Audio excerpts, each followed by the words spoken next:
Hello everyone, in today's video I will be narrating stories that I found off of Reddit. If you enjoyed this video, make sure you subscribe to my channel, like this video, and comment something down below. Before we begin this video, I would just like to let you know about my new store page, which can be viewed on my channel page. So if you're interested in buying anything and buy something, it's greatly appreciated. Thank you. But without further ado, let's get straight into these stories.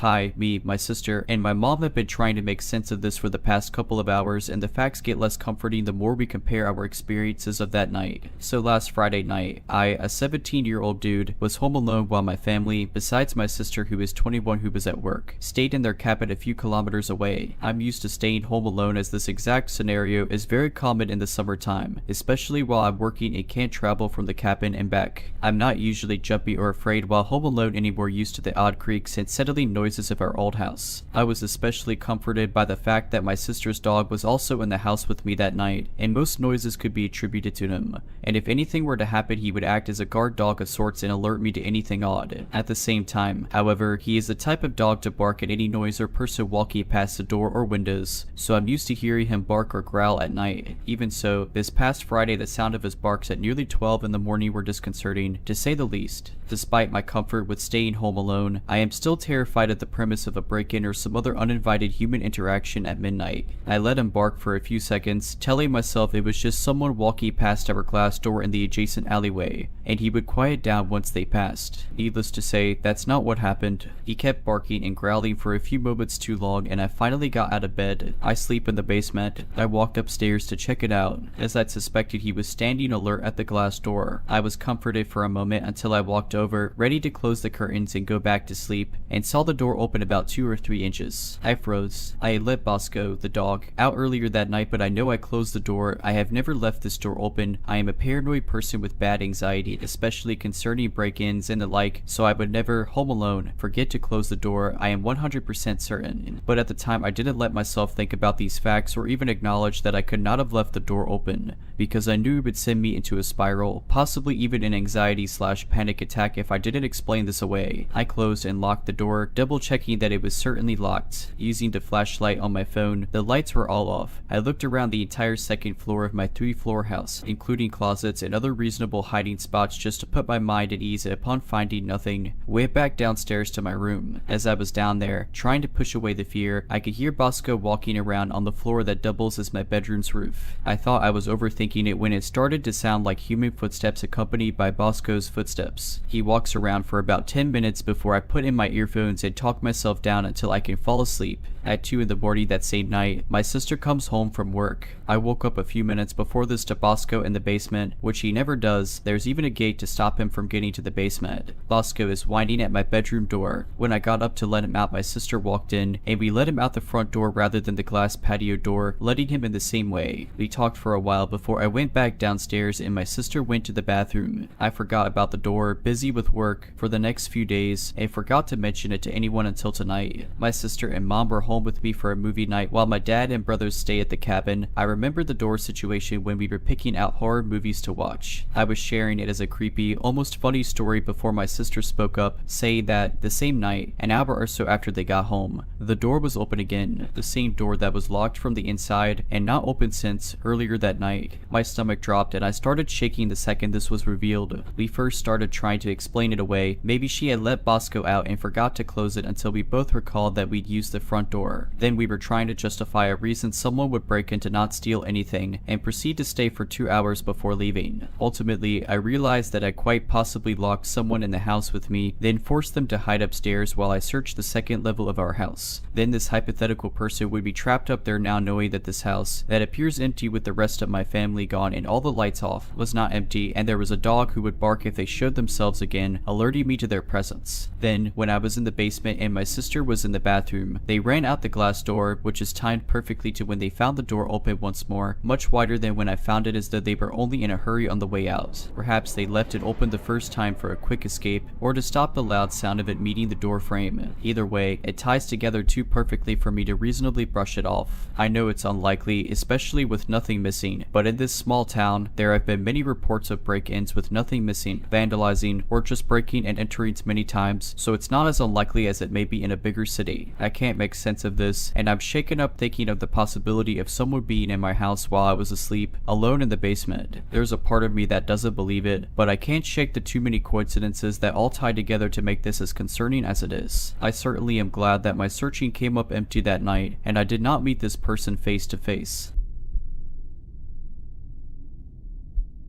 In the summer of 2020, my friends, Alex and Violet, and I decided to go on a mountain vacation. Pandemic cabin fever had hit us hard and we were desperate to get out. We settled on a mountain estate and planned to camp and hike at several different locations. For one night, we thought it would be fun to book a cabin in the woods. Violet's parents had rented a fire tower once and loved it, but a cabin beside a fire tower was all we could find. It was cheap, clean, and secluded. Excited to have a night where we could be as obnoxious as we wanted, we booked it. In the weeks leading up to the trip, we decided it would be a great idea to drop acid at the cabin. Violet bought an entire sheet in preparation for our arrival, and it was tucked in her bag as we pulled out of the driveway to make our way to the cabin. I remember this knot in the pit of my stomach, this achy feeling that gnawed at me. I told Alex and Violet that there was no way we could drop acid that night. Violet was pissed. We turned around and got into a massive argument, but I stood my ground. I just knew that we had no business tripping that night. Finally, the fireworks settled and we were off. The cabin was roughly 30 minutes away from the nearest town. It sat atop a mountain. We held our breath as we rounded the busted road that spiraled toward the top. There were no pull-offs, no other campsites, just a long, windy road that led us to the cabin at the peak. We settled in and started a fire to keep warm. As dusk gave way to night, we heard the unmistakable noise of an engine on the road, then the flash of headlights. A side-by-side with 3 kids arrived and our nerves settled. They smiled, gave us a wave, climbed the fire tower, and left. We'd heard there may be occasional visitors to the fire tower, but they were the only ones who'd come by. We doused the fire and moved inside, heated some hot dogs until they were lukewarm, ate them fast, and sat in the silence. You don't know how quiet it is until you're in the middle of nowhere. You can hear every rustle of the leaves, the whisper of the wind through their branches. You get so used to white noise. Living in the city, there's always the hum of an air conditioner or the dim roar of traffic to focus on. Here, the closest thing to white noise was the sound of our own breathing. We jumped at every noise, too frightened to speak to one another, and finally, I'd had enough. I cracked a few wine coolers, passed them to Alex and Violet, and slapped a board game down on the table between our bunk beds. It didn't take long for us to loosen, and we were laughing, having the raucous good time we'd envisioned. Much soberer than we thought, but enough that we were able to ignore the rumble of the woods. Later, we'd all recall hearing noises in the background. The snap of a twig, the dim rumble of an engine. None of us wanted to rupture the air of nonchalance between us, so we ignored it, until a human hand reached up to the window between us and slapped it 3 times. We were screaming in an instant. Alex called the cops, put them on speakerphone, and handed his cell to me. He grabbed pokers from the fireplace and passed them out. Violet started calling family members and saying her last goodbyes. I held my breath and listened for any more noise. Whoever this was, whatever this was, would have heard us call the police, and now they were being careful to make a silent retreat. Dispatch arrived 20 minutes later, a lucky thing for a 1 in the morning emergency call, and had their dogs comb the mountain. Nothing. They suggested it may have been a bear, but I could tell from their faces that they didn't believe that for a second. We'd barely cooked those hot dogs, and why would a bear smack the window by a couple of screaming kids rather than the one closest to the pan we'd used to cook? Why would a bear knock on the window like a human? Why, when we screamed, did the bear make a stealthy retreat? They had no answers, but they had one anecdote. As they'd sped to us, they'd come across a car at the base of the mountain, but that was the only sign of life they'd seen. I remember my blood ran cold, but Violet and Alex were too frazzled to absorb the weight of what they'd said.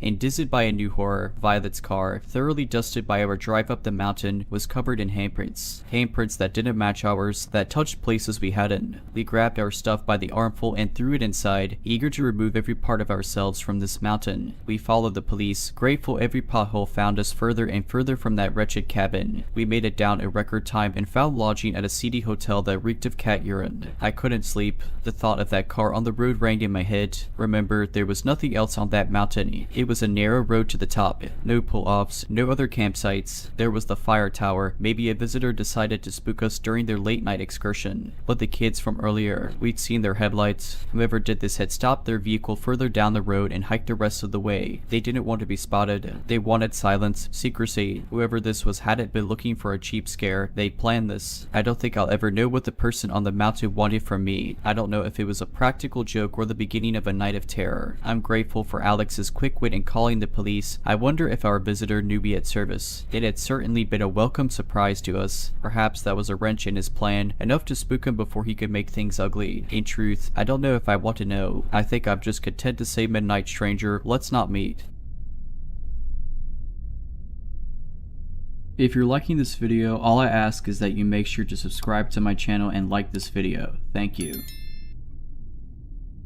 At the time of this story, I was 21 and living in a major Midwestern city, attending the university there. Having lived there for only 1 month before my story began, I had witnessed a train stop stabbing, been yelled at by a crackhead, had a homeless guy followed me and threatened to choke me outside the physics building on campus, and watched a 13-car cop raid on a drug house just across the street. The area around the university is known for being rough and has a notoriously high rate of crime. We would get a few texts a week from the campus police saying things like there had been a robbery, a break-in, an assault, stalkings, attempted kidnappings, that stuff. I always ignored these texts, thinking foolishly that I would never be a victim because I was quote-unquote smart enough to stay out of trouble, not go out alone late at night. All the cliches. I seriously regret this behavior now, and to anyone listening to this, please never think that you're 100% safe, no matter your level of preparedness. Always do your best to stay observant and careful. The first incident wasn't too unusual. I was just a block or two from my apartment building one day in the early evening. It was still light outside. I was walking my dog Sesame, a cute Shiba Inu who just looks like a fluffy goofy puppy and has never been frightening or particularly protective in his life. As I was heading back home, I passed a small parking lot and entered a large van. I could see a man in his early 60s sitting in the driver's seat smoking a cigarette. He was staring at me. As I passed, he actually leaned out of his car and called out to me, "Hey, you there? That's a cute dog. What's his name?" I should mention this isn't even my first story like this. I have a pretty intense fear of strangers because of other incidents in my life. Being pretty wary for this reason, I ignored him and just walked faster. I heard a car door shut behind me and turned quickly to see that he had gotten out of his van and was slowly walking toward me. He called out to me again, "Hey baby, I just want to see your dog. Come back."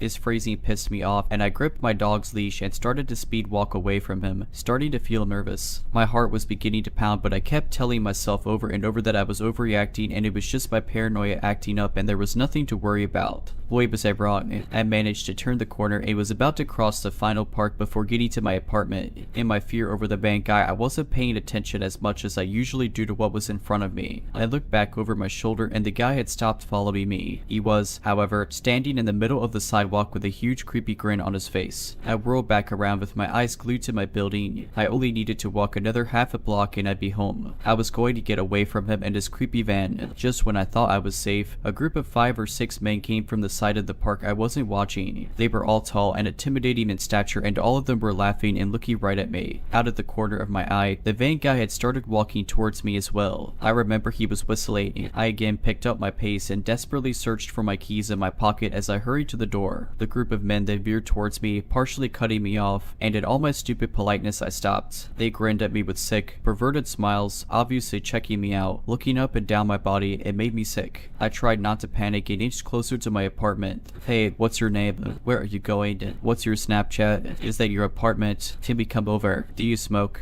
They all barraged me with questions one after another. I tried to refuse them, stammering no thank you. I saw the van guy come and join their group, leering at me. While I inched away, they inched closer. One of them then reached out for me, his fingers actually touching my arm. I leapt back, trying not to start crying, but Sesame suddenly lunged at them, his teeth bared, a horrifying snarl ripping from his throat. Every bit of cute Shiba personality was gone, and he looked like he was wanted to tear one of these guys' throats out. It startled them enough that I was able to turn and sprint the final distance to my building, locking the door behind me. I fell to the floor inside my building, hugging Sesame. However, the entire front of my building was glass, and to my horror and disbelief the group of men came and stood in front of the windows, grinning at me, laughing, and making kissy faces and lewd gestures at me. The apartment manager came out and called the cops on them, but they ran away. I made it back home and scrubbed myself in the shower, crying and shaking with fear. Sesame got a special dinner that evening, and I kept telling myself that they just wanted to mess with me and I was never in any real danger. Stupid of me, I know now. About a month later, when I had finally managed to be able to walk outside my apartment without severe anxiety, I was actually planning on moving a bit farther away from campus. It was still going to be in a sketchy neighborhood, but the thought of those men knowing where I lived kept me up at night.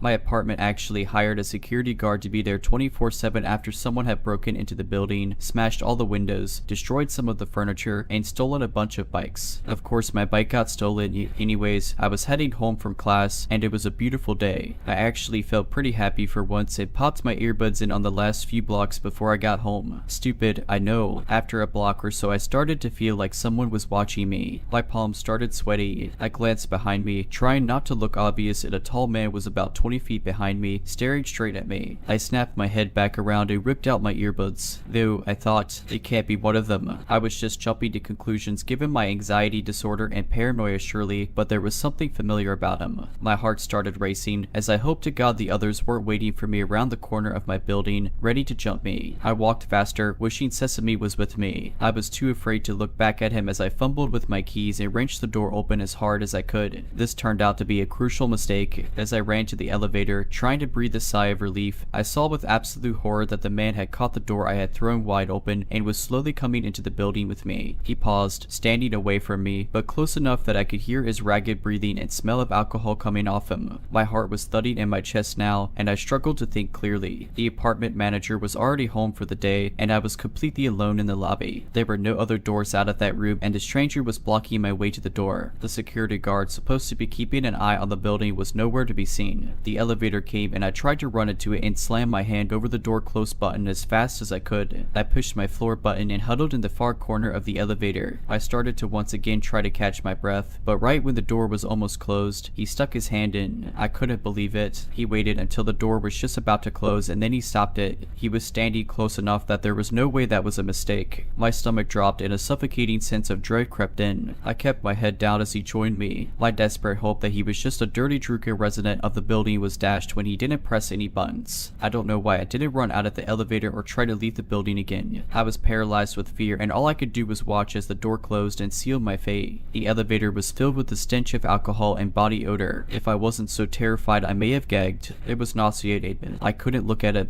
I couldn't move. I tried to scream at myself in my head to press the wrong button and try to escape him, but I was completely petrified. He leaned closer to me, and I heard him breathe in deeply and very quietly sigh, like he was content. I felt tears well in my eyes, and the seconds it took to reach the top floor where I lived felt like hours. I saw no way I could escape the sick, drunk guy who was smelling me. In the reflection of the elevator walls, I could make out his disgusting smile. He was staring directly at me, his hands in his pockets, clearly holding onto something. I'm not religious, but I prayed that I would make it to my door in time. I realized he probably wasn't going to attack me in the elevator. There was a large camera in the ceiling. I looked up at it, feeling a tear spill out of my eye as I did so, hoping that whoever saw the tape eventually would identify this man. The worst part of all of this is that I've trained in martial arts and self-defense since I was about 8 years old. I thought of myself as stronger and braver than I was acting. I should know what to do. I should be strong enough to do it. But no matter how many times I had disarmed, thrown, or choked out attackers in the studio, nothing totally prepares you for the dread of a real-life situation. As the elevator reached my floor, I managed to snap out of my stupor long enough to dash through the door and run to my apartment unit. I nearly missed the keyhole, but I threw open my door. I was nearly through when my backpack snagged on the outside handle of the door, trapping me. I heard the man walking quickly to my door, a low chuckle building in his throat as he watched me panic and struggle to get free. I felt like a mouse being watched by a cat, trapped and helpless, so close to escaping. I finally gave up and shoved my arms through the straps, abandoning my backpack. As I did so, the man suddenly reached out for me. I was able to slam the door shut, deadbolting it. The gust of air from the door slamming brought his disgusting smell in with me, and in my terror and disgust I retched violently. I looked through the peephole. He was staring right at me, pressing his forehead against the door, his mouth bent in a furious scowl. He swore at me and ripped my backpack off the handle of the door, slamming it to the ground. I winced as I heard my laptop thud. I was still too terrified to say anything, but I grabbed the knife I kept by my door in my hand, ready if he tried anything. After a few minutes of staring at my door, jiggling the handle, licking the peephole, and making obscene motions at it, he unzipped my backpack, dumping its contents on the floor. He picked up my bag, sniffing it and leering at the peephole as he did so, like he knew I was watching him. I couldn't look away, again paralyzed in fear. Finally he left, using the elevator visible from my door like nothing had happened. I continued to stare out the peephole for what felt like an eternity, and then finally called the apartment manager, feeling my anger sinking and that the security guard hadn't been anywhere in sight, not paying attention. It turns out he had fallen asleep eating Taco Bell and watching movies on his phone. He was only 10 feet away from the elevator the entire time, sleeping in the office behind a closed door. They fired him, but the creepy guy was never caught, and neither were any of the others. I don't even know for sure if this man was part of the original group. I was honestly too terrified to look much at their faces during the first incident. I moved out of my apartment a week later, staying with my boyfriend at the time for the remainder of my lease, and keeping Sesame with me at all times when possible. A few more things happened while I lived in that city, from having to call in a gunfight from outside my new apartment window, to having to pick up my friend who was being followed by a van, to having to evacuate during an arson incident. There are nice things about that city too, but during my time there, besides learning the police department was absolutely useless and corrupt, to nearly escaping with my life multiple times, I couldn't be happier to be far, far away from there, and doing a lot better with my fear and anxiety.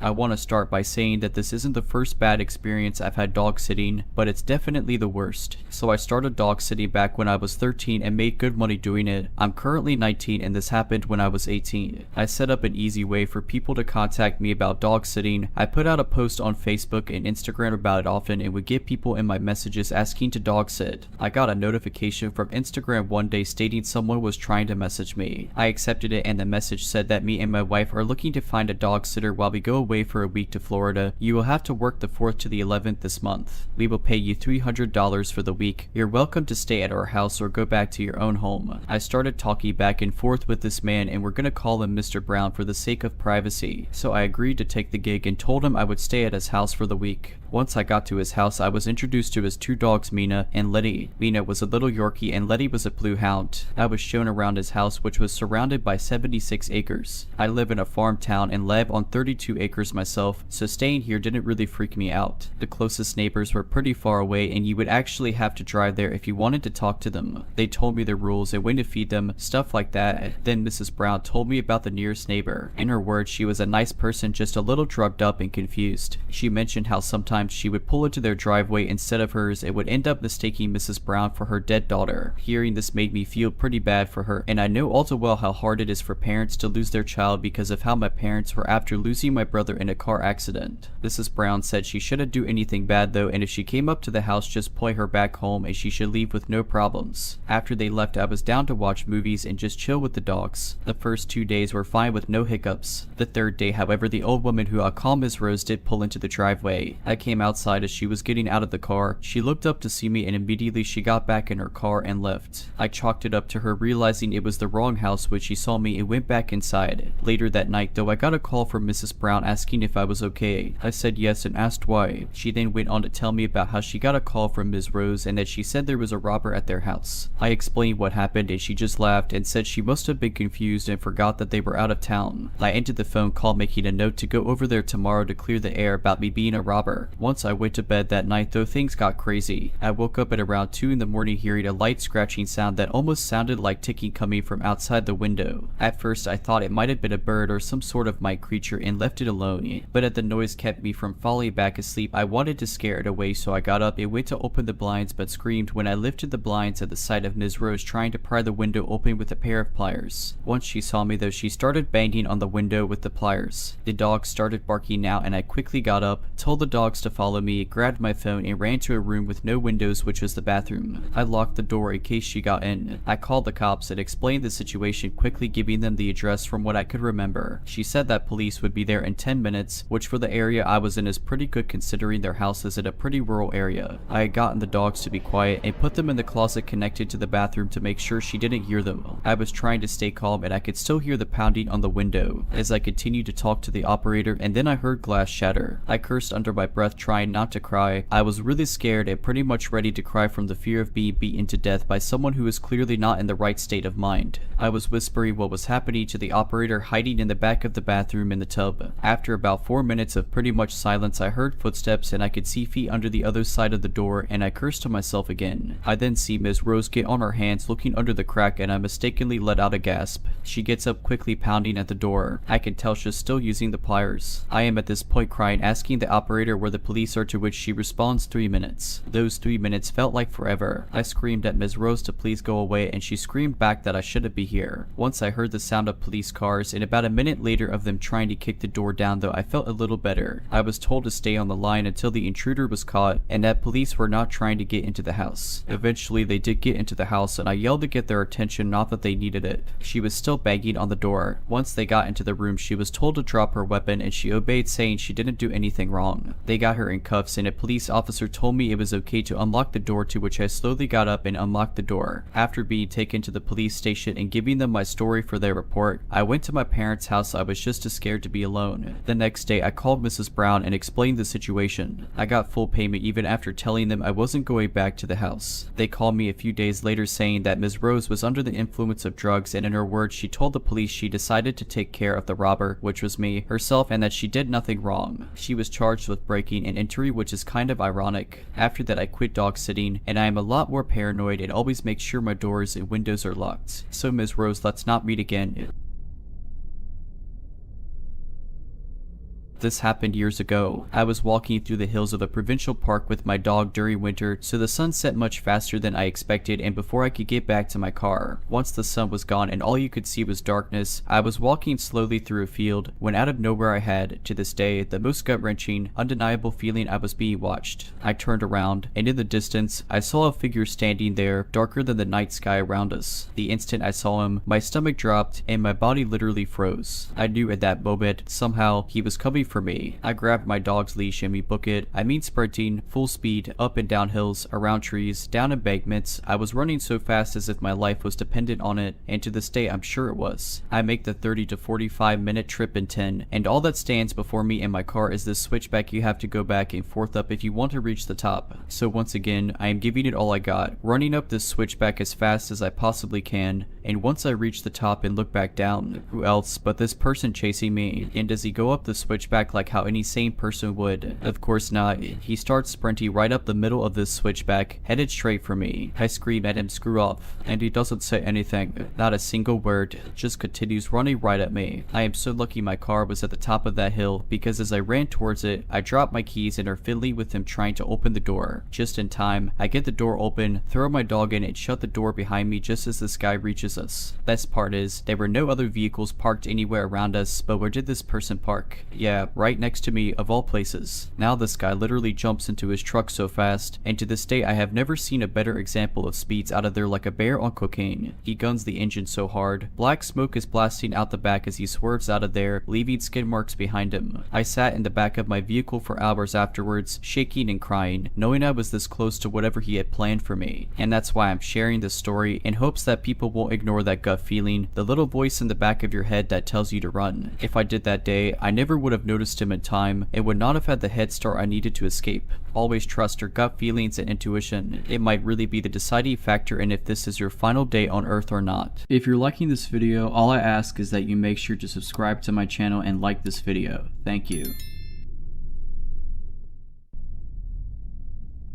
Gin, smokable stimulants, and sleep deprivation, the perfect ingredients in a recipe for disaster, especially when the pot they're brewing in is a mentally ill squatter that likes to wave around big sticks when he's mad. The man described as Darrell, my dad's old high school buddy, the 40-something-year-old antagonist of one of my life's more traumatic events, which took place back in 2015. It was a warm, fragrant springtime afternoon, and I was an 18-year-old kid coming home from a day of class at the local community college, coming home to my dad's anarchist trap house that my friend and I decided to move into as roommates a year before. It was a small, one-story downtown house in an upscale neighborhood, and it had 5 to 7 vagabond guests or couch surfers at any given time. That's up to 10 people under one roof, or 2 if you count the shed. Conflict was inevitable. I entered in through the side gate, from the well-manicured, street-facing front into the neglected, junk-filled back. There he was, sitting at his crooked, worn-out metal table placed right in my path to the bent-up screen door. Darrell was dressed in his finest filthy, brown jacket as he carved his his latest piece of stick art. He looked up at me with glazed eyes and an absent expression. This struck me as odd, since, although he was weird, he wasn't usually this weird. When I looked closer at his table, I saw why. Along with his usual random pieces of metal and rocks he used for his wands, there was a blackened glass tube, a lighter, and a 4/5 empty gallon jug of rock gut gin. The gin I had watched him bring home with him the night before. The night before, he had been partying, having fun, and acting fairly normal, but the presence of the charred, straight shot glass pipe on the table explained how he had stayed awake this whole time. I gave Darrell a modest greeting, to which he responded with an awkward head movement and unfriendly grunt as he continued to aggressively carve a stick. This body language gave me a dark vibe, full of animosity. What I experienced while walking it was unusual, but nothing too crazy to me. I had seen worse in that house, and had such a chip on my shoulder, I was almost itching for some kind of altercation to take my anger out on a daily basis. If this was my opportunity to protect my territory, I would do it with pleasure. I was a massive stoner and a bit of an alcoholic at the time, and upon arriving home, I usually would have stopped by my friend's room to say hi and smoke a bowl or two,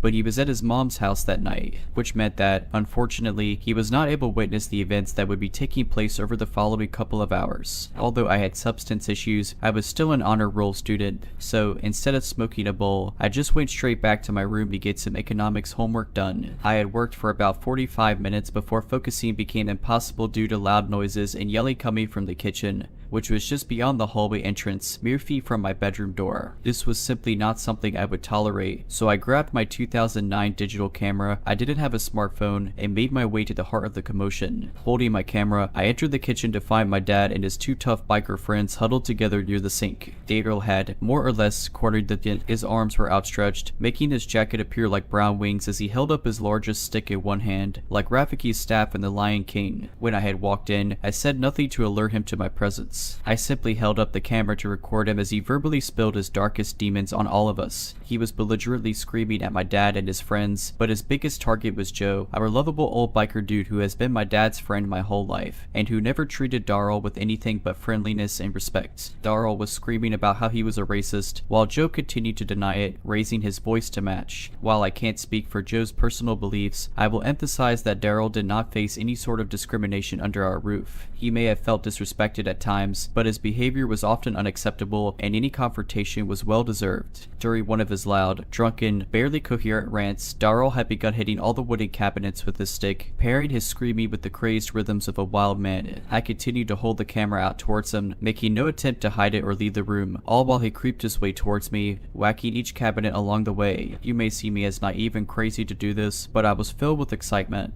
My desire to record him was mainly for evidence. He turned his head to face mine at an unnatural speed. His face squidged into a scowl as he laid eyes on me and my camera. With his rock gut gin breath, he got up in my face, waving his stick around in his hand as if to threaten me. "Get that camera out of my face, boy," he slurred. I cursed back at him in defiance and held firm as he tried to grab it from me. We wrestled back and forth from my green digital camera for about 10 seconds as it continued to record. Fortunately, I was able to get it back, and as I did, he moved to get close and intimidate me again, more aggressively now. Even though he was 10 inches taller than me, 18-year-old me had a tendency to be numb to situations like this, and my fear response had lessened with time. As he towered over me, my right hand rested around the closed lid of an empty cookie jar sitting on the kitchen table. At that moment I knew, if he got out of hand, that jar would be my last resort. I loosened my grip on the jar, pushed Darrell away, and watched him move back from me and make his way back to torment my dad and his friends again. I took this opportunity to put my camera back in my room, and came out a minute later to find that my dad and the biker dudes had gone to my dad's back room. Darrell had gone back to his dirty mattress in the dark shadows of the living room in the front of the house. Things had lulled, and I still had homework to do, so I went back to my room. After about a half hour, darkness had fallen outside, and things were too quiet. Something had to be wrong. I wanted to check on my dad and his friends, so I left my room and found myself alone in an eerie, grimy kitchen with the lights on and dark windows facing the night. There was a soft mumbling to my left. Darrell was kneeling in the dim rays of light, cast from the kitchen to the contrasting darkness of the living room. He was holding holding 2 billiard balls he had taken from the pool table, one in each upward facing hand, and outstretched arms. His head rolled back to face the ceiling in a perfect position to channel demons like an antenna. Like his head, his eyes were rolled back, with only the bloodshot whites being visible. As his head gently jerked around with his satanic mumbling, the dim light reflected off his bald scalp, shaven smooth with a razor. His unkempt salt and pepper goatee was specked with foamy dribble. Seconds after I saw him, he jolted into life like an animated corpse. His face contorted into a hatred I haven't seen before or since, as he launched toward me from his kneel position, still holding the pool balls in each hand. Thinking quickly, I grabbed the cookie jar and, with Darrell close on my tail, retreated to my dad's room. Fortunately, the lights were on here as well, and the room had a door connecting to the backyard. He caught up to me there, so I pushed him back into a ragged wooden table in the corner, which broke under his weight. He quickly recovered, and sneered back at me as he bolted up from the wreckage. As he did so, I stumbled out the back door, tripped backward down the 2 concrete steps, and landed on the cement patio bordering the grass. Time had condensed in that moment, as all of this occurred in just a few seconds. When I landed, the cookie jar in my right hand had broken and I was bleeding heavily from a large gash on my palm, caused by the broken porcelain, but there was no pain. I wound up my pitching arm from my position on the ground, and as he was about to make his way through the back door, I launched the jagged remnants of the cookie jar, which still weighed at least a pound or 2, through the air. Lucky strike, the cookie jar crashed through the glass window in the back door and hit Darrell squarely on the forehead. He went limp and collapsed onto the floor of my dad's room. He didn't get up. It was his turn to bleed. Having faced this entire situation alone, I made my way to the shed to find my dad, his 60-year-old biker friend Joe, and Joe's other biker friend. I opened the shed door and there they were, all sitting in a close circle, whispering to each other. Tough men, cowering in this tiny one-room living space in the corner of the yard. These 3 grown men left 18-year-old me alone to fend for myself in a house with a violent psychopath. But I forgave them. They genuinely seemed terrified, and I was thanked profusely by all of them for solving their problem. I appreciated the ego boost, but we still had 2 problems. I was bleeding heavily, and Darrell was unconscious and bleeding twice as much as I was. I was advised to wrap my wounds, get in my car, and drive the 25 minutes to my grandma's house in the woods. I bled in my car all the way to grandma's house. When I was there, I soaked my wounds in soapy water, hoping to avoid getting stitches, since I still didn't know if I was considered a criminal or not,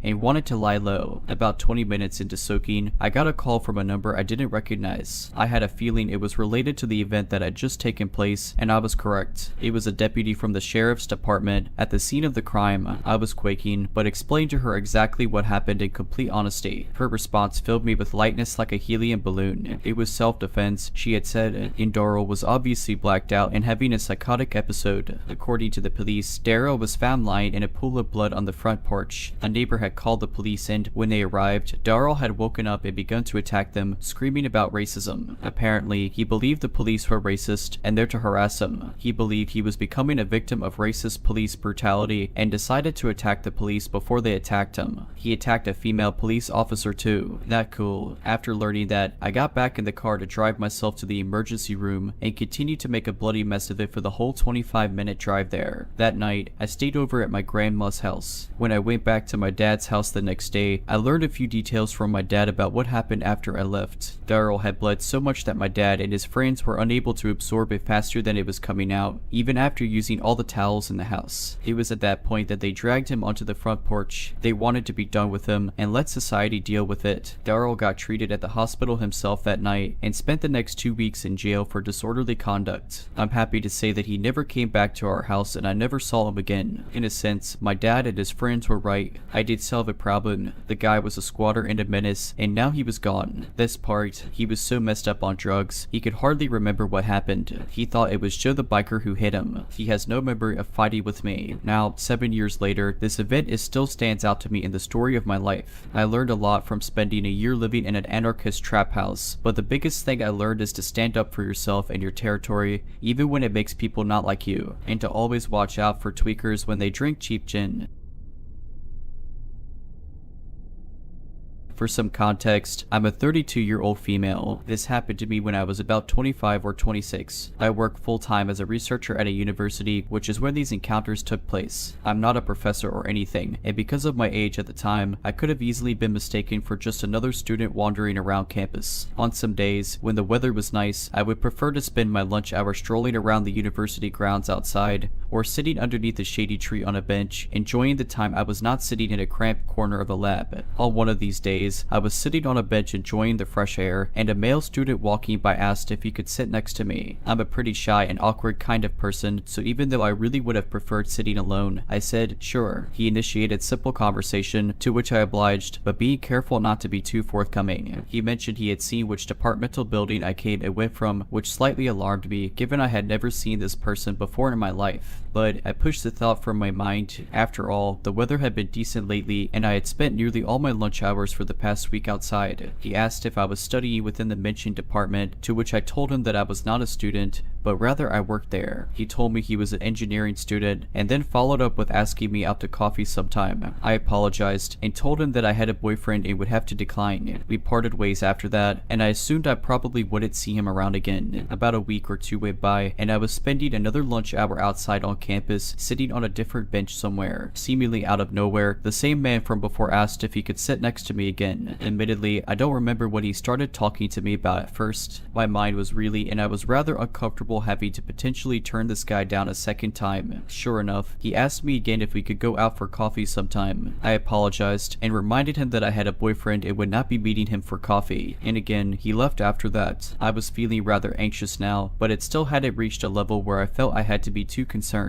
A few days later, I had finished work and was leaving the building to walk to where I had parked my car. The university charges a fortune for parking passes, even if you're employed by them, so I had always opted for free street parking about a 10-minute walk away from campus. My walking route would take me down several quiet residential streets with minimal car traffic. Even pedestrian traffic was pretty sparse on the busiest of days. It wasn't until I was about halfway to my car, down one of these quiet back streets, that I noticed someone walking directly across the street from me, but keeping a few paces behind. I noticed him from my peripheral vision and didn't want to flat out turn around to stare at him. It wasn't uncommon to see someone else by any means. I was just always trying to be aware of my surroundings when walking the streets alone. I had to make a few turns coming up anyways, and the chance that they would be going the same way as me was slim. But he did. He made all the turns I did, still walking on the sidewalk across from me, a few steps behind. I still did not want to look at whoever this was. I didn't want him to know that I was aware of what I thought he was doing. I quickened my pace to a speedy walk. I was approaching the first of two busier streets before I would reach my car. His pace quickened to keep up with me. That was the moment I panicked, the moment I was sure that he was indeed following me. After that, I started a full-out jog across the first of the busier streets. He ran to keep up behind me and was now on the same side of the street I was. I was now nearly at my car. I had to cross the last busy street and get about 100 meters and I would be there. But it was crossing the street that worried me. I often had to stop and wait a good minute or so before it was clear enough to do so. If this were the case, he would catch up with me, as if the stars aligned. As soon as I made it running to the busy street, I had a gap to cross. I booked it as fast as I could, finally turning around once I had made it to look and yell at the man who had been pursuing me. It was him. I could have suspected, but now it was confirmed. It was the engineering student whom I had turned down for coffee. Stop following me. I yelled at him from across the busy street. Can I just talk to you? He yelled back. I didn't even answer him. I mean, the answer should have been obvious from the start, and I was certainly never going to give my time to anyone who had just followed and then chased me for about 1 kilometer. I keep moving quickly to my car, so determined to get out of there that I didn't even care if he saw which car was mine. He had given up following me and never tried to cross the road to my relief. I got home and broke down. I mean, worse things had happened to other people, no doubt, and I was not harmed, fortunately, but I was shook. I had some anxieties walking to and from work after that. It wasn't long before a coworker and I would walk most of the distance back to our cars together after work. I'd even changed where I started parking for a time. A few weeks had passed since the incident, and I had not seen him around campus at all. I had started spending my lunches in the lab instead of outside, but occasionally I would go to the student center to buy lunch instead. This one particular day, the food court in the student center was packed, almost shoulder to shoulder. I was standing in line at a burger stall, and I heard a guy try and get someone's attention through the crowd. I look up, and it's him again, waving to me and trying to make his way through the people. I panicked, and even though I'm terribly shy, I started a scene and yelled to him to leave me alone. His face dropped instantly as people stared at us, and he slinked back into the sea of students. My heart was pounding, and I was shaking. I don't even remember if I ended up getting food after that. I went back to work, and from then on, was even more focused on my surroundings than I ever was before. It's been 5 or 6 years since then now, and I still work at the university. I am so relieved to say I never saw him again after the food court, and haven't had any other harrowing accounts on campus. I am still diligent about being aware of my surroundings, especially when when I have to walk to and from campus alone. I never asked the guy his name, so I couldn't even report an incident to campus police or anything. All in all, I'm just glad I never saw him again, and I can only hope he never did this to any other girl before or after me.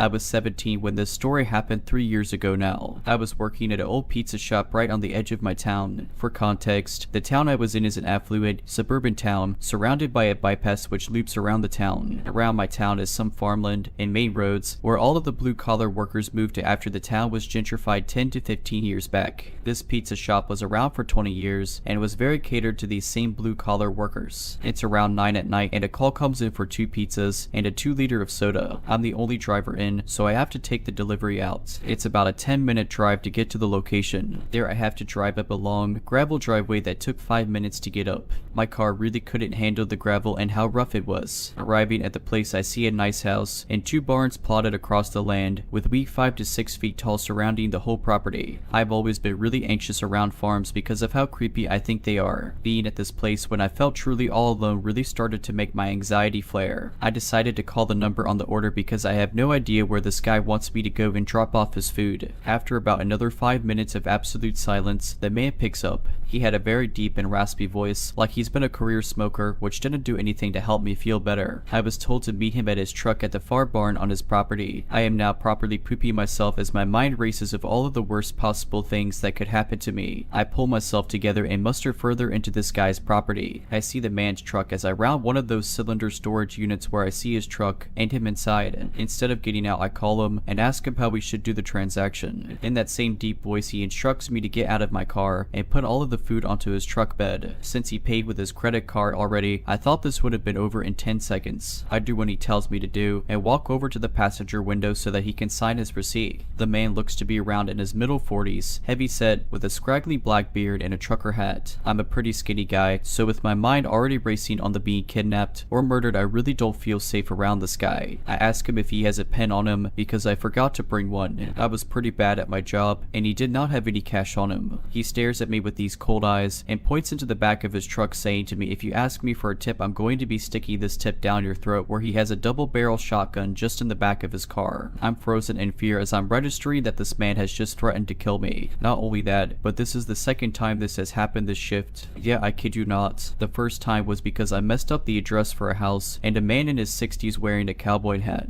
comes outside and says he has the right to shoot trespassers when I was just trying to see if I was at the right house. The only thing I can muster out is okay, and I get back into my car and I get out of that farm. I was going so fast that I screwed up my car from my car bouncing around on that gravel path. I go 80 all the way back to the pizza parlor where I tell my coworkers what happened. None of my coworkers took me seriously and just thought I was playing this up for a joke. I go home and forget about it pretty quickly, but a year later I'm working the lunch shift and the same man calls in and orders a pizza. Now at this point I am refusing to take this order, but this was during the pandemic and the place was on its last legs already, so management forced me to go in anyways. It was only 1 or 2 in the afternoon on a Sunday, so at least my fear of the dark would be covered. I get there and the man is waiting for me at his actual house. He recognized me and out of all things started apologizing to me for what he said. He was excusing it, saying that he just started going through a divorce and was struggling with his emotions. I just wanted the whole thing to be over with, and he gave me $60 for what happened. Still, to the man on the farm, I hope we never meet again.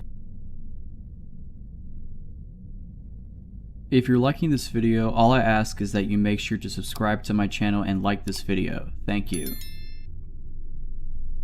So, I'm of the mindset that everyone should know a little bit about cars. I've always been mechanically inclined and I think that may have saved me. I was using dating apps a few years ago, met this guy, he seemed super nice. We talked for a few weeks before I was willing to meet with him. His dad owned a local gun store where I would go get my target stuff. I used to be in a women's league for competition shooting, so I had seen this guy around and had a decent impression of him, but wanted to be safe. He invited me to a concert at a local town site. It was a concert I really wanted to go to, and I figured it would be safe since it was at a well-known place with a lot of security. I let him pick me up because he had talked about mechanics and cars and he wanted to show me his Mustang. He bragged about how well he kept it running and how he babied it. I was into time trial racing at the time, so I was interested to see what he had done. He picks me up and we start heading to the event. Right before the exit, he says his car is acting funny. I was watching the dash, and if you've been in racing, you know our cars and trucks usually have extra accessories. Whether it's aftermarket racks and gauges or switches, there's usually something aftermarket second inside the car. There was nothing extra, the car felt like it was shifting correctly, there was no shudder or noise, nothing to indicate any problems. I was like, that's weird, and all I said was we should try and limp it to the concert venue. It's less than a mile away, and it's better than being stuck on Interstate 15. He agrees, and drives us very carefully the last mile. We get to the concert, and things were okay. He kept watching me and buying me drinks. I refused to drink, so every time he gave me what I would make up an excuse and go to the bathroom and flush it. He kept making comments about how well I was handling my alcohol. I was super uncomfortable. The concert ends and it's time to leave. For context, this concert happened at the local reservation town site, and at the time the res did not have great cell service, so I couldn't get a hold of anyone to come get me. I decided to bite the bullet, and I talked him into taking the old highway instead of the 15. It sounds silly, but when you take the old highway, even though it's slower, people are more willing to stop and help you than they are on the freeway. I figured if he was having car troubles it would be safer, and we wouldn't have people flying by us at 80 miles per hour. We make it halfway between the town site and our town, and he says the car is acting funny again and pulls over. I'm stone cold sober and didn't notice anything wrong, so when I get out of the car to check it out with him, he starts making comments about how I'm drunk and I should wait in the car, and that it's safer because you can't trust drunk Indians, especially with a little girl like you. This dude had no idea that I'm actually native, and I just had an albinism. The hair on the back of my neck are standing up, so I checked my phone. I just barely have service and start texting my dad. As I'm walking away from the engine compartment, I noticed he was watching me, so I started acting like I was trying to get cell service to get help.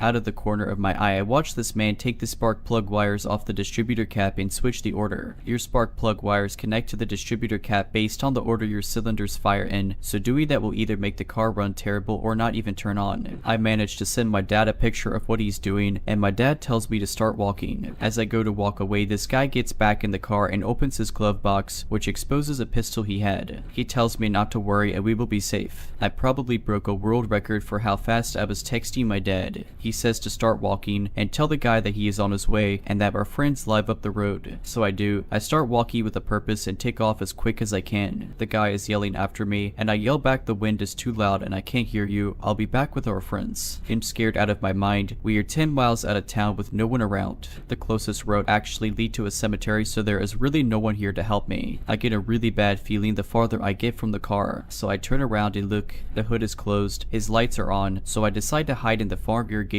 next to the road. I keep walking towards town and text my dad what's happening. I hear a car slowly coming up behind me and see a flashlight, so I press against the side of the ditch and wait for it to pass. Once I can't hear it anymore, I crawl out and just kind of keep walking along the weeds. My dad texts me that he sees me, so when he pulls up I run to the truck. As we make it towards town, we pass the dude, and he's got like 3 cop cars around him. My dad tells me not to worry about what happened. I heard through the grapevine later on he had been charged with violent crimes in the past, and that he had been arrested that night for concealed carry without a permit. The police never talked to me, but I haven't seen that guy in town since. If I didn't have experience with cars and didn't know what he was doing, I could have been dead in that ditch instead of hiding. Most communities have where you can take basic car care and maintenance courses. I highly recommend everyone takes them and at least know the basics. This dude knew I knew cars, but his whole goal was to get me so drunk I wouldn't realize what was happening. So let's not meet again, fake car troubles guy. I got a new job, and at my job, there was this guy who used to watch me whenever he was around. We didn't work together, but we worked in the same department. We did sometimes work together, but it was rarely. All the weird stuff started a few months after I started a new job and moved within walking distance to my new job. One October night, I was walking home when a tall man wearing a hoodie came suddenly out of some bushes as I was walking by. I found this bizarre, so before I entered my apartment, I looked back and saw him standing by some trees watching me. When he realized I saw him, he jumped behind the trees to hide. I told my boyfriend and he thought it was drug dealer. Anyway, I started walking through a different trail when a month later I saw the same man. This time he was crouching by the trailer of some parking lot. He got up and started walking away from me but kept watching me. After a week, he showed up again, but this time I was halfway to my home and he came out of hiding behind the trailer and started walking towards me. I beelined for my apartment's door and ran inside. This time he knew that I lived in which apartment, as the previous times I would walk around the front door so that he wouldn't know which apartment I was was in. He seemed like he was trying to figure out where I lived as he could have attacked me multiple times. It doesn't end there. I got laid off and got a new job. After 3 weeks of working there, I was getting on the bus when this guy who looked similar to the guy in the parking lot was watching me get on. I quickly hurried to the back of the bus. When we got to my stop, he pulled the string and got off. I got off as well, but then decided to wait for this guy to keep walking, but unfortunately he slowed down his pace, seemingly waiting for me to pass him. I ended up walking behind him until we got to some lights and he wouldn't move. I decided to walk fast and hide from him in case he was looking for my new job's location. During the time I worked there, I saw my ex-coworker on the train when I was heading back from my interview. He saw me going in the same direction as him and started running. He ran pretty slowly, like he had a limp or something. It was kind of strange, but anyway, I also saw him hanging out the mall when I was there with my mom, but this doesn't really matter as it's a popular place. Anyway, I got laid off from this job due to the pandemic and had a month where I did not go outside much. After a month, I got a new job within walking distance. After 1 week, I was leaving work when there was a guy just watching me again, and he looked similar to the previous guy watching me when I was walking home. So I ran away and got to some lights and didn't see him. For a month and a bit, I didn't see anyone. One night it was relatively warm. I was closing close to midnight and was walking home when I saw a white car parked behind some store, seemingly out of view of any security cameras. I was suspicious of it as it had its headlights and it seemed like someone was sitting in there. I'm walking by it and keep looking over my shoulder at it until I decided it was probably safe. Anyway, not a second goes by and I get this feeling I should look behind me. I look and I see my ex-coworker walking towards me. I start running as fast as I could and the adrenal helped me get away. I didn't look back until I cleared some space between us and I didn't see him. Luckily, there were some men waiting for the bus at the end of the road, so I wasn't too worried he'd come running for me as I've seen him running. So a month goes by and I didn't see him, but I assumed he was on vacation as he showed up approximately a month later. Anyway, one night in early May, I was walking over to a grocery store to pick up some groceries I really needed after work as it was only 9 at night. So as I'm walking there, some guy wearing a hoodie comes up from behind me. He starts walking towards the bus terminal, but I guess he overheard my conversation to my boyfriend as I was telling my boyfriend that I was going to the grocery store to pick up some stuff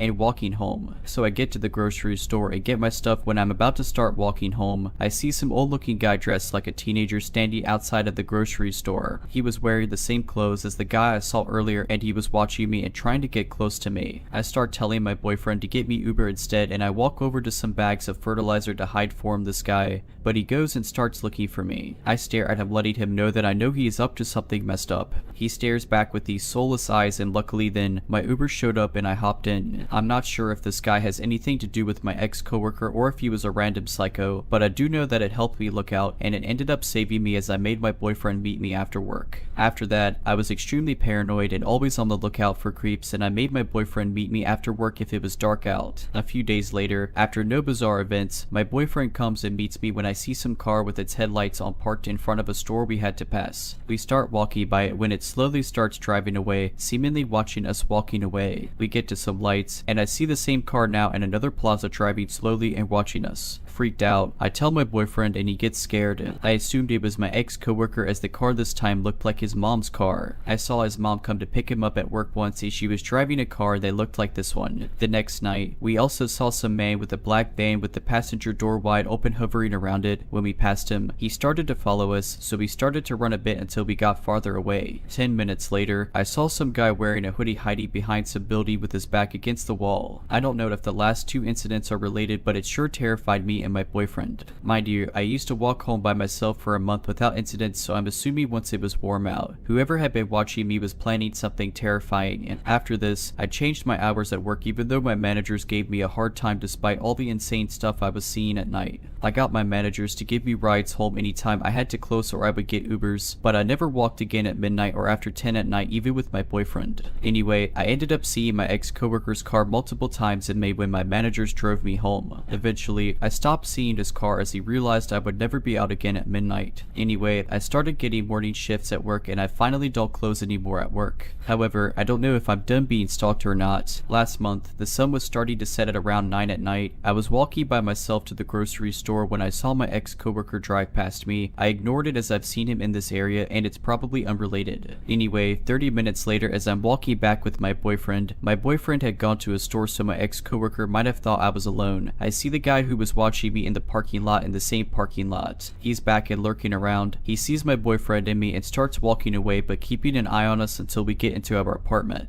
Unfortunately, due to having in-person classes at my university, I'm back to working until 10 at night. But I have my boyfriend meet anytime I do. I'm worried it's all going to start back up again. I'm genuinely scared, to be honest, as this has been going on for almost a year. If you're liking this video, all I ask is that you make sure to subscribe to my channel and like this video. Thank you.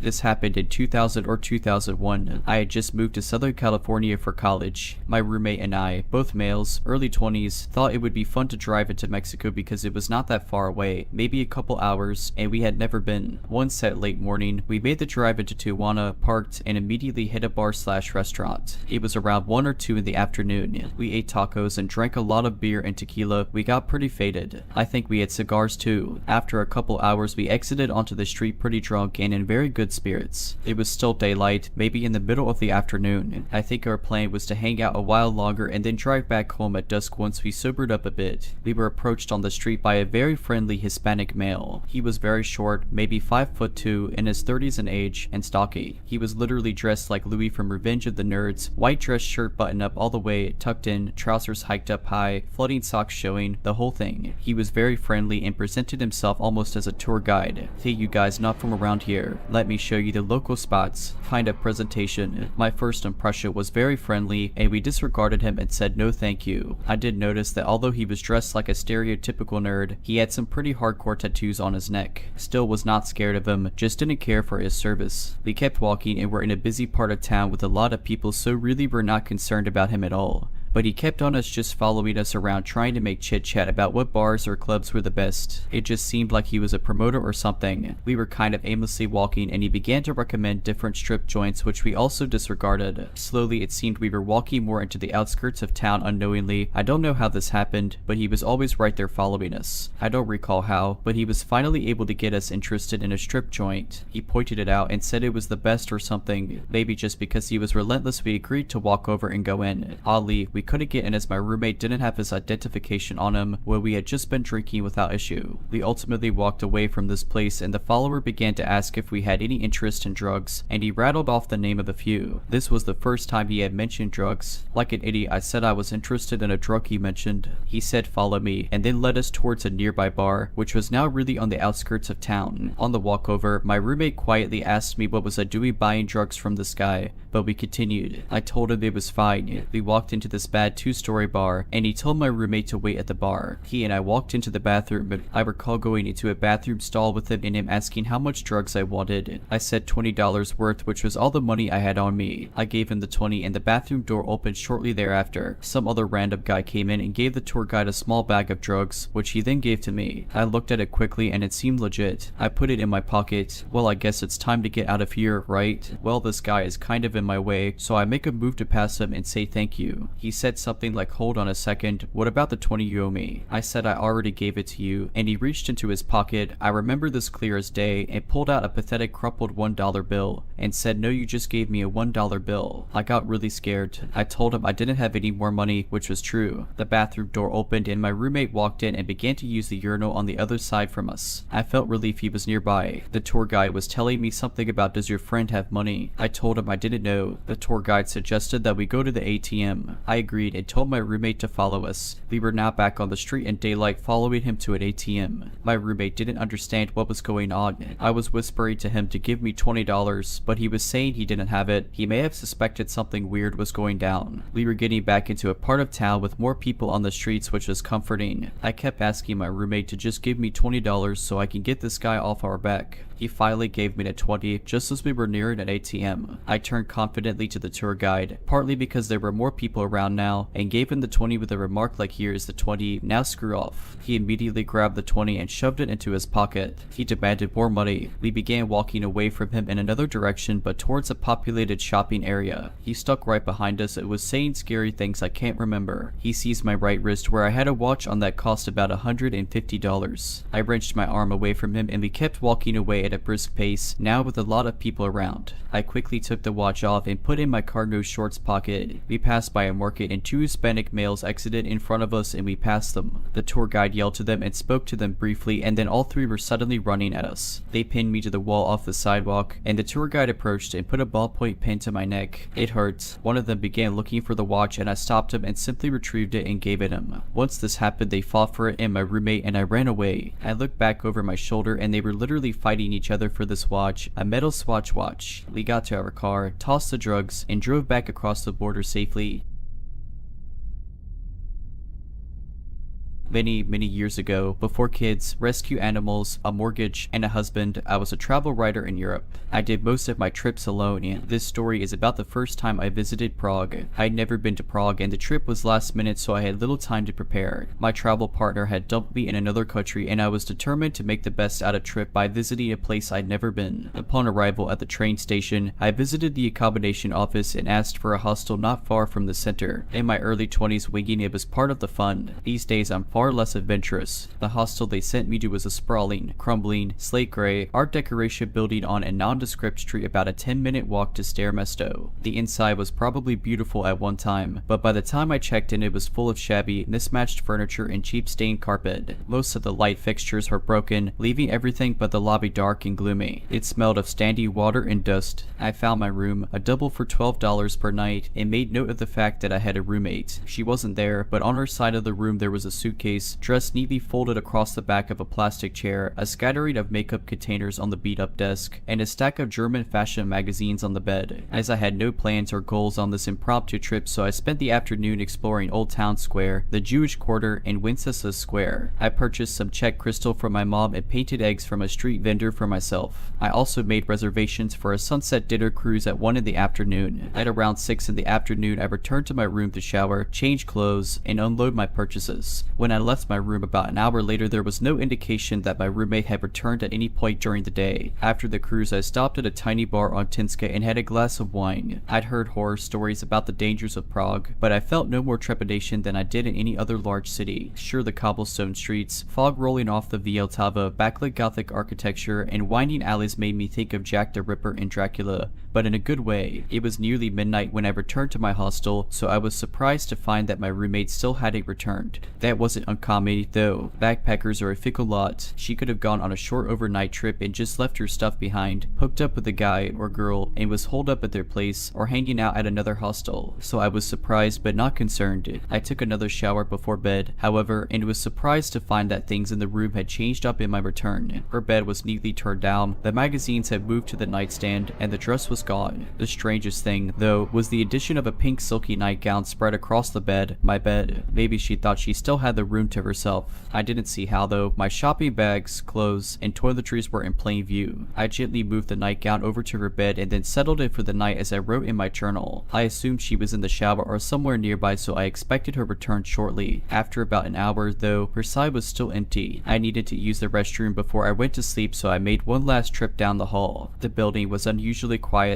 There weren't the regular sounds of chatty backpackers, the clinking of glasses, or music that would normally leak through the walls. There was nothing. It was hushed, like a church after the congregation has left. I found myself practically tiptoeing back. My room was near the end of the hall, and I couldn't shake the feeling that the corridor was darker than before. The few working lights were blinking as they struggled to stay lit, and it reminded me of a funhouse. A tightness began to fill my stomach, and I subconsciously quickened my steps. There wasn't a soul behind me yet. I kept glancing back over my shoulder, convinced I'd see someone gaining momentum on me. The only sound was the soft thud of my flip-flops as they struck my soles. I was flooded with relief as I flung open my door, but it didn't last long. Everything was exactly as it left it, except for the silky nightgown, which was now back on my bed. Sleep came in fits and starts. I left the lamp on for a while, still convinced my roommate would be right back, but the shadows it cast made the room even spookier. It was too dark with the light off. I'd finally slipped into a deep sleep when I suddenly heard the door open. A man stood in the darkened doorway, the hall light behind him showing just enough for me to see his contorted face. I didn't mean to. He sobbed, "You have to help me." Too confused confused and disoriented to be scared, I sat up, scrubbed at my eyes, and reached for the lamp switch. But once the room was light, I saw that the door was closed. There was no man in. I quickly bounded off the bed and went for the door. It was locked. Nobody could have entered without a key. And the hallway, empty. I passed the rest of the night fully clothed, sitting up in bed, and with the light on. Though I'd paid for 2 more nights, at 7 in the morning I gathered all my stuff and went down to the reception desk to check out.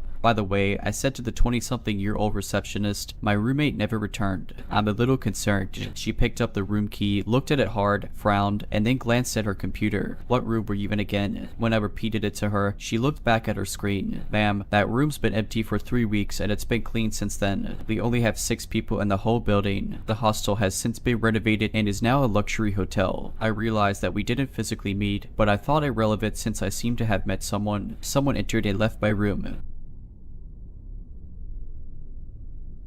I live in a medium-sized apartment building in a fairly major city. While the neighborhood I live in is more on the safe side, gun violence is very high in my city as a whole and we have a big trafficking problem. Despite this, I feel pretty safe going out, especially close to my apartment building where it is mostly well lit. And I am friendly with a few of the regular homeless people. Last night I got a reminder that my safety isn't guaranteed, and I have been pretty shaken since. Last night at around 12:20 I asked my partner if he wanted to share a joint with me, and when he declined, I locked the apartment and went downstairs myself. The exit I take spits me out on the main street where there is still the occasional car driving by at this time. Usually this type of human presence comforts me walking late at night, but tonight a lone black and dark blue van approached in my peripheral, and started to drive slowly, matching my walking pace until I rounded the corner and the van was stopped by a stoplight. I found it very strange at the time, but the van was on the other side of the street and there were 2 other cars, so I brushed it off. Around the corner there is a little food truck area with a bunch of picnic tables. They have like Christmas string lights hung up and a few other ambient lights that are kept on the whole night,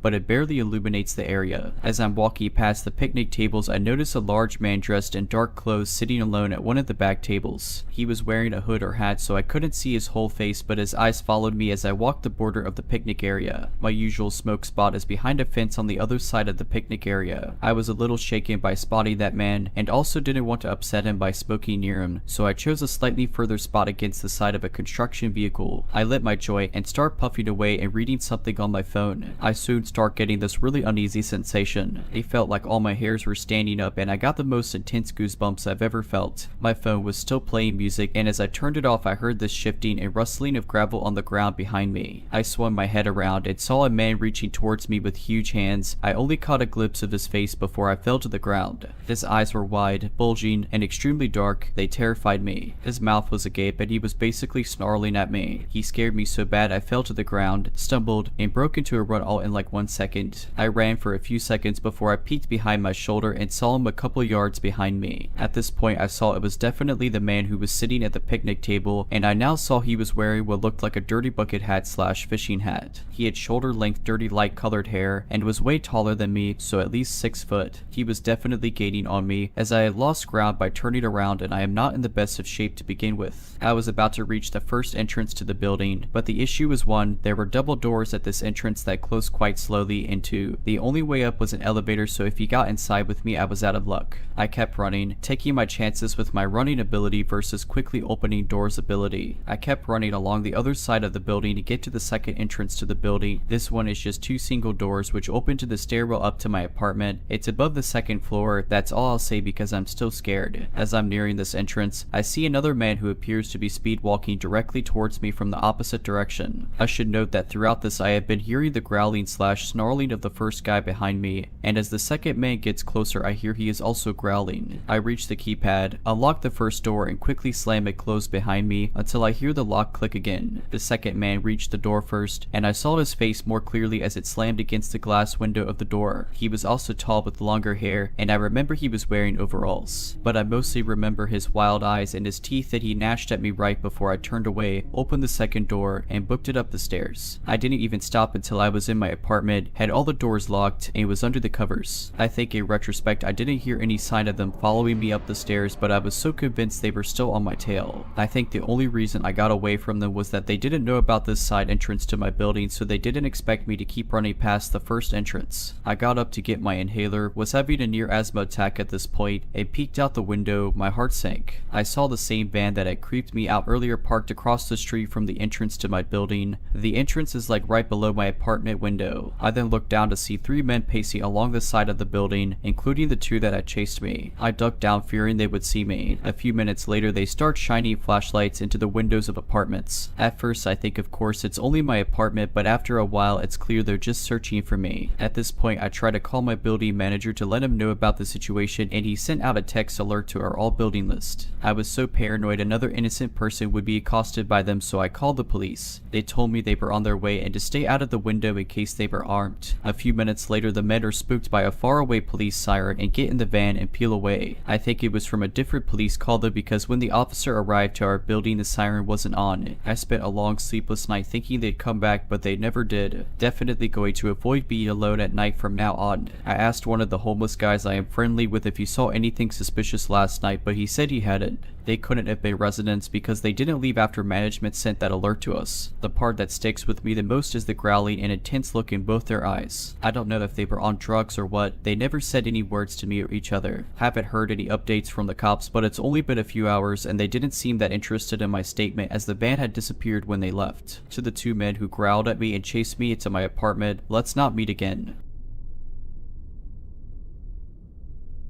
If you're liking this video, all I ask is that you make sure to subscribe to my channel and like this video. Thank you.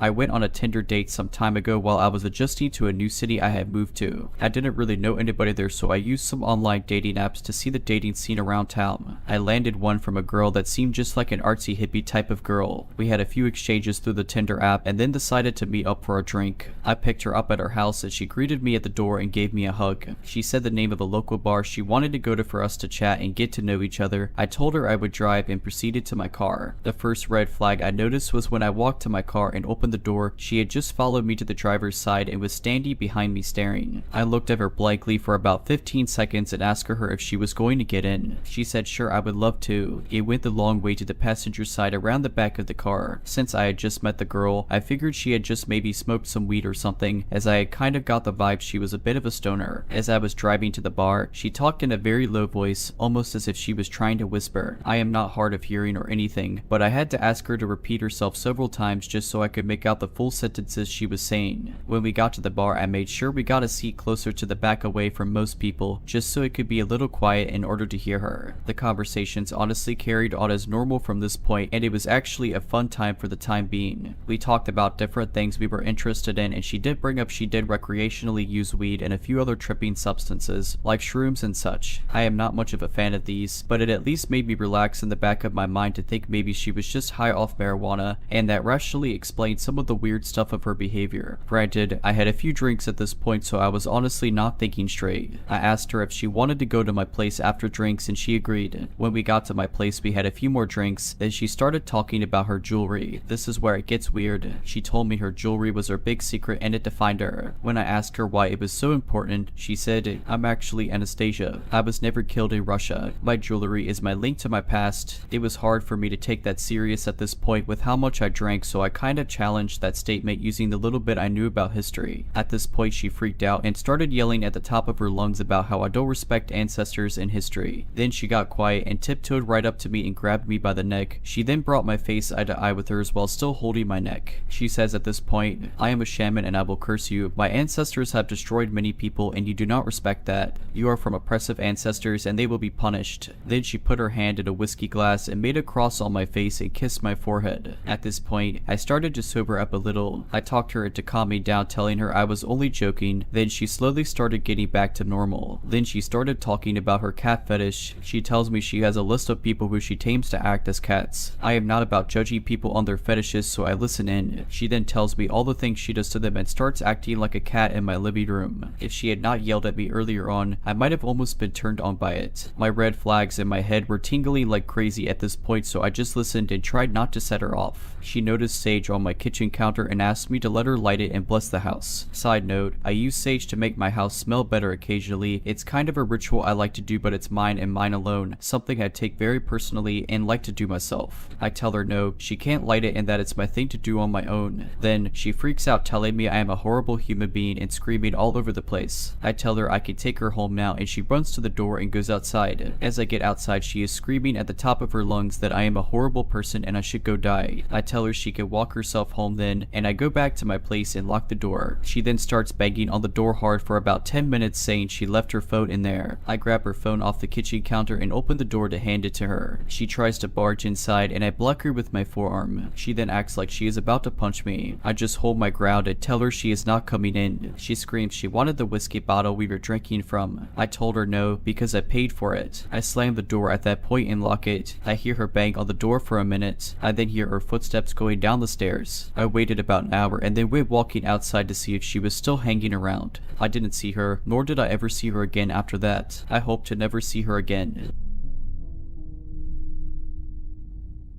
In 2019, I bought my sister and I tickets to see 21 Pilots in Oklahoma City. At the time, I was a 20-year-old petite woman. I am a super fan of their music, so made my sister pack and be ready to line up at the venue around 2 to 3 in the morning to get decent spots in the pit. We got there and were greeted by other fans and had a pretty good time. I was able to park my car in a lot pretty close to the venue and got away with it until about 5 to 6 in the morning when police/venue management, I can't remember which, told us that anyone parked on that lot would be towed if not moved in the next hour.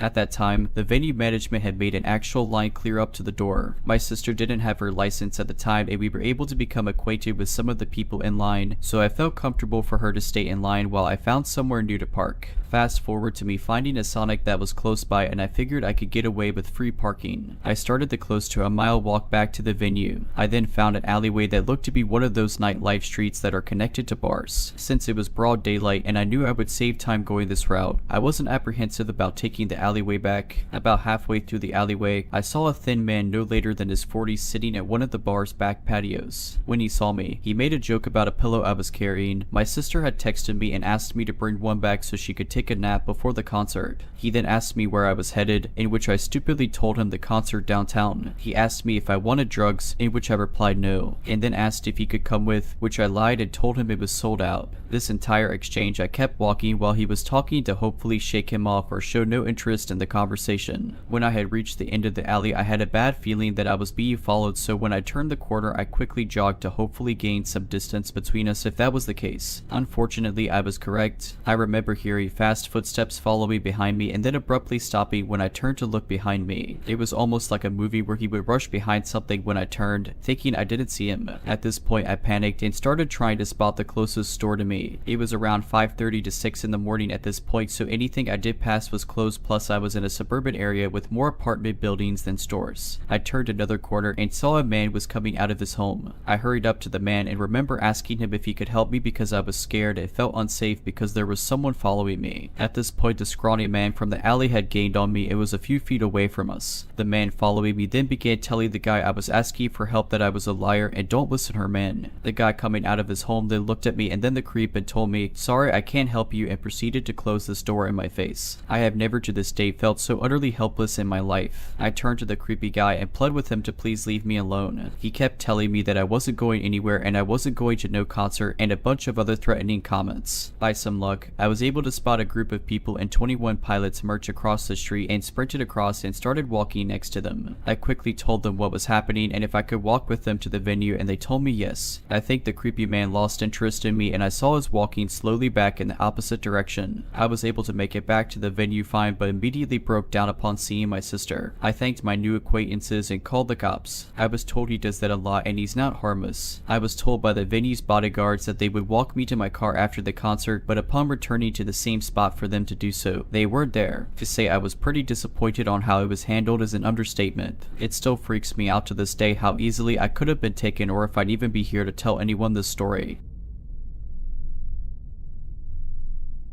A couple of years before the pandemic started, a friend of mine, Mary, introduced me to a guy. He wasn't really my type, but she's one of those people who turns into a matchmaker when she's in a relationship, so I agreed to go on a couple of dates with him so she wouldn't feel as worried that I might die alone and so on. The first time I met up with this guy, it was a group date with Mary, her boyfriend Tim, and another friend and her boyfriend. This guy Mary was trying to set me up with, Joe, seemed alright. We talked, traded jokes, that sort of thing. I was comfortable with him because I wasn't interested in him. At the end of the night, he asked if we could meet up again sometime, and I agreed. Afterwards, I told Mary and she was delighted. Her boyfriend Tim was not very happy though. Tim's training to become a doctor. He's a very smart guy, and my friend said I greatly value his opinion. There's something off about Joe, Tim said, and I agreed, and Tim and I talked it over for a bit, but neither of us had seen or felt anything worse than a bit of weirdness. Be careful with Joe, Tim said, when I hugged my friends goodnight at the train station. Joe and I texted for a couple of weeks before we met up again, and those exchanges only cemented my first impressions. I just wasn't into him, and something about it was off. He began to reveal a side of himself that was less friendly as well. He had very low self-esteem and was always looking for reassurance. At first that wasn't so bad, but it turned toxic pretty quickly. He seemed to get off on that sort of attention. I didn't really want to go out with him again, but Mary was really invested in the idea of Joe and I getting together. Mary is a sweetheart, but she doesn't really have any instincts. Occasionally that gets me or someone else in our friend group into trouble. Mary's cute and everyone wants to make her happy. She has good intentions, but because she has no instinct, she can't sense danger and sometimes drags people into dangerous situations unwittingly. I was hoping this was not going to be one of those episodes. Anyway, Mary was excited about the next date, and Joe kept asking when I was going to meet him again, so I invited Joe to an event my hobby club was holding. I figured that was safe because we'd be surrounded by people I knew well. The evening was alright. Joe wasn't as creepy in person as he had been over text messages lately. After the event, we walked along the river for a bit, on a walkway crowded with families and tourists. We parted ways at a busy train station. I figured I'd just gently push this thing further into the realm of platonic and everything would be alright. Then, on one night a couple of weeks later, Joe called me and told me he was going to off himself. I freaked out and tried to calm him down. I stayed up all night talking to him from when he called around 10 at night until the sun rose. Every time he calmed down, I tried to say goodbye, but he kept saying that if I hung up he would off himself, so I stayed on the line, talking him down over and over again. Something about the situation felt wrong, but what else was I going to do? I wouldn't leave anyone to end themselves. As I sat on my patio, watching the sun rise over the forest behind my house, he finally let me off the hook. He said thank you, and for a moment I felt that I'd done the right thing. Maybe I'd just saved a life. Then, Joe said, with a voice full of glee, that was the best night of my life, and hung up. I was stunned. What? Had this psycho really kept me up all night, knowing full well the next day was going to be busy for me, just to get off on the attention? I decided there was no way I was ever going to see this guy again. I told Mary what had happened, and she was very apologetic. She agreed that Joe was a complete psycho, said she was sorry she had set me up with him, and told me to call the cops if he came to my house. I didn't think he would. Joe didn't have my address, and neither did the person Mary had met him through. I don't give out my address to anyone but trustworthy family members because I don't want my abusive ex-step-parent to find me. That precaution probably saved me from a much worse experience. As it was, when I broke it off with Joe, he took it pretty badly. He threatened to end himself again, so I messaged Mary and she contacted her and Joe's mutual friend, who kept an eye on Joe for a few days. Not long after that, I started getting creepy phone calls after midnight. They were often at 2 or 3 in the morning. The caller never said anything, just breathed heavily down the line. It was so unnerving. I blocked the number every time, and Joe must have gone through 4 or 5 numbers before he switched his phone to a private number to get around caller identification. I couldn't block him anymore. I didn't know what to do. For more than a year and a half after Joe got a private number, I was forced to answer every one of his calls. A whole branch of my family had private numbers because one of them was scammed a while back. Luckily, the police caught the scammer and they didn't end up losing any money, but unfortunately for me, that meant that if I received a call from a private number at night, I had to pick it up, just in case something had happened to a member of my family. On one particular night, my phone went off at 3 in the morning. It was a private number. I knew it was probably Joe. I was staring at my phone, trying to work out what to do. I never let the calls go to voicemail, because apart from the whole family issue, even if he didn't know where I lived, he certainly knew where Mary and Tim's house was. I was afraid that if I didn't play along, he might go after my friends. The phone was still ringing. I reached out to swipe up and answer the call, then paused. I had an idea. Back when I was in high school, my dad would sometimes call early in the morning. If no one else was in the house, I'd be woken up, stumble over to the phone half awake, and answer it with a slightly croaky voice. I have a low voice for a woman, so every every time I answered the phone like that, my dad would mistake me for my brother, John. I realized that I could use that. I cleared my throat, dropped my voice as low as I could, then said hello. I was delighted with the result. I sounded exactly like John. It was uncanny. It made me a little sad, really. John died about a year before I met Joe. It was a bit of a jolt, hearing something so close to his voice again after almost 3 years. I quickly grabbed my phone before it could ring out, tapped the answer button, then said that deep hello again. This time there was no creepy heavy breathing, only silence. I said another deep hello. After a moment's pause, Joe hung up on me. I was overjoyed. Every other time, I'd had to hang up on him. No matter what I said before, he had always wanted as much of my time as he could get. I let myself feel a flicker of hope.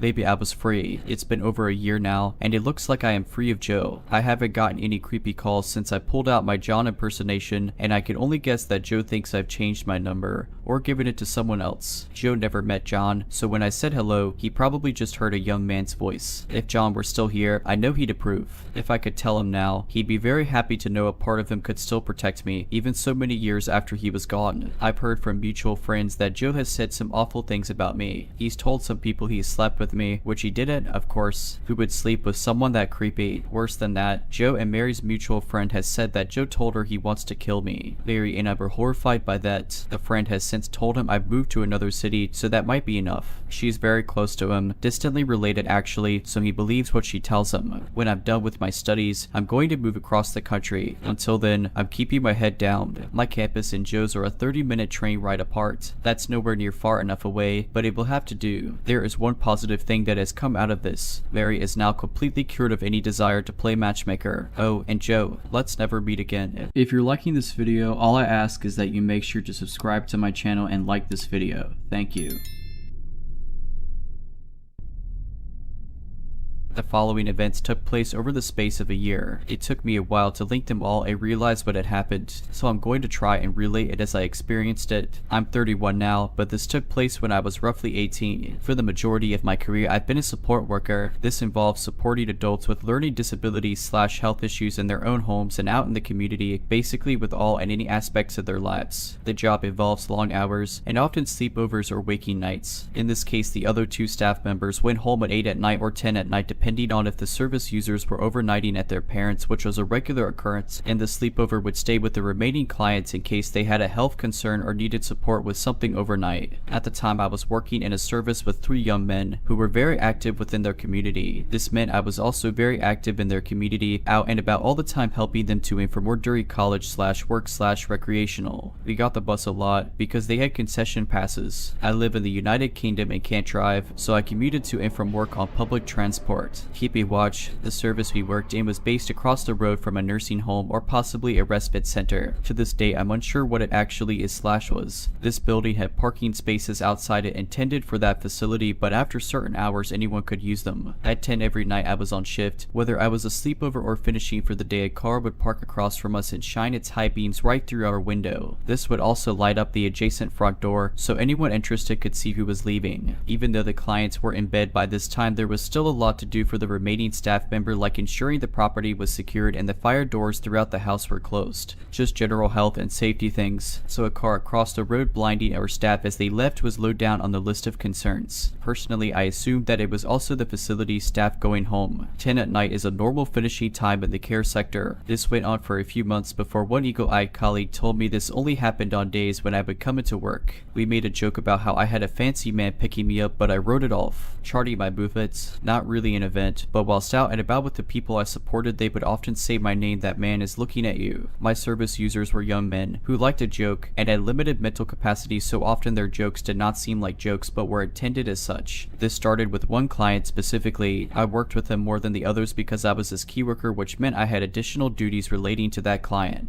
which included arranging special outings / events. But before long they were all telling me there was a man who was staring at me / following me. They often said this in crowded public areas, and because they struggled to communicate they could never describe him fully, but one of them said it was always the same man, and they gave the odd vague detail which we pieced together into a wider description and will be relevant later. Again, the other staff found it odd this behavior was only directed at me. They never said this to anyone else, though they did say it in the presence of other staff if I was part of the group. The escalation, this this event had such an impact that I still don't use public transport alone in the evening. I got a call from the mother of the person I was supporting that day. He had earlier gone for a visit to his parents and his brother was home from university, so they decided he would sleep over so he could spend the following day with his brother. It was 7:30 in the afternoon and dark because it was winter. I had worked over my contracted hours that month as we were short-staffed, so I called on our call manager who offered me an early finish. I did all the admin care quality commission work required us to do daily, cheerily said goodbye to everyone before leaving to catch the 8 at night bus. It had been laundry day, so I had been ironing and hadn't eaten the food I had brought with me. I called my partner at the time, and because I had to pass through the city center, I decided to grab us a chicken bucket and pick up the newest Dance of Dragons book, which I had pre-ordered from Waterstones as it was December and the shops were open late for Christmas. I got off the bus, wearing my headphones as usual, picked up the book, walked down to the fast food place to get the bucket of chicken, which was next to the metro, underground/subway station, got my food and was on my way down the steps to the ticket barrier. Halfway down the steps I had a tap on my shoulder. I had my hands full of chicken, so turned, unable to take my headphones out to see a man who I assumed was asking about which line he should be on or something. Anyway, I tried to brush him off, but he followed me to the barrier. He bought a ticket, but I had a pass, which I scanned, but he ran down the escalator to catch up with me. As I was sitting on the platform, he sat next to me. It was late and people were sparse and spread out. It was super uncomfortable that he had all this space and chose to invade mine. Having a seat for my chicken, I took a headphone out because he seemed angry with me. He was rambling, but in a nutshell he told me he has seen me about often with different men, people I was supporting I assume. Sometimes I'm in a group with people much older. I assume my co-workers as I was the youngest employed there. He said a lot of odd things which didn't actually register as creepy until I got home. He said I live on road I work on and often go between 2 houses. At the time we had another service a few doors up again with 3 young men. That was my original service, but it was better conditions at my current service, so I had hopped over when they needed staff. It was ran by the same company. As I knew the service users, I'd often cover there if they needed me, rather than call agency staff. He described my commute, including times, the clothing I wore, which was dress code, that I was either with someone or had headphones in. He said my hair changed a lot. I had semi-permanent colors that I changed regular. There was a lot that looking back indicated he had been watching me a while, but I was tired, and he was rambling, and I wanted him to go away. He was inexplicably angry at me, and saying he just wanted to look after me, and I kept ignoring him. This was the first time I had ever seen the man. I can't remember how I responded exactly, but I basically told him he had the wrong person. However, it did freak me out enough that I changed lines in metros a few times. I was on the phone to my partner the whole time after I got on the metro. He followed me at first, at a distance, next car over, but eventually lost track of me. He was unable to describe anything I did after the city center, so I think this was the first time he had followed me beyond my changeover from bus to metro. I did end up safely at home that night, but over an hour late with cold chicken. I told my manager about this and she gave me a personal alarm. I hadn't yet connected it to prior events, so I just let it go thinking it was a one-off. Final event. I was either not at work or on annual leave and only have a vague recollection about hearing about this event. In fact, I had forgotten it entirely until a coworker at the time, a current friend, reminded me. It took place at a vulnerable person's home. 2 of my coworkers were upstairs sorting out medication. They came down to find a man the same ethnicity, and later we confirmed it was the same general description as my stalker. He was sat at the table. The guys we supported were in their rooms, so downstairs had been empty. As you can imagine, they were quite shocked. This was a secure service that protected vulnerable adults. He had managed to bypass multiple doors, all of which were both locked and alarmed. He was just sitting in silence looking around the room. We still don't know how he got in, but he didn't respond to their questions and after a while just got up and left without saying a word. This obviously got reported, but nothing was really done about it. The company was one of the first I worked for, so I didn't know better, but it's just generally bad. At the time, the other staff assumed he was an agency staff member who maybe had the wrong house and was meant to go to the other service a few doors up. But he didn't present them with identification when asked. I'm not sure why they didn't call the police because I would have. Shortly after this event, I got offered a new job in a different city, meaning I left the area entirely for about 5 years. I now live back in the same vicinity but different area and with a different name through marriage. I also look a lot different now. I have never seen the man again. I can't prove these events were connected, just that the description of the man was consistent across them all. After the metro incident, I started getting taxis home because I was so afraid, which I still do if I'm out late. I'm now also extra vulnerable as I myself am now disabled. Luckily, I work a 9 to 5 job which is based at home since the pandemic. I have the worst luck, and a good bit of traumatic experiences I've dealt with throughout my life. 2022 was no different, and the year started out awful when the heat lamp from my pet frog caught on fire and started a nasty fire in my bedroom. Due to the smoke damage throughout the house, and me having nowhere to sleep, my parents and I were put into a 2-bedroom suite at a residence inn in the next town over, a quiet medium-sized town with little to no crime while the house was gutted and renovated. We lived in this hotel from January 5th to late October. It's actually a town known for being a more wealthy, stuck-up type. The hotel was nice, but I am used to living in a pretty woodsy and rural neighborhood where I don't hear too much going on. I'm not used to apartment living, but having access to a pool, hot tub, fire pit, and nice propane outdoor kitchen that people rarely use was very nice. About a month after the fire, I ended up getting a part-time job 5 minutes away from the hotel and started dating my coworker. The story starts that my boyfriend and I got out of work around 12 at night, and then hung out with our friend until we decided to all head home at around 12:50. My mom texted me asking where I am, which I didn't reply because I would be there in less than 5 minutes. It was driving, and she would probably see me before I could even enter the hotel through the door near our room, because most nights she would stand out there on the phone with a friend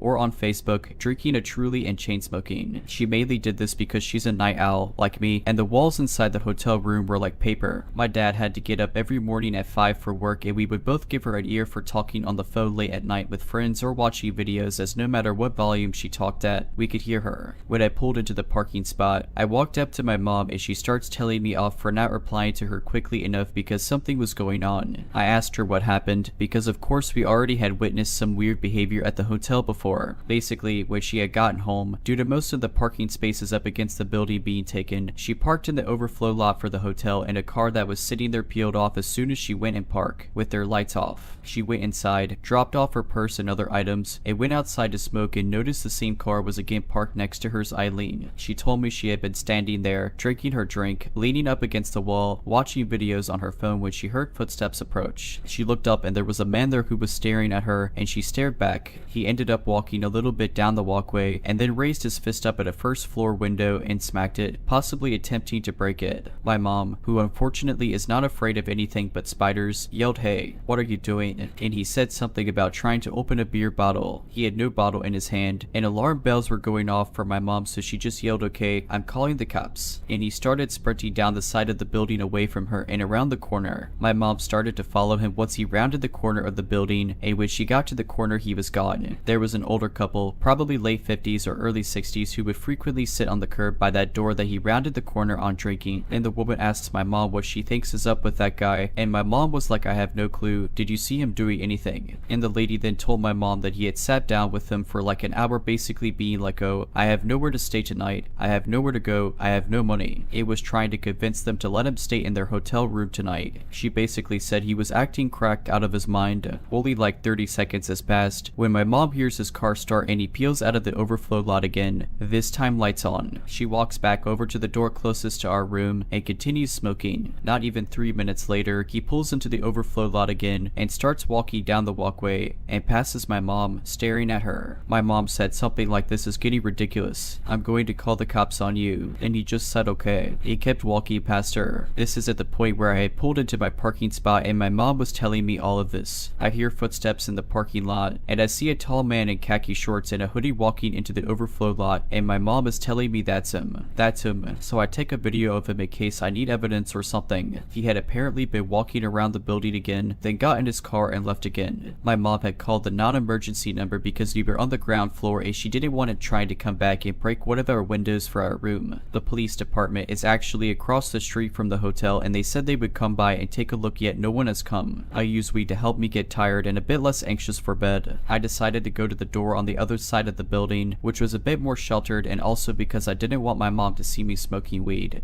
Even if she knew I was doing it, it felt weird to be doing it in front of her. I sit down on the curb of the walkway and light up, texting my boyfriend about all of this when I hear a car door close behind me. I look out into the lot and don't see any headlights or anything, but I'm not too worried because again, it's a hotel, lots of people get dropped off and come by late at night. I start scrolling through Twitter and hear a loud roar from a bed. I get up, already shaking, and look around, and I see his Volkswagen Golf parked about 10 feet away from me. The lights in the car are on, and there's a bunch of smoke in the car. He's rooting through stuff in his backseat, making sounds like an animal and just talking gibberish. I immediately call my mom and start walking down to the other end of the building where she is, and she's looking at me head on and tells me to run through the phone and don't don't look back. Apparently at that point he was walking behind me quickly. By the time I get to her, I turn around and he's already walking back. I'm so shaken my mom said screw this and calls the police this time because it's now been around 35 minutes and no officer has come from just dialing the police department. An officer comes 10 minutes later, which I recorded on my phone, and tells us that she actually had responded to the first call. And at that point he had gone to an ATM, gotten cash, and bought a room for the night at our hotel. She said she personally talked to him herself. She has a bit of an attitude with my mom. I'm now listing this completely based off of the recording. Who after my mom had said, do you not see the odd behavior? And the cop literally went, it's not illegal to have odd behavior, ma'am. He is a guest to her. And my mom says he's acting like he's on drugs. And the cop said he may be. It's not illegal to be on drugs. It's only illegal to possess them. That was the most outrageous thing I ever heard. If he's high, it's only if he's possessing them that I can take criminal action. To which my mom replies, well clearly if he's high he's most likely got drugs in his possession. Don't you think? The cop then basically said she understood my mom's concerns, and while his behavior is a little bizarre, the attempted window smashing is a he said she said, and because he is now a paying guest she cannot go against the matter any further and leaves. My mom and I are inside for the night in our room, and in my bedroom I kept the window cracked because the air conditioner wasn't the best and I heard him walk around the building time and time again until I eventually fell asleep. When I woke up around 7 in the morning, he was gone. I have so many other creepy stories staying at this place, and it really is shocking if you knew what town it was. I would witness drug deals going down at 3 in the morning when we first started staying there, and I lived on the 3rd floor. People engaging in affairs. One night I had gone over to my aunt's house, which was about 35 minutes away, and on the way home had a friend on the phone to keep me company. I pulled into a parking spot right at the door, and it was around 9:30 at night. I was just sitting there for about 5 minutes when I saw a man's silhouette walking down the walkway slowly, coming closer to my car. I didn't think much of it because people walk their dogs a lot at night or go out to smoke, but then he slowed way down as he got to my car and stood directly in front of the hood, staring at me through the windshield. I stared back, but I couldn't see anything besides the black silhouette and the end of the cigarette lit, and just said to my friend, there's a guy just standing, like right outside my car staring at me, and she yelled, text her dad. Text her dad right now. I'm assuming he had heard my friend, because he then swiftly walked around the corner and disappeared. My dad came running down the stairs. Bless him, because at that point we were on the 3rd floor, and by the time he had come running out the man was gone. At that point, my parents wouldn't even let myself out at the pool and hot tub area by myself anymore because they noticed that the hotel was being used for human trafficking with pimps and so on. They wanted me to text them as soon as I arrived to the hotel and not dilly-dally in the parking lot. Just get inside and keep a close eye on my surroundings. Again, really surprising for that area. I'm thankful I'm back in my house, where the only sounds I hear at night are bears or raccoons trying to root through my trash, and I hope I never have to live in a hotel ever again. Background information. This happened at a travel hockey tournament. I've never had an experience like this before, so it was shocking as somebody who has been playing for 13 years. At the time I was a 13-year-old girl. However, at 13 I gained the privilege of being able to walk around in public without having an adult's eyes on me 24/7. In hindsight, probably not the best decision of my dad. I was on a team this year and all of the kids were 13 to 14 years old. We were headed down nearby DC for a tournament in December. Our team manager booked a hotel that was in the projects. I'm talking hearing a gunshot and seeing abandoned houses nearby when I pulled into the parking lot of this hotel. This was already a red flag, but I continued to unload my suitcase from my dad's truck and grab my backpack too. As we were headed towards the doors of the hotel, I heard a man behind me calling some girl's name. I think he was screaming Annie or something that sounded like that. I turned around just to see if he was anywhere near us, and he was standing next to a large pillar connected to the hotel. This man had bloodshot red eyes. It was definitely on some sort of substance. I decided to start walking faster, and my dad must have thought the same thing as me because we started hightailing it to the hotel doors. Less than a minute had passed once we reached the hotel doors, probably about 10 seconds. I decided to look back to see if this man was still there, but he disappeared. Eventually my teammates all texted the group chat saying they had arrived and they were hanging down in the lobby. I rushed to the elevator to go join them. I clicked the start button which leads to the lobby, but when the door opened, it wasn't the lobby. The elevator had taken me to the basement. I was frightened because it kind of looked like the back rooms except tile flooring, with some 60s music playing faintly. I took a peek outside the elevator door and there was absolutely nobody in sight. I tried the start button again, absolutely horrified from that. I didn't feel myself go up or down. The door opened to the basement again. I figured maybe the start button was the basement and it was just different from other hotels. Maybe I just had made a mistake and was supposed to press floor 1 to get to the lobby. I hit the floor 1 button. This time it took me to a hallway. The button led me to the first floor of hotel rooms, still not taking me to the lobby. At this point I started to get confused and an eerie feeling overcame me. I decided to head back onto the elevator, go to my floor, the 3rd floor, and walk down the stairs. I knew my entire team was roomed on the 3rd floor, so I felt more comfortable walking down the stairs from there. I went up to floor 3 and got off of the elevator. On my way to the stairs I saw weird crumbs in front of a hotel door and bent down to take a look at what it was. It was weed on the floor. I was kind of taken aback a bit and fell back. The person on the inside must have heard me because the door opened. The crazy man from the parking lot was the one behind the door. After seeing this, I bolted to the stairwell and ran down the stairs. I was running so fast that I was skipping some steps. I even ended up accidentally tripping at one point, but I got up as fast as my little legs could carry me. I made it down to the lobby and my team saw me in a panic. They all asked me what's wrong and I explained my story. I got a few looks from them and they probably thought I was delusional. But one of the boys convinced the whole team to follow me onto the elevator so I could show them in person what happened. I clicked the start button and lo and behold, the door reopened without any movement from the elevator. This was the same elevator and same button I had pressed previously. I still have no explanation behind this. The weekend ended up continuing but being completely normal until we had to leave for our last game. We all were standing in the lobby about to leave. We walked out into the parking lot to see that one of the cars had been broken into and it was my teammates. This car had a back window that was pretty big so you could see what was inside of the trunk. Well, turns out that somebody had broken into the vehicle thinking it was full of something valuable. The only thing left behind in the trunk was both of my teammates' sticks, so he definitely wasn't looking for equipment. Jokes on him though, because hockey equipment smells absolutely rancid and he probably had a not so nice surprise when opening up the bag. The hotel workers actually checked the cameras and guess who it showed? The crazy man from the parking lot. So crazy man, let's not meet. If you're liking this video, all I ask is that you make sure to subscribe to my channel and like this video. Thank you. I've been holding onto this story for years now and would like to finally get it off my chest. So my sibling and I lived close to an elementary school where we would often go to walk our dog in the playing field in crop of woods, or we would let our dog roam around while we played on the playground or made pretend in the woods. I think I was around 14 when this happened, about 10 years ago. This schoolyard had a playing field, a playground near the building, and a playground farther away from the building in a crop of trees. We were swinging on the swing set at this more distant playground, but from this play area you can clearly see residential streets and the parking lot of the school, which kind of all wrap around the crop of forest. As we are swinging, I see an SUV drive up one of the roads and pull into the parking lot. It's a weekend, so there is no other cars around and not very many people, maybe the odd passerby also walking their dog through the school grounds. The SUV is about 40 meters or 130 feet away from where we are and I wear glasses, so I can't see very well what the people look like as they exit the car, but I can see some distinct clothing pieces. There are 3 people, 2 look older and are dressed as if they are older middle-aged, like in their 50s. I remember one of these people was wearing a wide-brimmed women's sun hat. The third person looks like an older teen or young adult in his 20s and is wearing a green and white striped jersey and cleats. It is not uncommon for people to walk or drive to the school to use its field for play or sport practice, though looking back now I realize it is odd they parked in this lot and not on the side of the road nearer to the field,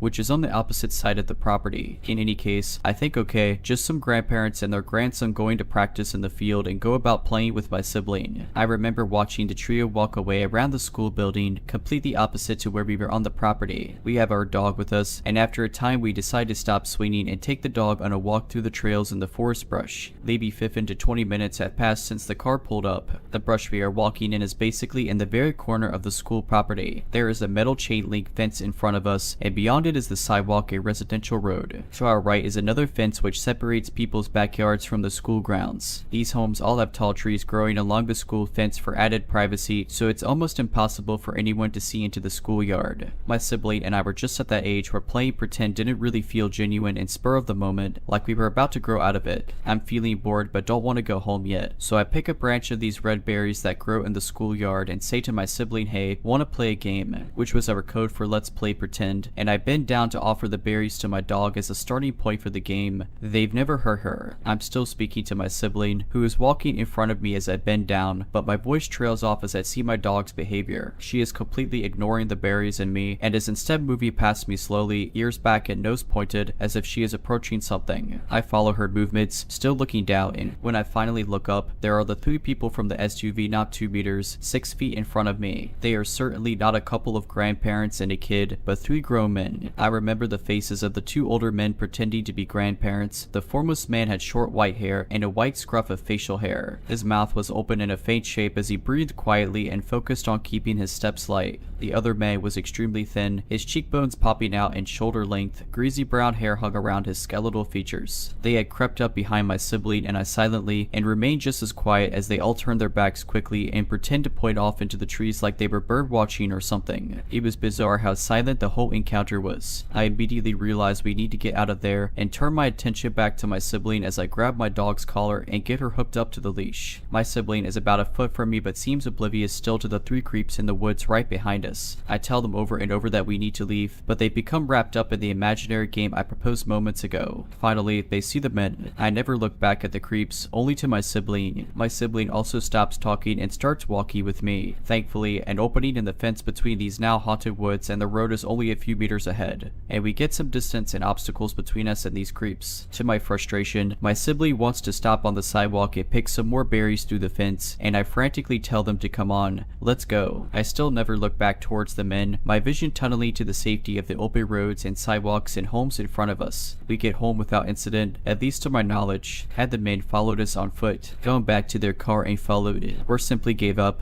I didn't care. I just wanted to get home, which was only a couple blocks away. When we got home, I broke down. I told my mom what happened, and I remember her reaction being kind of nonchalant. I had always been an anxious child, and she had developed a habit of downplaying things in a kind of exposure therapy way. I realized I still didn't feel fully safe with this reaction and retreated to my basement to cry alone. In recounting the story with my mom years later, she said she did call the police, but nothing came of it. I am also very thankful for my dog, as it is likely she saved the lives of myself and my sibling that day. This story happened to be back when I still lived at my parents' house. I was commuting to college at the time and had 3 siblings that also lived at home, my brother and 2 sisters. For some context, we lived on 5 acres in rural Ohio, surrounded on both sides by woods and farm fields. Additionally, during the week, my dad normally left for work at 2 in the morning, so I had always felt like it my job to be the man of the house because he was gone during the times when you would imagine something sketchy happening. However, on this night, because it was the weekend, my dad was home. I woke up to the sound of my brother's voice trying to get my attention. We had separate rooms upstairs, and coming out of our rooms you could look down over the banister and to see our front door. When I woke up, it took a few moments to get out of the haze and realize what was going on. I looked at the clock and it was around 2:30 in the morning, and my brother told me there were 2 men at our front door. Now this really woke me up. They quietly walk out of my room and peek over to look down at the front door. When we looked, there was no one at the door, but I noticed my parents off to the side, out of view of the glass on the front door. I whispered down to my dad, and he told me there were 2 guys who had been talking to each other and knocking on the door. Hearing my dad say this freaked me out even more. I went back into my room and grabbed my pistol, quickly shuffling down the stairs after looking to make sure they weren't at the door. If they had been, they would have easily seen me coming down the stairs as it is in direct view of the door. My brother is right behind me as we head over to where my parents are, whispering to try and find out what is going on. My parents had awoken to the sound of our dog barking and had come out to find these 2 men knocking loudly at the door. At this point, the men return and begin knocking again, despite the fact that no one had come to the door and our dog was still actively barking. The fact that they were there at this time, in a location where houses are spread out hundreds of yards, and still knocking with a dog barking, made the situation even more terrifying. After a couple of minutes, the men walked away, and we all shuffle across the kitchen into the family room to peek out the windows into our driveway, which is lit up by our outside light. There was a black Cadillac sitting there, but no one was inside from what we could see. Immediately the question was, where did these guys go? They weren't in their car and they were no longer at the front door. Unfortunately, we figured out the answer when the handles on our back French door started jiggling. They were actively trying to enter the back of our house, which enters into the kitchen. At this point, I just remember my mom frantically saying David to my dad as pure terror overwhelmed her. Then 2 things happened. Adrenaline filled my body as I prepared my handgun, horrified at the very real possibility that I might have to shoot these men. Secondly, my dad finally grabbed the phone, called the police and calmly told them what was happening. Thankfully, Eventually, after a minute of jiggling, they stopped at the back door and disappeared again, only to return to their knocking at the front. However, at this point, several minutes had gone by and suddenly we saw the local police fly up in multiple cruisers with their lights on. As they whipped into our driveway and front yard, the two men bolted away, attempting to run the long way around the house across the driveway. One of them disappeared out of our view, but the other one was intercepted by an officer yelling for him to get on the ground. He didn't, and he was immediately tased and fell on the ground. Some of the officers went around the house after the other guy, and one of them came to talk to my dad and I as we came out the front. They ended up finding the other man hiding in my sister's little playhouse in the backyard. It appears both of them were drunk and or high, as the one who hit had cocaine on him. While they were both arrested that night, we never did find out what they were charged with or what happened to them. Needless to say, the whole experience wasn't fun, so random men at our door in the middle of the night, let's not meet again. My parents had purchased a condo about 10 minutes from their home around the time my older brother was born, with the intention that my siblings and I have the option of renting it when we become of age. I moved in alongside my brother a few weeks after my 18th birthday, exhilarated by the freedom from our childhood home, which had become laden with traumatic memories over the years. The move took 2 or 3 days, and we had a U-Haul coming in and out of the driveway during that time. My first day of college occurred a few days later. I had a full schedule 3 days a week, which I would later regret, with my last class getting out at 6 in the afternoon. The city I live in is notorious for heavy traffic, and I would not get home until roughly an hour and a half later, despite the university being less than 15 miles away. The sun was mostly down by the time I turned into my street, and there were a few people, some accompanied and well known, taking their evening strolls. There was nothing remarkable about it. The driveway was occupied, so I parked on the street and made my way home. The following day, I got off my closing shift at 9 at night. It was dark by the time I got home, and there was a man walking on the strip of sidewalk that faces the condo. I would not have noticed that he was the lone man from the evening before if it was not for him wearing the same outfit: a bright yellow hoodie, black nylon track pants with white pinstripes, gray Nike trainers, and a tan baseball cap.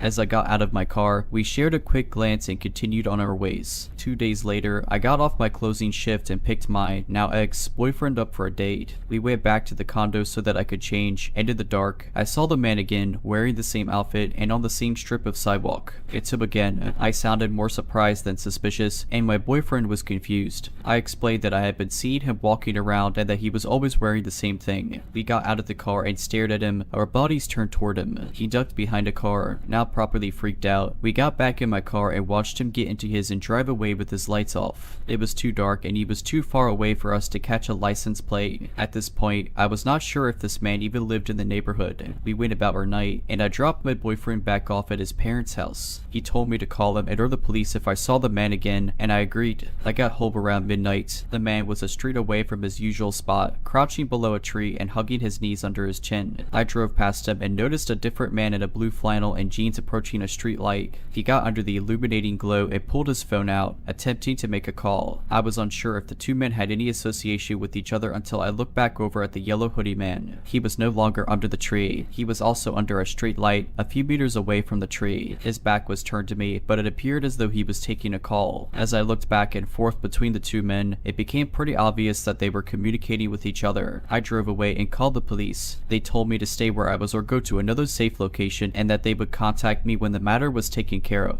I dozed off and was awoken maybe an hour later by the promised phone call. I was told that neither of the two men were residents of the area, and that they were simply told not to come back on reports of suspicious activity. After being advised to call again if they came back, I went home. I was tired enough that I had no trouble sleeping for a little while. Around 4 in the morning, I was sharply roused by the metal screen door rattling against its frame. The force slowly grew in intensity, and eventually, the walls and floor were quaking. I peeked through the blinds at my second-story window, which overlooks the front door, and of course, saw the man in the yellow hoodie aggressively attempting to open the screen door. I was shaking in my boots on my mattress, which was still on the floor as I had not yet purchased a bed frame. I received a call from my equally bewildered brother who was in his room. I told him to call my dad while I called the police. It has now been almost 4 years, and I can assure you all that my street smarts have markedly improved. If you're liking this video, all I ask is that you make sure to subscribe to my channel and like this video. Thank you. For context, I am now 26 and I met my stalker at 14 to 15. So when I was 14, I decided to take ballroom dance classes. That was kind of normal for teenagers in my generation in my country, though you had to change partners each song, so every girl would dance with every boy. In my group that consisted of mostly teens between 14 to 17, there was a really tall, almost 2-meter tall guy who was 21 years old. His name was Philip. We had a nice chat with the times we danced, but he seemed weird because I was young and naive, and that's how I normally made friends. I told him where I lived when he asked me, so the stalking began. At that time, I did not realize that it was stalking. I just thought he had a lot of time on his hands and that he was annoying. Philip would ride on his bike from his house. He lived one town over to my house and asked if I wanted to spend time outside with him and play. After doing that for a few times, I asked my parents to tell him that I was not home when he would come over. Both my parents and I were very oblivious about his actions for a very long time. At one point in time, the stalking ended for a few weeks and Philip also did not come to dance classes. At that time, I became a part of a friend group of a boy I liked. For some months he had a girlfriend, but they split soon after and I became his girlfriend. Unfortunately, Philip was also friends with the best friend of my boyfriend, so he was also a part of the group.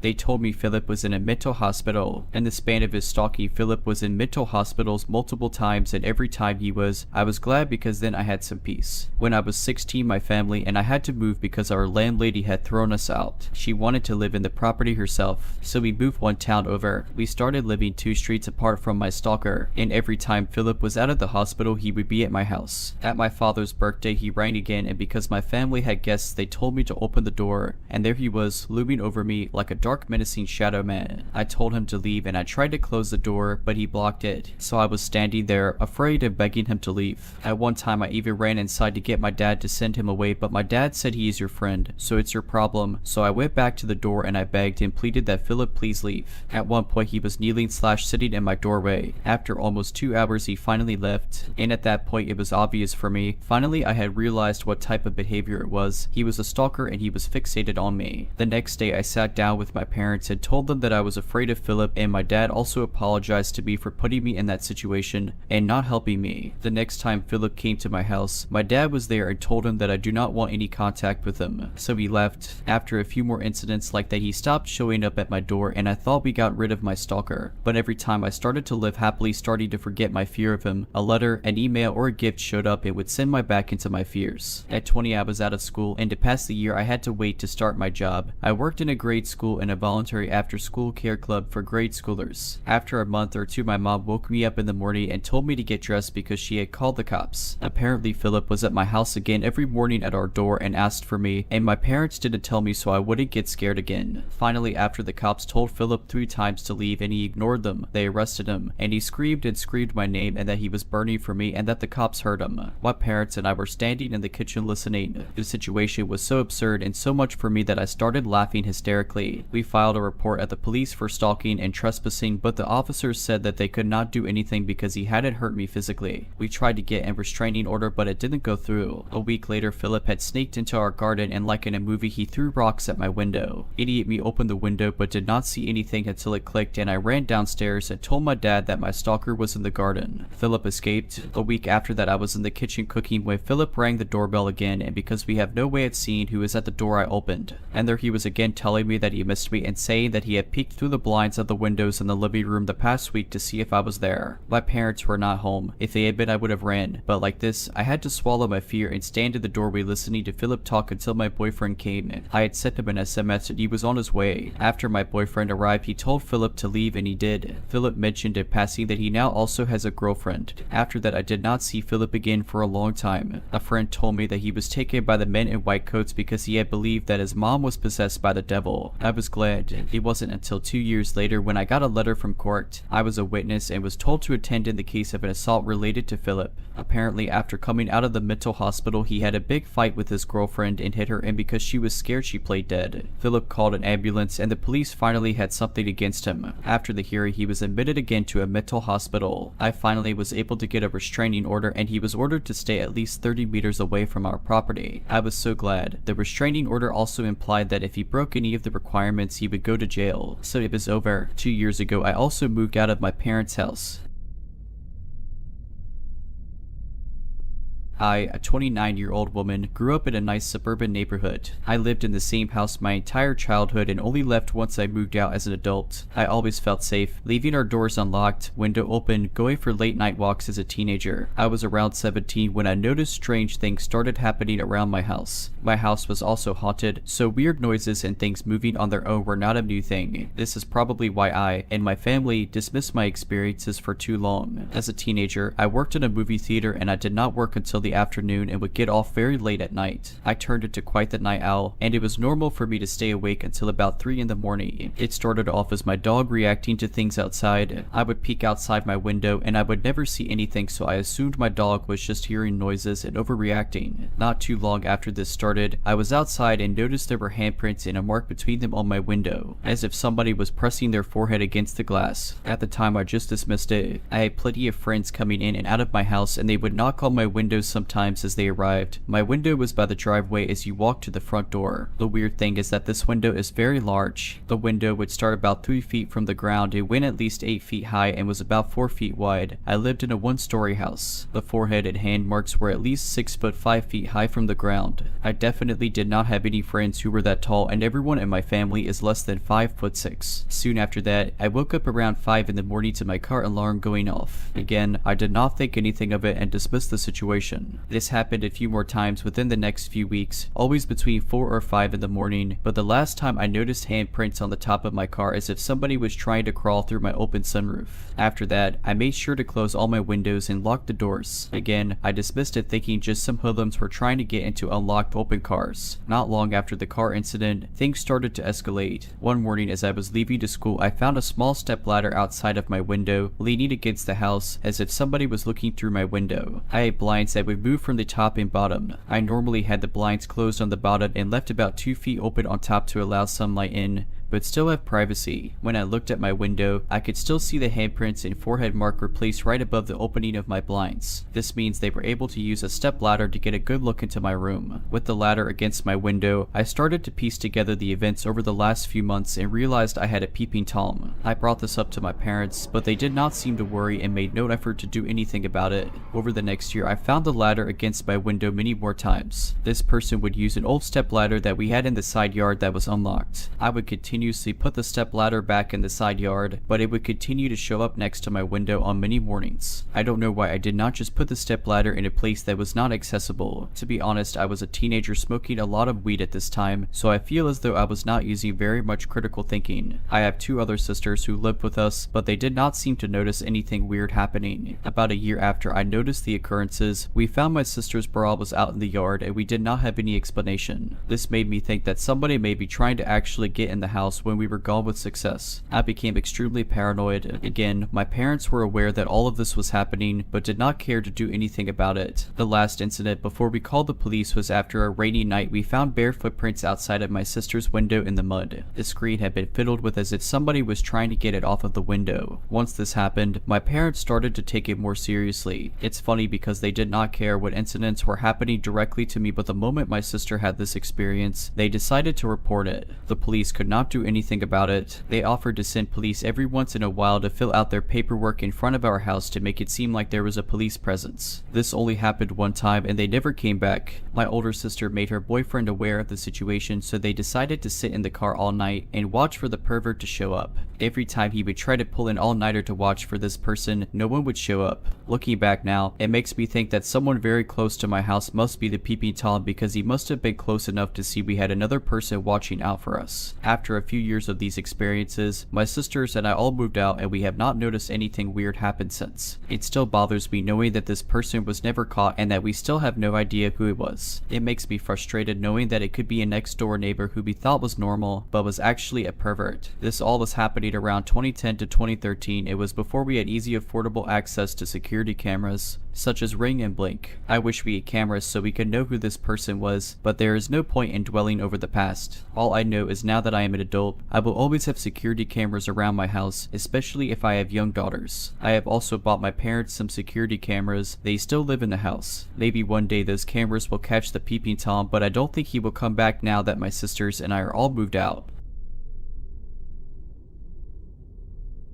My story takes place 2 years ago, between the two first containment in France. I was home alone in my small apartment, working on something for my internship that I was stressed about. It was the beginning of the afternoon at 12. Someone knocked on my door, but I wasn't expecting anyone. I went to open up, and it was a guy I knew. Let's call him Jim. Jim and I had slept together a few times a few weeks before, until he pushed me away without explanation. We were still friends, but I was a little hurt. Was I that bad? Had he gotten what he wanted, I wasn't interested anymore. I didn't dare ask the question because I was getting a little attached, and I preferred to wait for it to pass, especially since we were bound to run into each other again. Indeed, Jim had recently got a room in the flat of a friend of mine. The situation was quite funny because he had stumbled upon the advertisement without knowing that I knew the other tenants, and my friend didn't know yet that I knew the new roommate. I was going to tell her about it in person when we met again in college for our middle terms, so I knew I was going to see Jim again, but I didn't expect to run into him so soon after he moved in, let alone during a surprise visit from him to my apartment.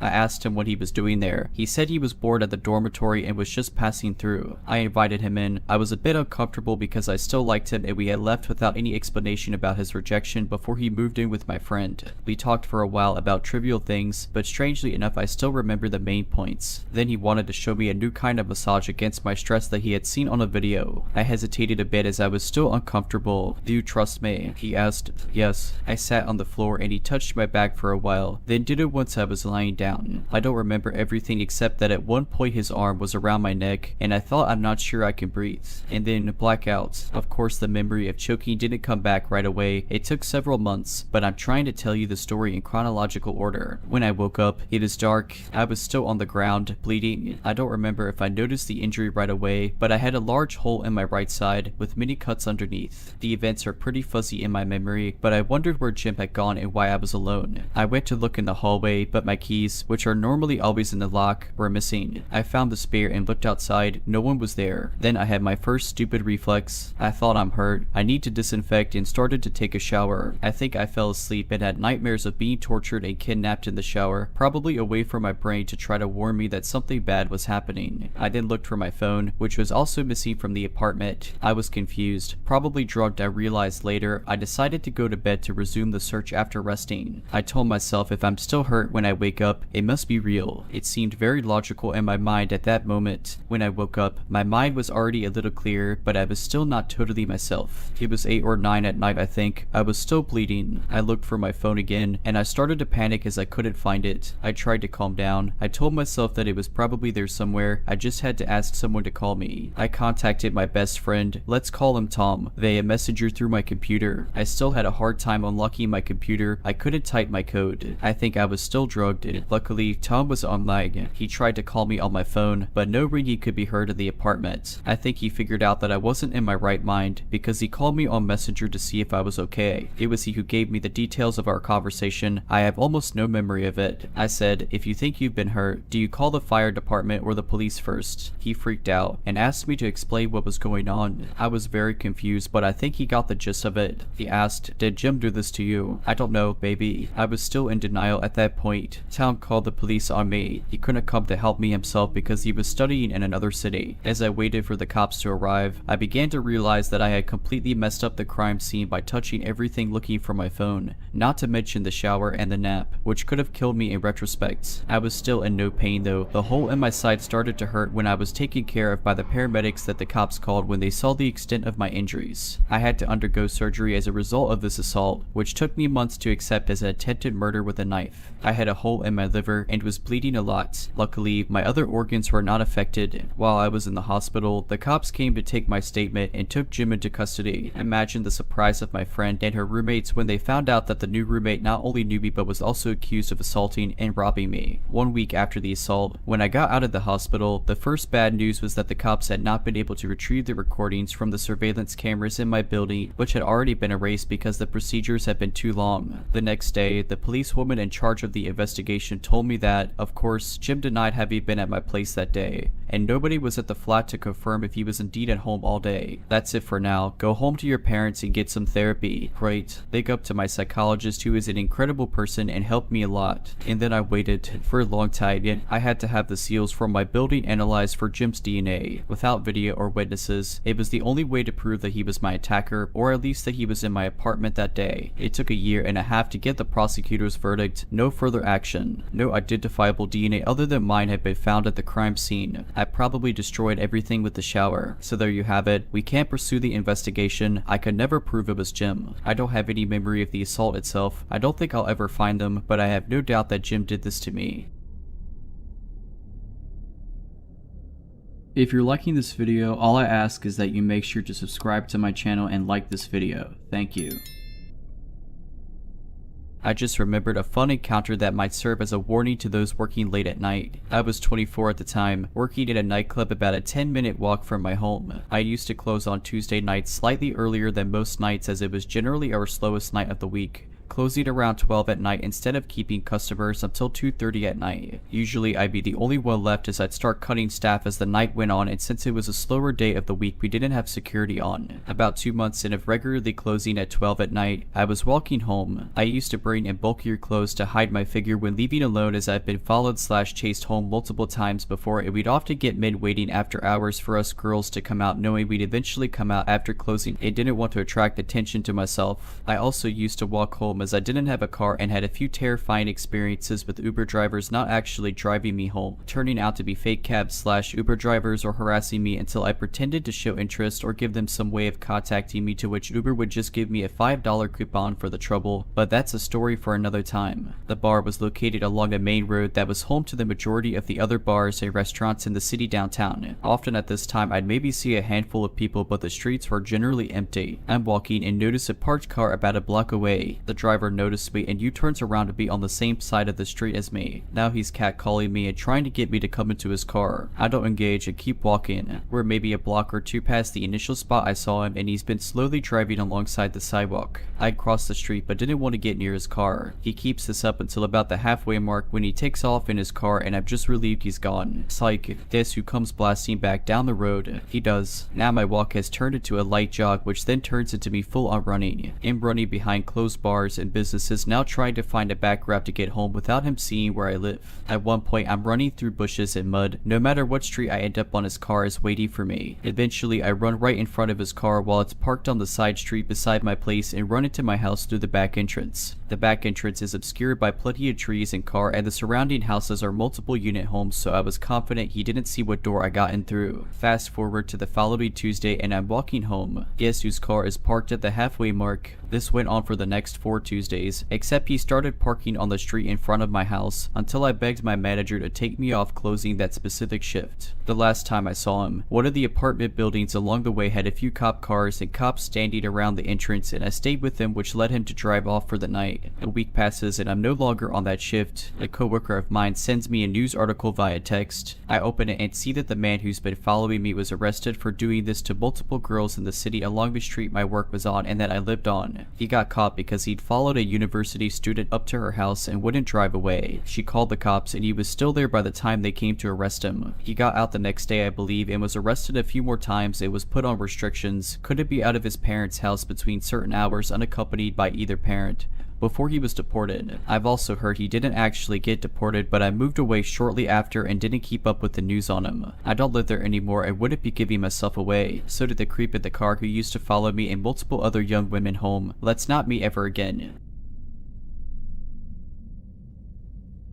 Quick backstory, I've had a stalker for about 4 years. He was never aggressive or sent me proper threats, so stubborn as I am, I did my best to ignore him and not give him the satisfaction of showing him any fear. To be honest, after a while I also wasn't scared anymore since he almost never came close to me. I know being stalked can affect people severely even in a case like mine, and that's totally valid. but I guess I just got lucky and was never really psychologically affected by it. His stalky behavior mostly just consisted of sending me letters and gifts such as photos of my own apartment building from the outside, things he dug out of my trash can, and so on. I called the police many times, but they weren't able to, or really tried to be honest, catch or identify him. About 3 weeks ago, I discovered the German version of r/IMA, you know the next word here, and thought that people might want to know about what it's like to have a stalker. Since I barely use any social media aside from Reddit and have no personally identifying information here, I didn't think he'd ever see it. One person even asked, does he know you're putting him on blast on Reddit, and I answered maybe. Maybe it would make him angry, maybe he'd be turned on. Don't know, don't care. Well, I know the real answer now. He did see it, and he did not like it. Like I said, he was never aggressive and never came close to me. The closest I know of was when he sent me a picture of myself unlocking my apartment door, taken from the corner of the steps above. Sorry if that makes no sense. I don't know how else to explain it, but I consider myself a pretty vigilant person, and I'm thinking that he might have hid a camera there instead of being there to take the photo himself. I think I would have noticed him if he did. I don't know how he got wind of the posts I made, but he did. The next week was quiet, no letters, and I didn't see him anywhere. Then he left me letters with printed out questions and my answers from the post I made. He also left me a long hateful letter towards my boyfriend about an issue I had posted on the subreddit. His letters were never hateful like that before, though he never seemed happy with my boyfriend. He wrote about how I should share the spotlight with him since I got so much attention thanks to him. A few days later I got a gift, but this time he didn't leave it in my mailbox or at my car like he usually did. No, this time he left it inside the apartment building right in front of my door. I didn't take it inside my apartment but opened it outside. It was a pretty big box, which was also unusual, and it was taped shut. As I'm typing it out, I realized that wasn't a good idea at all and could have ended badly for me, but luckily he didn't send me a bomb or anything. He did, however, send me several zip ties, a roll of tape, the kind you use to tape off walls when painting nothing you could use to restrain someone, a television remote with most buttons picked off, a pack of band-aids with a few used ones, not actually, just made to look that way according to the police, and a framed picture of me. I could tell the picture was taken a few days ago and my boyfriend was next to me but cut out of the photo. The frame was shattered and the package was full of glass shards, clearly more than just what could have fallen out of the frame, and they were also intentionally put inside the crumbled newspaper that was stuffed in there to keep it all in place. I called the police right away and gave it to them. They were more concerned this time. Finally, thanks, and told me they'd send patrol cars more frequently. He didn't show up or leave me any letters/gifts for about another week and a half. But 8 days ago it started again. I found letters in my mailbox where he wrote about how he wasted his time on me, how I haven't been appreciating his effort, how he was wrong about me being special. 5 days ago I left my apartment in the morning and heard a crunch sound as I stepped on my doormat. He put broken glass under in the night. I went off to work because I was in a hurry and was just going to make my boyfriend call the police, but then I found my car had also been vandalized. The sides were scratched, lights smashed, and the windshield had a phrase painted on. It's time soon, miss my last name. I went back inside and called the cops myself. They found the same phrase on a note under the doormat. This time they really took me seriously, which might have been because I was just pissed at this point, which I made very clear. If, for some reason, you're like me and just too stubborn to be afraid of a stalker like mine, then all of this, the letters, gifts, photos, even the glass under my doormat,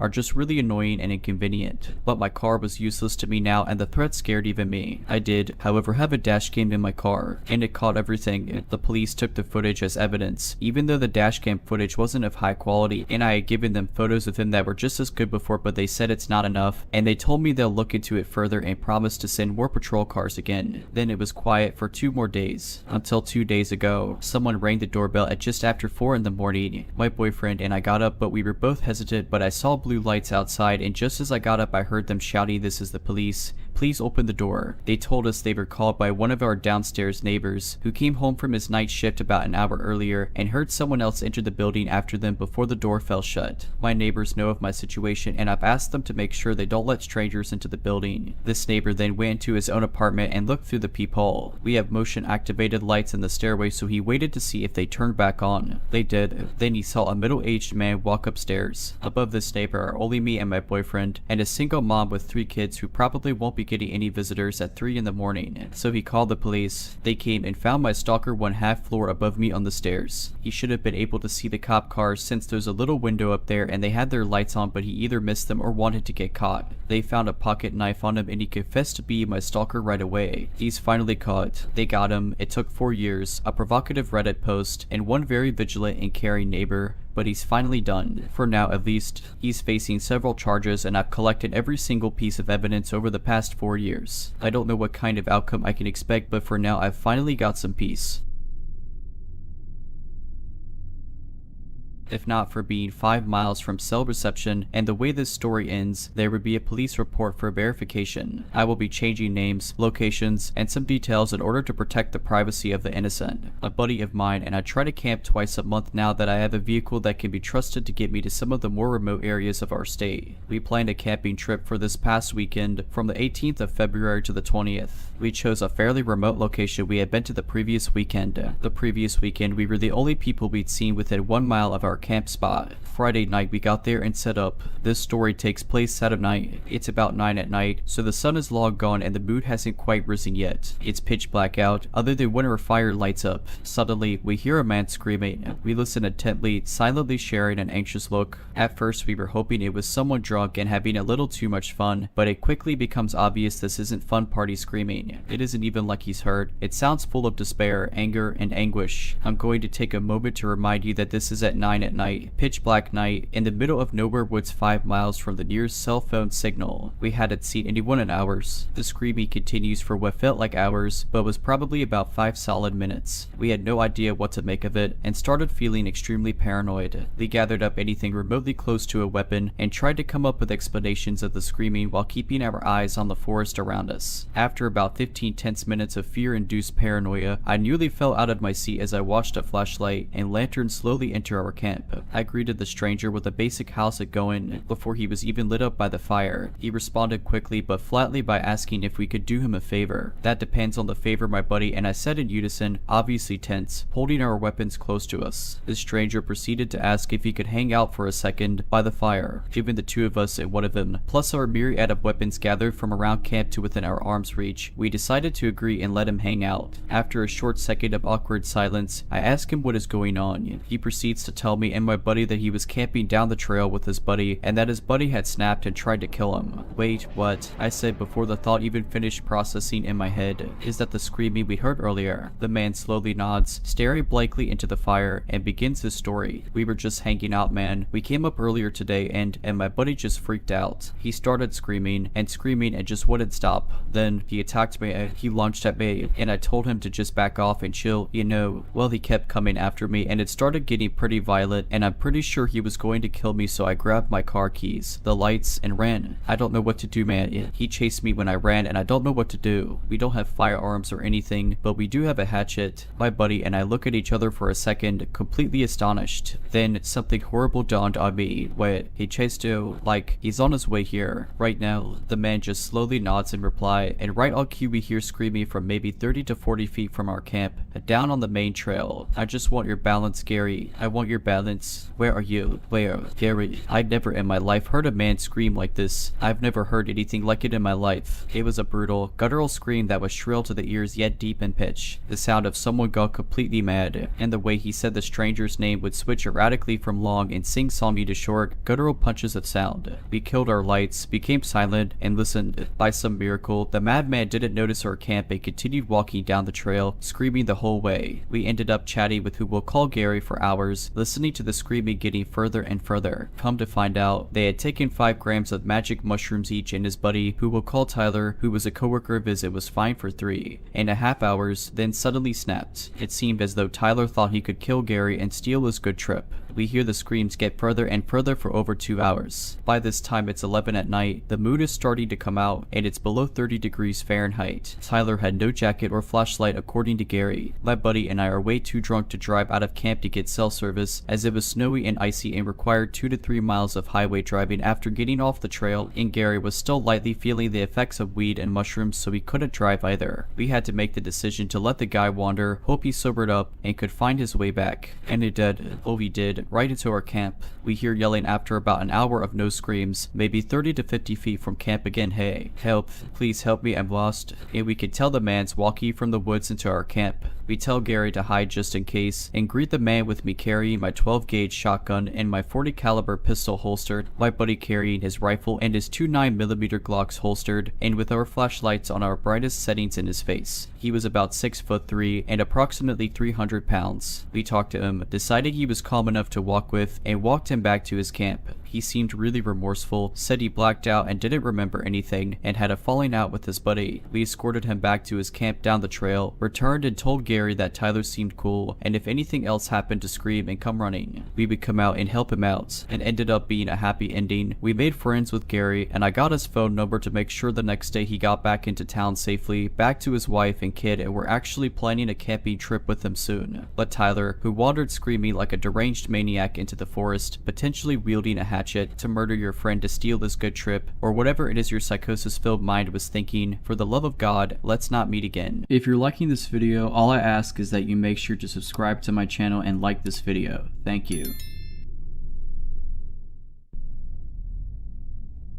Our story begins on a crisp September evening. Since our hotel's restaurants was closed on Mondays and Tuesdays, I was the only employee in the building past 5:30 in the afternoon. Us at the front desk had a habit of sitting in the office and stepping out when we heard a guest approach. This particular evening, my chest was very sore, so I was not in the best mood. While in the office, I hear the lobby door open, so I walk out to the desk. "Hi, how are you today?" The only description I can give for this man is that he just barely looks like one of the actors who has portrayed Spider-Man, so that is how I will be referring to him. "Hi, I just came from insert military base here. Is it okay if I use the restroom and charge my phone for a little bit?" A little background on the hotel. We were located within a state park and had 6 different buildings spread out. The main building where operations was located was a high traffic area, so random people coming in was not unusual. "Yeah, go ahead." I go back into the office. Spider-Man takes care of his business and stops back at the desk. He begins striking up a conversation with me about different things. We sold beer at the desk, and he had asked me for a recommendation, to which I told him that I was not of age. I was 19 at the time, and all that I told him about myself was that I was in school for hospitality management, and that I wanted to open my own hotel one day. Spider-Man then begins to go on and on about his line of work. He's a life coach, how he's written 2 books, and just about how he loves customer service. In response to him unnecessarily talking at me, not with me, for like 45 minutes, I'm giving him a lot of yeah and oh, really. As mentioned before, I had chest pain and was not in the mood to converse with guests about things not pertaining to my job or their stay. As we near the end of our conversation, Spider-Man says, "I really enjoyed our conversation and would love to keep in touch." Of course, my response is, "Oh, I'm sorry, I can't give out my personal information." "No, not your personal information, your business information." At this job, I was a FDA, so I had no business information, which I let him know. Spider-Man was being very pushy, so I eventually say, "Oh, I work full-time in the evenings, so if you ever come back, you'll probably see me." Hindsight is 2020. Obviously, looking back, I would not have relayed this to him, but to everyone else who works in the front office, telling people the general time you're in is not inherently weird. Usually, when I check someone in, I tell them that I'm there until whatever amount of time if they need anything. I guess that satisfied him, so he left for the night. Fast forward a week or so, and it is busy. My property had event spaces in 3 different buildings, and I believe this night we had weddings in 2 of them. Since it was a weekend, my coworker and I were split up, so I was doing check-ins at the main building, and she was doing check-ins at the secondary building. The secondary building was on the same road as the cabins we rented out, so we would call all of the guests checking into any of those buildings and let them know to head over there for check-in instead of the main building. We were a smaller property, but since we were located in a state park, I had to deal with hotel guests, wedding guests, and park people, not even mentioning the phone. I was slammed, the phone would ring, I would take care of the guest, then someone would come to check in or buy something, so I couldn't stop to use the restroom. Amid this chaos, a walks Spider-Man in. He comes straight to the desk.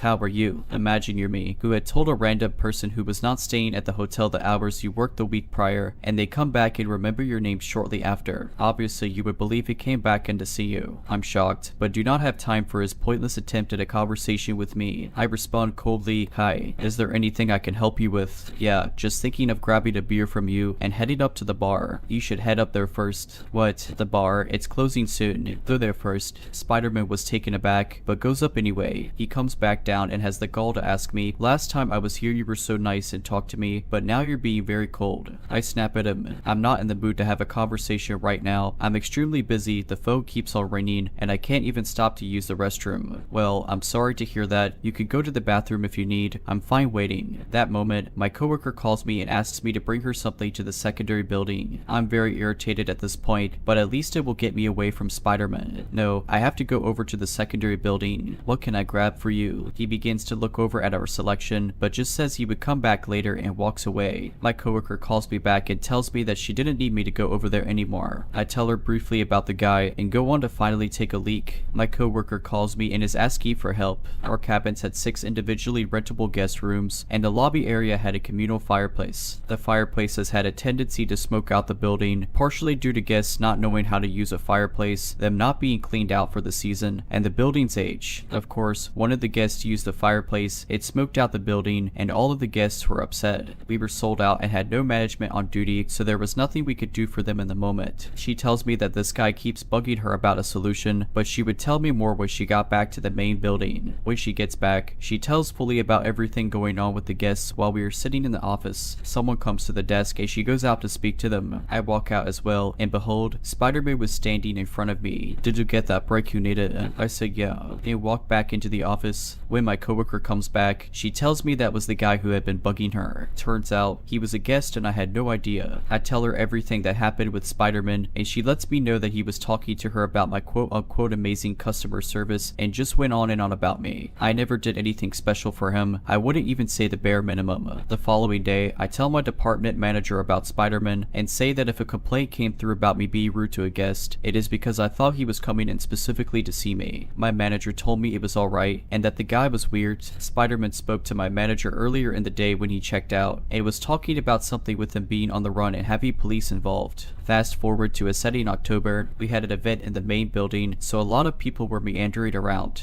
My manager, whose hours were always 9 in the morning to 5 in the afternoon, came in to work the evening shift with me for whatever reason. By working, he sat down in the office the whole time doing whatever knows what. There were some guests that needed a ride to the train station and were unable to find one, so my manager, who was a rideshare driver on the side, took 2 separate groups of people over, so he was gone for 2 hours sporadically. Since my manager was there on and off, I couldn't sit in the back and had to stay out front the whole time. I would like to say around 8:30 at night, I was standing at the desk when in walked Spider-Man. Of course, I recognized him immediately, but decided to pretend I had no idea who he was in hopes he didn't remember me. "Hi, how can I help you today? How are you?" There goes that idea. He begins to make small talk with me about random things. I politely respond, not getting emotional about anything. Spider-Man then looks at me and asks, "So the other day when I came in, I asked you for a beer recommendation and you told me you weren't of age. I'm just curious, how old are you?" What? I stare at him for a good 5 seconds with a blank expression before responding, "I'm 19. Okay, good to know. You know, I really enjoy talking to you. I love our conversations. Are you comfortable talking with me, or is it more if I have a question about booking?" When I'm conversing with guests, I keep my body very close to the front desk. When talking with Spider-Man, I backed up all the way so I was leaning on the shelving unit that blocked the guest view of our office. Well, I do feel the second way, by the grace of God. He says whatever and walks upstairs to the bar and leaves me alone. My manager was sitting in the office during this whole interaction. I walk back, grab my phone, and make a panicked phone call to my then partner. I go back to the office and tell my manager that I was gonna stay in the back until I knew he was off property. Spider-Man ended up leaving maybe 15 minutes before the end of my shift. The next day, I was scheduled to work at the secondary building. I've had a lot of issues with my department manager, and he ended up being the reason why I left that job. This day in particular, one of my morning coworkers had told me that he was saying things about me to her. Something about me always sitting in the back. 1, we all collectively sat in the back when it was not busy and had never received a guest complaint about this. 2, why are you talking to my coworkers about me? While I was at the secondary building, I needed to have the room keys brought over. We couldn't make keys there, so my manager and supervisor came down. Before they left, I cursed him out, to which he tried saying that he was telling my coworker that I was sitting in the back the day prior because of Spider-Man. I started saying something else, but a guest came to check in, so this was cut short. This interaction had me on edge the whole day. Later on during my shift, I called to have my middle shift coworker bring me some supplies. She calls me when she gets to her car and tells me that she saw and talked to Spider-Man. When she arrives at the secondary building, she tells me about the conversation she had with him. We knew his first name offhand, but I wanted to remember what his last name was. I looked up his first name and first initial of his last name in our system, and what do I see but a reservation under his name booked for that night in the secondary building that was checked in 5 minutes prior by the coworker I was with. I turned to her and asked if she checked him in, to which she said no. I called down to the main building and asked my supervisor if she checked him in, to which she did. I informed her that that man was the one who was being weird with me. She hadn't worked on those days he had come in, so she didn't know who he was. Supervisor let me know that she had told Spider-Man that I was up in the secondary building if you need anything, and he had replied with some compliment about my amazing customer service. The coworker that came over to me had clocked out for her break, but I made her sit at the desk until he arrived. When Spider-Man did come, his face fell as he saw my coworker sitting there instead of myself. He talks to her for a little bit, then makes his way to his room. His was one of the closest to the FD. I don't remember exactly what happened after, but I ended up leaving the secondary building a little before 7 in the afternoon, instead of staying there until 10:30 at night, in an attempt to avoid him. Of course, this was no use since he was already aware that I was on property. Eventually, Spider-Man did see me, and kept trying to make conversation with myself, as if I didn't already make it clear I had no desire to speak to him in matters unrelated with his stay. He was a very talkative person, and kept talking to my supervisor. Already on edge because of the issue with my manager, I needed to let off some steam. I go to the restaurant kitchen, and start venting about Spider-Man to the cooks. The manager walks into the kitchen and is like, "Oh, are you talking about Spider-Man? And he's a little weird, but harmless. He talked about you the other day when he came in. I let him know that you were dating someone. You just have to learn when to tell men that you are uninterested. Being a young woman that works in hospitality, it is not uncommon to have guests hit on you from time to time. Whenever that does occur, I will politely tell them that I am not interested." Spider-Man was different, however. He never outwardly said that he was interested in me or wanted to take me out, and I did not want to be one of those girls who assumes everyone is into them. My manager also let me know that Spider-Man was 36. I go back down and try to sit in the office for the remainder of my shift, keeping myself busy with schoolwork, only going out when my supervisor needed another body. Spider-Man was at the desk with my supervisor talking about God knows what. We had temps working in the kitchen who only spoke Spanish. Someone asked for me to go help them since I spoke Spanish. When I came back, he goes, "Oh, you speak Spanish?" He asks in Spanish, "How much does a bottle of water cost?" I reply back in English, $2. I walk back into the office. "Oh, I wanted to talk with you in Spanish." Ignored. I continue doing my schoolwork in the back. My supervisor is up front at the desk taking her 30, still talking to the guy since she didn't want to leave me there with him. I felt bad, even though it was slow, so when a guest came to the desk with a question, I ran out to help them. After assisting the guest, Spider-Man asks, "May I speak with you please?" Again, ignored. Continue doing schoolwork. Supervisor has to walk away from the desk to clock back in. While she's gone, Spider-Man repeats himself, "May I speak with you please?" I'm not sure if it was intentional, but it sounded very authoritative. I go out to the desk.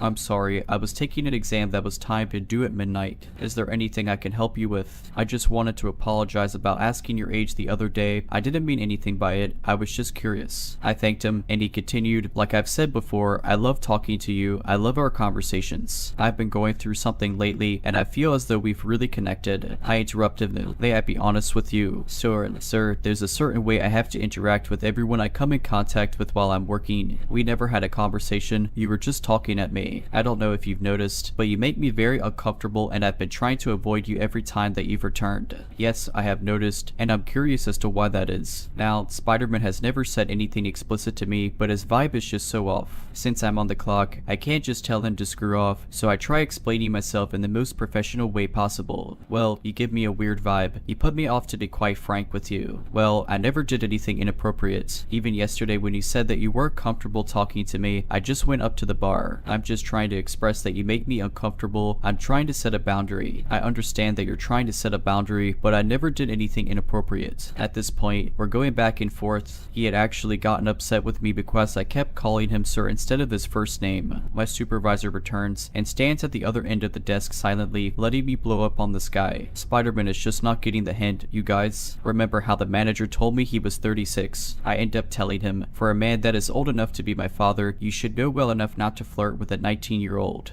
The face this man made. He looks at me, over to my supervisor, and back at me, and goes flirting. I was never flirting, and I don't think you know how old I am, but for Mr. to have been your father, I would have had to have you at. This guy literally stands there counting on his fingers. 17 years old. Is that impossible? People literally have kids at 14. When I'm upset, my voice will get progressively louder. Spider-Man puts his hands up and says there is no need for you to yell at me. I'm standing right here. I snap back with, if you have any issue with the way I am speaking to you, you can contact my manager. His card is right there. We don't need to escalate this. Eventually, I say to him, sir, you make me very uncomfortable. It feels as though you are coming back in specifically to see me, and for that I would prefer if you don't come back again. I was at FDA and had no authority to ban anyone, so this wasn't an official thing. More so me expressing my feelings. I have every right to come back here. Yes, sir, you do have every right to come back here, just as I have every right to leave this conversation. Have a wonderful night. I stomp back into the office. Spider-Man begins ranting about me to my supervisor,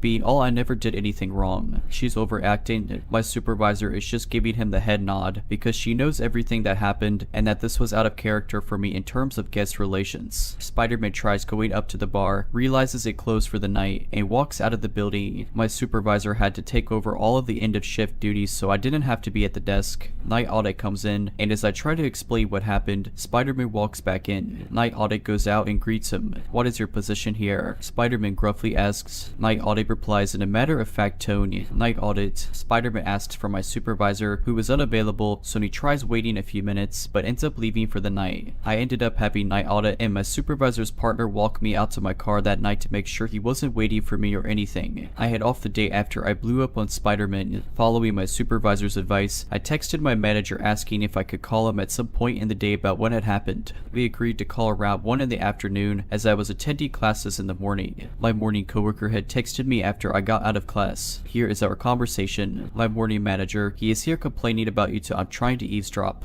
I went off on him yesterday in front of I'm talking to my manager in an hour or so. Let me know what happens. My morning manager, I will, and I think he heard me warning our sales coordinator about it today, so it's about me too, but is taking his side so far, so that's fun. My morning manager, this man is telling you had feelings for him.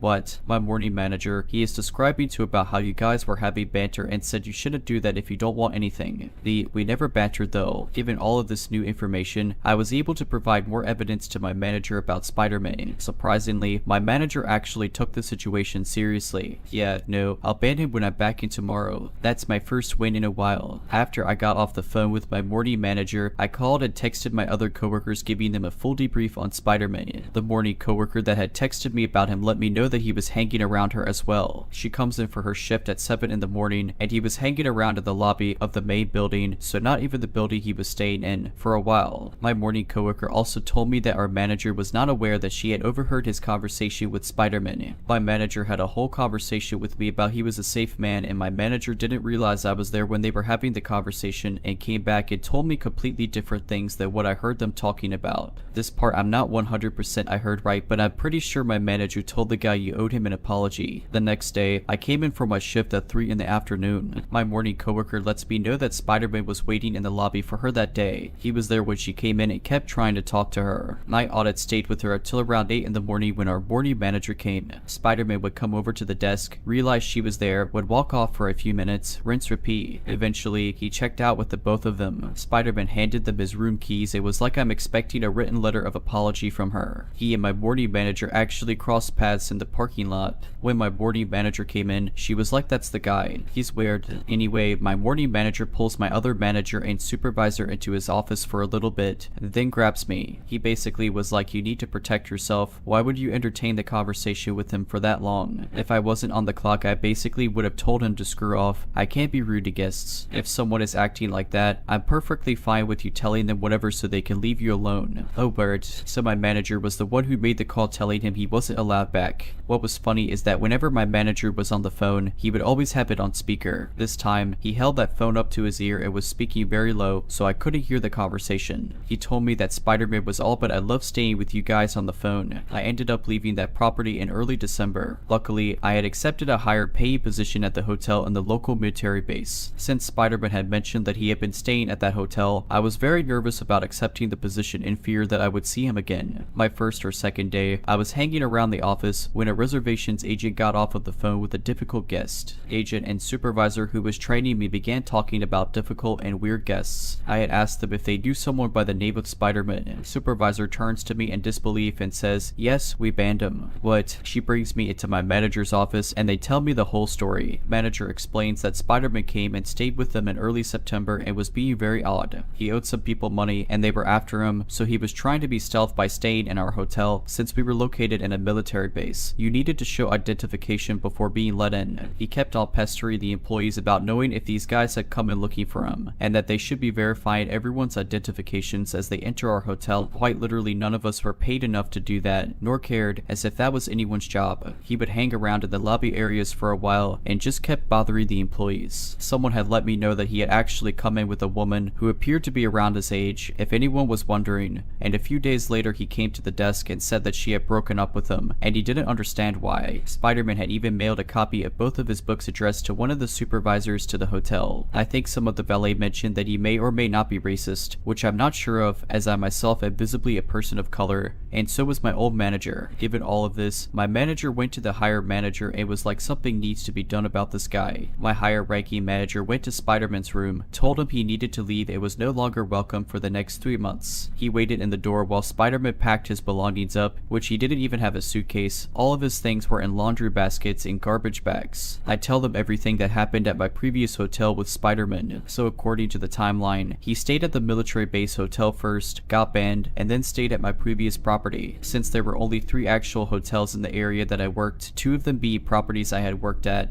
and the other one being a chain hotel, I wanted to know if he was banned from the 3rd hotel as well. Spider-Man was to call my higher ranking manager before he came back to check and see if he was good to return on property. He did call a few times, but my higher ranking manager let him know that he was permitted to return. Luckily, I have not seen him since I blew up on him in October. A funny bit for you all, the employees at the military hotel actually held onto the books he mailed in, and I read one of them during a boring shift. This look was horrible. I could open my butt, take a dump on a page, publish it, and it would be better than what he wrote. If you're liking this video, all I ask is that you make sure to subscribe to my channel and like this video. Thank you.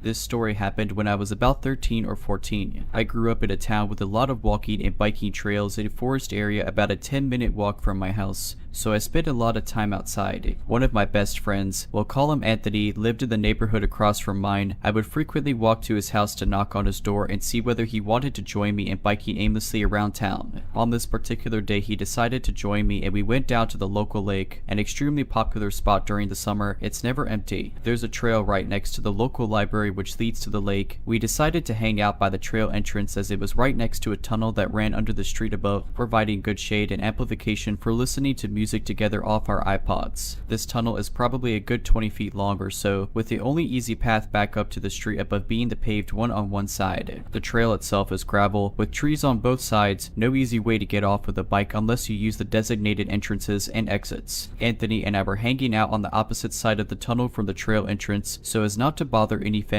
getting on the trail with our music. We had our bikes leaned up on the side of the tunnel when I noticed a man coming through the opposite end, right next to the trail entrance. He entered the tunnel and, once he was about 15 feet away, called out, "I may insert our city name here, police officer." It didn't take more than a 2-second glance to tell that he wasn't. He was wearing cargo shorts, a green tank top, sandals, and a big military style backpack. Even from about 15 feet away, I could tell that his skin looked really greasy. His hair was unkempt. I immediately knew something bad was about to happen and my adrenaline started to rush. I turned to my friend and just yelled at him, "Anthony, run," to which he got on his bike and began to ride off. The man was standing between us and the trail entrance, so there was no easy way for us to take off without either needing to go directly past him or down the trail in the opposite direction. Anthony chose to try for the main entrance that the man was blocking. As he rode past, the man reached out and grabbed his arm. Anthony sort of stopped, but the man was more focused on me and ended up letting go, to which Anthony quickly took off. I knew I wouldn't be as lucky as Anthony was if I tried to push my way past the man, so I immediately started looking for other ways to run. I noticed that there was actually a small dirt trail on the same end of the tunnel that we had been. I tried to take my bike up it and the man yelled out behind me, "Didn't your parents ever teach you not to run from the cops?" The trail grew too small for me to carry my bike down, so I just dropped it on the ground and continued running.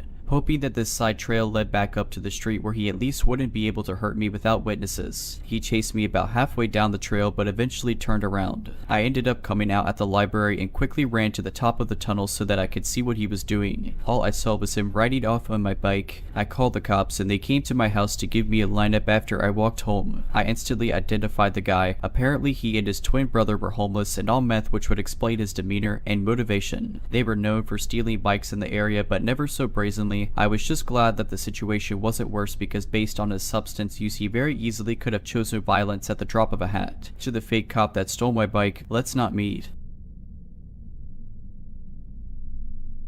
The incident I'm about to share was when I was 21 years old. I'm a dude, so I'm part of an online friend group on Discord. We're all from the same country, but most of us are from different cities. Only 2 other people are from the same city as me. Everything was going fine between us until suddenly there were a series of unfortunate incidents where I had minor fallouts with them. I went through personal frustrations and I unknowingly projected them onto people on the server. These fallouts continued over April and May until one day I left the group in a frenzy. Side note, I admit I was pretty childish in how I acted with the group. I remember to apologize to all the people there for my actions, and most of them forgave me. Afterward, the night before June began, one of the people, let's call him Person 1, texted me asking if I knew certain people from my high school. I told him I did. I asked Person 1 how he knew them, and he revealed to me that he knew a lot of people from there. Suddenly, the conversation took a dark turn. Person 1 started talking to me in a sinister tone, telling me he had some of my personal information, what college I went to, my route to college, who I hung out with both in my old high school and college, and he even claimed to have some of the photos from my personal Instagram. When I asked him how he had all of that, he claimed he had tailed my car and kept repeating the phrase the people at your college are bad at providing information. At that point, I was scared to death. He told me if I didn't return to the group and if I didn't apologize to a specific person, let's call her Person 2, the girl he threatened me over, he'd first dox me and then wait outside my college to kidnap and kill me. After the conversation ended, I rejoined the Discord group out of fear and then went to bed.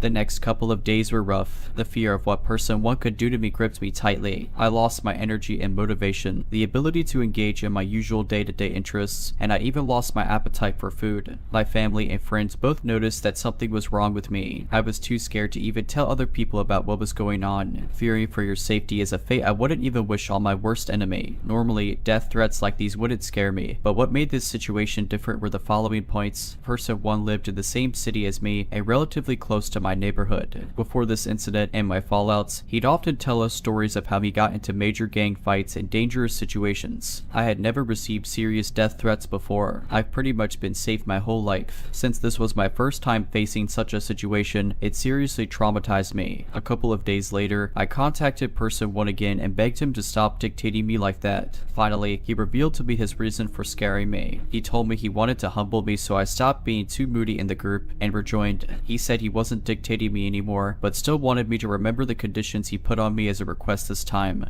and not a threat. The situation was technically over after that. I did talk to other people from the group, including Person 2, about what Person 1 did to me, and they all responded the same way. They assured me that Person 1's threats seemed mostly empty and that everything was okay. None of them approved of what Person 1 had done, but I also told them not to talk to him about it out of fear for my safety. I know that was probably a stupid move on my part. This whole ordeal left me shocked. Even though Person 1 told me he wasn't dictating me anymore, the effects of the whole situation took a toll on me. It's been a month and a half since this happened, but it still hasn't left me. My image of the group has been tainted. Every time I come across the Discord server and see Person 1 and others, my heart suddenly fills with dread. I've been thinking about leaving the group one day, but right now I feel stuck. Normally, people would tell you to cut abusive friends off, but I find that difficult because he's part of the same group, and everyone else in the group has been incredibly kind and supportive of me. My mind keeps telling me that cutting Person 1 off means cutting everyone else off. Secondly, yes, I do have the option of just cutting him off on my private socials, but I'm scared that he might threaten me again, even though he never implied he was going to force me to stay friends with him. So this is my present situation. I'm stuck in a friend group that I don't want to be part of anymore because one of the people in that group thought it was a good idea to humble me by traumatizing me with threats. I know that leaving the group is the best thing for me, but I'm too scared of what's going to happen to me if I do so. I keep thinking about how peaceful life would have been had I not made the mistake of joining their Discord server all those months ago. My incident with Person 1 has made me realize just how evil some people can be. be. I want to avoid him, but because of my paranoia, I sometimes force myself to engage with the group normally. I don't ever want to meet person 1 or interact with him in any way. I want to cut him off and forget about him completely, but I don't see any way out as of right now. It feels like I was slowly lured into a cage and immediately imprisoned the moment I settled in. I know very well that leaving the group is the right option for me right now, because if I don't, my mental health will continue to decline, but I need help in finally achieving that goal.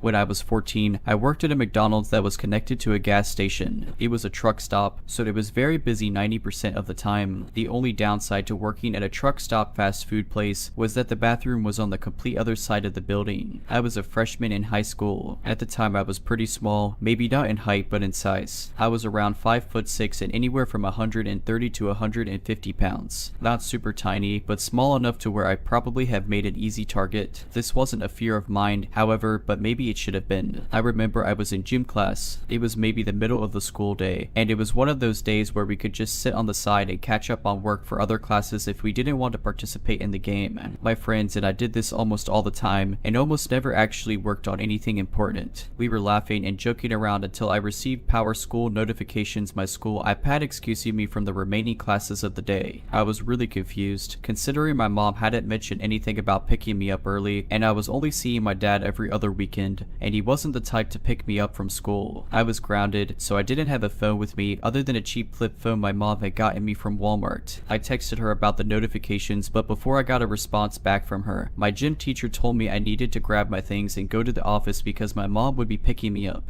This confused me even more, and I shot my mom another text asking if she was picking me up from school. She freaked out and told me not to leave the building. At this point, I was sitting in the office by the window, waiting for apparently nobody to come pick me up until the situation was figured out. My mom ended up calling the school and letting them know I wasn't allowed to leave with anyone that day. Apparently whoever called claimed to be my mom and said they were coming to pick me up. As far as I know, nobody ever showed up to pick me up, and I didn't hear anything else about it. My mom wasn't comfortable with me working at a truck stop, and we got my location switched to a McDonald's that was closer in town and wasn't connected to a gas station. What we think might have happened is someone saw my name tag and possibly called all the schools in the area until they found me, but I still have no idea how they would have known my last name. With that being said, creepy stranger who pretended to be my mom over the phone and tried to pull me out of school, let's not meet.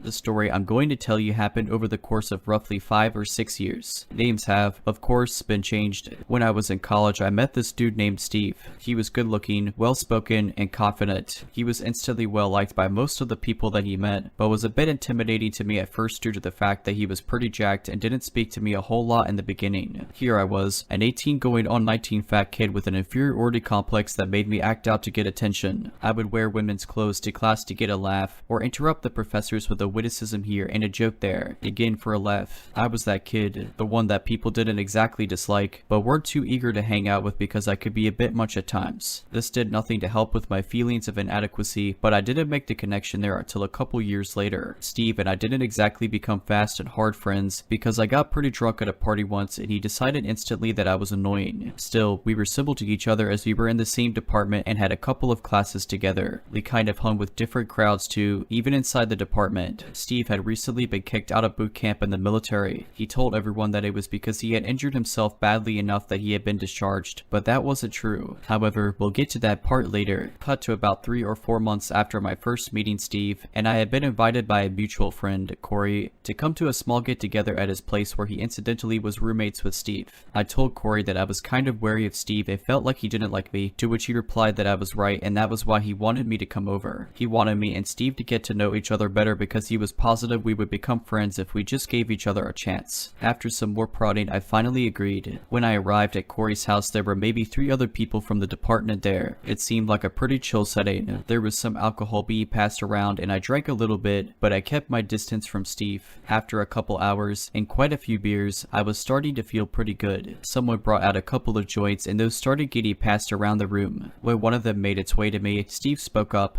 "Don't bother passing to him," he said with a mocking laugh. He's a goody good. I'm not exactly sure why he said or even thought that. It might have been because I once mentioned in passing that I had never smoked weed before. Regardless of why he said it, it made me mad that he was making fun of me. So I did what any 19-year-old drunk dude would do. I grabbed the joint and took the biggest hit I could possibly take. This, as anyone who has ever smoked knows, is a huge mistake for a marijuana virgin with quality cushes handed to him. After my coughing fit and all of the laughter at my expense had subsided, I looked at Steve challengingly and he just kind of nodded in my direction before resuming his conversation. Now, no one told me that you shouldn't mix alcohol and weed. Had I stopped there, I would have been fine. However, I continued to drink, which exacerbated all the stuff that comes along with being high. By the time I knew I was high, I was starting to get paranoid. I am, or at least was, a bit of a hypochondriac. Dry mouth felt like my tongue was swelling up and my throat was starting to close. The feeling of almost weightlessness that sometimes accompanies being high made me feel like I wasn't anchored to the floor anymore. The time dilation that you experience with weed made me feel like I was literally frozen in time. I started to panic. By this point, everyone else had gone home and it was just me, Steve, and Corey. I explained to Corey that I thought I was allergic to weed because I wasn't feeling right, and oddly enough, Steve asked me to explain what I was feeling. When I did, he walked me through all of it and calmed me down.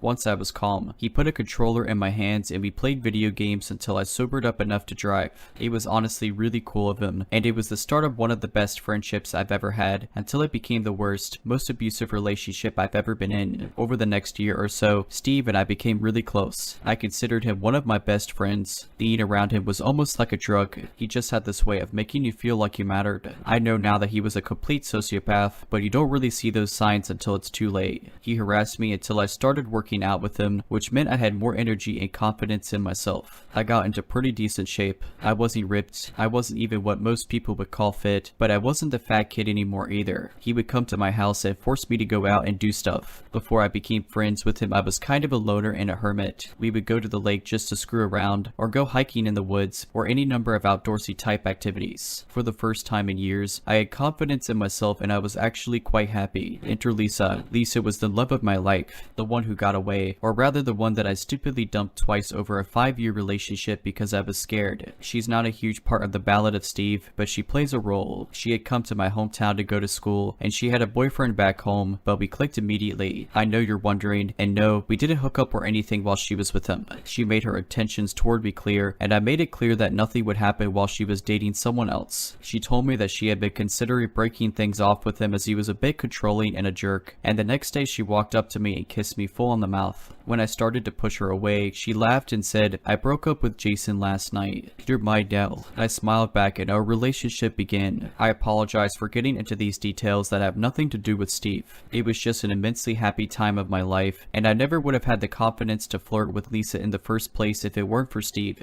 The next year after Lisa and I got together was rather uneventful. I will admit there were some red flags with Steve that I either didn't see or just outright ignored. Looking back on it now, one of the most obvious signs was that one day I was hanging out with Lisa when Steve showed up. She had always gotten a bad vibe from him, rightly so, and so when he showed up she left to go to class 45 minutes early. Watching her walk away, Steve said, "I could take her from you if I wanted." I gave him an incredulous look, slightly panicking that this man who called himself my friend might actually want to, and be able to, sway Lisa to date him instead. He laughed at my expression and added, "Don't worry, I don't want her. She's like a 6 at best. She's perfect for you, but just thought you should know that if I wanted, I could take her from you." It should be noted that Lisa was absolutely gorgeous in a very classical way. I am now convinced that Steve actually was attracted to her. I did get angry and told him not to talk to her about my girlfriend in such a gross manner, but once he gave a half-hearted apology, I just kind of shrugged it off. The next year there were even more red flags that I chose to ignore. I know the story is moving rather quickly right now, but those first couple of years weren't really that bad. Yes, Steve was starting to show his true colors, but the really bad stuff was still to come. Also, if you're keeping track, I was at a 2-year college for 3 years. That's just how long it took me to get my associate's degree. That's neither here nor there. Steve started dating one of the freshmen in our department. I heard from others that the relationship was incredibly psychologically abusive on his end, but I kept brushing it off because the girl he was dating hadn't spoken up and Steve was a good guy, right? I mean, I hadn't witnessed it. Other people must just be misinterpreting Steve's unusual sense of humor in a way that painted him in a bad light in their minds. I was unaware at the time that of course she wouldn't speak out against him because that's what psychological abuse is. It's gaslighting and insults and ensuring that the victim believes themselves to be absolutely worthless and deserving of the treatment that they receive.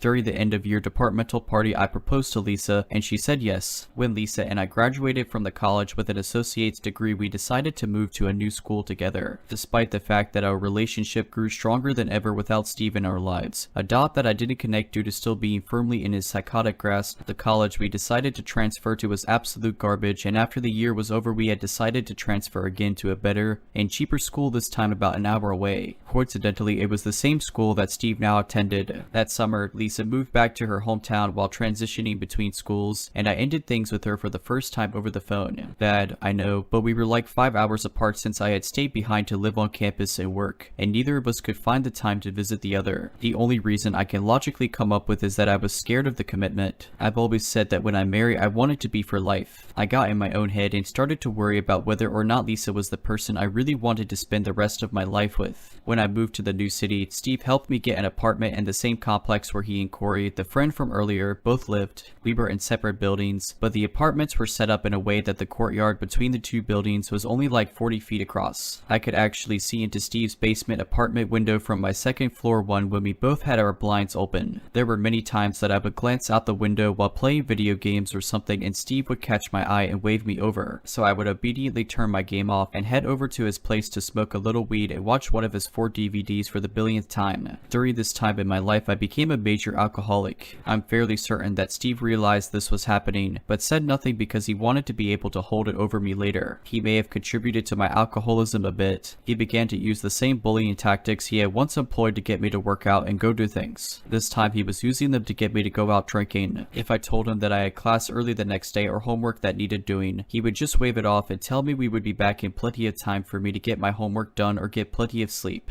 We would often stay out until 2 in the morning when the bars closed, or later if he met someone cool and decided we were going to go to their house to hang for a bit afterward. If I said I didn't have money, he would promise to pay for me. At the end of the night, I would get a bill I could barely afford, and he would explain that clearly he meant he would pay for the first couple of rounds, and if I drank more than that it was my fault. Several times I had to borrow money from him to pay rent, which further put me in his control. I would like to take a brief break and address the elephant in the room. I realized that every single one of the previously mentioned problems stemmed from me. I could have moderated my drinking. I could have told him no when he asked me to go out. I could have realized sooner that he was never truly going to pay my bar tab or that we weren't going to be home early. I take responsibility for all of these things. That being said, something you have to understand about Steve is that he would gaslight and make me feel like I was being a bad friend if I told him no, despite having a very valid reason for the refusal. What I'm trying to do by telling you this part is point out that he was never the good friend that I thought he was, or he would have pointed out that I was drinking too much. Would it have stopped me, as I know now from the numerous attempts by another really true friend? No, it wouldn't have, but at least in hindsight I would be able to say, you know, Steve tried to get me to stop drinking. He was a good friend. Back to the story. Some few months after moving to the new city, Steve introduced me to a friend of his from out of town, Jennifer. She was a very pretty woman with dyed red hair, styled into a pixie cut. She was thin, with an athletic build and a gorgeous face. She was honestly every straight man's dream. Not only that, but she was intelligent, funny, quick-witted, compassionate, and kind. I instantly developed a crush on her, but I was sure she was out of my league. I asked Steve if she was seeing anyone though, because at this point I still had some confidence. He told me she wasn't and asked if I liked her. I said yes, and he assured me that he would try to get a feel for what she thought of me. Cut to a few days later, and Steve is now dating her. This confused me, because when he introduced us they kept making jokes about how neither of them was really interested in the other and they would never work as a couple. I think even back then I knew that he had done his psychological games to get her to date him so he could, once again, assert his dominance over me. I shrugged it off, happy that my friend had finally found a girl to make him forget that freshman he had been dating a couple years ago. He had constantly moaned about missing her when she finally got the courage to tell him to screw off one night after he had called her fat. She was maybe 95 pounds. Over the next few weeks, I started to notice that Jennifer was looking more and more exhausted and haggard. When I asked if she was okay, she would just smile and assure me that her workload was just getting to her. We had started to become friends, so I asked her not to hesitate in coming to me if there was anything I could do to help her out. She thanked me for the kind gesture, but again said she would be fine. I would later find out that Steve was treating her just the same as he had treated his previous girlfriend. She apparently told Steve about my offer for help, thinking it was sweet that I wanted to help her, and as you might guess, Steve flew off the handle. I had never seen him so angry. He came to my apartment banging on the door fit to break it down and screaming at me to get my two-faced self out in the hallway so he could kill me. I didn't know it at the time, but Steve had started taking steroids, which explain part of his unfounded rage. After nearly an hour of him pacing my living room, threatening me and yelling loud enough to wake the whole neighborhood, I was finally able to convince him that my intentions were nothing but friendly toward Jennifer now. I wasn't going to pursue her since she had dated one of my best friends. Once he finally believed that I wasn't trying to stuff this girl like a Thanksgiving turkey as he put it was like a switch was flipped. Suddenly we were best friends again, and his earlier rage seemed to have been forgotten as if it had never happened. He dumped Jennifer shortly after. My guess is that he realized I had no romantic interest in her anymore, and therefore couldn't use his relationship with her to needle me and control me. I only saw her a handful of times after that, but the last time I saw her she looked so much happier. Yet another sign about Steve I either didn't see or chose to ignore. About a month after the yelling incident, Lisa and I got back together. She was incredibly distrustful and wary of me at this point, and rightly so. I had broken her heart for no other reason than that I was an idiot. Over time, she began to trust me with her emotions again. This was a mistake on her part, and I don't mean that to sound cruel. Perhaps I had picked up some things from Steve. I know that I was fairly manipulative. I am more ashamed of that than I could ever portray with words. I hate myself to this day for some of the ways I treated her during our second stint as a couple. Lisa was still uncomfortable around Steve, and she would often leave if we were hanging out and Steve showed up. He never seemed to catch on that she didn't want to be around him. Things were made far worse when we went to a house party one night and Steve groped her. Again, I am incredibly ashamed to admit what I did when she came to me in tears of rage and disgust and told me what happened. I am ashamed because the first thing out of my mouth was, "Steve wouldn't do that. Maybe you just misunderstood what was going on." He grabbed my chest. She practically yelled at me. "Alright," I said, "I'll go talk to him." I should have just cut him out right then and there. If you're liking this video, all I ask is that you make sure to subscribe to my channel and like this video. Thank you.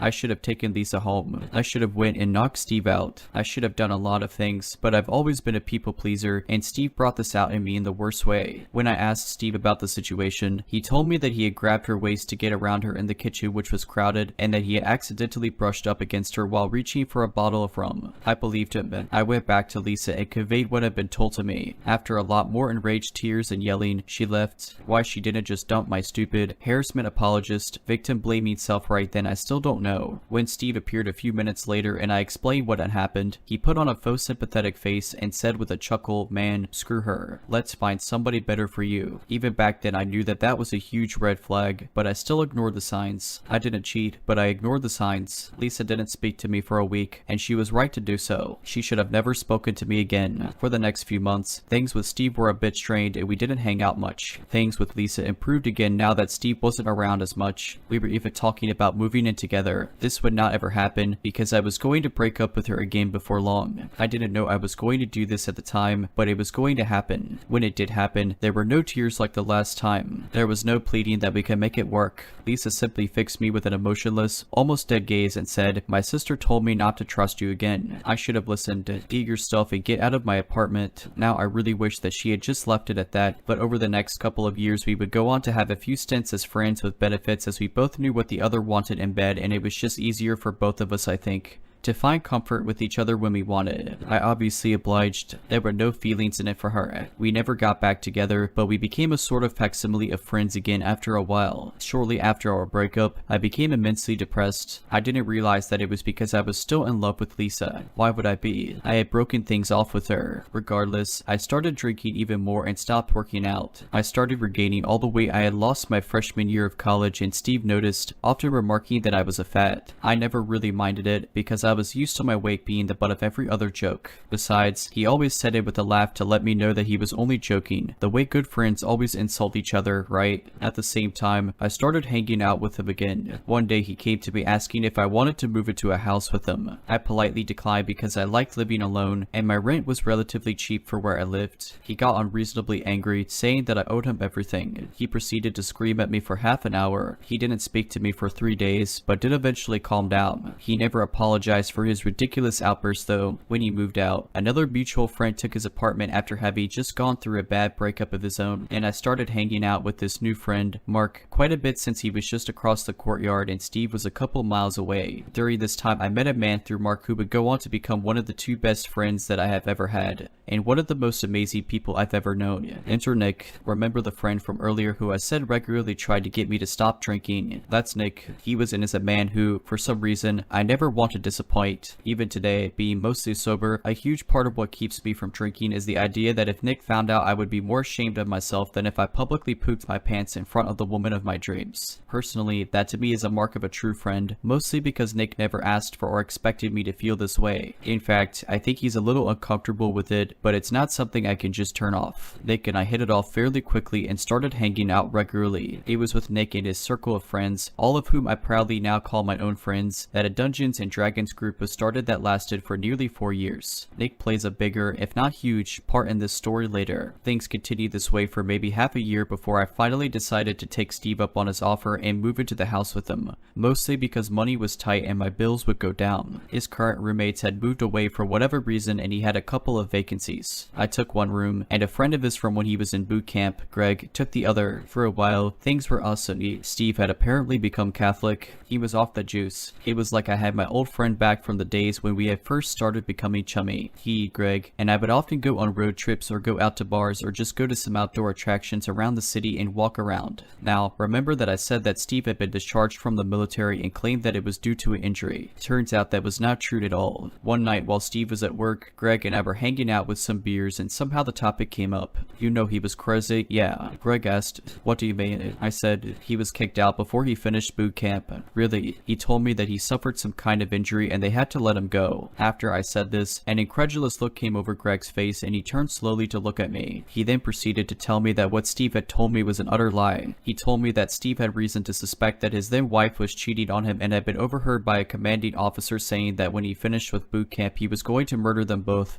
and the daughter that he and his wife had. He had been given an in-depth psychological evaluation and been discharged essentially for being quote-unquote too insane for the military. I later confirmed this with some of Steve's childhood friends. At this point I was starting to realize who Steve really was, thinking back on some of the interactions I had with him. Unfortunately, I was stupidly loyal to someone I perceived to be a good friend. At some point, I had invited Nick to come over and hang out to play video games and whatnot, and when Steve met Nick he immediately called him fat. Now, Nick was at the time a large man and he has since made enormous strides in his fitness journey. Shout out to Nick for your hard work if you're reading this. You look great. Regardless, I remember the look of utter disbelief on Nick's face, but I defended Steve by saying that was just how he made friends. If he wasn't calling you names, then it meant he didn't like you. By the way, can we stop that stuff? Treating people like crap as a way to break the ice is terrible. I'm guilty of it in the past, and I hate that I used to do it. Anyway, not relevant. I could tell Nick was skeptical, but he just kind of went with it. I think he kind of resented me for not defending him, but he never said so. I don't blame him if he did. A few weeks after the conversation with Greg, Steve had a friend of his from out of town stay with us for a weekend. Greg was out of town for work or something. I forget the details as they aren't important. Before this friend of Steve's arrived, he told me that she was fat, but pretty, and if I wanted to bone down with her I had his blessing. This did not sit well with me, not only because of how he described her, which I learned wasn't true when she arrived, but because he felt the need to give his permission for two of his friends to get in bed with each other. I kept my mouth shut, though I forget the woman's name, but she was a very pretty woman. I was confused as to why Steve would describe her as such. She and I got along really well from the start. That night, she and Steve slept together. Again, I'm fairly certain he slept with her because he could tell I was taking a liking to her. I wasn't falling over myself to get into a relationship with her, but I did like her quite a bit. Steve had to once again assert his dominance over me. The next day, we all had lunch at a local restaurant, and Steve essentially left his friend and myself to drive his car back to the house while he wandered off to do whatever knows what. I was infuriated that he would do that. Not necessarily the leave us part, but the fact that his friend had come to town specifically to visit him and he just bailed on her with no real reason. She and I spent the day watching movies and playing video games. We talked quite a bit about Steve as he was our one common link, and a lot of things came to light about Steve that I won't mention here simply because I don't want to be typing this for the next 2 weeks. I texted Steve multiple times throughout the day asking where he was. He didn't respond until about midnight when I sent a text telling him it was kind of crappy of him to just leave his friend with me when she had come to see him. The text I got back just read, "Mind your business, fatty. I'll be home when I get home." He finally rolled up around 10 the next morning as his friend was getting ready to leave. He was driving a motorcycle that I had never seen before. He barely said goodbye to the woman as she was leaving, and when the door was shut, I rounded on him. "Where were you, dude?" I demanded, feeling myself getting angrier by the word at what he had done. Not that it that's any of your business, but I was helping a friend bury a body. He shot back as he walked into his room. I knew instantly that this was a lie. I had this intuition when it came to Steve.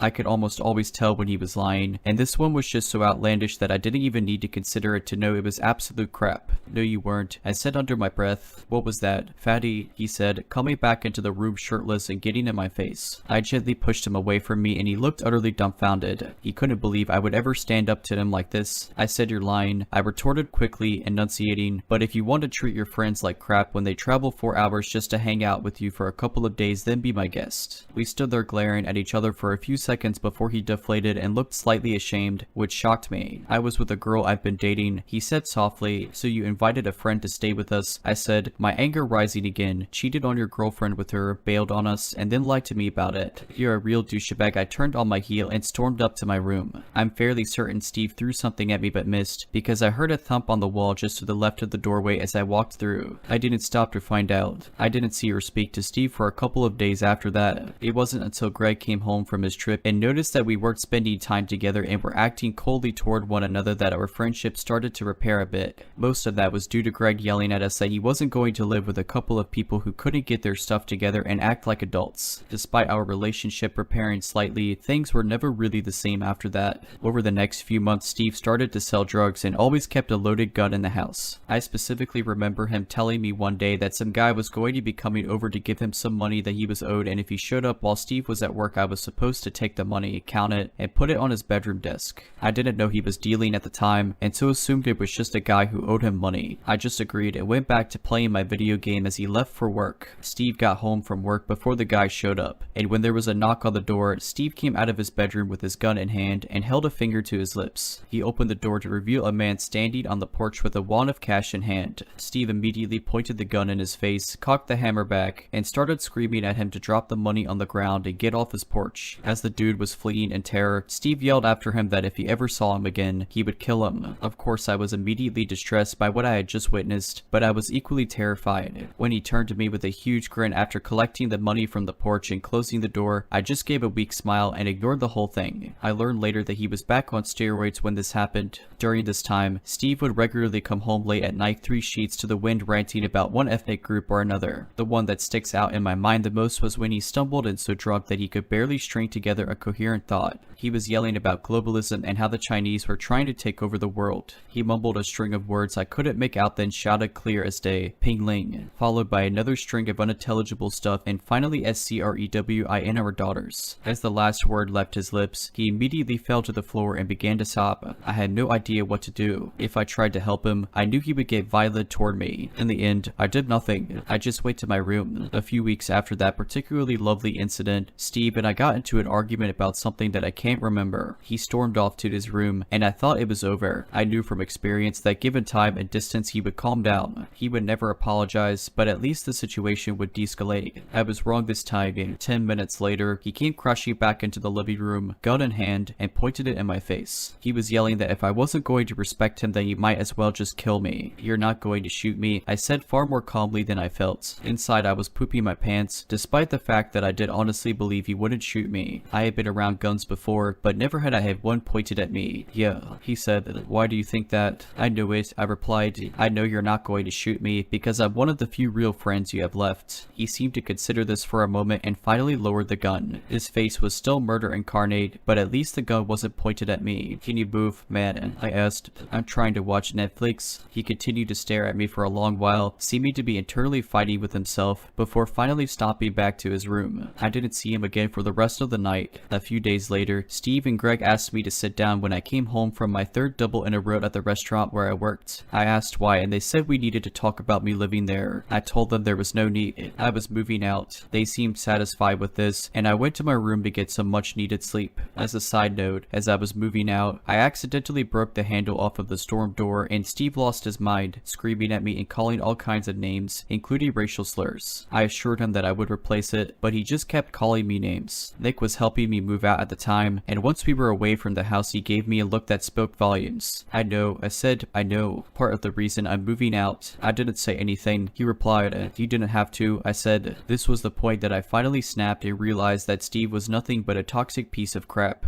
It took someone I hadn't known for very long giving me a single look for that puzzle piece to finally finally fall into place and make me go, screw this guy. After I moved out, I only saw Steve once more. I was coming out of class on the university campus and he drove up on his motorcycle and started trying to make conversation, but I just made some lame excuse about needing to get to work or home or something and walked away. About a year later, I blocked Steve completely on all social media when he commented on a Facebook post and called my mom a name. I don't know why I didn't do it sooner. About a year after that, Nick and I were at the mall. Being on a bit of a time crunch and needing things from different stores, we decided to head different directions and meet up in the food court. I finished what I needed to do first and was standing in front of the Dairy Queen waiting for Nick to meet me when I got a phone call from him. "What's up?" I said by way of answering. "I just saw Steve," he said without preamble. He was going into the store I was coming out of. He didn't need to tell me which Steve. He knew most of the worst of what I've put in this story by this point, although I'm sure some of these anecdotes would surprise even him. My heart seemed to seize and I felt like I couldn't breathe.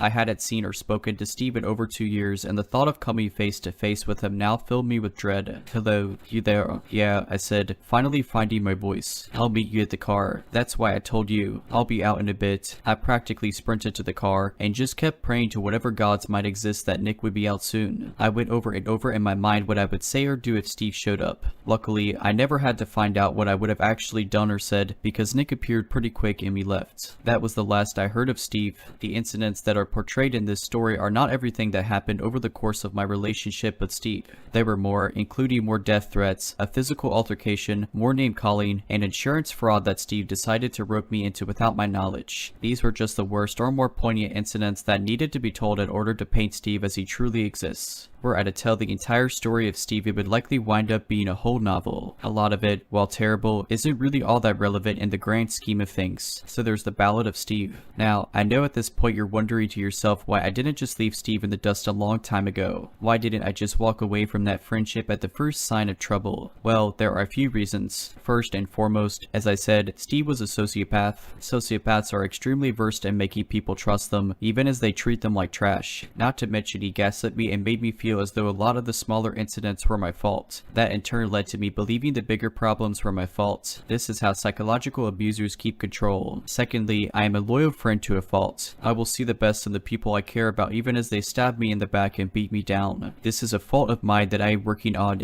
I only saw the terrible in Steve when he treated another friend I was loyal to bad. Third, a part of me was terrified to walk away. There was a piece of me that was scared, and sometimes still is since I blocked him, that he would get it in his head to kill me because I rejected him. This is again part of the conditioning that abusers do. Regardless, I am much happier now and glad that the whole ordeal is behind me. I'd like to end on this final note. If you are in a relationship of any kind where you are starting to see red flags, don't ignore them like I did. I explained away a lot of the red flags that Steve was waving proudly, and I regret it to this day. I was lucky and got out of the most toxic friendship I've ever known with only some psychological trauma and having my confidence shattered. But it could have ended so much worse. If you need help getting out, seek it immediately. Leave everything behind if you have to. Things can be replaced. You can't. Anyway, thanks for reading this, and Steve, please stay wherever you move to. I don't ever want to see or hear from you again. If you're liking this video, all I ask is that you make sure to subscribe to my channel and like this video. Thank you.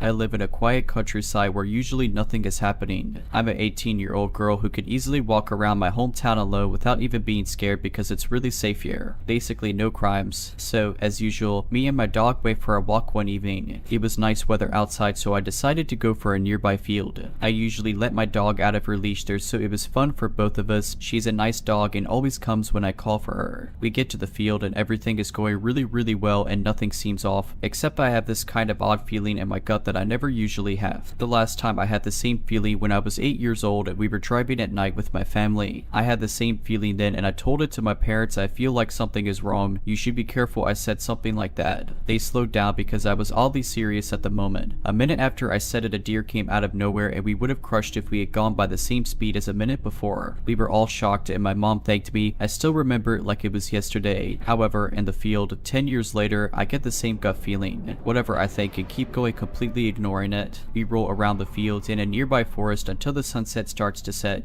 I put my dog back to her leash and decide to leave from one of the tiny paths that go through a small forest. It's not a popular way to go, but it's quick. As I'm walking along that path, I suddenly spot a silhouette in the end of the road just before the forest starts. I think nothing of it at that point and just keep walking, but after just a little while I have a strong gut feeling and stare at the silhouette for a while. It's then that I notice that the silhouette is staring at me without moving. I just think that maybe they were waiting for someone, because at first the silhouette looked like a child's. But as I got closer, I noticed that it wasn't a child but a grown man who was riding what looked like a child's bicycle. It was a blue-green boy's bicycle. His legs were way too long for it and his whole body looked like he was forcing himself to ride it. It was a really unsettling sight. Still, my dumb self didn't want to turn around and have a couple of kilometers waste of time, and even though it was creepy looking, I still thought maybe he's waiting for someone that comes from my way. But every step I take he follows me with intense expression. I'm only like a 20 meters away from him when he starts to do a weird motion by jumping on his bike, smiling the ugliest and the most unsettling smile I've ever seen, just staring at me with wide eyes. He kinda looks like he was expecting something and is so excited about it that he needs to jump. He looks like he's in his 50s or something, very long and thin legs and arms, bald, and that creepy unsettling smile. That's when my alarm rings went on. I glanced behind me and no one was there. It was just me, a 18-year-old small girl with her fluffy, definitely not a guard, dog. I turn around 360 and start to jog where I came from, just in case. I glanced at him and sighed in relief when I noticed he wasn't following me or anything. I thought that maybe he wasn't waiting for me after all, and called myself stupid and a scaredy cat. I was so wrong. My adrenaline starts to slow down again as I'm in the middle of the fields and I still see no sign of him following me. I let my dog out of her leash again and she starts to run around. I'm nearly at the end of the field. I only have a kilometer or some of forest part before I get to my home after the field part. When my dog spots a rabbit or deer or some interesting thing and flies towards it, I panic because she has never done that before and yell for her. I yell plenty of times for her loudly and finally she comes back. I'm relieved that nothing happened to her, but as I put her back to her leash I noticed something form the corner of my eye. The freaking bald long legs is biking towards me. He's not looking at the ground when he bikes, but me. Freak out wasn't enough to express my feeling in that moment. I have never seen a human who looked so crazy. More than crazy. What surprised me the most was that he was biking through a field, and I can tell you it is not an easy field to even walk sometimes. It has many ponds that you need to jump over, but that psychopath just biked through them. He was struggling a lot to bike there, but somehow managed to still do that. I didn't watch for another second behind me because I just started running. I ran so freaking full speed, and I have asthma that I saw black and nearly collapsed. My lungs hurt so bad that I thought I was dying, but the adrenaline kept my blood running, and my legs too. Once I glanced behind me and he was there, struggling badly to keep up his full speed on the field grounds with that ugly white smile, and the way too little bike. After that I just ran like crazy until I found a house, hid in their yard without even minding that I was in someone else's yard. It didn't matter to me in that moment at all. I waited a while with my breathing stuck in my throat, but he didn't come. I was planning to yell as loudly as I could if he found me, but he never did. At some point the adrenaline started leaving my system and I left my hiding spot. I ran again until I reached an area which had multiple people in their yards, so I would have helped if I saw him again. But I didn't. I called the cops on my phone but couldn't bring myself to call, mostly because I had no proof and I didn't want my parents to find out because they are overprotecting, so I wouldn't probably leave my house anymore. I still live with them. Side note. I've been paranoid after this incident. My dog was frightened too. I guess she noticed something was really off too. I swear to God that I will always listen to my gut when it's telling me something from now on.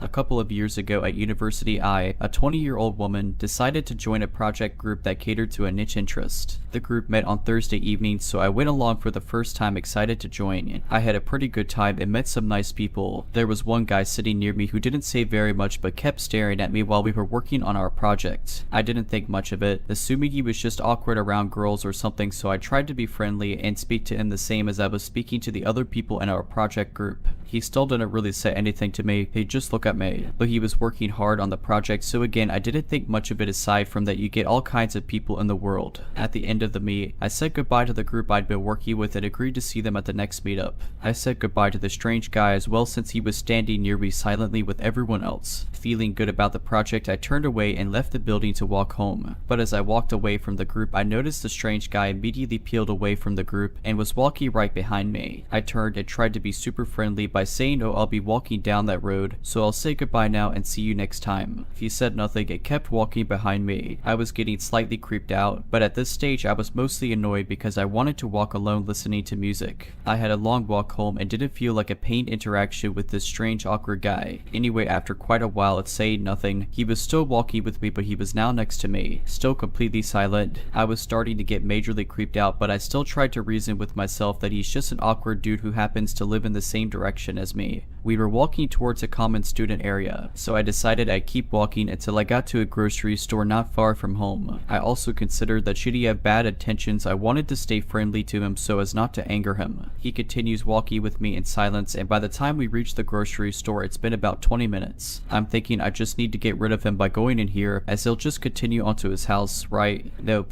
I say, well, I've got to get loads of shopping done, so I'll say goodbye and I go into the store. I see him hesitate at the door, but he says nothing. I go in the store and glance back, and he's still outside the store, but thank God he didn't come in with me. So I run around the aisles for a bit to waste time, and then I see him crossing the end of one aisle inside the store. I grab something random off the shelf to take to the cashier, having some vague plan of telling them what was happening. But being naive, I was still worried about reading the situation all wrong and getting a poor awkward guy in trouble for nothing. So I didn't say anything. While paying, the guy saw me and waited for me at the exit. I walked past him and this time said nothing at all. I decided to just go straight home, since I lived with male roommates who I thought would be able to help me, and it was the first thing I thought of to do. Probably very stupid to reveal where I lived, but I was freaked out and not thinking. I didn't want to use my phone to call anyone as I was worried it would just make the guy angry to hear me saying I was scared of him. So he continued walking next to me and we power walked to my house. At this point I realized with shock that none of my roommates would be home at this time, so I was actually alone. The guy was still silent and he actually followed behind me as I walked up the path to my front door. I repeat the next part over and over in my mind for all the things that could have gone wrong and all the possibilities of what could have happened. I decided I had to just get inside and lock the door at any cost, so I thought the best thing to do was shock him. I got my keys ready in my hand and turned them in the lock.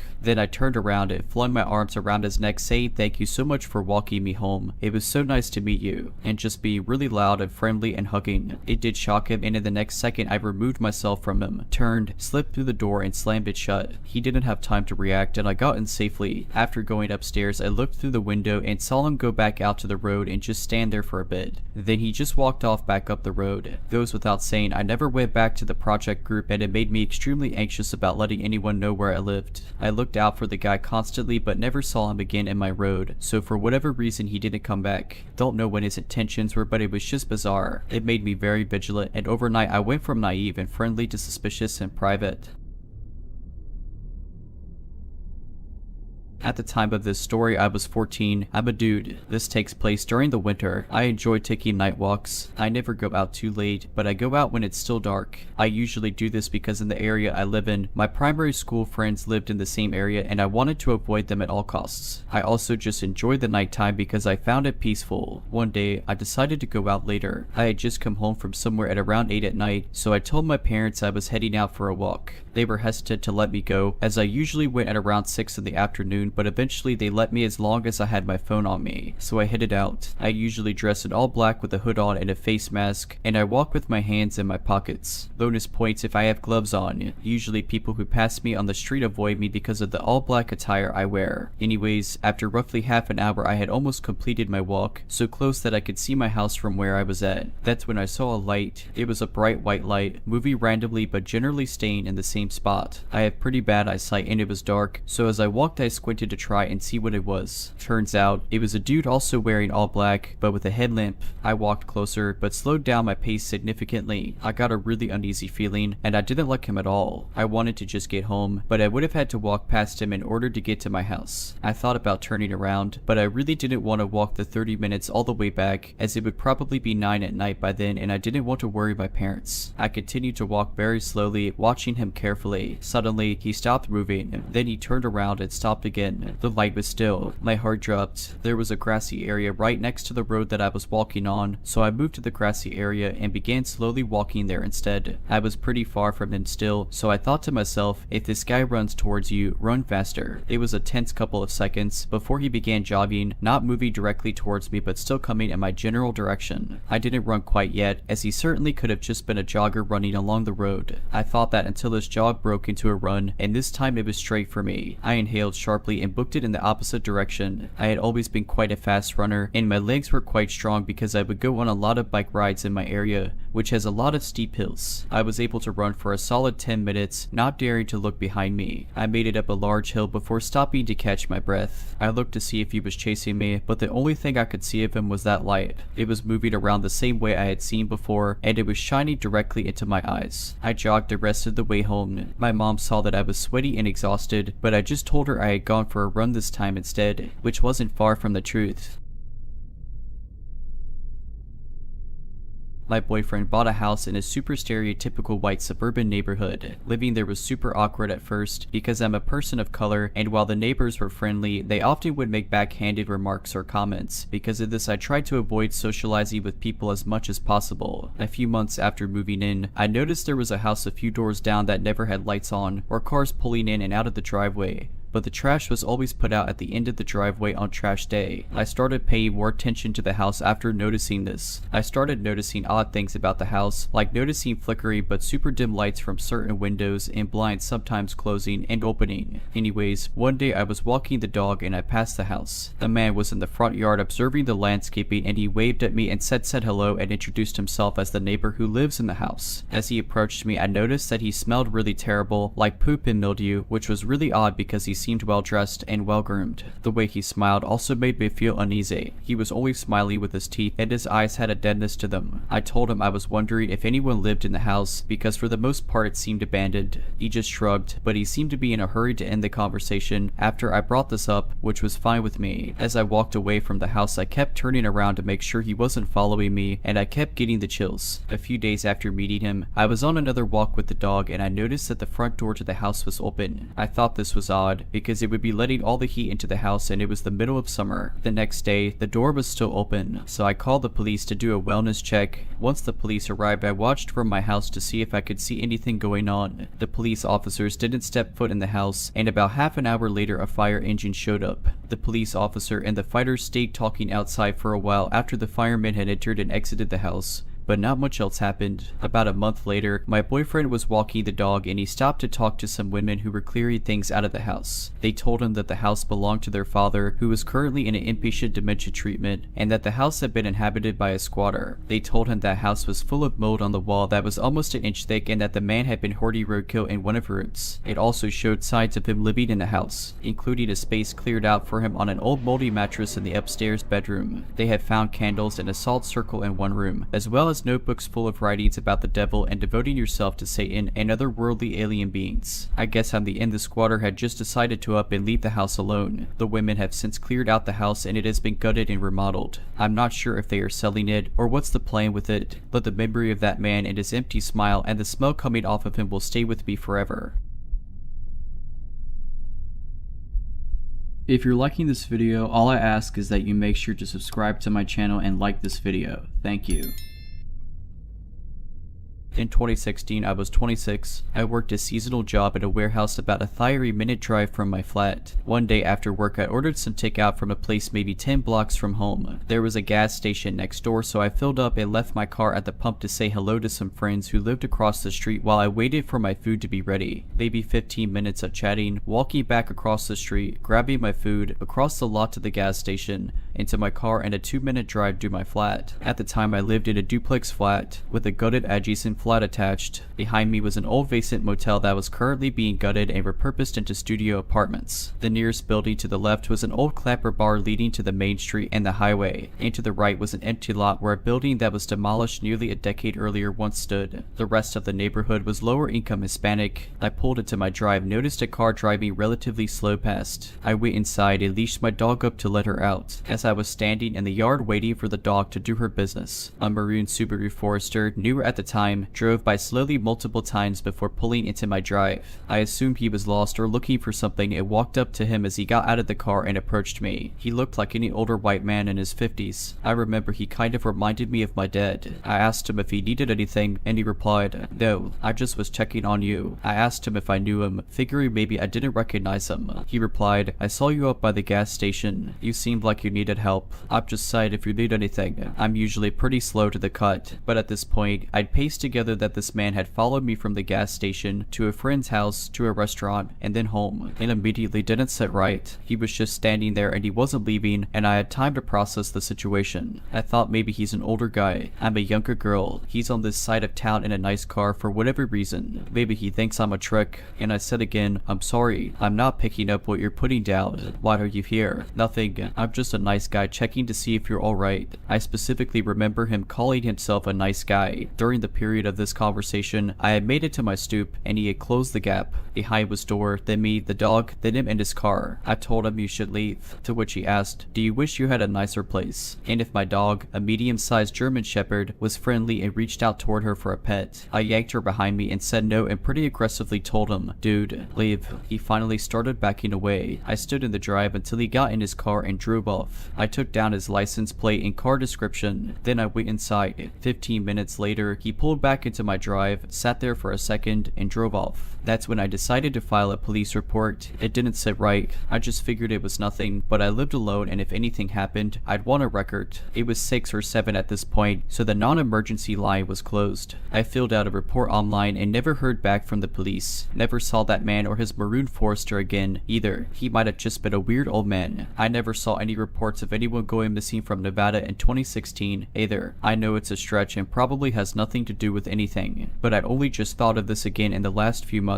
They caught that guy in New York, and I wondered if he was in Nevada before it ever came out. Same age, same build, but how do you remember a face from 7 years ago? I just remember the man at my place having more salt and pepper hair. He treated me like he thought I was soliciting, and he wanted to help. He did not respect my boundaries. It was probably nothing and not the same man. Scary, off situations just have a way of sticking with you. Maybe trying to connect this is my way of making it make sense. I used to hang out with my cousin a lot. We were both 10-year-old boys at the time of this encounter and I'm now 33 years old. It has stayed with me ever since. We'd mostly spend our youth roaming the streets, not causing trouble, but kicking footballs around fields, climbing, hanging out with kids our age, the typical stuff before phones and Netflix became commonplace. One day we decided to go and explore a part of town that we'd never explored before. It meant going through alleyways and back streets. The trail would actually end approximately 2 to 3 minutes from my house, which was a safe part of the neighborhood. It was a sunny day, albeit not too warm, and my cousin and I had been walking for what seemed like miles. The journey we planned was supposed to go on for longer, but we got bored and decided to take a detour home. The detour involved cutting through an alleyway that looked a little bit like the Coronation Street General, if anyone is familiar with the television show. To the left of us were terraced houses, and to the right of us, steel fences with sharp points to deter any would-be thieves. We continued up here, and soon enough, one of the kids from our school lived there, and his mom shouted, "What are you boys doing here?" We ran, and I don't know why, we just didn't like her son and her tone was accusatory. As we ran, we bumped into another kid. "Don't go that way," he said, as his voice trailed off as he ran farther and farther away from us, down the opposite end of the alleyway. We shrugged and continued on. It got darker with the trees and foliage, but we soon emerged from the alley, and that's when we saw the lone boy. A boy aged 10 or 12 stood there. His eyes were empty. He had a vacant look on his face. Well, the half of his face that we could see well enough. Above his mouth was covered with a veil, somewhat like a Halloween mask of some description, except it was June. Halloween was months away. As we got closer, we noticed the boy had a kitchen knife in his hands. I mean a fully real, stainless steel kitchen knife, both hands on the handle. The sunlight made the blade glisten. We cracked a joke, cooking outside, but he looked at us blankly. No emotion, nothing. We were too freaked out to move. And that's when we realized he hadn't moved either. Not a muscle. We saw him blink, but physically, the knife hadn't been raised up or pointed at us, just held closely to his chest, blade pointing upwards. We figured we should get away because instinct told us this was weird and a bit freaky. Going back down the alley didn't seem like a safe option. Being stuck in an alleyway with a strange kid with a knife didn't seem smart. In front of us was a road on a steep hill. It was our best bet. We walked up to the top of the hill, keeping an eye on the kid. The top of the hill was 2 to 3 minutes from my house in terms of distance. At last, we felt safe. As we looked back down the hill, the lone kid had put the knife by his leg, now holding it in one hand, but remained in the exact same spot, and stared right back up at us, expressionless. We told our parents what had happened and they called a local community enforcement team to scout the area. Apparently the kid was found with the knife, but we never heard why he was there or what he was doing. 23 years after it happened, it's still on my mind. While I was living and studying in the capital of my country, I had a small rented basement of a 1917 built house next to a nightclub. I was preparing to go to sleep quite early since I had class at 8 in the morning the next day. Right before I fell asleep, I remembered that I forgot to lock the door, but since the city I lived in was generally quite safe, and the only way to get to the entrance of my place was past a front gate, all around to the other side of the house and down some stairs, I didn't think much of it and proceeded to fall asleep. Skip forward to the middle of the night, I wake up and feel someone or something slowly pulling my blanket off me. In a confused state, I extend my hand and feel a hairy, male arm under my fingers. My first thought was, oh, this is probably my drunk flatmate, but then I remembered that he is at his girlfriend's place on the other side of town. In pitch black, I jump from my bed, rush to the light switch, and as I turn it on, I find a stranger around my age, a student, standing in his underwear by my bed, with his underwear clearly wet. My initial reaction was to stay calm, since I had no idea if this dude was violent or what was even going on in the first place. I calmly asked him, man, what are you doing here? He was clearly very confused as well and took a sit on a recliner I had in my tiny room. And there we are, both in our underwear, him covered in something wet and I on the border of pissing myself, and what does he do? He extends his hand and introduces himself to me. At that point I go, okay dude, get out of my house, and start escorting him to the hallway where I find all his clothes and shoes on the floor. As I am escorting him out, he goes into the bathroom and locks himself inside. I hear him turn on the shower and proceed to knock on the door saying, hey man, if you don't leave right now, I'm calling the cops, to which he replies, I'm not afraid of the police. Well, that's just perfect, isn't it? A few minutes pass and he steps out of the bathroom butt naked, with my flatmate's towel around his waist, looks at me looking kind of content, and says, hey, did you see? They've got a shower here. At that point I am fuming. Who's got a shower? This is my house. You're a total stranger and you broke into my place. Suddenly an expression of complete fear appears on his face. Oh my god,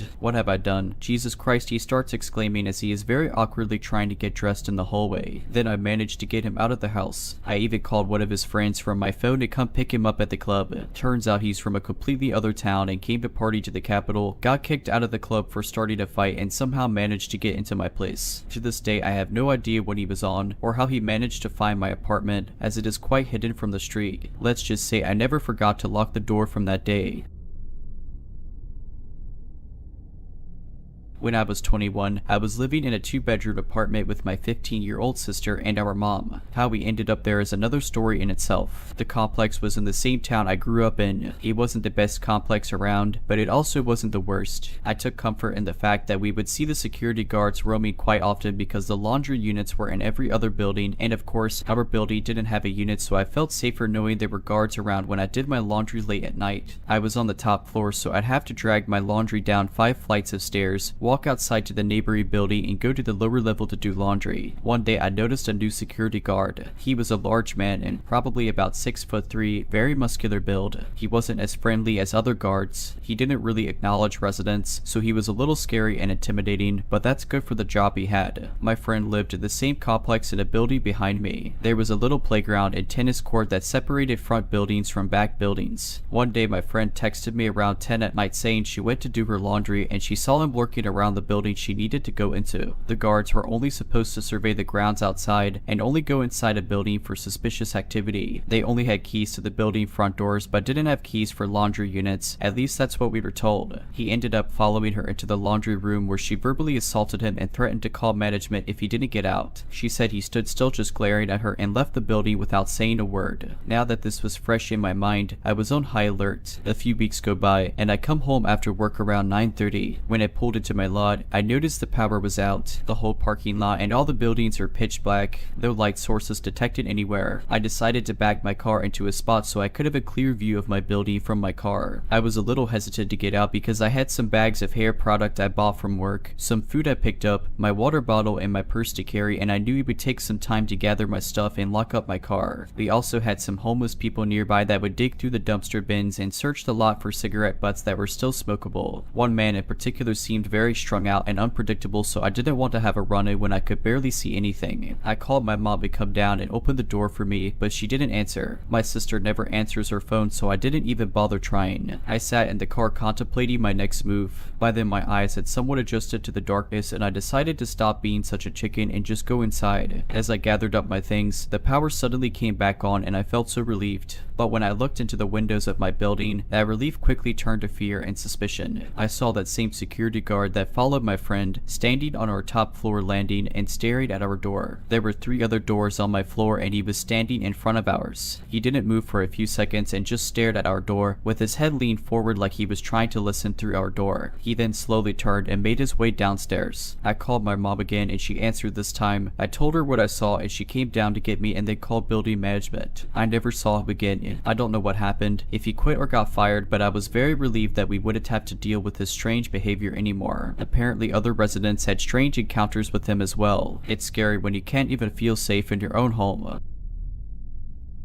Some context: I, a 24-year-old woman, live in a basement suite with my fiance, who is 26 years old. We live below a man and his young daughter. We're pretty friendly and look out for one another, but aren't exactly close. It's a normal detached home, just divided. We have no windows facing the backyard, just to the left and right of the house. Please note that while we live in the same house, we have had no issues other than hearing what is happening upstairs. I am also an extremely deep sleeper. Behind our backyard is a ravine, basically a tiny creek, but it's incredibly steep on either side, covered in bushes, trees, and other vegetation. It's not exactly easy to walk around in. We have a short, maybe 4 foot tall, chain link fence dividing our property from the creek. One house down there is a little path that leads down the creek and connects to an adjacent field and playground. It's maintained. There are no other paths off of the main one. It is just prickly bushes and steep, tough terrain. So now onto the story. About 3 months ago, my fiance woke me up terrified because she had heard banging outside and there were flashlights shining into our ground level windows. I instantly called 911, who promptly told me the cops were already there and probably the ones with flashlights. Annoyed, I pulled on some pants and headed outside to see what was happening. I was informed by the police the man above me had called because he stated people were on his property harassing him. They asked if we know of any ongoing mental health issues on his side, which makes me question if anything actually happened, but my fiance did hear some weird stuff before the cops showed up. All the while, I'm watching my neighbor plead with the police to check the creek out back because he swears he saw them go out that way. They briefly shine their flashlights back there and leave, determining nothing is actually going on. I get the lowdown the next day. Apparently he heard people banging on his back door, throwing gravel at his windows, and watched his front door handle turn. Man was freaked out, terrified for his daughter, and had no clue who it could be. He spends the next week barely sleeping, sitting by the back door with a baseball bat. Nothing happens. We all relax. It happens again a week later. As soon as he chills out, same deal. Fiance wakes me up, less scared because we know what's going on, but nevertheless the cops find nothing and upstairs man is freaked again. This time he installs cameras. They are on the inside of his house, pointed out the windows. They are rather small and hard to notice, and there's no way you could see them at night. This seems to do the trick. We no longer are dealing with the cops or the begging from whoever is harassing our neighbor. However, after about a month I get chatting in the yard with the neighbor and he tells me almost every single night someone has been in the creek shining a light into his windows. His bedroom specifically. Laser pointers, flashlights, you name it. It's coming from the creek. I'm a little freaked but tell myself he's overly paranoid. Could be some lights from the other side or whatever. This keeps going on. He consistently is complaining about these lights. Concerned someone is still screwy with him. And with being in the same house, last week I said screw it and bought the best outdoor camera I could afford with all the fancy night vision features. Doesn't hurt to have security cameras anyways, right? It should be arriving soon. In the meantime, I'm thinking of some way to keep someone out of the creek. Still slightly doubtful anyone could get back there without hopping our fence. I walk down the path open to public use, stop where the property fence lines start, push past a prickly bush that tries to take me out, and come across a well-worn path with footprints and broken branches, flattened bushes that have clearly been walked on repeatedly. Creeped out, I push on to see where this path goes, and it ends right at our property, right where my neighbor says the lights come from. There is nowhere else to go. The path is right next to where it drops off into the creek. I couldn't go further as it's all thick brush. It just ends at our house. Someone, for weeks, has been sitting in the woods behind our house tormenting my upstairs neighbor for no apparent reason. I am unbelievably creeped out. How do they know what bedroom he's in? How did they know when the cameras went up? Why do they never bother us? He swears up and down he doesn't have any enemies. His ex is the mother of his daughter. They share custody and she wouldn't scare her like that. I'm as baffled as I am horrified. This happened in an empty coffee shop parking lot. I was using their Wi-Fi to download movies. I thought I knew what a narcissist was up until 2 days ago. I studied it, remembered the traits. I thought I knew about 4 of them, including my parents. Trust me, there's a whole nother level of it, and it'd be scary to witness if you weren't very secure in yourself, and experiencing it firsthand is a mind game. If you even think a person could not have narcissism, then they probably don't. I was able to extremely clearly detect it, and somewhat to a degree of absolute certainty. I'm glad I had this encounter because what I had previously thought about certain people was in fact completely wrong judgment. I'm sitting at a coffee shop at 6 in the morning downloading movies on their Wi-Fi. A guy in a truck parks and comes up to my car's slightly open window and asks about the price of the local homes. He's probably about 35 to 40 years old, wearing nice clothes, charming, doesn't stutter or sound stupid. I think this guy is normal, asking a pretty basic question. I'm as passive as I can be. He doesn't seem to want to leave. He's just standing there in an awkward silence after I tell him 320,000 to 500,000. He asks me who's the best builder. I'm thinking, do I look like a realtor? I tell him I don't know. He then says, you have a good long weekend, thanks. Then stuff got pretty weird and it got worse and worse. He goes into the coffee shop for 45 minutes. I'm already thinking to myself that this is somewhat odd. He's probably talking to the teenage employees. There's nobody else in there. He comes out, walks back up to my window and gives me this odd look of disappointment and says, okay, you have a nice long weekend, as if we needed to catch up from his 45-minute absence, like we weren't done talking. He then talks to someone walking by in front of my car. They know each other from years past. The person asking him, so you're back in town. I'm thinking to myself, oh wow, maybe this guy isn't the creepiest guy I've ever met. Guy he used to know leaves. He throws on his Beats headphones, walks to the tailgate of his truck, arms crossed over the back of it, resting his head in his arms, staring at me for at least 5 minutes from about 30 feet away. I glance at him every minute to see if he's still staring at me. I'm like, man, this guy's creepy. I should probably leave, but my movies weren't finished. I'm not one to be afraid of other people, so I stay. I have a combat switchblade in my door for reasons like this. I felt pretty safe because I'm me, but felt like this guy was trying to intimidate me with every lie that came out of his mouth. Inconsistencies galore. He's walking back up to my car. I'm like, what does this guy want now? We talked for 30 minutes. Or well, he did most of the talking. Within 15 minutes, this is what I learned about him without saying more than a few things like, oh, he's looking to buy a house, but he already owns 4. He has a restraining order, can't go within 100 feet of where I suggested he looked for a home. He is on the dangerous persons list, nearly yelling at me to Google it because I'm like, oh okay, whatever, father is rich because he is era, and is a retired cop.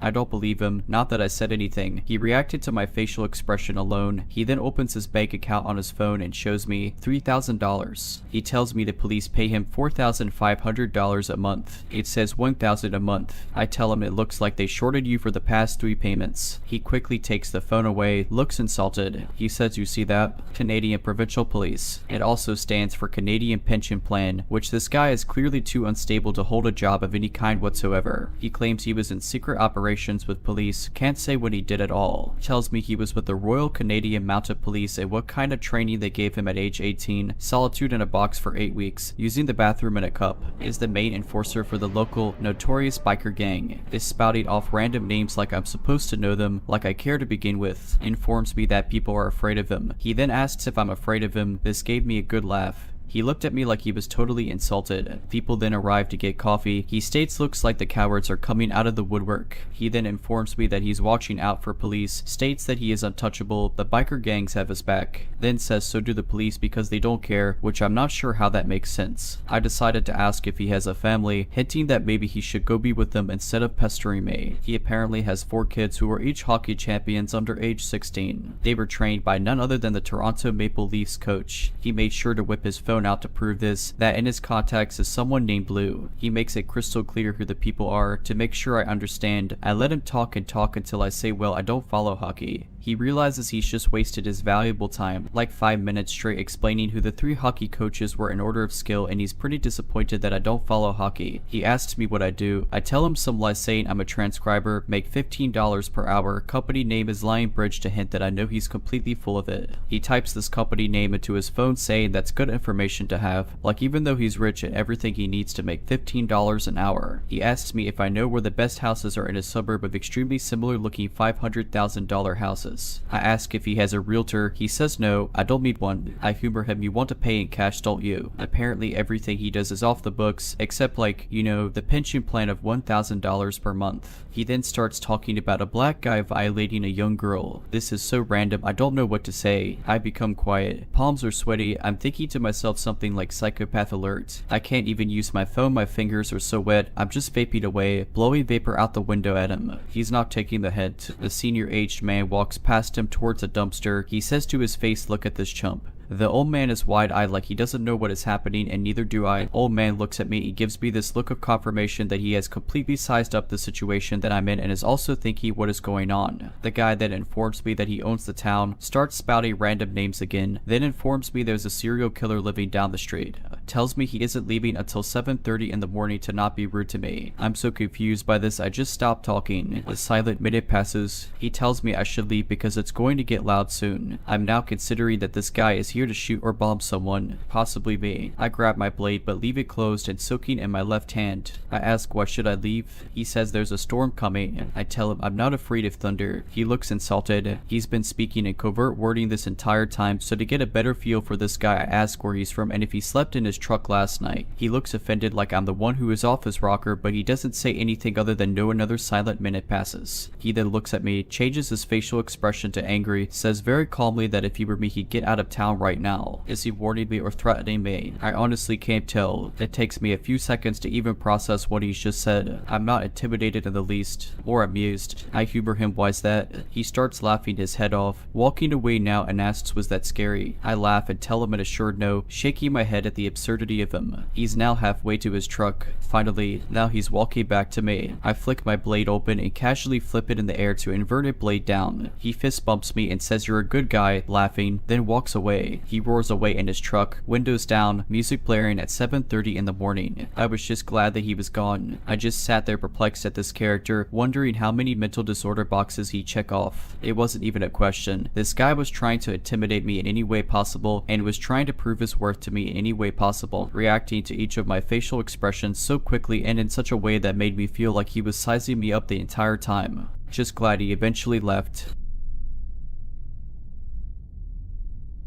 I'm on holiday with my boyfriend and our dog in the Lake District. We had been for a meal and was on the way back to the Airbnb. I had had a parcel strategically delivered to a supermarket, so I went in first. Then my boyfriend went in to buy beer and some groceries whilst I waited outside with the dog. It was dark and as it's off season, there weren't many people around. About 5 minutes into waiting on the pavement, an early 40-year-old man wearing a red shell suit type ensemble walked past. I accidentally caught eye contact, so smiled weakly, and he leered creepily back as he passed. I watched him walk away, and as he got to the end of the shop he started screaming victims. Victims. Everyone's a victim. About 10 to 20 seconds after that he started singing Take Me Down to the Paradise City where the grass is green and the girls are pretty. He went round the corner and I thought it was safe. My boyfriend was taking too long at this point, so I tried to get his attention through the glass door. I then see the same guy coming back up the road heading straight towards me. I really didn't want to have another run-in with this guy, so I went into the supermarket, completely ignoring the no dogs allowed rule, and made an animated display so that both he and the cashier knew I was there. When my boyfriend came out, I explained what had happened and pointed out the guy who was staggering uphill the direction we needed to go. I suggested we hang back and kept our distance. He turned off down a side road and that was the last we saw of him. For the entire walk back, I was turning around to make sure we weren't being followed. Even now, as we're sat watching Die Hard, I'm really creeped out. I know I was probably in no danger, but it's a really weird thing to shout at a lone woman with a little dog.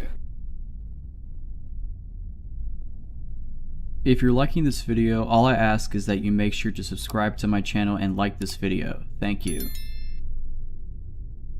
This happened around 2018, right after my sister moved out of our apartment together. It's been bothering me since I just moved out. I was home alone on my day off when someone knocked on my door. No one ever visits and I have anxiety, so that was terrifying to my brain already. I answered and it was a woman who lived in one of the basement apartments. She seemed nice at first, asking if I wanted any clothes she was giving away because they were her style but supposedly matched mine perfectly as a young woman. That was already a red flag in my mind because the only time I ever saw her was when I was walking to work, wearing my uniform of a black shirt, black pants, and black hat, but I let her talk because I'm super awkward and hated being rude to technical strangers. Then she started getting pushy and listing off super expensive name brands to try to get me to go to her apartment, which is an old small building, no cameras, and I lived on the top floor, which would be down what I call the creepy stairs and next to the door to the back lot no one used. Then I realized she was holding a notebook open with a script of what to say. I continued to project, but my anxiety wouldn't let me close the door on her face without fear of her lashing out. She kept insisting until I finally told her my boyfriend was going to be home soon and suggested she donated them. My boyfriend wasn't going to be home for many hours, but she didn't need to know that obviously. She leaves and I go back to my room, which has a window facing that back lot / alley. A few moments later, I hear a fight happening in the lot and see her with the previous. He was already fired at that point, maintenance man. It's a loud, screaming fight, and they're standing next to his truck, which has tinted windows and a covered truck bed. My paranoia went a little wild, so I texted my family about it to feel a bit safer. Then I believe he left, but a little while later, something hits my door hard. I didn't check, just stared. Then it happened again and again, all night until my boyfriend came home, and for a few days when I was alone. I found out after looking at the door that they were hitting my deadbolt, and it was off center. Even after it was replaced, the damage couldn't be fixed. It stopped after a little while, and the woman moved out almost immediately after all of that. I don't want to feed my paranoia, but something obviously wasn't right. I know I should have called the police, but police in my town are relatively useless. Also, that maintenance man was rehired and was the one who replaced my deadbolt, insisting he kept the extra key despite never needing the old. My new house is much safer, thankfully.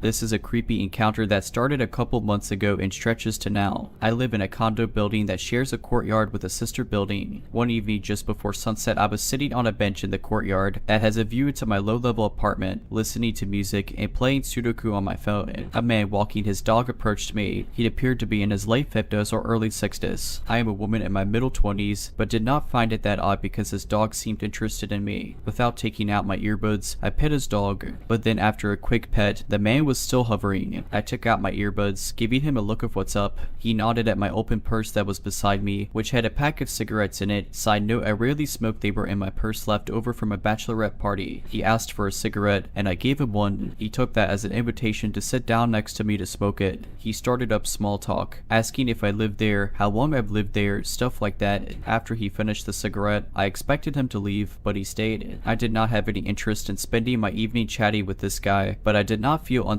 Other people were walking their dogs and we were in view of many condo windows. I figured he was a lowly older man and it would be an easy kind deed to sit and chat with him on my Tuesday night. It got a little weird when he asked me if I'd like to come up to his apartment to try some fancy wine. He told me about how he's very into wine and his cigarette on his balcony. I told him I couldn't that night. He then asked me to text him as a way to exchange numbers because he didn't have his phone and that we could do it another time. I obliged to avoid the awkwardness of saying no. By now, it had been over an hour, it had gotten dark, and no one else was in the courtyards. He said it was nice talking. He looked forward to showing me the fancy wines, said he'd let me go enjoy the rest of my night, and he left. Shortly after, he texted me asking to plan for that Thursday night. I still assumed it was innocent and he was just lonely because the age difference. None of the conversation was flirty, and frankly I am a lot better looking than him age aside. That said, I didn't want to, so I strategically told him maybe due to tentative plans. This avoided the suggestion of an alternative date and gave me the easy opportunity to cancel. I shrugged it off as an interesting encounter and texted my friends about it. They all immediately told me it was very creepy and to cancel and not text him again. While I did not intend to go over there or text him again, I felt they were overreacting. Then I thought more about our innocent conversation and all the personal information he got out of me. He now knows which of the two buildings I live in. I didn't tell him which unit, but he could figure it out based on what he does know. The floor I live on, my unit faces the courtyard. My unit does not have a balcony, it's a rental, not an own unit. The month I moved in, and my cat likes to watch the courtyard from the window. He also now knows I live alone, my age, where I work, my past few employers, the suburb I grew up in, where I went to school, both high school and college,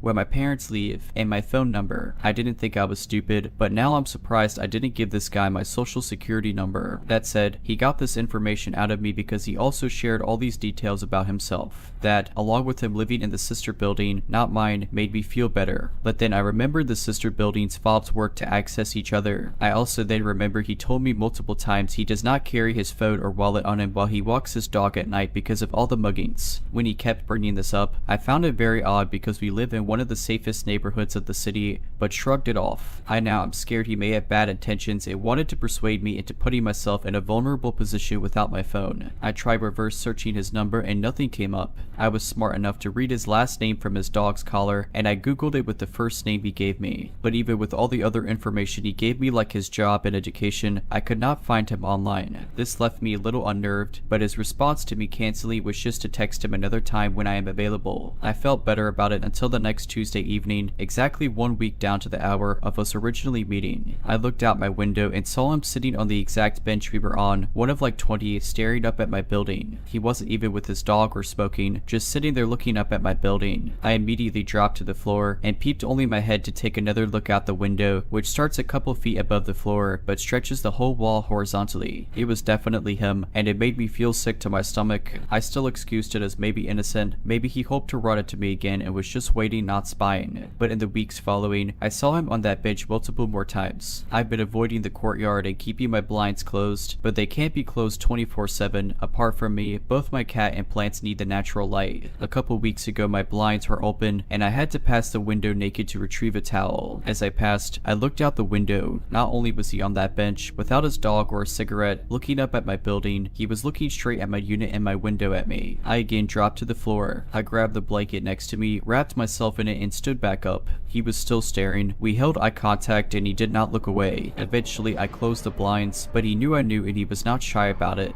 A few days after that I saw him in my building lobby. I ignored him and he ignored me, and I quickly got into the elevator. I then left for a 2-week vacation. I got back a few days ago and haven't seen him. I'm hoping the time gap bored him. In the early 2000s, I was skateboarding outside of my old elementary school with a close friend. We were 12 or 13 at the time, and skateboarding can be a draw for police, and we were well aware of that. Being harassed by a running from cops was nearly a weekly occurrence for us around that time. After we had been there maybe 20 minutes, a new-looking unmarked Ford Ranger or maybe Mazda equivalent drove by, slowed down, and turned into the parking lot after noticing us. He got out and asserted he was a police officer and that we could get in a lot of trouble. He was wearing plain clothes, white, and probably in his 30s or 40s. He approached me, patted me down, obviously noticed something in my cargo pocket. It was a weed pipe. I was scared that I was going to get busted and I froze. He ignored the item in my pocket, along with whatever else was in there. I don't remember if the touches were weird in nature or focused on any one area of my body. He didn't bother searching my friend. He didn't ask any questions that I remember other than whether or not our parents knew we were there. I don't remember what we answered. Knowing us and our parents, they probably did have at least a vague idea of what we were up to. It is likely we said yes, but I seem to remember telling him no. He began to conclude the interaction and said something like be safe or you should probably go home now. Anyway, he got back in his truck. I remember seeing the cab after he opened the door and it looking like a mess inside. There was trash and signs that he was not driving an official vehicle of any capacity. I do remember thinking that was odd at the time. He left. We went on our merry way after I landed that kickflip down the 3-stair or whatever trick I was working on that day. The situation felt a little odd, but I didn't tell my parents. I was a teenager with more angst than most, after all. Plus, bringing it up would have surely invoked some lecture or accusation regarding drug use, and I was not about to bring that upon myself. Years later, my friend brought it up. He said he had mentioned it to his dad recently. His dad was a police officer at the time of the incident. His dad got upset and was dumbfounded by the fact that neither one of us told anyone about it. Now that I'm knocking some of this loose, I think my buddy actually told the guy his dad was a cop, and that is when he began disengaging. That was the day I realized that if I had been alone, things could have gone much worse. It was over 20 years ago, but I still wonder if I should report it in case it could lead to some sort of resolution for someone who was not as fortunate as we were. This happened about a week ago, so I had biked to school with my best friend. We were going to stay after school to work on a project together anyway, so it worked out. On our bike ride home from school, we decided not to go straight home and that we wanted to go on a small bike ride down a path by the park that will lead us back to my house anyways. When we were unchaining our bikes from the bike racks, I noticed like a red Dodge Dakota across from the school. Just for your information, we live in a pretty small town, so most of the kids who get picked up, we know of what cars they get into and what cars hang around the school at pickup time, as well as what cars the teachers and students own that drive themselves to school, or at least somewhat of an idea, but I usually didn't see that one, and it was probably like an hour and a half past the time school got out, but it could have been someone's relative picking them up, or whatever, so I really didn't think much of that. We started biking towards our path, and after about 5 minutes my friend told me the red truck was driving on the road next to the sidewalk we were biking on, but it was a little behind us. I told her that it's probably fine and a coincidence, and that they are probably going home or live around here, so we kept going. But he didn't stop. After about 10 more minutes of him still following us, then I started getting a little concerned. We ended up continuing until we got to a gas station, because then at least there would be people around and less of a chance of something happening. So we parked our bikes and went in. We grabbed drinks and a snack to not make it look odd that we were in there, but while we were in there I called my brother to come get us and that there was someone following us. He told us he would be right there and to just stay inside. So we did. We paid for our snacks and told the cashier about it, and she let us just sit there until my brother came. My brother pulled in, and so we walked out to get our bikes, but we couldn't find them. We looked around and saw the red truck pull behind the gas station with our bikes right next to it. The man that was driving it was looking right at us. We went and told my brother. He said forget about the bikes and get in the car. So we did. My brother got out of the car and went into the gas station to get the employee, and while he was doing that the man sped off out the back parking lot of the gas station. When my brother came out, he said that the gas station worker was going to check back the cameras and see if she can get a license plate to give to the police, and that my brother gave her our mom's information for any updates. We both made it home safe. I'll keep y'all updated when we find out more. I'm not sure how creepy this actually is, but I always try and play it safe. I don't believe in taking chances, and I don't intend on becoming another statistic. If that means playing on the side of caution, then so be it. I'm a bartender by trade. I've been working in bars since I was 21. I'm 29 currently and female, so I've had to pick a thing or two up. I get a fair amount of unwanted attention in my day-to-day life. I'd say about as much as the average woman gets. I'm not a vain person, but I do put a lot of attention into my wardrobe, my makeup, and my nails. I know it's such a sideways way of thinking, but most of my money is made on tips, and I have to make myself presentable enough. But because of this, I do set my boundaries very strongly. This doesn't mean that I'm perfect though. I'm still a person with people urges. It was a typical Saturday night. The bar that I currently work at, and the one I've been working at for the past 2 years, is a pretty small bar with more of an emphasis on the quality of the drinks and the relaxed atmosphere. I don't serve as many Vegas bombs or Bud Lights that I have at previous bars that I've worked at. It's mostly cocktails and craft beers. This usually keeps the rowdy crowd out. On Saturdays we do trivia night, which I occasionally get tasked with hosting.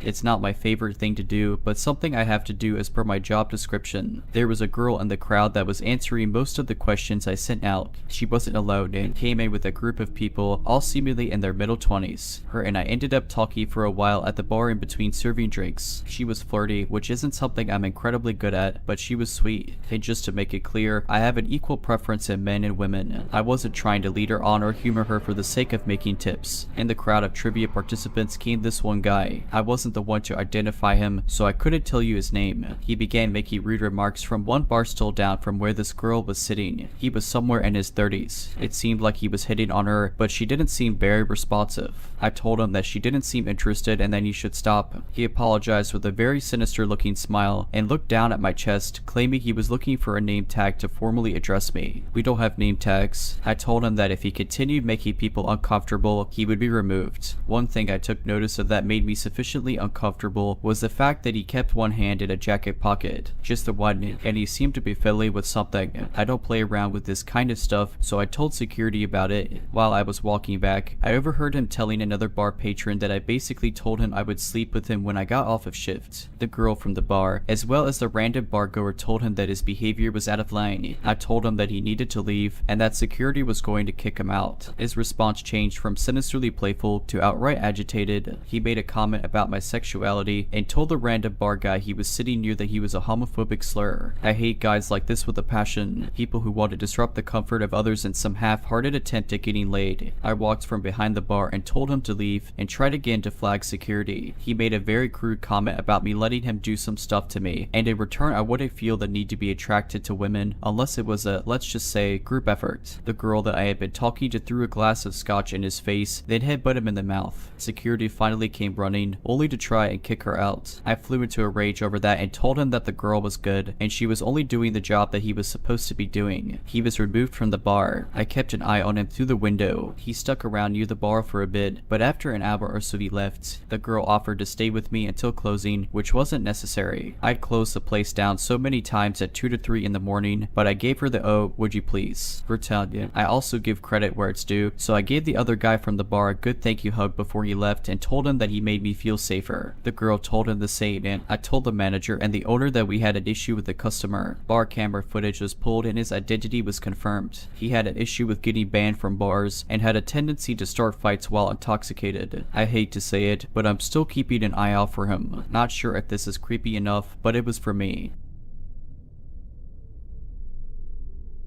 My girlfriend and I were graduate students living together in a 6-unit apartment building with an outside stairwell. It was an older Victorian home that had been converted into apartments. The whole street was lined with similar buildings. It was off campus but conveniently located within walking distance of bars, a coffee shop, and several restaurants. The neighborhood had a laid-back, bohemian vibe. The tenants were a mixture of college kids, young professionals, and families. The area was generally safe, but it wasn't too far from a rougher section of town. It was a Thursday night, and being the night owl that I am, it was past 3 in the morning. I had just finished a movie. I turned the television off and went to the stairwell for a quick smoke before bed. We were in the middle of a snowstorm and the ground was covered in 6 inches of fresh powder and it was freezing scary cold. I quickly smoked my cigarette and rushed back inside. My girlfriend was always complaining about me forgetting to lock the door, and as was my habit, I left the door unlocked. I jumped into bed, and just as I was falling asleep, I thought I heard a noise. I brushed it off at first, but then I heard a creak, probably just the wind, I concluded. Moments later, I heard the floorboards creaking. Now I was listening intently. My girlfriend felt me shuffling and asked what was wrong. I told her I thought I heard something. Then we both heard what sounded like someone stumbling into our couch. We shot up, and I yelled, "Is someone there?" No answer. The floor creaked again. This time, in unison, we shouted, "Who's there?" Another noise. I quietly stood up and scanned the room for something that could be used as a weapon. Nothing. Growing up, my dad always kept a baseball bat under his bed, and I regretted not adopting this practice. We yelled again, but there was no response. Again, but this time, from the darkness, we were greeted by a low-pitched, incomprehensible growl. I wondered if one of my buddies was playing a prank on me. That seemed out of character from my friends, especially at this hour on a weekday night, and during a snowstorm. What I really thought was that a crackhead had wandered in. My girlfriend yelled, "Who's out there?" More footsteps. The intruder was still in the family room, but he was getting closer to our bedroom. We heard the growl again, but this time it was followed by a gurgle, and it's Matt. We didn't know anybody named Matt, at least not any that would enter our apartment uninvited in the middle of the night. I looked at my girlfriend. I'd never seen someone so scared. If worst came to worst, I thought to myself, I know I can outrun this person. I hoped it didn't come to that. "Matt who?" We shouted repeatedly. After a long pause, he finally said, "Matt, I'm friends with Mike and Kelly." Relief washed over both of us. Mike and Kelly were our neighbors. I turned on the lights and walked into the family room. There he stood, a 6'2", slovenly looking college kid. Matt was blacked out drunk. Our neighbors had hosted a pre-game party at their apartment, followed by a trip to the nearby bars. They had abandoned Matt, and despite the storm, he had found his way back to their apartment. Their door was locked, and his phone calls had gone unanswered. His evolutionary drive to survive had kicked in, and he had sought warmth in the first unlocked apartment he could find. I told him that he scared us and that he had to go. He stepped outside, and I quickly locked the door behind him. The next day, I learned that Matt froze to death. He'd been discovered by another neighbor huddled next to her car under the lean-to garage. I'm just kidding. I have no idea what happened to Matt. I do, however, remember being a little concerned for him after my nerves settled. If you're liking this video, all I ask is that you make sure to subscribe to my channel and like this video. Thank you.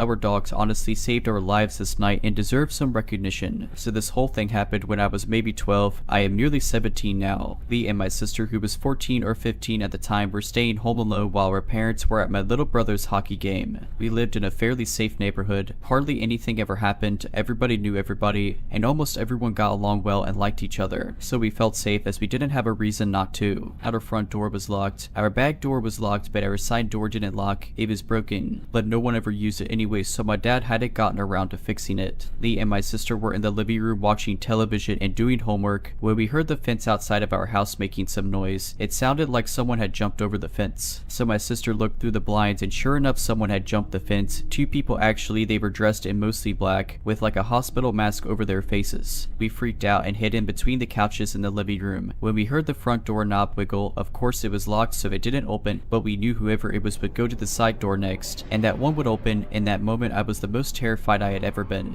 But once the door handle started jiggling loud enough, my dogs had woken up. At the time I had a Tosa and a Rottweiler. Once one started barking, so did the other one, and eventually it was just pure chaos. That's when we heard them scream they got dogs, then we heard the fence make the same noise, as if someone jumped over it again. Later that night, a local gas station near my house got robbed by 2 armed men, and the news reports showed the same people we had seen, same outfits and everything, except this time we got to see their faces. Our dogs truly may have saved our lives that night. The funny thing is, our dogs are the biggest lovers. They may be loud and bark, but they wouldn't bite or attack anybody. This is the one time I'm very glad that these dogs breeds are associated with being quote scary and aggressive, because clearly they scared off whoever wanted to break in that night.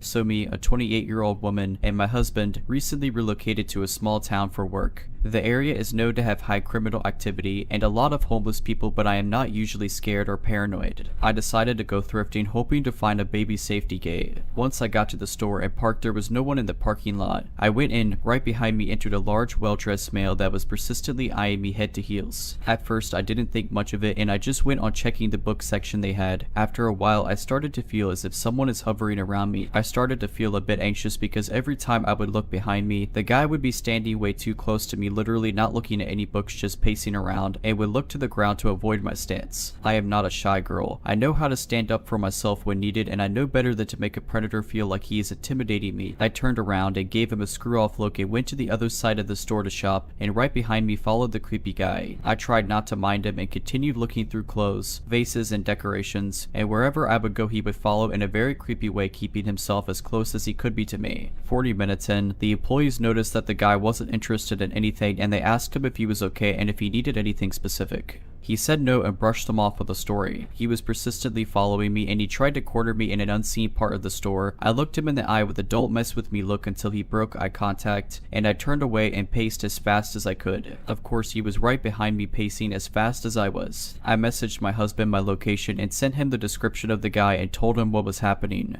He told me to get out of there safely as fast as I could and call the police if needed. I then asked the employees if they had any gates around. He answered me from behind before they even had the chance to open their mouths. Then the employee took me to show me what they had available. Of course he followed us. I then went to pay for my stuff and asked the guy working there to walk me to my car because I was just not feeling safe, and I was sure that the creepy guy would try to hurt me or try to steal from me. My first thought was he saw me park outside and ran after me, hoping to jump me and steal from me. I drive a fancy 2023 model truck. My husband believes that he just wanted to hit on me but didn't know how. I've lived in 3 different continents and had my share of deprived creeps and psychopaths, but I am not sure what to think of this. Not sure if I overreacted. My husband thinks I did, but I still cannot understand what his intentions were, hoping to get closure from this.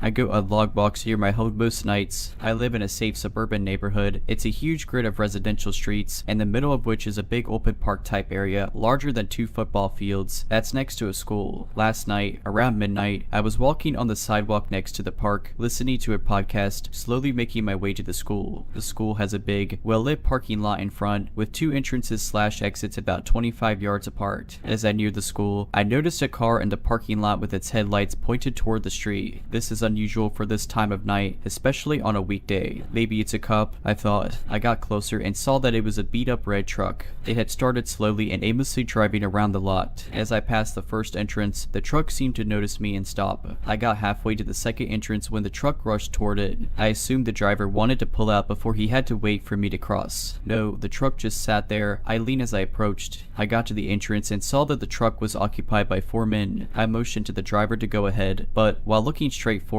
he just motioned with his hands for me to cross. At the same time, I noticed a guy in the backseat staring at me menacingly. I crossed in front of the truck, expecting the driver to blow the horn or rev the engine, basically, to screw with me. He didn't. They just sat there, watching me. I continued down the road, and as I was turning right onto another street, the truck exited the lot, turning in the opposite direction. Just a strange encounter, I thought. A few minutes passed, and I saw the same truck approaching me, getting to me would have required circling the park and traveling down 3 additional streets. headlights, and to do it so quickly would have required serious speeding. The truck slowed as it approached, almost stopping as it got to me. The occupants stared daggers at me as they passed. It felt like they wanted to do something but lost their nerve. Now I'm a little freaked out. I'm not a paranoid person, so I started rationalizing their behavior. I told myself they're just cruising around, enjoying some weed before going home for the night. That wouldn't have been out of the ordinary for my friends and me in high school. These guys looked too old for this, though. My gut insisted something was wrong. Out of an abundance of caution, I walked a little down the street and crouched behind a big oak tree surrounded by bushes on some random person's property. I know this is inappropriate and possibly dangerous. I hope the homeowner wasn't watching me from his Ring doorbell as I lurked on his property. For a couple of minutes, I crouched there before I saw headlights. It was just the neighbor from across the street arriving home. He entered his house, and I breathed a sigh of relief. I told myself I was being ridiculous. I actually felt pretty embarrassed. Just as I was about to stand up, I heard the rattling of an engine and saw headlights slowly moving down the street. It's the red truck. I'm sure I imagined it, but I thought I heard its brakes squeal right before my hiding spot. I wondered why this truck was apparently speeding to get to me and slowing when it arrived. It didn't seem like chance, and I'm now convinced this truck is seeking me out. I started running as soon as the brake lights disappeared. I'm a little more than half a mile from home, and I'm not taking any chances. As I turned onto the street that intersects with mine, I saw headlights and heard a familiar engine rattle. I can't say with certainty that it was the red truck, but I immediately turned around and ran to the side of another random house. Making things more ominous was the spooky music and witches' cackle coming from the Halloween decorations next door. I waited another minute, making sure the red truck didn't pass, and ran the rest of the way home. I walked in out of breath, and my wife asked me what happened. She scolded me for walking so late at night after I told her the story. The middle-aged woman is strong with her, so she immediately pulled up the Nextdoor app. Apparently, there have been several reports of car break-ins in our area attributed to men in a red truck. It's probably not connected, and I was almost certainly being dramatic. I doubt anything would have happened if I'd encountered the red truck again. Still, I'm glad I did it. Please bear with me as this story is quite lengthy, but I hope you find it worth the read. I'd also like to emphasize that I've purposefully left out identifying details to protect the privacy and respect the memory of the victims involved. If you happen to know the real-life events behind this story, I ask for your discretion and understanding, as the purpose of sharing it is for my own catharsis and reflection. Thank you for your consideration and respect for the victims. In the heart of that Southern University town, where the campus and the local community intertwined, I embarked on a fateful night that would haunt my memory for years to come. I was just 20, a junior in college, eager to savor the newfound thrill of going out to bars with friends who, like me, possess fake identifications. The atmosphere was charged with youthful energy, and I reveled in the attention from guys who were more than willing to buy me drinks. It was my first taste of such attention, and I played it up, basking in the newfound allure of adulthood. As I headed to the bar to procure another round of drinks for my friends, I encountered Jay, a man who would cast a sinister shadow over that night. He was a townie, one of those locals we often referred to with a mix of condescension and pity. In this college-centric universe, many townies were drawn to the bars, their troubled lives intersecting with the students' carefree world. Jay didn't seem particularly ominous at first. He struck up a conversation with me, bought me a drink, and we engaged in a seemingly pleasant exchange. But as the night wore on, he grew increasingly agitated when I declined to give him my number. His mood shifted, and he began making a scene, prompting my friends to intervene and extricate me from his presence. Yet, even as we distanced ourselves from him, I couldn't shake the eerie feeling that his predatory gaze never wavered. It wasn't the gaze of someone interested in romance, it was a chilling, haunting stare. Desperate to escape his unsettling presence, I decided to join the guy I was seeing at the time,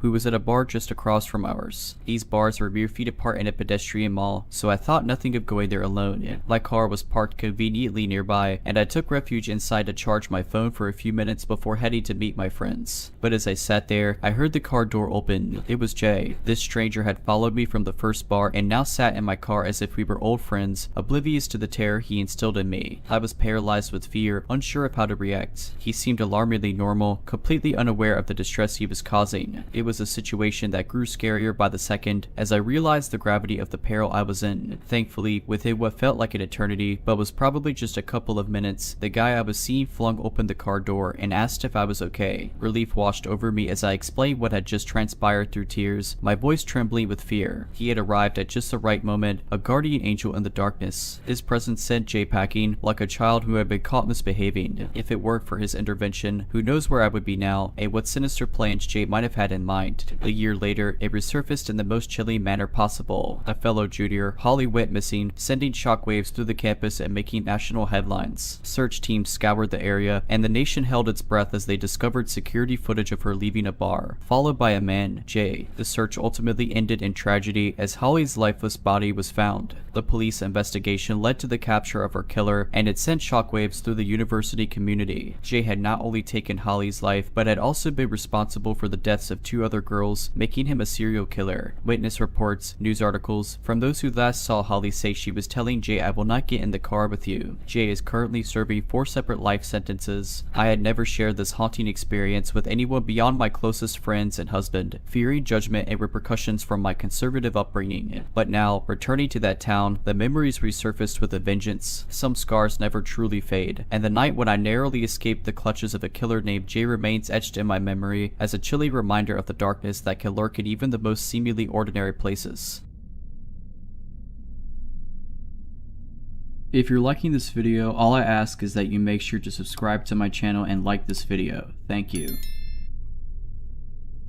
This has been ongoing and I can't decide if I'm overreacting or not. I've worked at my job for 6 years, very small manufacturing plant. All that time we've had the same janitor come in the afternoons. When I was first hired, he'd come in my office to clean and I always said hello and thanked him, but he never said a single word back. I heard him speak to my boss as normal as anyone once or twice, but never to me. That got uncomfortable, so I stopped saying anything and I started leaving my office when he'd arrive. Eventually, I didn't need to leave my office because he changed his routine and did mine when I was gone for the day. The past year, whenever I walk past him and get out of view, he lets out this cackle. It's weird, uncomfortable, and puts me on edge. Others have heard him do this and have pointed out he's only doing it when I go by. There are times I've avoided getting something I needed because he's cleaning in the space I need to get it from. Last week I was leaving work and my coworker caught him peeking around the corner of a narrow hallway near the exit, so she stopped and waited for me. As I approached where she was and happened to look down that hallway, he's standing still in the middle of it in the dark, staring in our direction.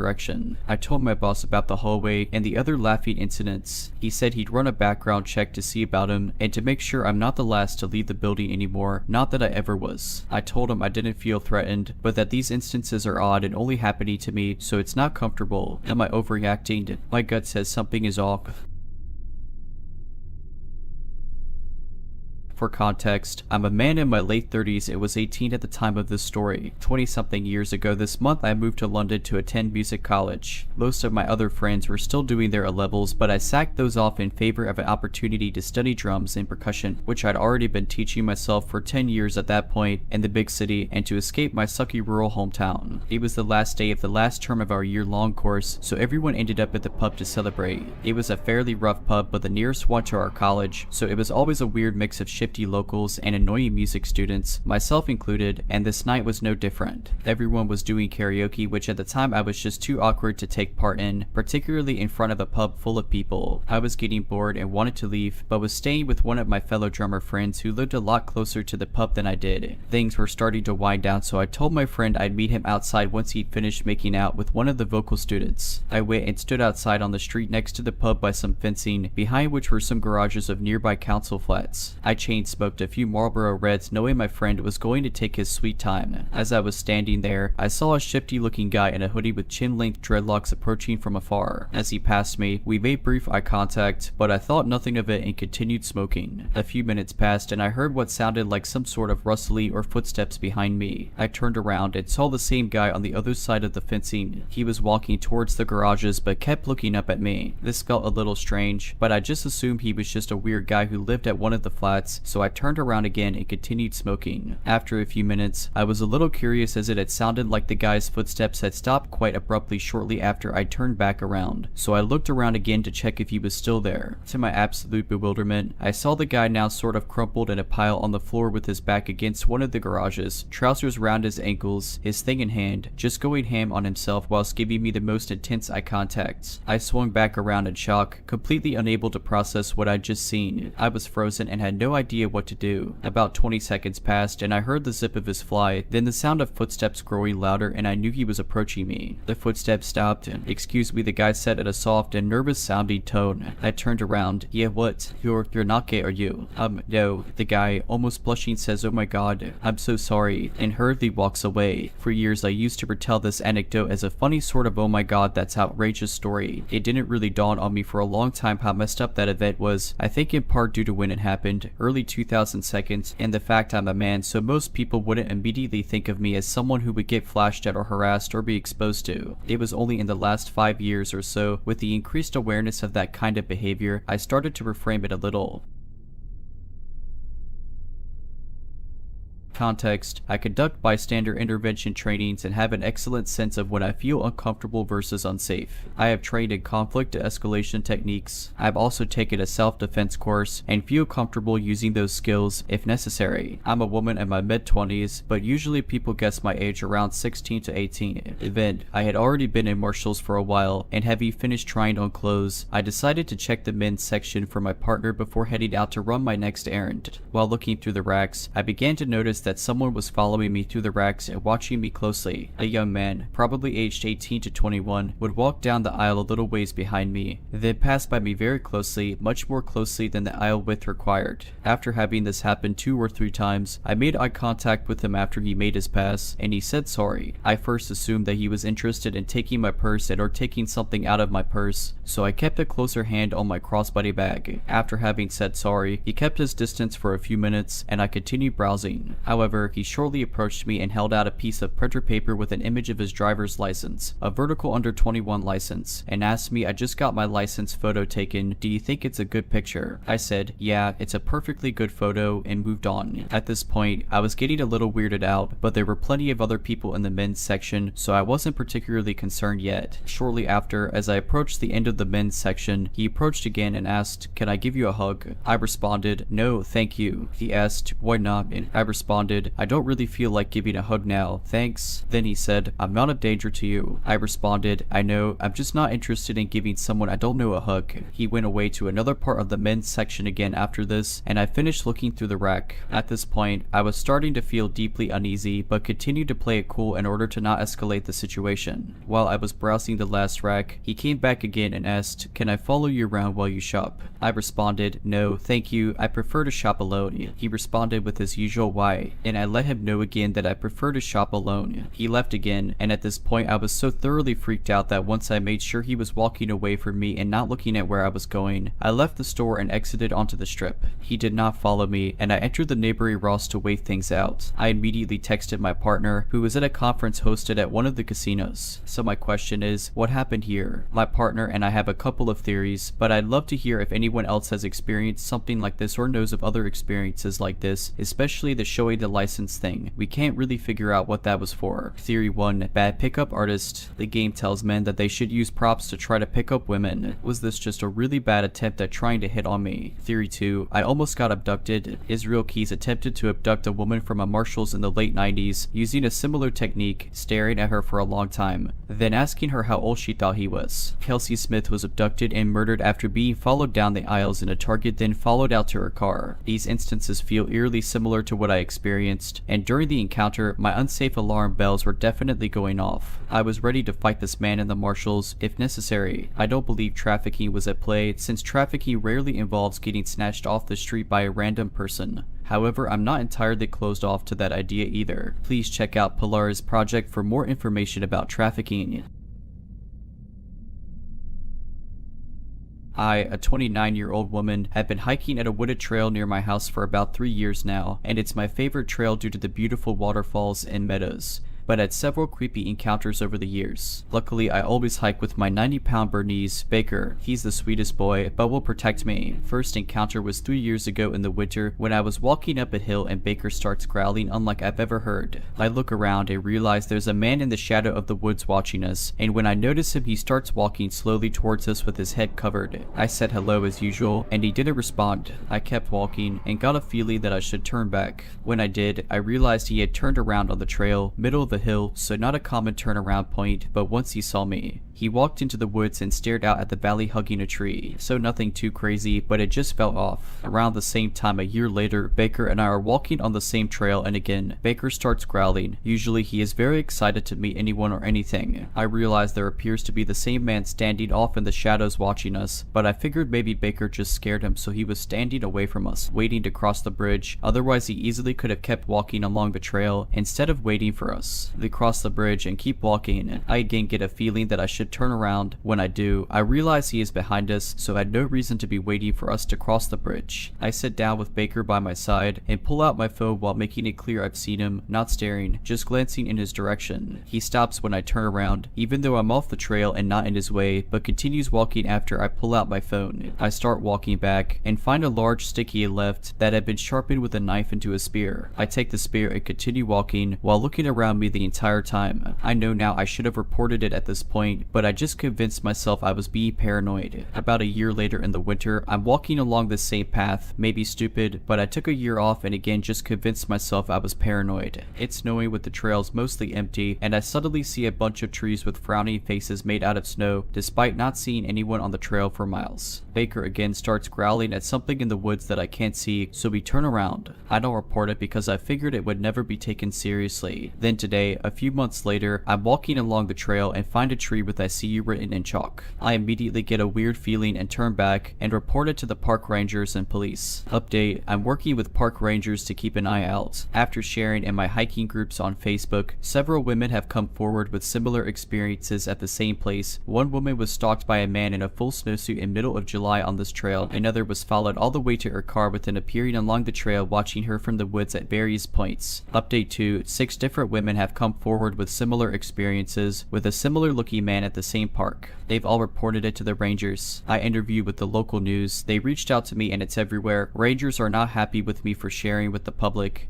but that's fine with me as everyone has a right to know. Someone whacked off the "I see you" message before the news team could see it. It rained, but not that heavily. 3 separate women messaged me thinking it was the same exact guy. Despite the women not knowing each other, they stated he is unstable and spends most days at this park. His cousin reported him too. I shared his name and photos with the rangers, and apparently the suspect is an old park ranger himself, so we shall see. The suspect apparently loves climbing trees and has a bunch of photos of himself 50 feet in the air, so he's probably up in the trees watching. Update 3, apparently he has a secret spot in these woods where has a chainsaw and gasoline. We reported it to the rangers. Pretty sure having a secret campground in a public park is illegal, with or without a chainsaw, and stalking/intimidation is a form of illegal assault, so there's no reason he can't at least be questioned.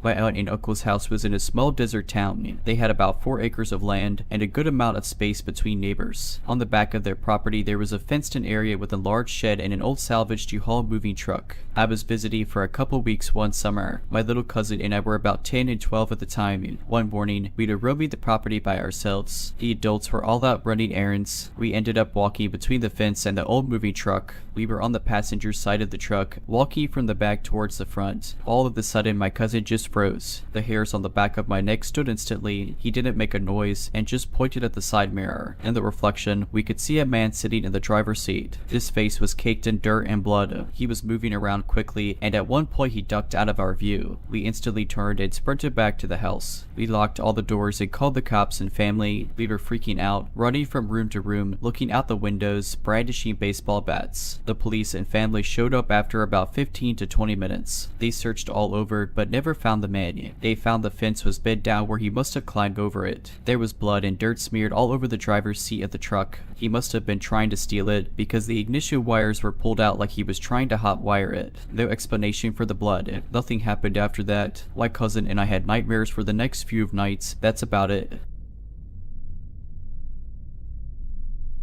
When I was a teenager, me and my friends used to quite frequently go to abandoned buildings of different sorts. This hobby kind of got worn out for me personally, but when I was at my first or second year of university, I noticed a weird, not too big, abandoned building very close to my university. My university is located pretty much downtown. The place we are talking about is very crowded and filled with elite property, stores, and historical buildings. So it was weird seeing the building standing weirdly in some sort of a yard between other buildings. So I grabbed my friends, there were 4 of us, and we decided decided to check it out. We came there late at night so there would not be more eyes than necessary. It also was winter. They grabbed our tools and broke a lock to one of the entrances, but it was a dead-end small room. It was pretty creepy with a wheelchair standing there. We then found another door to the building. It was locked more heavily. We could not break the lock itself, so we somehow managed to make a big hole in the door so everyone could just climb in there. It was very loud obviously, so after we've done it, we decided to wait a bit before going in just in case someone called the cops on us. After an hour spent at the nearby McDonald's, we, proudly with how we handled that super locked door that seemed to have been open for years,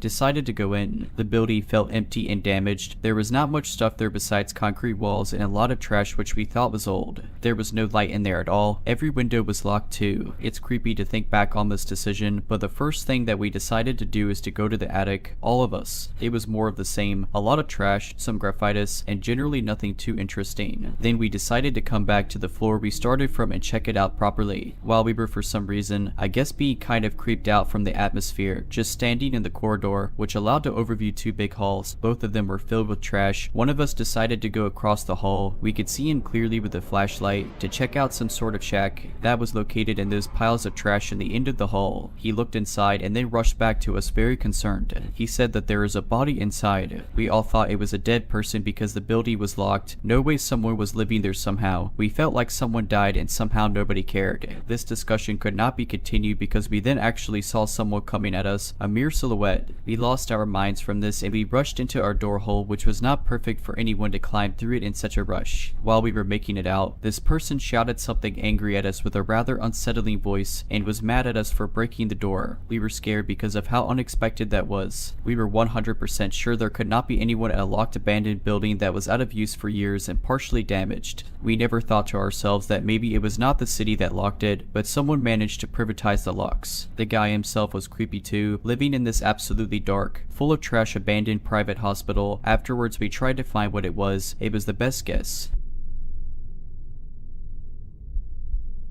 So my boyfriend and I went to Dave and Buster's for a date night the other day and everything was going well, until I passed by this woman closely standing next to a couple. At first I thought she was with them cause she was following them around. She looked like she was in her middle to late 20s. I saw her staring at me from afar, which was weird, but I shrugged it off since I'm Southeast Asian hanging out in a majority white and Hispanic populated area. Then my boyfriend and I walked past her and I felt her tap my arm. So I did what any normal person would do when someone taps their arm. I looked. When I turned my head to look at her, she didn't say anything and continued to stare with a blank look in her eyes. I paid it no mind. I have a pretty heavily tattooed arm, so I thought, you know, maybe she doesn't know social cues and just wanted to touch my tattoo. Yeah, that's it right. A few minutes later, we're still looking for another arcade game to play, and once again I see that same woman, but this time she's not with the couple and she's staring again. My boyfriend and I found a game to play, and as I focused on watching him do his turn, I felt a few quick taps on my arm once again. It was the same lady. This time I decided not to look despite how uneasy I felt, but I did see her pass by. My boyfriend finished his turn on the game and we started looking for another. As we walked around, I started analyzing the strange woman. She didn't have an arcade card and was walking around pretending to press buttons on machines ever so often. She did not go there with anyone. The couple she was by earlier was nowhere to be seen. The look in her eyes kind of reminded me of the people on some type of heavy drug in the downtown part of where I live. Had a creepy and stoic look on her face. As we headed to the ticket prize area, I was talking to my boyfriend about something and felt her tapping my arm again. This time I was fed up. I quietly told my boyfriend, who mind you is a pretty big and buff guy with 2 tattoo arm sleeves. My boyfriend asked me to point her out, so I looked around to find her and saw her staring again. I pointed right at her and my boyfriend was about to walk towards her and she hid behind the arcade machine. We left after that cause I felt pretty uncomfortable, especially since I'm already not about strangers touching me with no consent. Now that I've had time to process everything, I realize how creepy or strange that encounter was. I keep getting reminded of the blank look in her eyes and haven't been able to sleep properly cause of it. So I parked in the car park further away than the other cars this time at work. There was a man in a worky vest, a high visual vest with an old rusty pickup stick. I went shopping with my kids, then as I was walking to my car I had this strange feeling like I shouldn't have parked here because there aren't any people around. I get to my car and notice the man is still in the car park and I just thought maybe he's volunteering or something. He was a fair while away from me, definitely not close to me. I put my kids in the car, put my stuff in the boot, strap my son in the car, and then go to my daughter's side and buckle her in. I usually look around as I'm doing these things to make sure no one sneaks up on me, but I did it with my daughter because her seatbelt is harder to strap, so I was concentrating on that. I heard a car drive past and then people walking past talking, and that's when I stopped midway buckling my daughter in to look around, and that man was in front of my car about 2 to 3 meters away, walking over and staring at me. I looked at him and then he put the stuff he had in his rusty pickup stick thing over a waist-high wall, and he also didn't have a bag with him to collect the stuff, and then he turned around and walked away. I'm wondering if those people didn't walk past, could have I been a victim, or is this reaching? If you're liking this video, all I ask is that you make sure to subscribe to my channel and like this video. Thank you. I am not sure why I am writing or posting this, but I feel so shaken by this experience. I thought writing it out might be therapeutic. A few weeks ago, I was watching the news and one of the stories reported that a teacher from a prominent private school had just been convicted on multiple accounts of child assault. The victims including his children as well as students. The report of his arrest and allegations had been suppressed until the trial was over, however was now being made public. The reporter also referenced that the defense lawyers argued for a reduced sentence on the basis that the teacher had also been assaulted by his father when he was a child. When the name and photo of the teacher was shown, I almost choked. It was Cameron, who one of my best friends from primary school. I couldn't believe it. In primary school, I was best friends with 2 other boys, Cameron and Wilson. We finished primary school in 1995, and whilst they were both sent to the same high school, I was sent to a different school and we therefore lost touch after that. We would often sleep over at each other's houses, either the 3 of us or just 2 of us, and I started to recall memories I had completely forgotten, all involving Cameron's father. I really don't remember things clearly, but I remember different incidents at various sleepover nights at Cameron's house. Cameron and I would be changing into our pajamas before bed, and his father would come in and talk to us. I know it sounds warped, but I still remember thinking that he was doing this because he was treating us like grown-ups. I think this might have been because my family were extremely prudish with nudity, and I must have felt that nudity was an adult thing, and he was therefore treating us like grown-ups by having a normal conversation. I know it sounds foolish, but I was around 9 to 10 years old when this happened, and totally innocent. Remember, this was the mid-90s, and whilst we knew about stranger danger, we didn't consider friends' parents to be strangers, and no one ever talked about child assault. I also remembered times when Cameron and I would be taking a shower, one after the other, and he came into the bathroom to talk to us. I also clearly remembered that I saw his father naked once, and he entered the shower as I was leaving it. This is probably the clearest memory, because it was the first time I had seen a grown-up without any clothing on, and that his nakedness was fully visible and he was standing close to me. Only now as an adult thinking back to that experience, did I realize he was putting himself quite deliberately on display. I just remember him just standing there openly before he entered the shower. I did have a vague memory that he asked Cameron and I to go downstairs, and that Cameron's mother and sister were entering the door downstairs. But as I said, none of these memories were very clear. I hadn't thought about any of this for years, and it dawned on me how innocent I was, and that I didn't realize that his behavior was totally inappropriate. Now that Cameron's lawyers said he was abused by his father, I started to feel sick and overwhelmed by anxiety as I tried to work out whether those experiences were linked, and if there were any more experiences that I perhaps couldn't recall. I really wanted to reach out to Wilson to see if he would be willing to discuss it. I hadn't spoken to him since we were 12, more than 25 years ago, but I fortunately found his profile on Facebook. I messaged him to let him know who I was and named the school and year we finished. Hey, this is Ryan, and we were best friends in primary school. I am not sure if you saw this link, but our other friend Cameron was just convicted of child assault. I know we haven't been in touch since we're kids, but I am hoping you would be open to having a chat with me. I am just remembering some things from my childhood involving Cameron's father. I left my mobile number and waited for his response. Wilson responded that same day, "Oh my god, I saw this story too and I am really glad you reached out. I have been feeling so sick about all of this, and this has opened up a lot for me too." Wilson said he would call that night. When he called, we ended up speaking for 2.5 hours. His memory was stronger than mine, but that's probably because the poor guy had more to remember. He said he was abused many times by Cameron's father during those same years. The sequence of events was almost identical to my memories. On the first nights when he slept over, Cameron's father started entering the room when the boys were changing before bed. He then started entering the bathroom whilst he was showering, and he eventually entered the shower, which is when the abuse started. He said that Cameron would often be there when it happened, but had no memory of me being there. This went on for a couple of years and ended in the first year of high school when he turned 13. It was around this age he actually started to become aware that what his father had done was was wrong, and only then he felt uncomfortable about it. He stopped talking to Cameron around that time, and they fell out of touch. Wilson never reported it or told anyone, however entered into therapy for some time when he was an adult as he tried to process what he had experienced. I still don't know if I remember that date in the shower accurately, however if Cameron's mom had unexpectedly arrived home. That probably saved me from suffering the same abuse. I had no idea how close I came to experiencing things that could have completely turned my life around. It shocks me to remember my innocent child's mind having no awareness that anything was wrong, and it would have been so easy to have taken advantage of that naivety. I am still wondering if I have suppressed anything more that might have happened, and I haven't been able to stop thinking about it, so I will book into therapy to try and work through it. I have changed names in this story as Wilson still hasn't told anyone, and I don't want anyone reading to piece this together, but the entire experience has shaken me so much. I am glad that there is more awareness about abuse and people are more open with their children, but please educate and protect your kids. I only now know how easy it is for people to take advantage of children.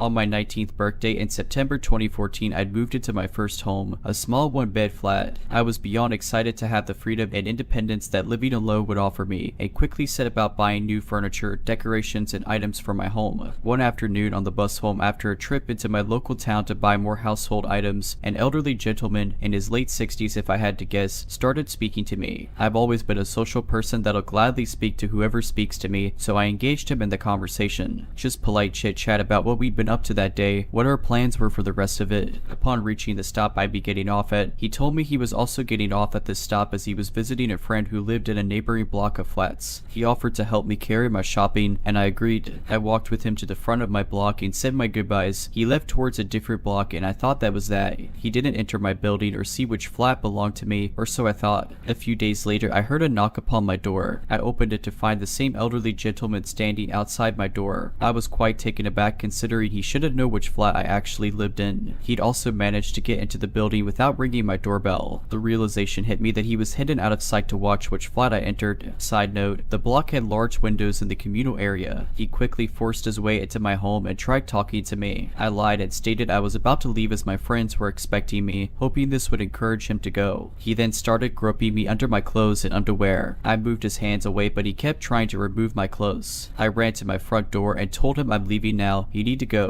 Luckily he did, but loitered. I waited to make sure he'd walked away before walking in an opposite direction and immediately calling my dad in tears. We rang the police, who were as unhelpful as they could possibly be. 2 female officers who asked me why did he let him into the flat, despite me saying he'd forced his way in. They encouraged me to not press charges as the name and address he'd given me in our first exchange were falsified, telling me it would be difficult to prove, a lot of paperwork, and he'd have to relive it in court if we did manage to find him. I regretfully agreed. I was shocked and scared, and the police already were so unsupportive. It doesn't end there though. This man continued to stalk me for months, regularly appearing at my door, following me when I was out. It wasn't until he was on the same bus as me to town when I went to meet friends that it finally stopped, as this was the first time I was able to point him out to someone. My friends went over and publicly called him out for stalking and harassing me. They threatened him, saying if we ever hear of you doing this again, you'll not be able to use those arms to abuse another person again. Leave our friend alone. And he quickly scampered away, and that's the last I ever saw of him. But this incident shook me. It all happened simply because I was polite to a seemingly innocent elderly man who wanted to help me and make conversation. Needless to say, I've never accepted another offer of helping me carry my shopping. Be careful who you let help you. It might not be good intentions they have in mind.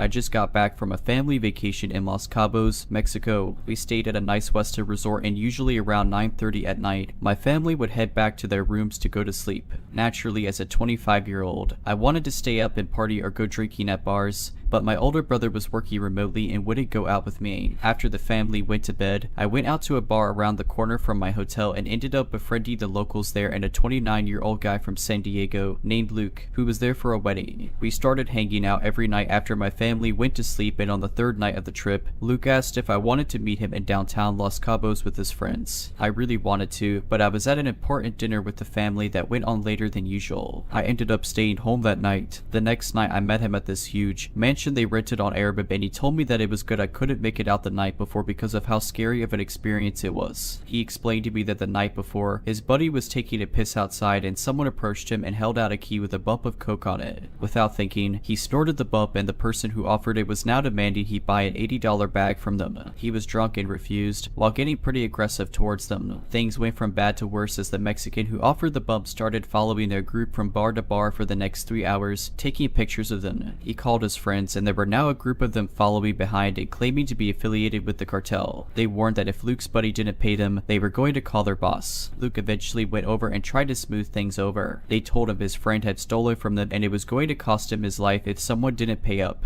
The cartel member also pulled his shirt up, revealing a 9mm pistol in his waistband. Luke did the right thing and remained calm while offering to take them to an ATM and pay out of pocket $160 so they could all be left alone. The cartel members gave him an empty coke bag and abruptly left. Even after him doing all this for his friend's safety, his friend denied any responsibility or wrongdoing and even had the audacity to blame Luke for trying to help by getting involved. He also didn't offer Luke a single dollar. After this event happened, Luke got robbed again in the same night, with a girl who ripped his $200 gold necklace right off his neck. His friend was cool to me but sounded like a real jerk after Luke explained this to me. Poor dude was just trying to be a good friend and was met with no gratitude, only to be robbed again. Needless to say, I am very happy I didn't make it out to meet them that night. I also think things could have gotten a lot worse for them had he not offered the cartel members money. Be careful out there and never accept quote-unquote free drugs from a stranger on the street in Mexico, or really anywhere. It always comes with a price. If you're liking this video, all I ask is that you make sure to subscribe to my channel and like this video. Thank you. Back in 2019, an 18-year-old girl, decided to download Tinder a few months after a rough breakup. I was very inexperienced with dating and pretty shy, so it seemed unlikely that I would meet a potential partner in person. Anyway, after a few matches that led to nothing, I came across the profile of someone that I found very attractive. He was 21 years old. We matched, exchanged snapshots, and continued to set up a date. Our first date was relatively normal/enjoyable. We saw a movie, and by the end of it I felt like we hit it off. However, our relationship was extremely short-lived. Not long after I had agreed to be his girlfriend, after about a month of going out, he began to behave very erratically and would sometimes fall completely silent in the middle of conversation, ignoring me when I tried to ask him what was wrong. He became hot-tempered, slamming doors and speeding on the road when he was mad. I started to feel really uncomfortable about our relationship. This went on for about a few weeks until one night, when we were on our way to have dinner downtown, he fell silent mid-conversation. I became extremely anxious as he pulled into a nearby parking garage, wondering what I had done to upset him. As we parked, I decided to ask him what was wrong. He did not answer. When I asked him again, he shouted at me to shut up.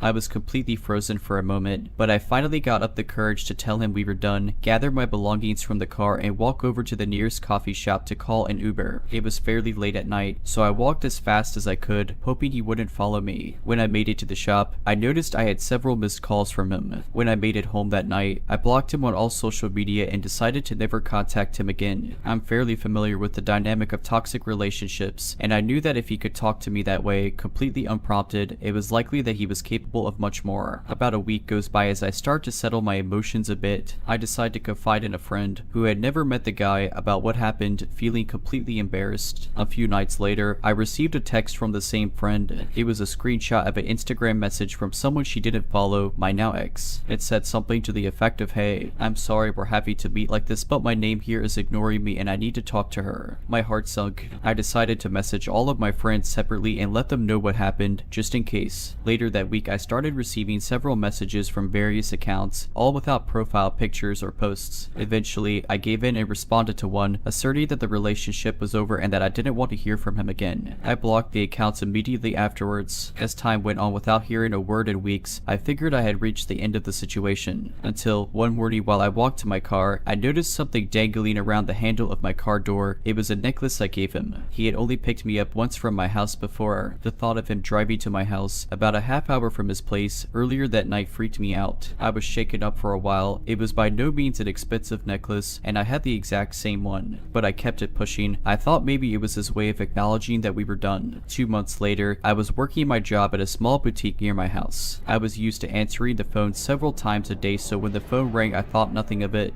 but when I picked up I immediately recognized his voice. He started rambling about wanting a sweatshirt back, but I hung up before he could finish. That was the last time I would ever tell someone I was dating where I worked. I was completely losing it at this point, especially considering he had never called me at work while we were together. I didn't even know how he knew that I was working that day and or time. I told my older sister the situation and she, being very protective, decided to message him herself. She told him to leave me alone and even offered to give him back the sweatshirt for me. He refused and insisted on meeting up with me in person to get it. When it became abundantly clear that he didn't actually want the sweatshirt back, she threatened him with a private protection order, to which he never responded. That was the last time I heard from him.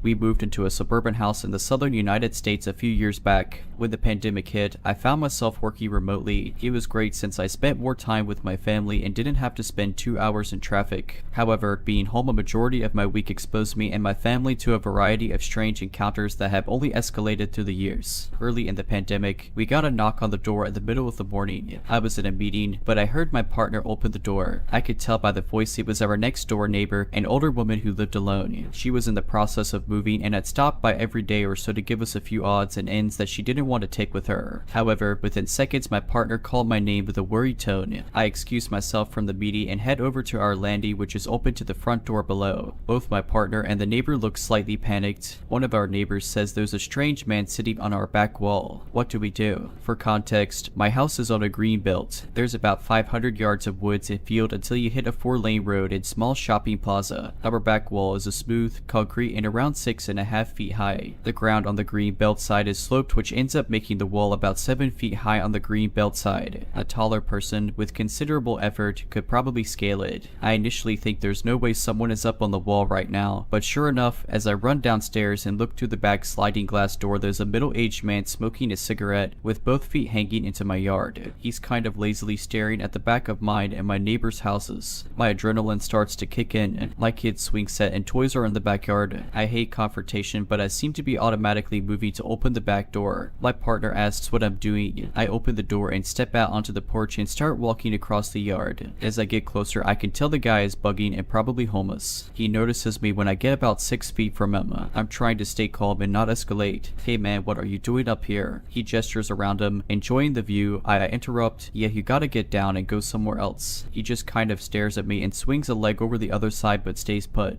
Please get off my property, I say more forcefully this time, trying to hide any wavering in my voice. Yeah, okay, he slides the other leg around and jumps down, disappearing from view. Never saw this person again. Thankfully, a few months later, I'm working from home. My partner and kid are gone, so I'm alone. There's a knock at the door. Usually, I ignore them unless I'm expecting someone. Most of the time, it's either Amazon or a solicitor. They usually knock once and then take off. However, this person leans on the doorbell and knocks again. Annoyed, I leave the office to go see who it is. I make my way to the door and can hear a muffled conversation taking place on the other end. Before I can look through the peephole, I look and see 4 people all dressed like they're heading to a business lunch, 2 men in their middle 20s, an older man, and a young woman towards the back that couldn't have been more than 20 or 21 years old. I slowly open the door out of curiosity, and the older man immediately gets uncomfortably close and starts speaking forcefully in a language I don't understand. It takes my brain a moment to catch up. I can't understand you, I start to say. He pauses and asks in English, you can't speak Russian, though. Then there's a long moment where we all kind of stare at each other. He looks like he doesn't believe me. Flurried, where is the nearest Russian church? He asks, while the others stand silently behind him. I have no clue. I genuinely have no idea if such things exist in the southern United States. He thanks me and then they all walk back to their nondescript sedan and take off. They did not stop at any other houses on the street. I, a 26-year-old woman, live in a flat building in a good area. It's a long, windy cul-de-sac, so there's not many cars coming in and out unless it's people leaving or coming home from work. My boyfriend is away to Thailand for a month and we usually take the dog out together at night. I went myself, which I was fine with. I usually feel safe. Last week, at around 8 at night, I left the flat to take my dog for a pee. My dog is extremely excitable, especially around other people. She just had her space surgery. She has a cone on her head and stitches that have to heal. I'm waiting for my dog dog to do her business, and a car pulls in and drives slowly past me. The guy did a friendly neighborly nod towards me, so I did a small smile back, to be polite. The guy parks at the front of the building, and I'm at the other side of the car park on the grass with my dog. I'm watching my dog, trying to get her to hurry up because it was freezing. I look up, and the man has stood outside his car staring at me. Freaked out by this, I turn my attention back to my dog. I keep looking over my shoulder, and he's staring with a creepy smile on his face. I looked away again for a second, and he was walking along the road slowly towards us. I'm a really friendly person. I can be paranoid and aware, as any woman should be at night, but something about him made me feel scared. He's walking so slow, as if he wants to talk to me, so I hide behind a van, and I'm telling my dog hurry up and pee. I can't see him anymore, which terrified the life out of me. All I hear are footsteps coming towards us. The guy peeks his face around the van, and my dog goes nuts. She's jumping around, barking aggressively, which she never does with people, and the guy doesn't take that as a reason to leave. My dog is showing that he doesn't want his presence, but even though she's doing this, he continues walking towards us slowly. I start backing up and say to him to please leave as she's just had surgery, and she's too excited. In the most quiet, sinister voice he asks what's your name. I couldn't really hear him. He kept repeating the question. I eventually understood what he was asking. My dog is still going absolutely nuts at him. I say again, please, my dog's just had surgery. You need to walk away, she's too excited. Ignored again. Walks towards us, asking my name, so I start walking away from him. He ponders for a minute, still smiling, creepily may I add. He eventually backs up slowly, still facing me. I swear he did this for at least 20 seconds. He walks back to his car, looking over his shoulder at me, then stands back at his car and stares for another 3 minutes. I pretend my dog is doing something, which she's really just being a pain in the butt and just standing there. I look up and he's gone. I'm shaking and sending my sister voice notes about what's going on. She's telling me just go inside, but she doesn't realize I'm frozen in fear. Eventually, I see a woman and her son rock up to the front door, so I half jog over with my dog to go inside the same time as them. The front of our building has glass doors. I glance in and the man is standing there, waiting for us. I told the woman this man has been following me and my dog. I'm scared and she walks in with me. The man sees I'm not alone and walks right past us out of the building again. I run into the lift with my dog, get in and lock my doors. I decide to tell my 2 guy neighbors about it, as my boyfriend is away and they agree to run downstairs if I ever need them. I took a picture of his car and registration plate, as my twin sister gets the train home late at night after work and I want her to be wary of him. Well, today I was out with my dog at 11 in the morning, just doing our usual walk around the block.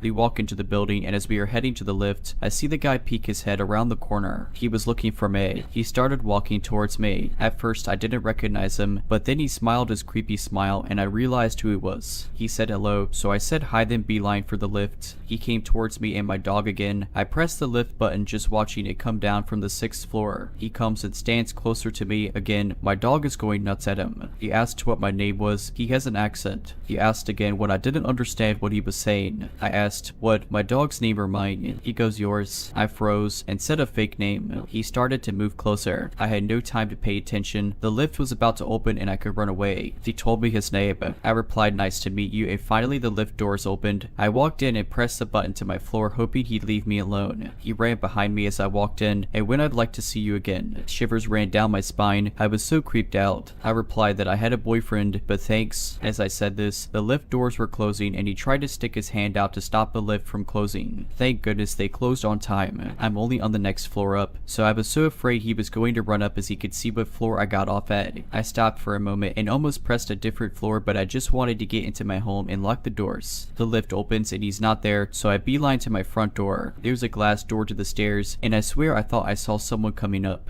I ran in and locked the front door. I was so confused by what just happened. Next thing I do, message everyone with the update. They told me to phone the non-emergency police number, even just to get it on record, so I did that, and the police arrived at my flat at 3 in the afternoon. I explained everything to them, and they said I could either 1, get the police to go to his front door and tell him to knock it off, or 2, next time he does something like that, tell him to leave me alone, and if he doesn't, phone the police as it would then be considered harassment. But for now, the police couldn't do more, which is fair enough. I didn't want to anger him at this stage, as it's not a crime at this point, but why can't he just leave me alone? I've clearly shown that I'm not interested. I hate saying something's going on when it maybe isn't, but I just have a terrible gut feeling. I hadn't seen the guy since the last incident, however I saw him today. I again was taking my dog out to the toilet around 1 in the afternoon. As soon as I left the main door, I look and the guy is sitting in his car. He clocked me. I started walking past his car when he got out and said hello to me. I completely ignored him and walked on by by. I was preparing myself to shout at him if he kept following or talking to me. I went over to the grass, and the guy is standing at his car staring. Again, I'm a bit further away, so I text my sister letting her know that he was at his car watching me. She didn't reply, so I phoned one of my guy neighbors, and he quickly got his shoes on and said he was coming down the stairs. I look back at the man, and it seems as though he has his phone out, recording me. I started shaking, working myself up to the point of confronting him and telling him to leave me alone. Next thing I know, my sister bolts out of the building and fast walks over to me and my dog. She said as soon as she came out of the building, she saw him back inside his car with the car door fully open and his back was turned to her because he was watching me. So she saw at this time, he looked at her briefly and watched her walk over to me. He started staring at us both. That's when my guy neighbor got outside and walked over to us. The man continued watching as I told them both I think he was waiting for me to go back into the building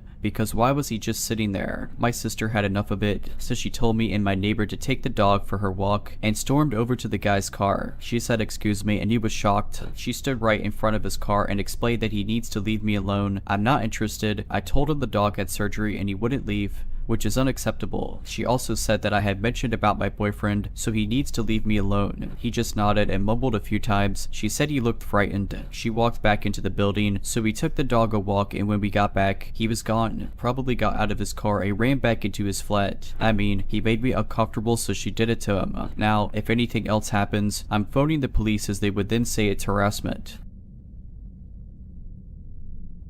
When I was in my early 20s, me and some friends went out to celebrate my birthday. We went to a couple parties since it was the weekend, then bar hopped the rest of the night. While we were at a bar, we met a group of guys that offered to buy us drinks. It was my birthday, so this sounded nice. We danced around with them for a bit before retreating back to our little section. One of the guys come over to our section and asked me to dance again. I told him maybe in a bit and went back to partying with my girl. We didn't see them again until the club closed. The group of guys came over to us, and of course we're trying to find someone to go home with. The same guy that approached me earlier had approached me again. I laughed it off and thanked him for a good time. By this time, we all were getting in the car. We had a designated driver and they made sure each of us got home safe after the club. 3 nights later, me and my then boyfriend were knocked out as I had work the next morning. My boyfriend worked nights, but he was off this night. This was at 3:41 in the morning. There's a knock at the door. My boyfriend goes to answer it and I'm walking behind him, wondering who could possibly be at the door at that time of night. We lived in a not so good area, so the porch lights would work when they wanted to, and now wasn't one of those times. As my boyfriend opens the door, the person at the door says, "Excuse me, ma'am, I can't get my car to start," and as he looks up, I immediately recognize him from the man at the club. I scream and my boyfriend catches on and closes the door. Lee and him had a few laughs when I told him about the guy at the club, so when I told him that was him, he opened the door back, I guess to confront him, but he was gone. We hadn't seen a car, but again, it was dark.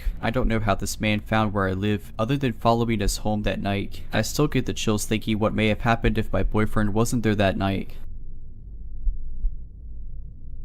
On Sunday, which was the 27th of November, at 19:45 I left a hotel in Krakow, Poland with my boyfriend to go to Kojo Mojo restaurant via Bolt. However, just prior to this I had a drink at the hotel bar and within 15 minutes of drinking some of it, I commented how drunk I already felt from it. Upon arriving to Kojo Mojo restaurant in Krakow, we proceeded to have dinner and some wine. This is when I blacked out and the rest of the night is a blur. We apparently left the restaurant shortly after and went to a bar which was a walking distance from the restaurant. Apparently upon arriving I looked like I was super drunk and had no hand or eye coordination, couldn't talk, and also proceeded to fall off the bar stool backwards. At this point my boyfriend tried his best to take me out of the restaurant, and whilst walking to the taxi, I fell over again completely into a pile of bikes. I couldn't even stand up by myself. Upon arriving back to our hotel by taxi, he got out first, and before I could get out, the taxi drove off with me still in. At this point I still do not remember anything at all. My boyfriend straight away called the police and tried calling me and I didn't answer, and he tracked my location to a car rental company. Finally, after about an hour, a woman picked up my phone pretending to be me. This was when my boyfriend called the police again to chase them, who came to the hotel to investigate. I only have 3 glimpses of memories for the window of 5 hours which I was missing for. 1. Being told to hide in the back seat footwell. 2. Being in a house which is still in the middle of construction which did not look like it was in a city, with other young women who had IVs attached. 3. Being on a motorway crying and pleading them that I have to get back to the hotel to get my passport, as I have a flight flight back to London. I somehow, and don't know how, managed to get back to the hotel after loads of crying and pleading and negotiation as they dropped me off at my hotel to get my passport. I ran straight to reception and did not go back out again. From this point, I slowly started becoming more conscious of my surroundings,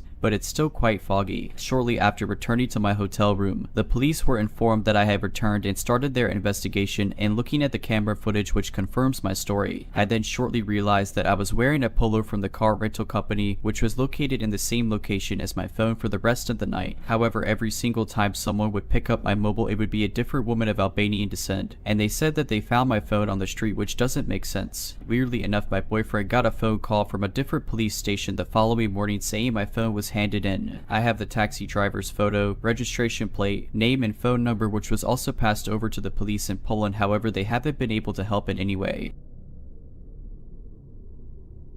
For context, I didn't grow up in a good area. I won't give location for privacy, but I live in a fairly large city. At the time I was around 10 or 11. This was overall not a good area. Lots of gang activity, drug use, that kind of thing. One of those neighborhoods with the jacked up sidewalks and shopping carts strewn everywhere. There was a park a couple blocks away from my house, and I decided to go on a run and spend some time there on my own. I don't know why I was allowed to leave on my own, knowing the area. It was still light out when I jogged down there, but it started getting dark when I actually reached the park. It was around dusk. The layout of the park was a big rectangle basically. It faced out long ways, so the shorter side was where the gate was. It's hard to explain, so I'll try to attach a picture to show you people what it looked like. There was a set of swings at the very front, and I sat down to hang out there for a bit. At the time, I didn't have a phone with service. I just had music downloaded to listen to. I was sitting with my earbuds in and just got this really awful feeling. It felt like a tingling on my back, and I knew something was up. I took one earbud out and kept swinging, but I couldn't shake that feeling. Finally, I turned around to check behind me. There was an alleyway leading into the park that curved, so you could only see part of the way down. It was all white gravel. Down the alley was a dumpster. There was a figure on the ground with a ton of red stuff around him, which I now know was blood, and another guy standing walking towards me fast. The alley was across the playground, about 40 feet away maybe. As soon as I saw the man approaching me, I dipped out of there. He had something in his hand that I couldn't see, but he was holding it like a knife or a pair of scissors. I sprinted the couple blocks back to my house and got into the bag to make sure no one saw me. I didn't tell my dad until years later, and he fully believed me. That area was bad news, and I'm amazed something bad didn't happen to me with how much I was let out alone. If you're liking this video, all I ask is that you make sure to subscribe to my channel and like this video. Thank you. So, about 9 years ago, my boyfriend, now husband who is 44 years old, and I, a 40-year-old woman, were driving cross-country from California to Florida. My husband had an enormous Rottweiler named Kuma. It means bear in Japanese, and it fit. He was 110 pounds. I had only just met Kuma maybe 2 days prior, since my hubby and I were in a long-distance relationship at the time. So Kuma and I, didn't know each other well yet. But he was a great boy and talked a lot. We called them Umbo Crumbles. We stopped at a gas station so that we could all get out, stretch, and use the restrooms. He got Kuma on his leash and said he'd take him for a walk. I offered to do it instead since I didn't need to use the restroom urgently. Now, I'm not a small girl. I'm 5'10", but I am 125 pounds. My husband is almost 6'5" and built like a Viking, so a dog Kuma's size wouldn't affect him one way or another if he tried to bolt chasing a squirrel or something. I, on the other hand, will admit I was nervous once he handed me the leash to hold him, because if he decided to try anything, I wasn't big or strong enough to stop him. My husband noticed my nervousness. He just smiled and said, "Don't worry, he's well trained. He won't take off, and he won't let anything happen to you." It's important to note that Kuma had no formal protection training. He just loved whatever his dad did and knew he was supposed to protect and keep it safe when dad wasn't there to do it himself. Once he was sure I was comfortable, my husband headed inside, leaving Kuma and I near the far right side of the gas station, with a little dirt path near a wooded area. It was very dark, and there was little light being shed so far from the building, but it was a busy little station, and I could see people, so I didn't feel isolated or anything. So I start to walk slowly, allowing Kuma to take in his surroundings, when I hear a noise coming from behind me. I turn startled to see a man walking. He notices me and slows his gait, looks around, back at me, then smiles eerily. He changes directions suddenly, heading directly towards me. He says it's awful dangerous out here alone, but you're alone. Something in his eyes told me to run. Just as I'm about to bolt and start hustling towards the people and lights at the station, I hear another sound. This one is new to me. As I clenched my hand, preparing to run or die fighting off this creepy guy, I felt something. Polish, Cuba. In that moment, I'd forgotten that I wasn't alone at all. Not by a long shot. The sound I had heard was a warning, a very lethal one. It was the deepest, most menacing growl I have ever heard come out of anything. That beautiful beast stepped out from behind me, or he'd been observing the threat like a giant dragon rising from the shadows. The man's creepy smile slipped right off his face, as did a few shades of color. Puma placed his large body between mine and the approaching strangers and pressed back against me, urging me towards the jeep. He didn't have to tell me twice. I turned and started to make my way back to the car, still holding that leash for dear life. He walked backward, pressed against me the whole time, watching my back until we made it back to where we had parked. I tried to look for the man, but he either ran back to wherever he'd come from or made it inside, taking a much longer route. Well outside Kuma's reach, I told my husband what happened, and honestly, I'm not sure who would have done more damage to that unfortunate man had they located him. Every day for the next 9 years, Kuma was my best friend and guardian. Rest in peace, Kuma. I, a 20-year-old woman, work part-time at a small business in my local mall and usually work alone. I am a sales associate, so I am required to talk to customers and encourage them to buy things. It was the last hour of my shift when a creepy man came in. He was about in his middle 40s and everything about him was odd. His clothes didn't fit, expensive shoes, socially awkward. He originally asked a pretty standard question about a less expensive item that I happily answered. After this though, he continued to ask questions almost as if he wanted to keep my attention to him. He then asked if he could try out our most expensive item in the store, which is a massage chair, and I say yes. We let everyone try it out. At this point, I just thought he was an innocent yet socially awkward guy. He gets in the chair to try it out and continues to ask unusual questions. We chit-chat a bit, and I tell him the massage chair's features and the price of it. All of a sudden, the questions get more personal. He asked what high school I went to and if I missed it. Me being naive, I said the high school I went to and that I did not miss going. He said some story about a teacher I've never heard of and said he missed high school a lot. He asked if I lived around there, to which I avoided the question but implied that I lived close. He then repeatedly asked me the price of the chair and asked me to calculate the price along with our second most expensive item in the store. I thought he was fully interested and I was convinced he was about to buy it. We made commission on the chair, so I ignored his creepiness because I wanted to make the sale. He kept insisting that he needed to walk out with the chair today and he has a truck that is big enough to hold it. It seemed I had finally answered his questions to his liking because I was able to walk away a bit. He then made a phone call and started describing how I look, my age, where I live approximately, and what store I worked at. He then said to the person on the phone, we got one. I had suspicions that he was creepy, but this confirmed it. I asked him from behind the cashier's counter, you're not talking about me, right? He shook his head no. He then stood up from the chair and said he will not be buying the chair today. I was so scared and alone, no one else around but me. I ran to the back and grabbed all my stuff and pulled out my pocket knife. He then left the store and hung out right outside the only entrance/exit. I didn't want to leave, but I couldn't stay inside the mall. I waited for him to go out of sight and then quickly locked the store doors and ran outside to my car. I called my manager and she said I have to close the store properly, turn off lights, count register. So she told me to go into a nearby store in the mall and call a security escort. I did that, was escorted back to the store to close up, and was escorted back to my car with no further incident. I live in a city with one of the highest rates of human trafficking in the country. Was I being targeted by a human trafficker?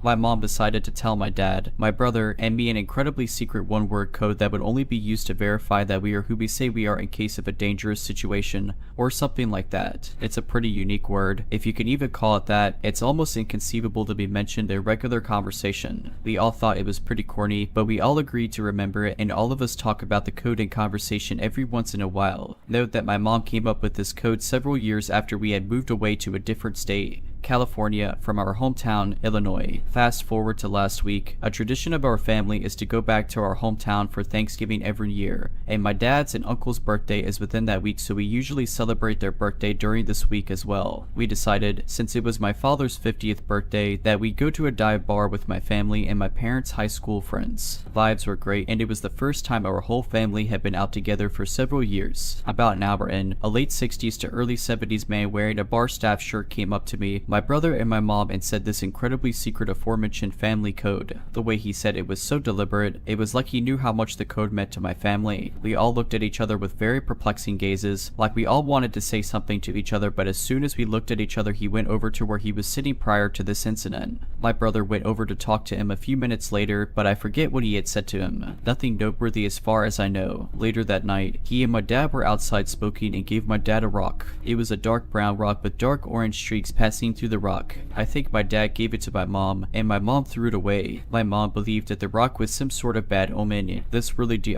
happen. My brother and I think it's a clever prank that my mom has pulled, but she usually cracks when this happens and we ask her a few times. I wouldn't think she would have joked about this in the first place, but it's the only logical thing that we could possibly come up with. Even the day following, my brother and I asked my mom about this incident again, and she remained very adamant about her having no involvement in this. My dad isn't the prank pulling kind of guy and wasn't even there to see it go down. No negative connotation, but it's just not in his nature to ask a stranger to do something like that, so it eliminates him from doing something like this. We asked him anyway, and to no surprise, he said he had no involvement. It's a creepy interaction we'll likely never forget. We haven't lived there for roughly 20 years, and the only family member living there is my grandmother, who is in her 80s and I don't think even knows how to get the phone number of said bar. As mentioned previously, some of my parents' high school friends still live here. However, it was an on-the-fly decision to go to this dive bar we art frequents, and it's located in a medium-sized city, about 150,000 people. Nobody had posted its whereabouts on socials until later that night or afterwards.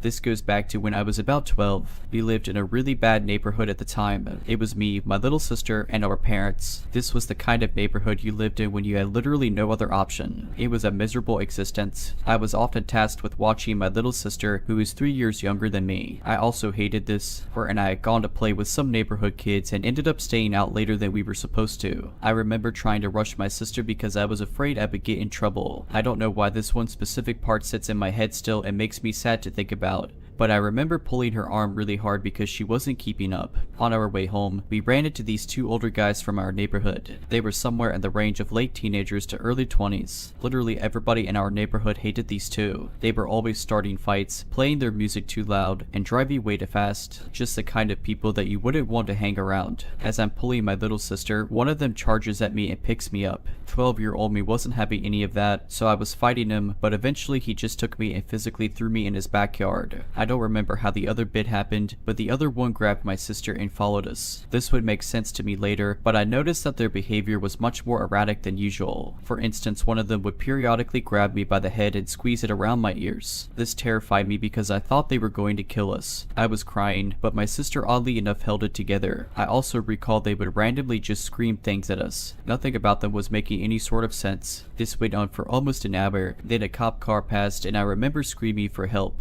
He didn't hear me, but the two guys ended up letting us go. We ran home and told our parents. My dad would go and talk to these two, but he didn't do anything about it. I was told many years later by my mom, long after we had actually moved away from there and into a good neighborhood, that on that night in question, one of our neighbors had brutally killed his wife and mother. Had we kept running, we would have been in the midst of that. These two guys pretty much abducted us for the sake of protecting us, as weird as that sounds. From what I could piece together, they would scream at us and cover our ears to prevent us from having to hear what was going on. Could have gone about it a lot better, but what's done is done. I'm writing this out because I actually ran into one of those older boys recently. He's actually a cop now and has been on the force for about 10 years. He is very decorated and seems to be making an effort to keeping the streets safe. It was a creepy and scary encounter, but I'm glad that there are people that still want to do some level of good.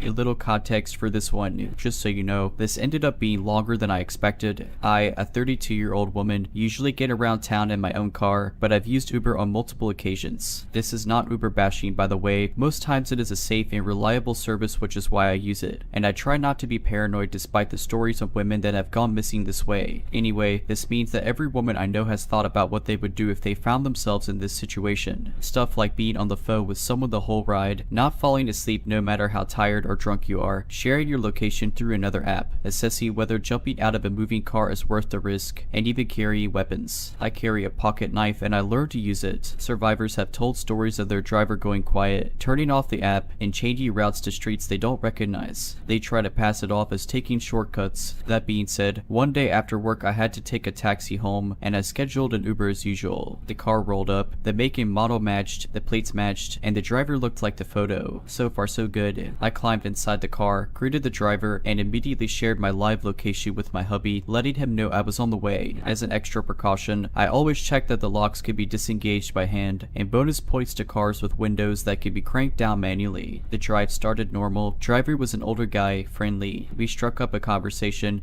small talk. We found a lot of traffic and the driver asked if I wanted to take an alternate route. I pointed at an access road that I normally use to skip traffic, and he switched lanes. We were going down the access road, and this is when things started getting sketchy. He said that he made a wrong turn, and we kept driving farther and farther away from the main road, supposedly looking for a way to get back on track. The app was still running as normal, and the GPS was telling him how to get back on the main road, but he kept ignoring it, saying that we were not too far away anyway and that he knew another way to get to my destination faster. So this is when alarms start going off in my head, especially because we kept getting closer to a bad part of town. True, if you cross those neighborhoods you could find another main road on the other side, but most people avoid it for it being the aforementioned bad part of town. Like, police don't even patrol those streets sometimes. As he drives deeper into the neighborhood, he notices I'm tensing up. Truth is, I was debating whether I should reach for my knife or if I was being super paranoid, and the driver was honestly just trying to get to the other main road. So he starts telling me about the neighborhood and that I shouldn't be scared, that it was dangerous, but that good people live there. Honestly, I wasn't so worried about the people living in the neighborhood as I was about this guy taking the scenic route. So I started talking too about how I was aware there was a road that crossed to the other side and that I knew exactly where I was. The conversation at some point turned to his daughter, who was college aged, and I kept making as many parallels as I could between that girl and myself. Hand on my pocket knife by this point, the other hand ready to unbuckle the seatbelt, while I kept an eye on the map to make sure we were getting closer to the other main road, and thankfully we were. I did not begin to relax until I started recognizing where we were. We did eventually make it to my own neighborhood, and I made him stop a block before reaching my house. Didn't want the guy to know where I actually lived, and I skipped out of there as fast as I could. I really hope I was just being paranoid and that I was never actually in any danger, but all I have to say is that was an intense ride. If you're liking this video, all I ask is that you make sure to subscribe to my channel and like this video. Thank you.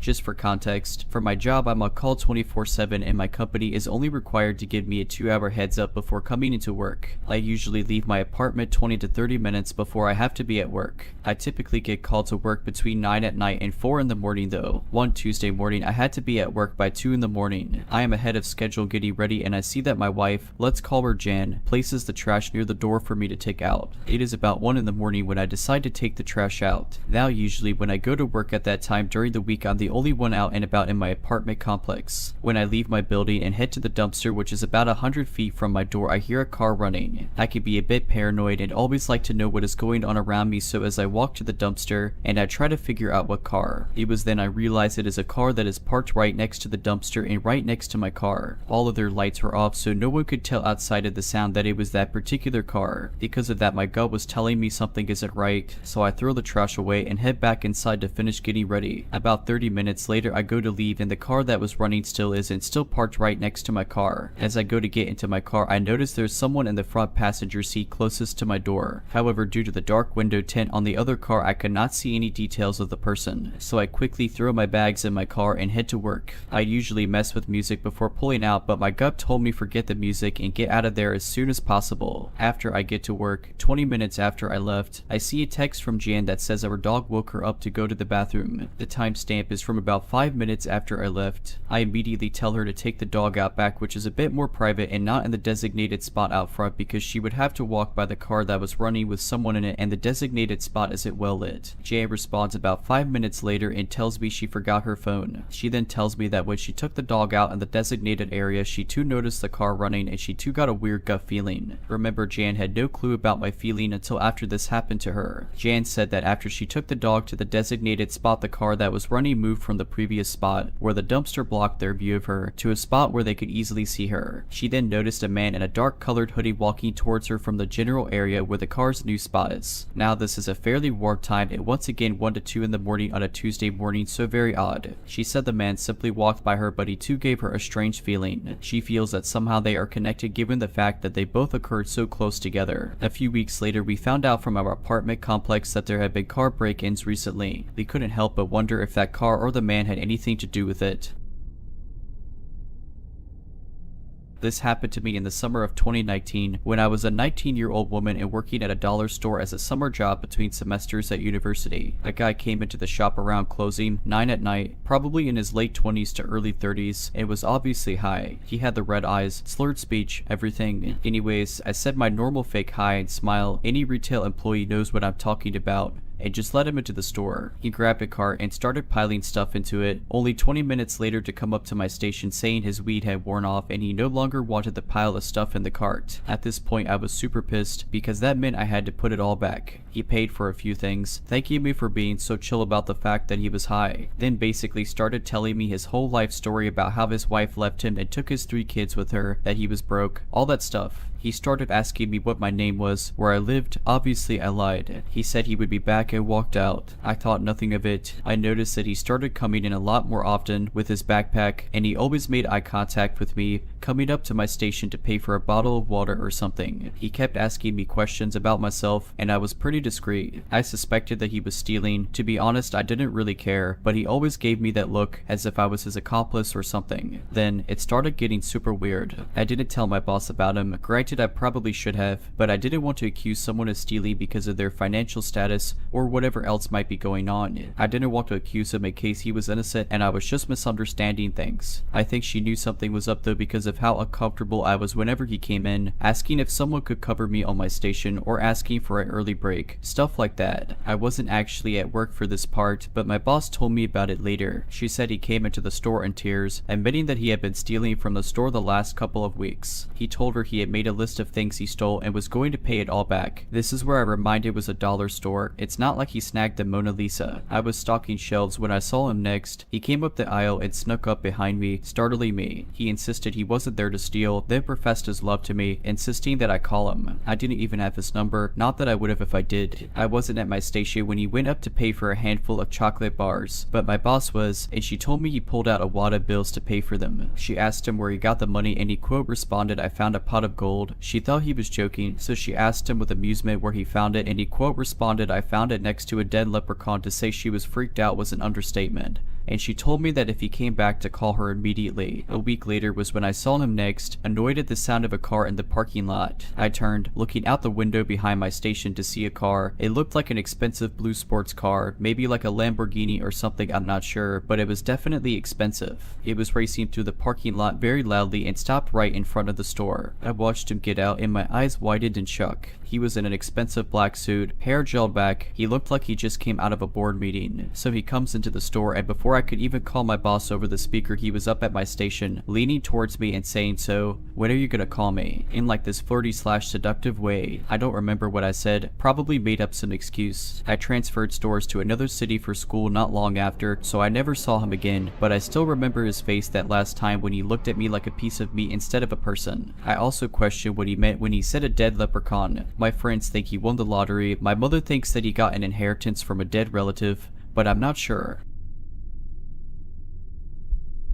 I'll try and keep this story as short as I can, but so much of what makes it creepy is in the details and atmosphere surrounding my experience. My mother and myself decided to visit Nevada City on a whim. It's an old-timey Victorian-era mining/logging town built in 1856. Look at pictures on Google if you really want to see a creepy town. It looks haunted without having to try. After eating lunch at a brew pub, we decided to stroll around the massive Pioneer Historical Cemetery on the outskirts of town. It wasn't quite dusk, but the trees are really tall in this area area, so daylight is hard to gauge, and it usually feels later than it is. This cemetery was sprawling. I mean, most pioneer cemeteries are, because of the high mortality rate of the time, and lots of child graves. As we progress through the cemetery, it starts like a proper cemetery with large, ornate tombs / mausoleums, marble obelisks, family plots, stuff like that. What's wild about this cemetery is that it stretches on almost forever into the woods. As we follow the cemetery deeper and deeper into the woods, it becomes hard to tell what's a grave or not, and it's getting more wild and overgrown. It eventually devolved into just wilderness, with the occasional sign of homeless camps like abandoned tents and bags of trash. Luckily, the trees were opening up and more daylight was coming through, and we ended up in an open area with a large solitary juniper tree, tall brush, and a few random graves. I sort of tripped over something, and it turned out to be a purse, like a large designer purse, and it looked super old, like it had been there a while. Looking up from the purse about 10 yards ahead, I saw what looked like a pile of women's clothing, but then I noticed to my horror a tangled mass of hair, and I froze. Never know something without actually quote-unquote knowing something. I knew that this was a dead woman's body down to my core. I put a hand out and stopped my mom, who was trailing behind me. "Pete, your phone. Call the police. That's a dead body over there." And she immediately started dialing 911 because, like me, she just knew. Then it gets bananas. As my mom and I are discussing the situation, we had our attention turned away from the corpse. When we looked back at the body, I swear to God, she was sitting up with her back turned to us. She was wearing a bright red trench coat, and she had super grimy blonde hair that was more standing up than laying on her shoulders. It's like the grime in her hair allowed it to defy gravity. Slowly, she turned her head over her shoulder like something out of a horror movie and spotted us. She literally jumped to her feet lightning fast and turned to face us. Her front was a mess of torn clothing, and she was barely covered. In the weirdest gait I've ever seen, she rapidly advanced on us at a jerking / lurching fashion. Her hands were desperately trying to keep herself covered. My first thought was that she had been assaulted. She kept trying to speak, but it was like she couldn't form words, only make short high-pitched squeaks. As she closed on me, she stopped and pointed down in excitement at the purse I had tripped over. I asked if it was hers, and when I did, her expression changed into a horrible smirk. It still haunts me, and suddenly, she was slowly starting to undress herself, and we had to shout to get her to stop. By this point, we had the cops on the way. We said we had found someone in serious distress. Be that as it may, we both knew this was not a safe situation for us, and we quickly backed away, turned, and cooked it out of there. When we followed up with the police out of concern and morbid curiosity, they said whoever we found must have fled,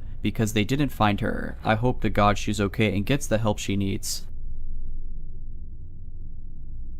So at around 12 in the morning, after I had gotten off work, my boyfriend and I are watching television and had just put a blunt out when there's a knock at the door. We both look at each other in confusion when a second round of knocks goes off. He gets up off the couch, looks out the peephole, and recognizes it's a woman that had talked his head off when he was checking these apartments out before moving in. She's, as he describes, in probably her 50s and very annoying. He sees her every morning when he's going to work, and she always waits for him to leave first before driving off. He reluctantly opens the door as I take the paraphernalia out of sight. I can hear her voice, but she's speaking incoherently until he apparently deciphers heat and not working, to which he then asks her heat's not working. She says yes and asks him to look at it when our cat walks out the door, so he closed it to pick her up. The lady begins walking upstairs, so he brings the cat back in and follows. He sees the woman standing there as he reaches the top of the steps, and from her doorway she says never mind, it's working me, while all the lights in her apartment were off. Pitch black. She then says you can still come in and take a look at it if you want. He says no and decides not to wait around for anything else weird to happen, so he turns around and descends down the steps, returning to our apartment where he sat in silence for 5 minutes trying to piece together what just happened before recalling me with the story I just told you. Fast forward to 1:30 or 2:30 in the morning. My boyfriend is asleep now when I hear steps coming down the stairs, and then, you guessed it, knocking. But fate this time, I know it's not on my door, so I look out the eye hole, and there she is again, knocking on my neighbor's door, yelling more incoherent words for a solid 5 minutes. Eventually, she just walks away with no answer, but not in the direction of the stairs to her apartment. I hear her walk back upstairs maybe an hour later. Strange. Fast forward to now. She's knocking on our door at 3 in the morning, to which of course she got no answer, but as I'm looking out at the peephole, I can see her mumbling to herself as she knocks. She walks away like before, the opposite way of the stairs, and I didn't hear her go back upstairs until 10 minutes ago as she stomped her way up there, obviously very mad. Just a very odd experience I I wish I didn't have in the middle of the night while stoned. I'm going to guess early dementia or substance abuse. Update as this happened Friday night. My boyfriend went to his car to go to work Monday morning and noticed a nail drive into the side of his tire. I'm not saying it was her who did this out of rage to her unanswered box, but it was very convenient as he didn't drive all weekend, so there's no telling when it happened. He did, however, call our complex about the knocking and yelling at all hours of the night. Update 2, it's Thursday now at 1:46 in the morning, almost a week later. Remember how I said my boyfriend normally sees her every morning on his way to work? He hasn't seen her once this entire week. Her car has sat in the same spot as well. Also, we haven't seen a single light from her apartment, not when he gets home at 8 at night nor when I get home at 11 at night. I'm going to see if I'm able to call in a wellness check on her in the morning because I have a feeling something isn't right. I'll continue updating if anything comes about. This just happened to be the other day and I need opinions on whether or not I should be worried. I, a 24-year-old woman, took my son to my mom so she could watch him while I went to work, as she's been doing for the past few years. After leaving her house, I went straight to work, about 7 minutes away. As soon as I pulled up at my job, a truck parked next to me. There are many cars around at other shops as we are directly in town, but I am the only one at my job that morning. I'm thinking it's a customer waiting for us to open, which wouldn't be for another half hour. So I get out of my car with my store key in hand, and the man in the truck says, "You work here." I look at him and he doesn't look familiar, maybe in his early 40s. I said, "Yes, I do." We open at 10 and smiling, he said, "You get your tire fixed." I wasn't immediately alarmed, just trying to think of how he knew I had tire troubles and where I knew him from. But I didn't know him at all. I told him, yeah, that I had to replace 3 tires because I kept running over nails. He was not from the tire shop or anywhere I had been recently. He told me he had also run over a nail and had to replace a tire. Since I had to go to the bank before opening the store, I told him I would be right back and went inside. When I come back out, he says, "You don't remember me, do you?" I told him no and asked where I met him. He said that he remembered I had a baby a few years prior, that I used to drive a little gray car around, and that he helped me out when I had car troubles. I asked if it was when I broke down in town a few years ago, and he said, yeah, that was it. Maybe he did, but I do not remember him ever helping me. My family showed up to help me that day and get my car towed. The whole time he is speaking to me, he's grinning, which didn't seem off in that moment.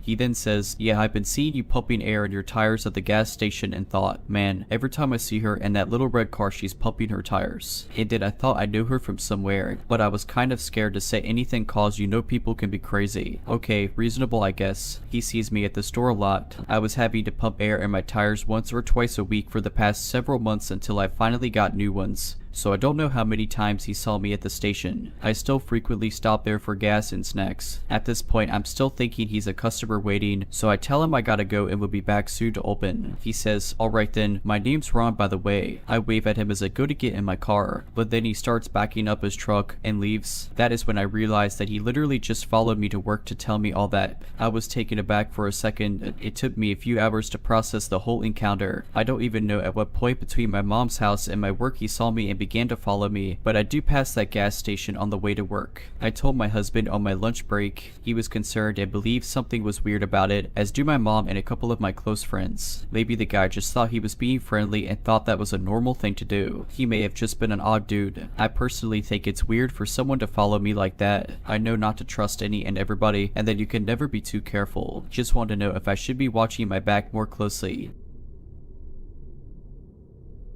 Just had something happen and needed to write it down somewhere. I went to my bank at around 10:45 at night. They have a drive-through ATM, which is behind the bank, away from street view. When you pull up to the ATM, there's basically a curb on the other side, so you can only go forward or backward. So for example, if a car was to pull up behind me and one wait around and pulled up in front of me, I couldn't go anywhere. I'm a 25-year-old dude, 5'11" and built pretty big, so usually I don't have many bad feelings about something. I feel pretty safe in the area I live as well. But as I pull in at the ATM, another car comes behind me, didn't think too much about it, but 10 seconds later, another car pulls up on my right, other side of the curb, and just stays there. Now usually I would just go about my business, but for some reason I had a really bad feeling about how the cars pulled up and how the car to my right just stayed there, doing nothing. There was more than enough space to park randomly in front of the bank, while stay next to me and wait there. My gut was telling me to get out of there, so I acted casual, as if I was finishing up, took back my debit card as fast as I could without acting acting weird and got out of there. To this day, I tell myself sometimes I probably overreacted, but it kind of haunts me to think how easy it would have been for them to trap me there and force me to give them all I had. If you're liking this video, all I ask is that you make sure to subscribe to my channel and like this video. Thank you.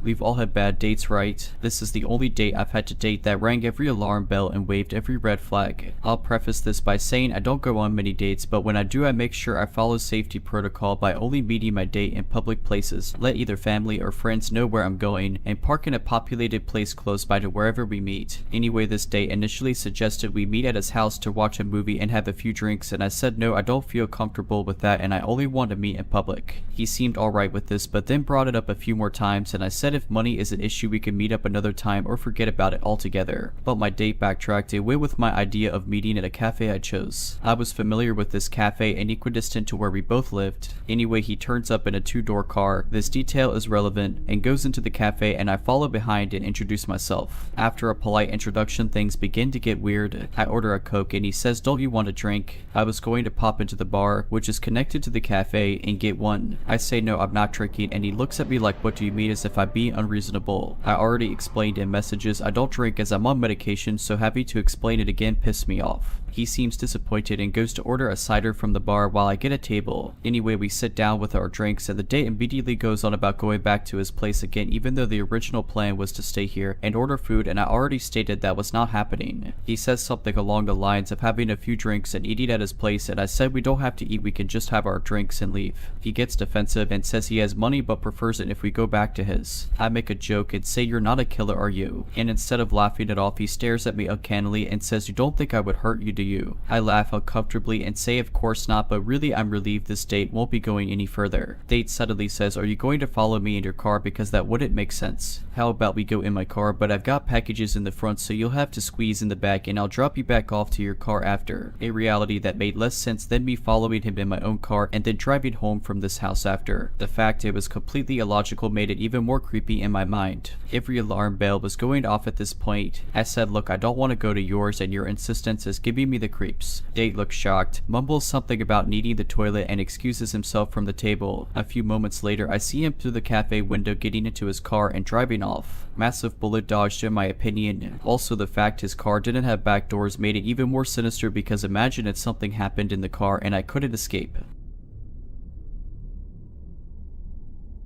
This story happened 15 years ago and I still have shivers in my spine when I think about it. I was a student at a small university where everyone knew each other. All the students in my class were very close to each other. There weren't many of us, so solidarity was the normal. During the third year, 15 Chinese students joined our class, 14 girls and only one man. The girls were very nice and we welcomed them with open arms. They integrated very quickly. The man meanwhile hardly ever spoke. He was very secretive, dressed quite extravagantly, and was always hyper tense or stressed. My closest friends and I tried to push him out of his comfort zone a bit. We used to help each other with studies. We thought that was normal. We quickly realized that it was a mistake. When he spoke to us, which was rare, his words were incomprehensible. He was completely delirious. He always told us about his fascination for death, that music made him want to kill people, that he hated women. We tried not to judge him and just work, but he became more and more comfortable with us, and every day he told us more and more horrible things. After a while, it was rumored that he was harassing a lot of girls in our university. He managed to get their phone number and was calling them day and night, or he was following them down the street to their house. It was extremely creepy and scary for everyone. One girl in particular really didn't appreciate him following her and filed a complaint against him.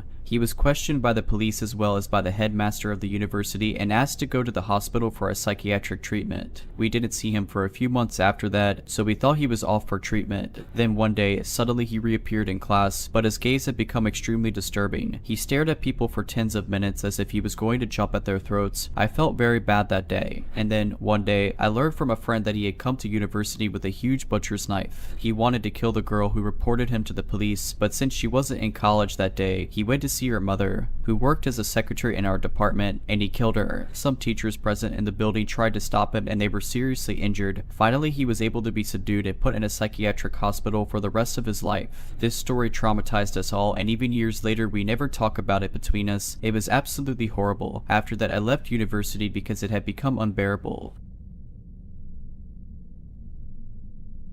After a long week, I was feeling the need to unwind, so I accepted an invitation from one of my friends to join her and a few others for a night at one of the local bars. We played pool, we danced a bit, and we had a few beers. I'm not much of a drinker, it messes with my metabolism, but I had a few pints of beer. I'm 6'1", it's something that works in the world of fighting, but it has, in the past, been a severe source of insecurity for me. Over the years, I've learned to just embrace the insecurities, but every now and then it rears its ugly head. Most of the guys and girls that I date are shorter than me. That's totally fine, but when someone that's 6'5" comes my way and shows interest, I'm more likely to be interested. Maybe it's shallow, maybe it's insecurity. I really don't know, but that's not entirely the point of this story. This guy was very cool. He was an athlete, funny, cute, charming, the whole 9 yards. I beat him at a game of pool. We danced, we had a shot, just had a fun time over the course of a few hours. We exchanged numbers and all was good. Come closing time, he asked if he could walk me to my car. That sounded lovely, and I told him as such. We walked to my car and I thanked him for a fun evening. He grabbed me by the waist and pulled me in for a kiss. I wasn't exactly ready for one, so I gave him a side kiss and told him to give me a call for date. This was apparently not good enough. He wrapped his arms around my waist tighter and pulled me in. I pushed him away and said that I wasn't the kind of person to kiss someone I just met, and I preferred for him to leave me be. This was also not good enough for him apparently, and he pulled me closer. Yeah bro, not going to fly with someone like me. He attempted to nuzzle my neck, but I sent a knee to his groin, then gave him a right hook to the chin. He got noticeably angry, completely opposite of the cool and collected individual he had been all night, and started charging at me. I gave him a few hits to the face and few kicks to his side. The whole time he was attempting to hit me, and a few actually hit me, but eventually he got up and said, and I quote, "You're a psychopath." He skulked away in defeat, which was a source of satisfaction for me. Over the past couple of weeks, I've been feeling some irritation in my right chest. I went to my doctor after some bruising started occurring and found that one of my saline implants had ruptured. Normally this wouldn't be the world's biggest problem, but I've been told I need to have it either removed or replaced. I filed a police report, but his name isn't in any kind of system and his phone number is apparently not valid. Ladies, watch yourselves out there. Before I tell the story, it's important to know that my dad is not, by any means, a fighter. He is not an angry man, and if anything, he's a bit meek. So this happened when I, which I'm a 20-year-old woman now, was 6 years old. My dad and I went to the supermarket, and it was one of those grocery stores where there was a hot food section where you could sit and eat, and kids under 10 ate for free. My dad and I were getting food at the buffet, and then we were going to pay at the cash register and go sit down. Now, this whole section of the supermarket was very small. That is, the tables for eating were very close to where you selected your meal. Because my meal was free, I remember asking my dad if I could go sit. He said yes, and he'd be right over again. He was probably going to be, at most, 20 feet away from me if I went to go sit before him. When I sat down, I remember a grown man, about my dad's age at the time, coming to sit directly across from me at the table. The table only sat 2 people. He said, "Do you mind if I eat with you?" And I just remember feeling so scared that I froze and went quiet. I didn't answer even though my 6-year-old impulse was to be polite. He was like my mouth wouldn't open, but the next thing I knew, before I even had time to feel rude for not being able to reply, my dad was right in this guy's face, grabbing him by the shirt collar. I don't remember exactly what he said to the man, but it was the first time, and one of the only times, I've ever seen my dad raging mad. And it was the first time I heard him use a swear word. I couldn't believe that my dad was actually grabbing someone physically. Next thing I know, security came over and my dad had called my mom, who was in the grocery store shopping, and there was a big commotion. Then we left the store. I actually haven't asked my dad about this in such a long time. Probably since I was a teenager, I sort of want to now and ask what ended up happening. This happened a few weeks ago and it was so bizarre that I still think about it every so often. Anyway, I was babysitting my nieces who were 8 and 10 years old since my sister was going out to meet this other girl at a coffee shop. I offered to babysit my nieces since her house was nice and I didn't have anything else to do that night, so I decided why not. At first we just watched movies and played video games together. Later on into the night, I noticed they didn't eat anything and so I asked them if they were hungry. They both replied no at first. That's when I said I could make a quesadilla for them or anything else they want. They still replied no. When I mentioned pizza, they immediately yelled yes. Of course they would. Well, bad idea that night. When I called the local Pizza Hut, I ordered 2 large pizzas to be delivered. Keep in mind that I went outside to make this phone call. Quite loudly I should say because it was dead silent outside. I only went outside because I noticed a bag on the street and I thought it was mine or somebody else's. It was just trash when I looked closely at it. I'm assuming this was the neighbor's trash bag. 20 minutes go by and I hear a doorbell ring. It was the Pizza Hut delivery delivery girl. I paid her in cash and I took the pizzas to the kitchen where my nieces were eating at. This is when the weird stuff happens. Not even 10 minutes go by and I hear the doorbell ring again. I was skeptical at first and looked out the window. It was hard to see much of anything by this point. I opened the door, only to be greeted by an old man with a pizza box in his hand. He says to me, "Hello son, I got your pizza that you ordered." I tried to answer in a way that would divert the situation. "Oh, I'm sorry, I didn't order any pizza, you must have got the wrong location." That's when I tried to close the door, but he pushed his hand hard on the door. "Are you sure?" he replied. I firmly replied back yes, and I closed the door. I thought that was the end of that, until one of my nieces told me, "Why is there a man just standing outside our house?" I was confused, but my heart started to pound when I thought it was the same old man from earlier. I was right. It was the same old man still standing outside the house with the pizza box still in his hand. I was absolutely livid. I opened the door furiously and yelled at him that I would call the cops immediately. He ran off. My sister arrived 2 hours later and I told her of what happened. She looked immediately concerned and then asked who it was. I told her it was an old man who impersonated a pizza delivery worker. If you're liking this video, all I ask is that you make sure to subscribe to my channel and like this video. Thank you. This took place in 2011. I'm a 29-year-old dude now, but I was 17 at the time living in Illinois. I and my best friend, let's call Simon, had gone out in the evening to celebrate the birthday party of our mutual friend Gabe, and we had taken Simon's dad's rather beat-up Buick Century. The party itself went pretty smoothly. It's what happens after where the creepy encounter begins. Simon and I start our way back at around 10 to 10:30 at night. We decided to take the quiet, windy road back home cause it would get us home quicker. As we went through the road, we noticed somebody walking down the side of the road not too far from the nearest gas station. We found it a bit odd because she was going away from the gas station, not towards it, and we didn't see a parked car anywhere in sight. This mysterious person began coming closer towards our car and we slowed down and got a proper look at who the person was. She was an older woman, probably in her middle to late 30s with blonde hair and fair skin. She looked quite disheveled as well. We wondered if this woman was lost or something, so we stopped our car and she got closer towards us. Before we could ask her if she needed help, she noticed us and stared at us for some time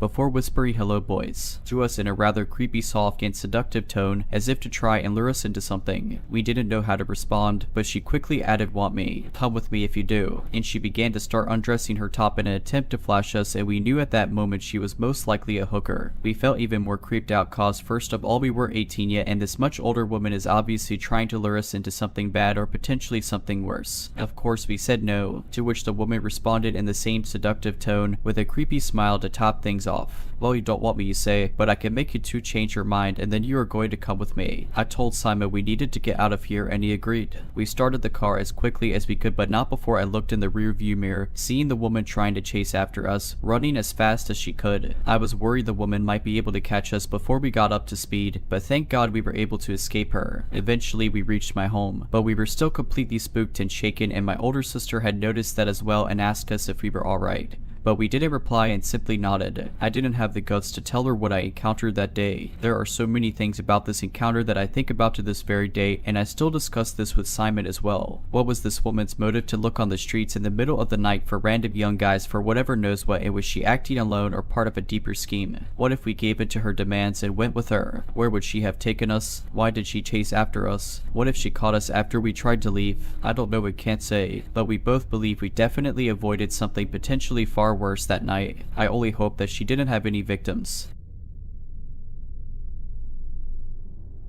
I think this might be more dangerous than what I thought it originally was. But I don't know, maybe I'm overreacting, but it all started when the new school year started in August, and it's only gotten worse since then. Going back to the first incident with him, it was the first day of school, and it was my first day of high school, so I was new to the school. My friends and I were walking around trying to find out classes when I realized I forgot to fill my water bottle, so I told them I'd be right back. I went to find a bathroom. Of course then I got lost, so I had to ask someone to help me find the bathroom. I asked the closest person to me, which happened to be him. I ask him if he can show me where the bathroom is. He says yes. I tell him thank you, and we make small talk. He asks if I'm a freshman. I told him yes. He told me he's a junior, and he told me his name. Then he asked mine, which I stupidly told him because he seemed nice enough. So he leads me to the bathroom, and I tell him thanks again, expecting him to walk away, but he didn't. Instead he sat and waited while I filled up my water bottle. I'm must have given him a look or something, because he then said he is going to walk me to my first class. I said thank you because I thought the gesture was nice. So he walks me to the class, but before I can go in, he asks me for my number, which I stupidly gave him. He texts me that entire class period. I eventually shut my phone off because the text got annoying. After the class was over, my friends and I started walking to our next class. When we ran into him, he pulled me by my arm fairly aggressively like it left bruises, and starts asking me why I didn't respond to any of his texts and how I'm rude and disrespectful. I told him I shut my phone off because I didn't want to get in trouble. He accepted the answer, but I could tell he was still mad. I didn't see him again until the end of the day. I was walking out of the school and going to untie my bike.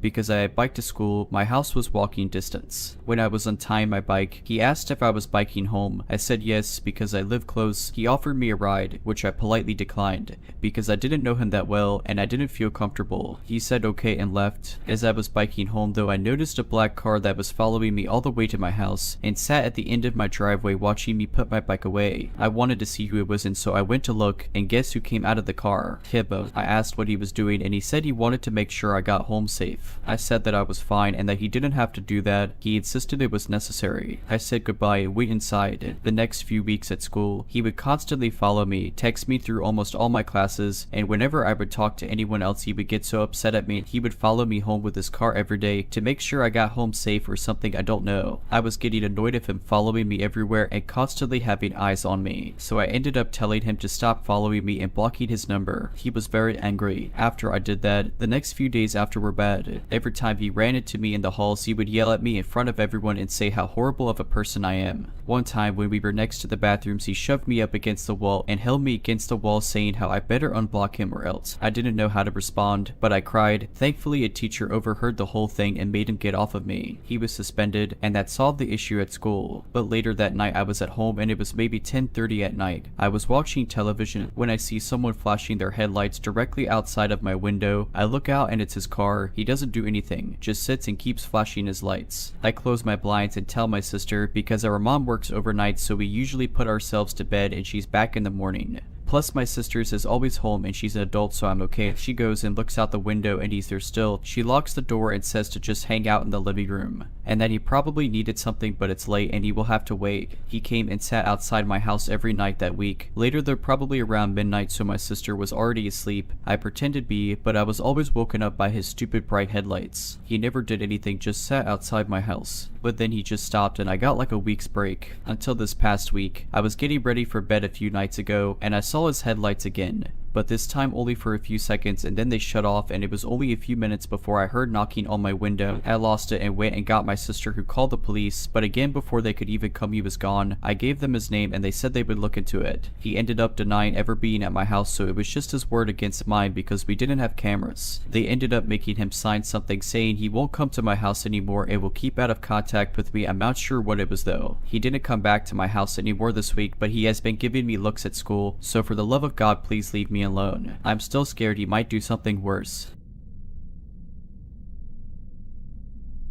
This all started about a month ago, starting quote unquote innocently enough that I just didn't really care too much. I live in a townhouse and my neighbor who I share a wall with has had someone recently move in with him, a man who I assume is his brother. The first instance was me laying in bed reading and I could hear some slight breathing or a general sense that I am being listened to. This escalated through the next few weeks with this man whacking it nearly every night when my window was open. I would look outside quickly to see who it was and I could never get a glimpse of this person. I was so confused how they could scale the 6-foot fence back in my yard that quickly. From that it escalated to him whacking it at all hours of the day on random days. On the days he did it, he would do it all day. My bedroom window and my living room window and kitchen window downstairs on opposite sides of house. I thought I was losing it, like are there more than one person? How does this person run away so fast? But I was just like whatever. I'm a man too, so I didn't feel particularly threatened. I had a bat in each room just in case. This is when stuff went sideways last night. The whacking, it was on another level and I kept hearing breathing in my basement and it sounded like someone was in the walls. I kept running to windows and downstairs looking everywhere. Again, I could never find this person. This whole night I thought I was losing myself. I was extra vigilant, listening in silence in my room. And then I heard it. The man was walking on my roof and peering over where my window was in my bedroom. I freaked out, pushed open my attic, and thank God he was not inside the attic, but opening it allowed me to hear his footsteps on the outside roof crystal clear. Every time someone would be walking on his side and potentially see him, he would run back to other side and hide. I called my brother to come come try get a picture of him. This part is embarrassing. I pretending I was whacking it off to lure him to my window close. That was when he would go wild. He took off when bro was down there. He was crunching leaves, I think, I'm not sure. Well, now I know I'm not crazy because I can hear him perfectly clear, and on top of that I can hear him perfectly clear and run back into my neighbor's house when he gets too spooked. Well, this is the really scary part. I have a very small window in the basement in a pretty old house that I had absolutely no idea was even able to be opened. Turns out it can and was unlocked. The man has been in my basement for God knows how many times. For some reason, I don't feel particularly that scared. I have a feeling he is disabled or something and feel bad for him. I've seen his hand opening the back door, seeing me, and then running back inside, and it was really dirty. I think he is scared of me because he ran so fast in that house when he saw me backyard, but then crawled back out so I couldn't see him from fence, and you guessed it, whacked it off really loud. So I said out loud to him, if he doesn't stop going on my roof or entering my house, I'm going to tell his brother and the cops potentially. I'm totally assuming this, but I have a feeling the brother took him in because he had nowhere to go and is disabled in some way, so I'm scared he will kick him out. Now all my windows are locked top and bottom, and at least it's almost winter, so at least I don't mind to keep windows shut. I told the police non-emergency what's up and identify him in case there has been any other instances in neighborhood and or I have the bat as ribs one day in my house.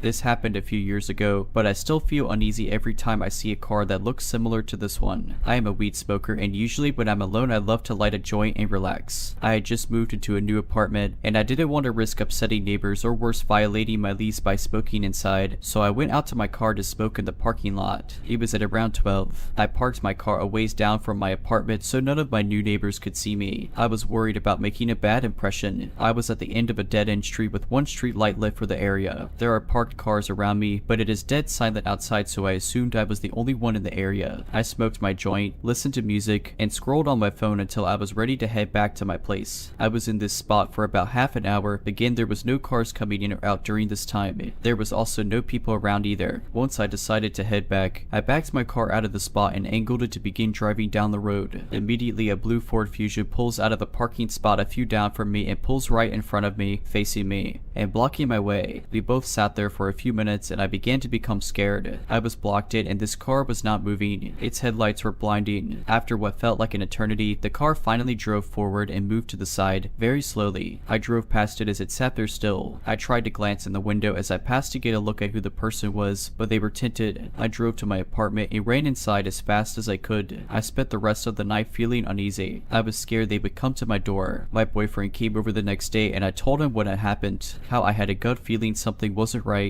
It wasn't a person playing a prank, but someone genuinely wanted to scare me. A week goes by and I didn't see the car, so I thought it was just a one-time event. My boyfriend and I decided to go grab some food, so we pulled out of my neighborhood and stopped at the stop sign before we entered the main road. As we're sitting at the stop sign, I see the blue Ford Fusion pulling in, passing me. It felt like slow motion. I tried looking into the window again, but couldn't see past the tent. Despite this, I could feel the person inside that car staring at me. I started to panic and pointed to the car and told my boyfriend that's it. That's the car that blocked me in the parking lot. I pulled out from the stop sign, and as I did, I could see this car in my rear view mirror turning around and begin to follow me. I began making sharp random turns in an attempt to lose them, however they were on my tail. I was shaking and close to tears at that point. Eventually I did lose the car, and that was the last time I saw it. I still wondered, why did they follow me? What did they want from me? Was it a joke? Or did this person have the intentions my gut was telling me they did? It's been 2 years, and every time I see a blue Ford Fusion, my first instinct is to check for tinted windows.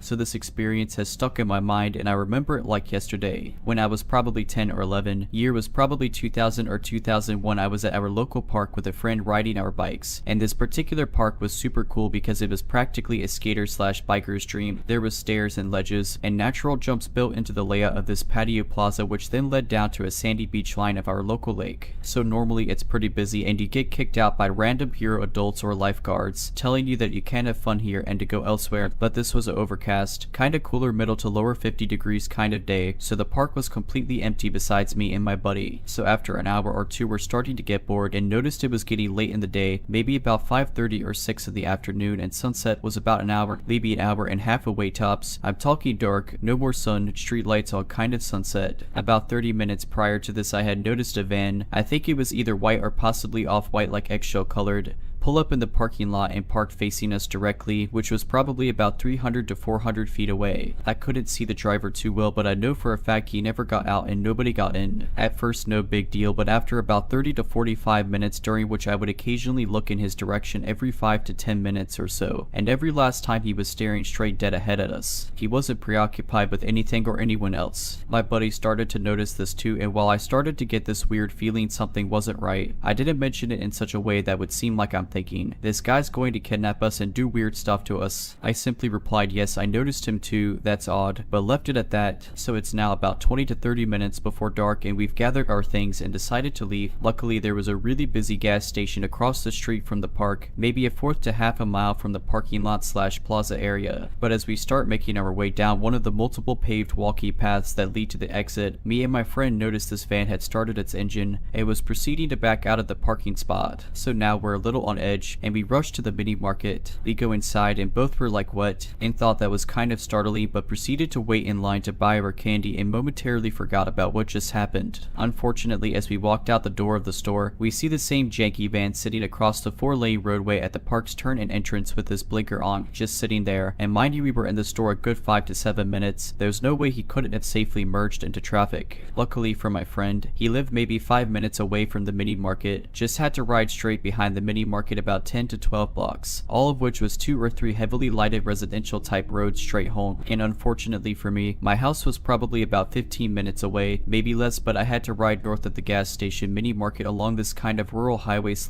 higher speed road, like 45 to 50 miles per hour with no houses directly on it, and a street light every like half a mile if I'm lucky, before turning onto a different 25 miles per hour rural kind of road that was sparsely dotted with houses, before taking a third turn onto my heavily populated normal neighborhood that has eyes and ears. It would certainly see a child getting abducted. My friend pretty much was like, best of luck, I'm out, and took off towards his, while I started my short ride back home as well. So I'm about to turn off the higher speed highway kind of road and look over my left shoulder as I turn right, and what do I see? That same van driving by my road, and after passing me also immediately starting to slow down. It was like slow motion. I can still picture the fear I felt when I saw the brake lights on the van. Mind you, he didn't slam on the brakes or do anything that would draw attention or be considered erratic or reckless, but my first instinct and thought was he was slowing down to turn around and double back. I never, even to this day, had ridden / pedaled a bike as fast or as hard as I did that evening. Literally every once of my being was put into going faster than I had ever gone, the entire time thinking this van is going to pull up next to me and do whatever. I was pedaling so hard, just staring straight at the ground, focusing on my feet, that I almost ran into a parked car like 2 blocks from my house. It was literally inches away from running head on into the car. I never bothered to look back once I saw those brake lights. I didn't want to know how close or far whoever was driving that van was from me. All I knew is I was scared, and best believe I'm not going to be kidnapped without the perpetrator having to work for it.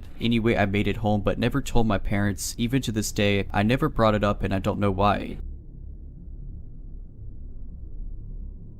So this happened a few years ago, and my brain is still fuzzy because honestly I've kind of blocked this out from my memory. My older sister, who was 23 at the time, and myself, when I was 20 at the time, went to Washington DC one year, and I was super excited because I'd never been before. We started the trip with a private tour of the Capitol building where one of her friends worked at the time. I was honestly super stoked. Even though I had already become disenchanted with politics at that age, it was still really cool to be in the building and learning about the history of the country. After that, we went to the Smithsonian and just genuinely had a lot of fun educating each other in the different subject we were always into. I was always more math than science oriented, and she was English and history. At the end of one of the days, we were headed to the metro station to get a train back to our hotel. Now, I'd been on train platforms like this before, having visited my uncle in New York City a couple of times, and since then been stationed in Chicago with their metro system, so I have a pretty good understanding of how trains and stops work. My sister said she needed to go to the bathroom and to wait for her before I got in the train, and I told her all right before making my way to the kiosk to reload my card. While I was at the kiosk, I got this feeling that someone was looking at me, that overwhelming feeling of just being watched, and it was uncomfortable. I turned my head a little, and there, standing in the corner, was what I can only assume to be a homeless man based off his appearance.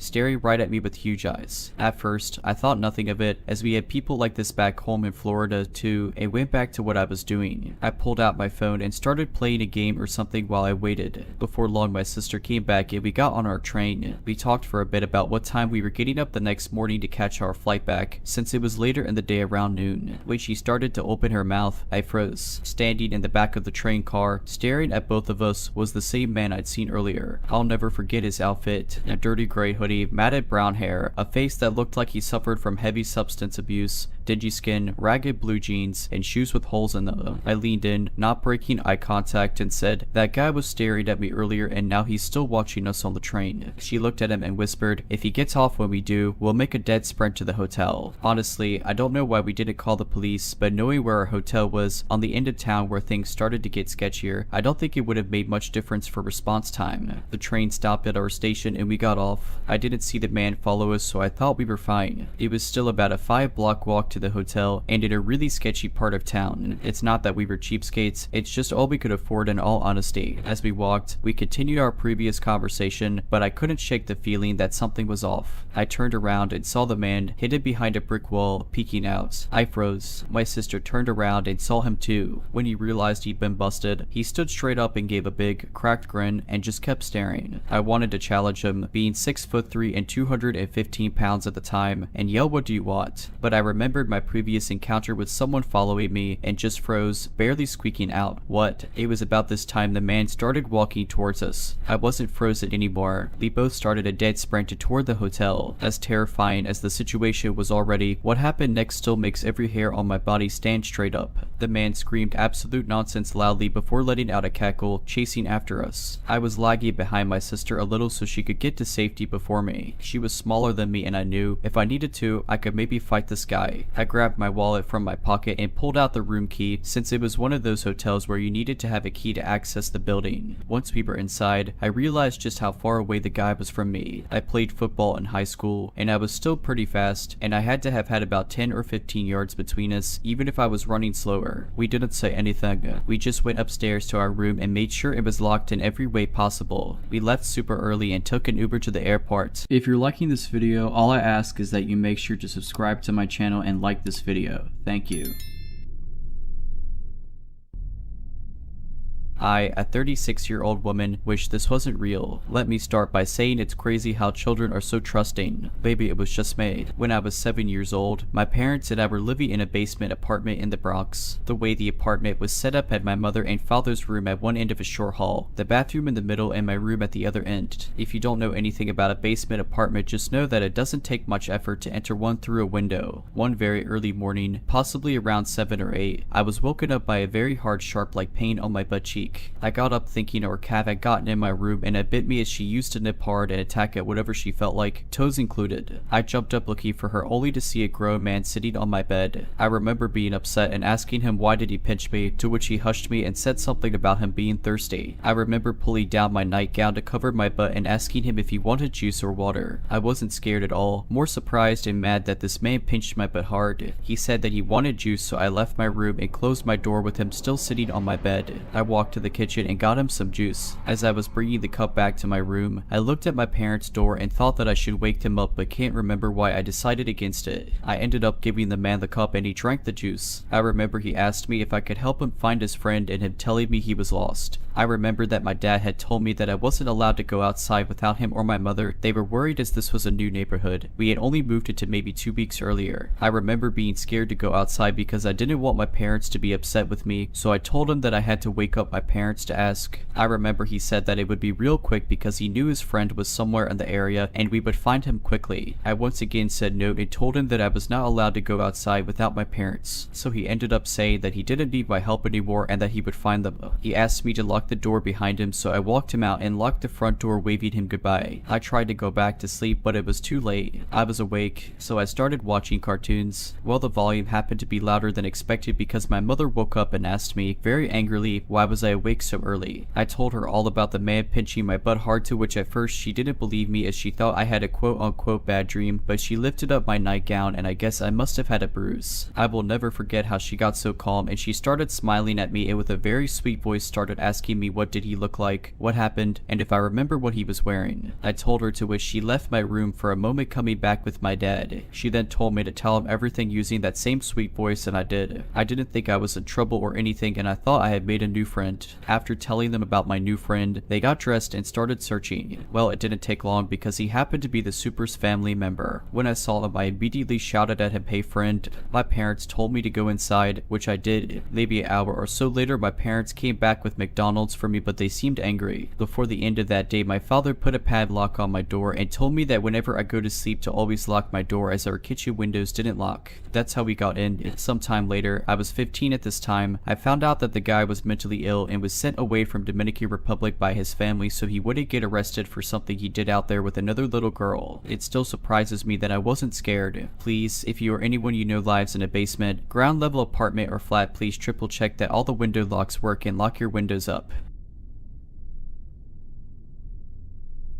I just need to decompress on this. Looking back, I don't believe I was necessarily in immediate danger, but I feel a lot of that had to do with being in the right company at the right time. I, a 29-year-old woman, run barbells, and this past weekend we had a rodeo. Normally the rodeo scene is rowdy, but it's mostly working class folk that are unwinding. There's always a lot of beer and a lot of competition. It's normally a safe enough environment, but I've always been one to keep my guard up. As I was leaving, a guy had struck up conversation with me. He gave me the whole "I saw you riding, you did really good routine." I thanked him. We talked for a little while, but I was neglecting the group of people that I was there with, so I told him politely that I needed to go, but maybe I'd see him again. Should have chosen my words a bit more carefully. Around 1 in the morning, I was sitting outside of my camper having a smoke and a glass of wine before going to sleep. It's not uncommon for people to still be roaming around at this time. I saw the silhouette of a man walking towards me. The same guy from earlier approaches me with 2 open beer bottles and has a seat in a chair near me. He asked if he could take me up on my offer. A bunch of things started going through my head. What offer? Though maybe I'll see you again. And I'm definitely not taking an open beer from someone that appeared out of nowhere. "And how did you find my camper?" I told him that I was about to turn in and that he needed to leave. This was extremely inappropriate and invasive of my personal space. He just smiled and kept drinking from his beer bottle. "Let's have some fun," he said. "What? Like what is your criminal malfunction?" That one sentence, as simple as it is, gives me goosebumps. What part about no and leave don't people understand? I told him one more time no, and that he needed to get away from my camper. He stood up and made more advances. I attempted to get into my camper, which is where I pack heat, but he made a move for the door. She said, "No, my guy." I heard from behind me. I turned around and saw that my older and younger brother were standing there with a group of their friends. Apparently they went and closed down a strip club, which they considerately didn't invite me to. I don't know if they moved in stealth mode, or I was just paying more attention to the creep in front of me, but they really showed up at the right time. My older brother is 6'3" and has the build of a medium-sized refrigerator. My younger brother is an army veteran and stands at 6 feet. The man simply apologized and began making his way out of my space. My older brother told him not to come back. I gave them both the biggest hug. I was really lucky to have them show up when they did. I was lucky enough to have gotten the guy in a picture while I was taking a photo with a friend. We talked to the head of security about it in the morning and they said that they would deal with it. Not sure how that will be handled, but I'm glad something is being done. I know I was in theoretical danger, but that's just my thought process because the active danger was prevented. I know I should be more cautious sometimes, and I'm working on it. One thing is for sure though, no matter what happens with whoever, I'm not going to stop existing because of it.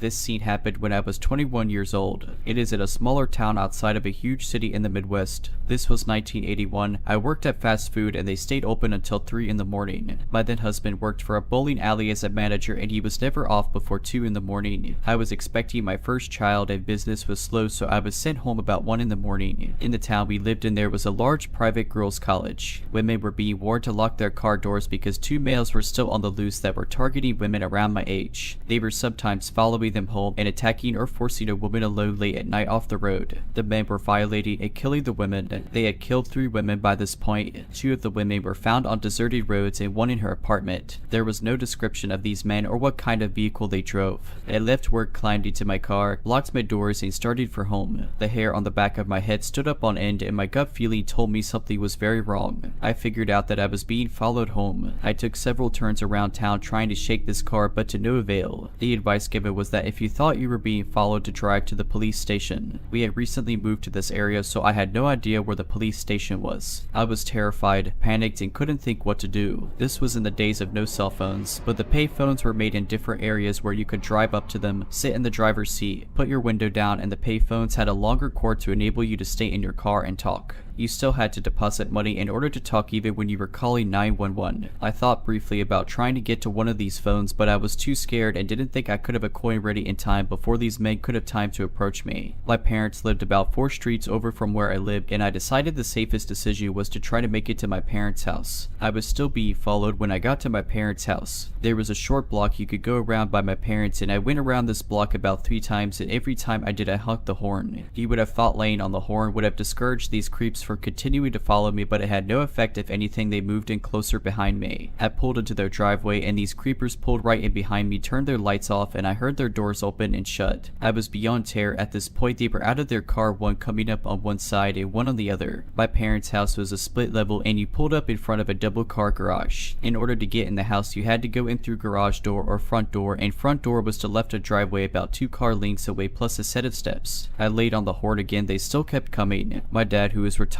military, oftentimes stayed up late at night watching television. Thank God he did this night. All of a sudden, he turned the porch light on and burst out the front door. He assessed the situation instantly and started yelling at these creeps to get away from my car, all the while barely down the steps towards them. At first, they didn't retreat very fast, but must have thought better. My dad is very big boned and about 6'4". He had a brother that played in college football, and he wore a size 15 shoe. He made it to the front of their car and pounded on the hood of it before they were able to burn rubber reversing out of the driveway. While he was unable to get a license number because they didn't have a front plate, he was able to describe them and give make and model to police. Police told me how fortunate I was that my dad had realized what a dire situation I was in. I still get chills thinking back to that night. I remember it as if it were yesterday. My dad said he thought he heard a car honk more than once, and then he heard me in the driveway. He had just shut off the television and was heading for bed when I pulled in. Thank God my dad acted so quickly, or I might not be writing this today. This incident has caused me to be hyper aware of my surroundings, and I never turn into my driveway without making sure I am not followed. Always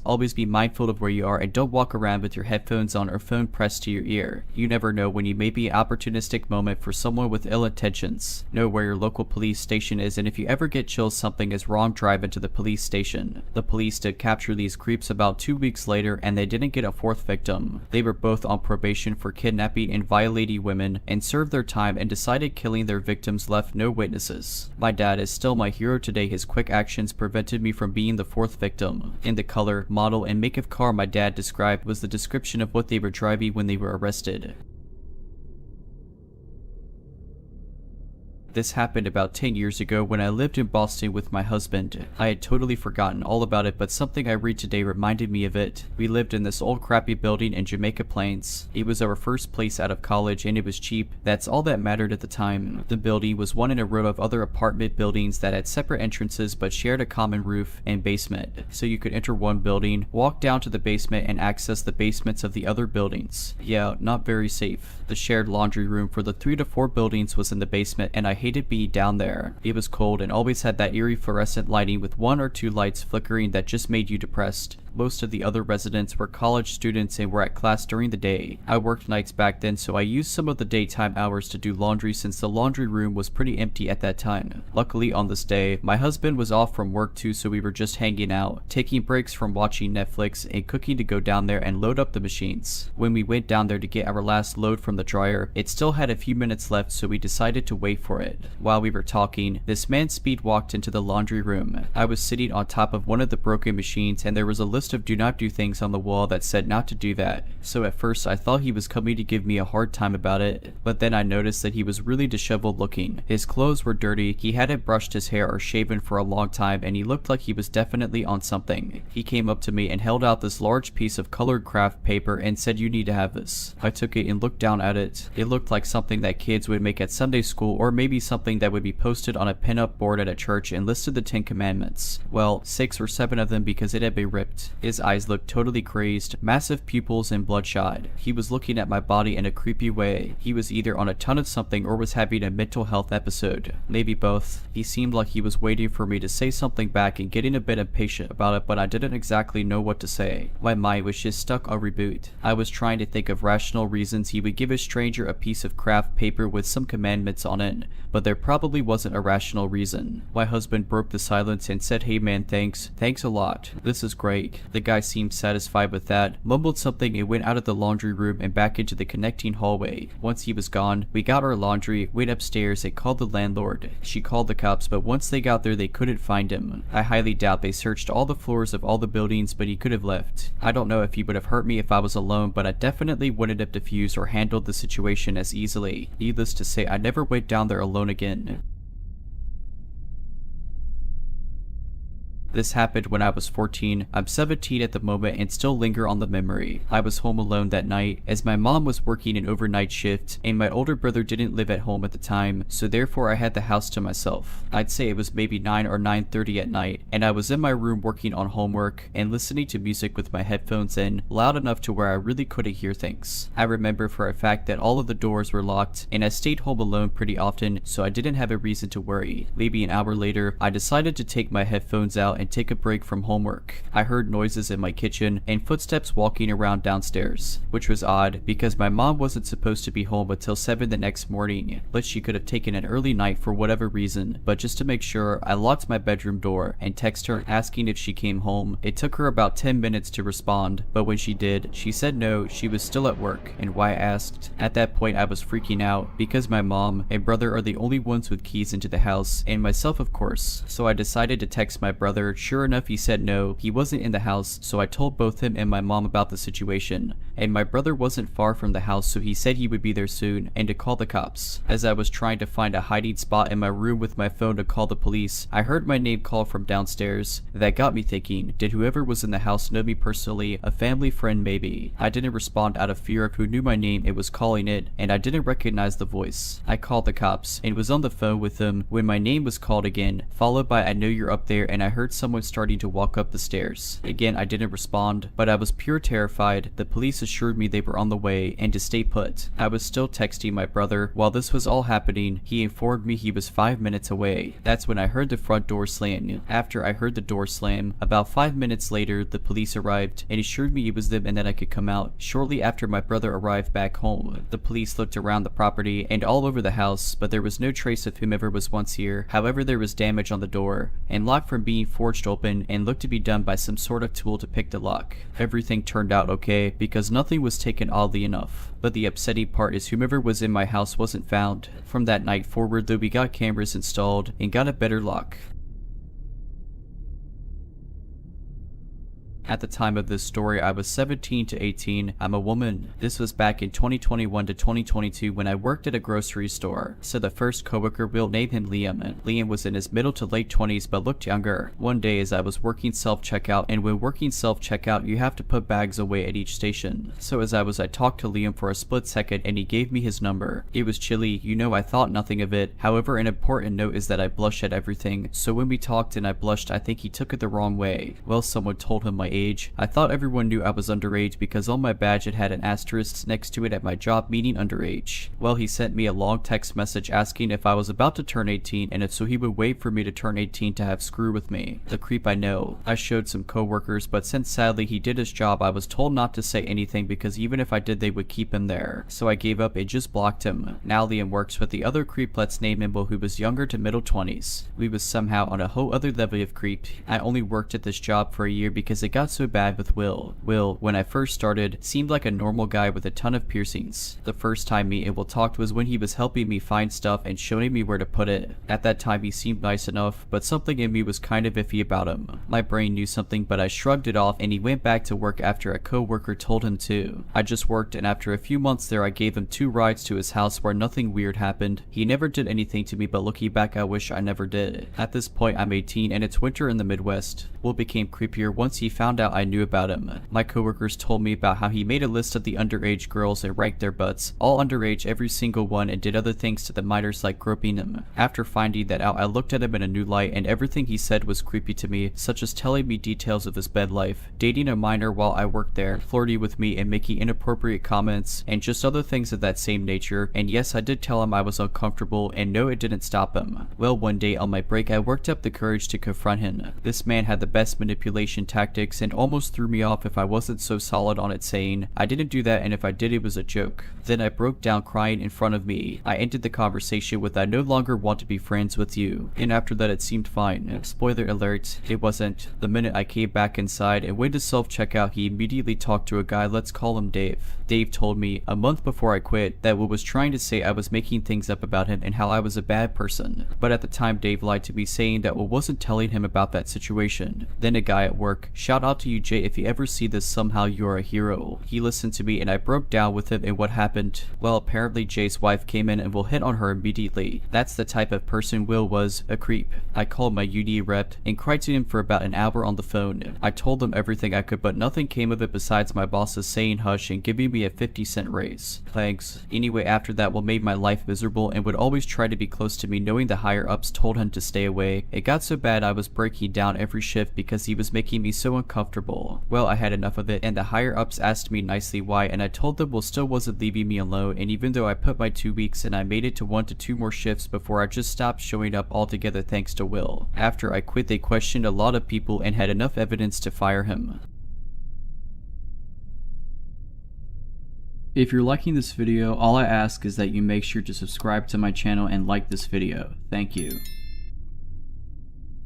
I'm a 24-year-old woman, and I decided to spend my day fly fishing on the river with some of my friends. What started as a pretty common day of fishing ended up being a very uncomfortable one. My friends and I hit the river a little bit before noon. We have a specific spot that we usually go to that isn't frequented very often, but due to the weekend, they did have more people than normal. Not as much in comparison to other areas, but still more than usual. There were 4 of us in total, but we scattered around the riverbank. For the most part, I had eyes on everyone though. Right next to where I had my stuff set up, a gentleman decided to lay his own stuff down and even set up a folding chair near mine. I was fishing, so I didn't really care. But after I caught one, I went to put it on ice, and that's when this guy initiated conversation. He introduced himself and I gave him my name, but didn't offer much more. He started making small talk, which I'm not a fan of. I never know what to say. I grabbed a beer from one of our ice chests, and he asked if he could bum one. I feel that was a bit of a rude question, but I gave him one as a good gesture because it was a holiday weekend. We always usually end up making friends with somebody, and offering a beer or two is usually one of our customs as a group, so this wasn't extremely off. But people generally wait until we offer is the point I'm getting at. I got back in the river and cast my line out. He stood about 5 feet away from me and kept talking. I listened to him, not that I had much choice, but gradually started moving away from him. He kept following me, which is a big no-go for me. He started making some very inappropriate comments and asked some very inappropriate questions. Some are as follows: do you have a boyfriend? I'll probably be a lesbian after this. Are you wearing a push-up bra? I'm wearing waders, so how can you possibly get that inaccurate information? When was the last time you did the dirty? Probably more recently than you did. What's the biggest you've ever had? In this river, about a 10-pound largemouth. I know what you mean, and I'm not biting.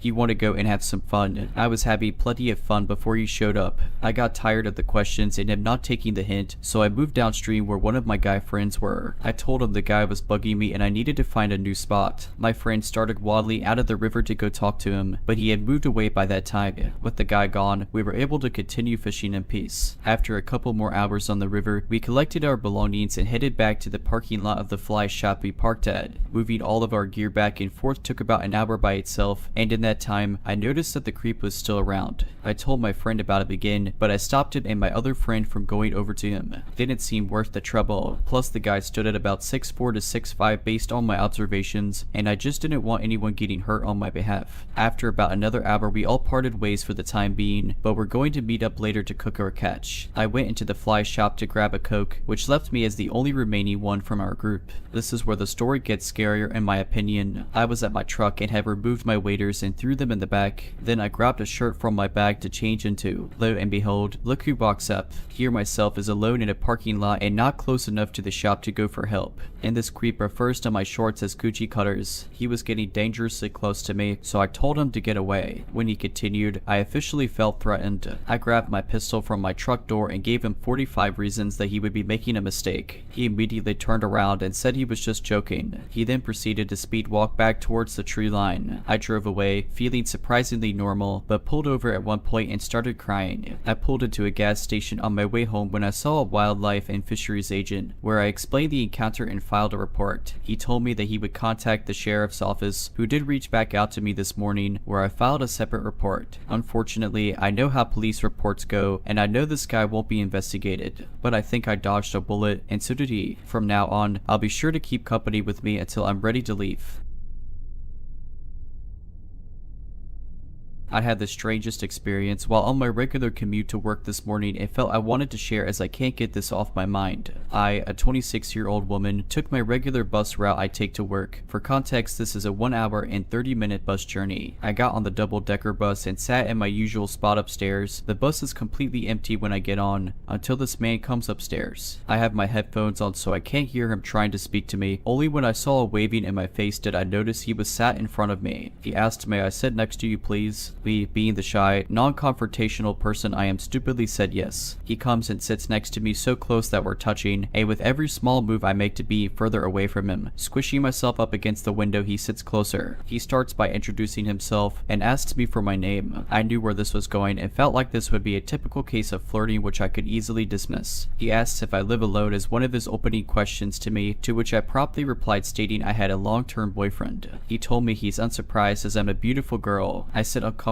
trying my best to ignore him and stare out the window. Every time I do this, he taps my shoulder to gain my attention. He tells me how I'm the first person in a long time to allow him to speak to them, and how he is incredibly lonely and how he feels he has no purpose. He asks how he could meet someone like me along with other questions relating to making friends. He asks me where I'm going and I say I'm going to work. He tells me he's leaving the bus at a certain spot but would love to stay on the bus with me and accompany me to work. For context, his stop was 30 minutes into the journey. He would need to stay on for an extra hour to do this. My heart dropped when he said this, in my head figuring out what to do if he wouldn't leave and stayed on the bus with me. I told him I didn't want him to which he replied saying it's okay. He was sure he would see me on the bus again. He asked me what days and time of the week I worked to make sure he would be on the bus to get to know me better. I responded with a lie saying I very rarely get this bus and how I never normally work at this time. He carries on and asks if I would be his friend, practically begging while telling me how much of a failure in life he is. I told him sure, to which he acted elated, thanking God and telling me that I made his entire life. He was telling me how he had plans to cook dinner for me. I tried my hardest to ignore him. However, he keeps tapping my shoulder asking me various questions in an attempt to get to know me better. He asks me specifically what my goals and aspirations are in life. I keep my answers vague and short. He tells me now that we have met it is his goal in life to become my best friend. We get towards his stops and he asks for my number. I tell him no. He then asks for my social media. I tell him no. He looks physically hurt by this. He shakes my hand once more and says he hopes he sees me again soon. That interaction was so creepy.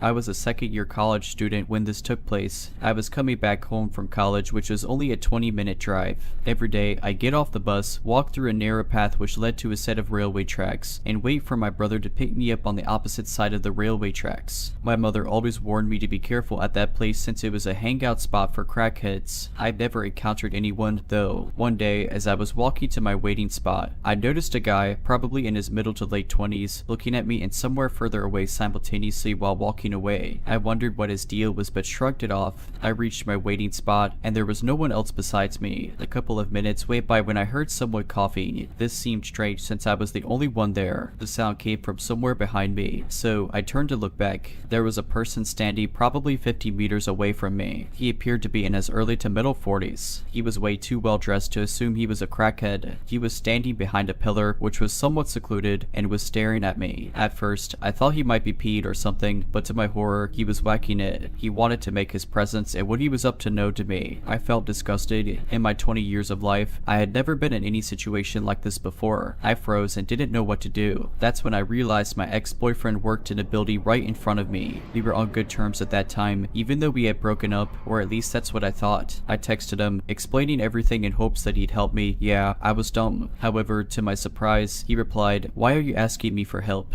I'm not your boyfriend anymore. Go ask your current boyfriend. My boyfriend and I were in a long distance relationship, so there was no way he could make it there on time. This was truly shocking since I never expected him to behave that way, especially when I was in a potentially dangerous situation. I felt helpless. I could still see the man through my peripheral vision, whacking it without taking his eyes off of me. I wasn't ready to give up on myself. I gathered the courage and started to walk away. I walked to another spot where there were other people and waited there. Looking back, I really regret not recording the man in the act and reporting him to the cops, but I was too shocked to think straight. I never saw him again, even though I continued taking the same route because why should I back down fearing a pervert who couldn't control himself? Later, I realized that the first guy probably saw this man whacking it and chose to walk away silently even though he saw me walking at the same direction. My heart goes out to the family of the creepy guy. What if they don't know anything about his malicious acts and consider him the best son, husband, or father?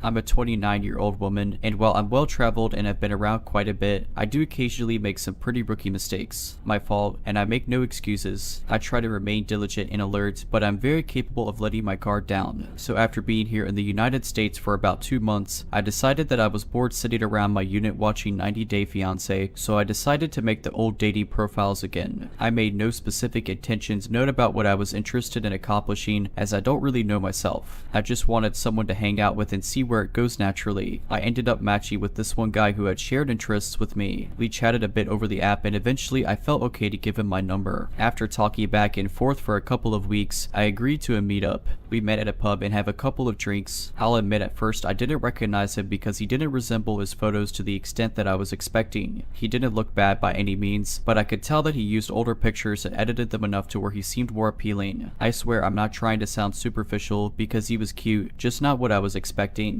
But I also think we've hit a point in social media culture where it's safe to assume that we won't see the same thing in real life as we do online. And that's okay. We did hit it off. We discussed the usual first date stuff, then we got into more detail. I told him about back home and work, and how life was different than here in the States. At one point we were talking and holding hands, and I felt comfortable enough to let him kiss me. Well, he asked me as we were leaving if I wanted to go back to his place for a cup of coffee. I told him I knew what coffee really meant, and that I didn't want to do that on a first date. He assured me it would be 1 cup of coffee and that he would give me a lift home so that I didn't have to call an Uber. I accepted his offer and we walked to his apartment, which was a few blocks away. As we were going upstairs, he made a few questionable remarks. He mentioned how I wasn't like most girls because I accepted his invitation and alluded that you never know, I could be a psychopath. He then motioned with his eyes down to my dress and inquired about my breast size. I told him again that I was sorry, but the night would not end with him getting lucky. As we got into his unit, he dismissed himself to the toilet and left me sitting on his bed. It was a studio and he didn't have a couch. As I'm sitting there and waiting for him to finish doing whatever he was actually doing, I noticed in the corner by his bed that he had 2 masks. One was a cartoon-looking goat mask, and another was a cat, or maybe a tiger. What was more alarming was that he also had a Bowie knife and a small woodcutter's axe only a short distance away from them. Upon further observation, I also noticed there was a black jumper draped over a dresser. Then on his bedside table, there were a pair of latex gloves. Okay, I don't much feel like being murdered tonight. I got up and calmly left the unit. Then I made haste down the stairs and down the street where I was able to catch a lift. Now look, I may have just really hurt his feelings because he had no malicious intent, but if that's all that happened, then I prefer that over the possible alternative. All of these items alone wouldn't have been that bad, but all of these random items within a short walk from each other, I'd rather just not chance it. I do feel bad for leaving a person, but I don't feel bad about leaving what could have potentially been a dangerous situation. That along with his random personality change was enough for me to make the call that I made. If you're liking this video, all I ask is that you make sure to subscribe to my channel and like this video. Thank you.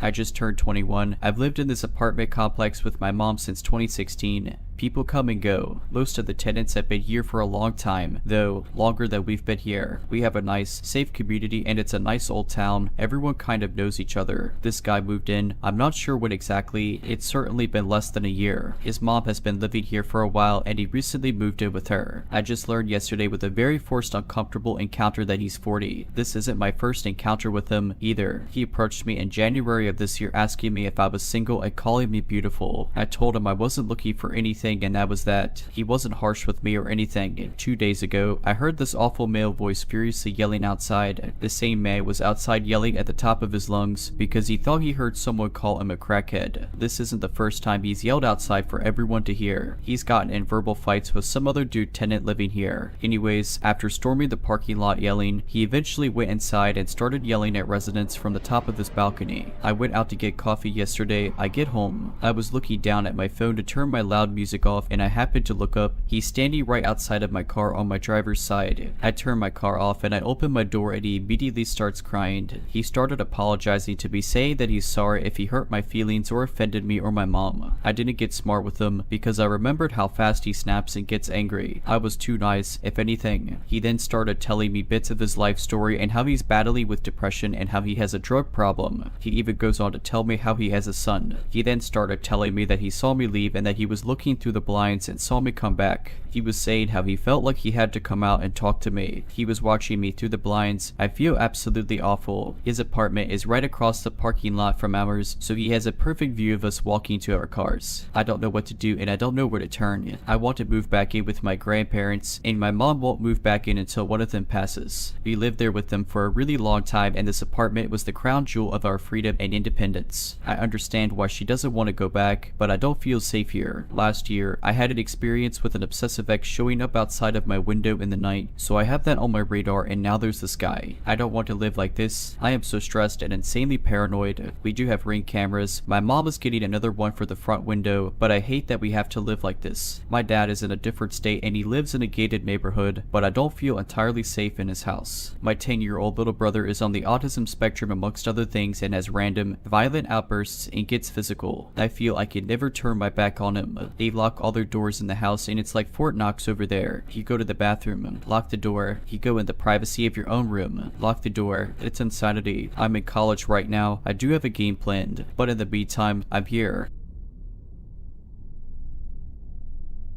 I can't make sense of this incident, but it creeped me out. Around this time of year back then, I would walk a bike path daily to this little man-made waterfall and back. It ventured through several parks but was overall in a pretty urban area. It was around 3 to 4 in the afternoon on this day. The bike path dipped several times under street overpasses, and it's always a little spooky and sketch feeling directly in the center of the dip since it's like a little tunnel created by the overhead pass. Anyway, I was walking down the dip and I hear a bike coming down the hill fast behind me. I step further to the right but don't really look back and was startled at the fact that the cyclist practically grazed me as it passed instead of giving me a wide berth. I was kind of flustered and annoyed. It all happened so fast. Then the woman stopped a little bit ahead of me and started to look back at me, and I thought, oh, confrontation. But when she looked my direction, I realized the cyclist was actually just a really large child that I mistaken for an adult. It was still kind of dark where she stopped, so I couldn't fully see her expression, but she stayed still with her head facing me for several seconds. I could tell by her silhouette that she was indeed staring back at me. She was just frozen and silent, propped up on the bike with her foot out, and it creeped me out. I wondered if maybe she was nonverbal and just expressing frustration about our near collision in the only way she knew how. Anyway, I stopped walking towards her because it felt a little eerie, and I just gently waved or something in acknowledgement. I don't think I said hi or anything. I don't really remember. Anyway, she suddenly turned and pedaled off in the same direction I was headed. She wasn't with an adult or anyone that I could see. I kind of stopped thinking about it as I walked because she just seemed like an annoyed kid. But as I got to the start of the trail, I noticed something under my car. The trail meets up with public parking, which happens to be at a public school lot. It briefly borders the parking lot so I could see something under my car as I approached. I realized it was a bike, and to this day I'm still 95% sure it was the girl's bike. It was under the back of my car, like someone tried to lay it down flat and shove it under there. I still feel extremely disturbed remembering it because I can't for the life of me think of an explanation behind any of this. At the time I was worried someone in the lot was watching me as I noticed the bike and removed it, but I didn't see anyone or have any problems as I left. I just leaned the bike against a tree and bailed. I didn't pay close attention to many details about the bike when I saw the girl because it was such a brief encounter, but I remember thinking it looked drab because it was white on gray, or something very plain. I guess I could be wrong about it being her bike and it could have been a coincidence.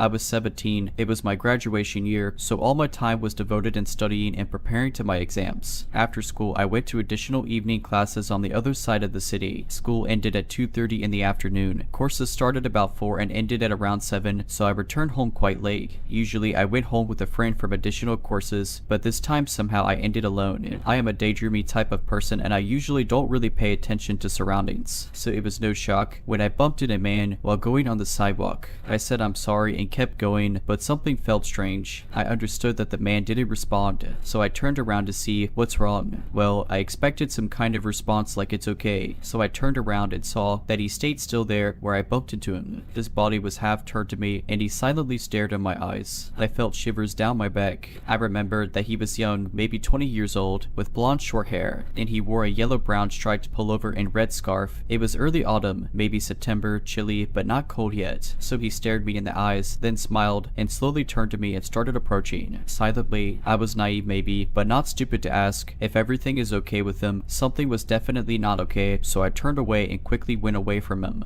But when I looked back, I saw that he was following me and kept staring right in my eyes, so I ran across the street, just right when the red light turned on, hoping that this strange man will stay back. But he just kept following me on the other side of the road, and he kept staring at me silently all the time, so I ran. It was not some suburbs district, but that day strangely there were no people around, so nobody really to help. And also, what would I say? Help. Some creep keeps looking at me and walking on the opposite side of the street. I ran as fast as I could with my zero physical ability and a heavy bag full of textbooks on my back. Next traffic light was already near, so I understood that the creep would probably cross the road to my side soon. But Subway was near too. I don't think I have ever ran so fast in my life. When light went green, I didn't even turn back because I felt that gaze on me. I just ran to the subway and jumped in the first available train. He didn't follow me to the subway and I have never seen him again. Never told the police to, cause he didn't actually do anything. He didn't even talk to me. I've never heard his voice. This was still one of the most creepy and upsetting encounters I had.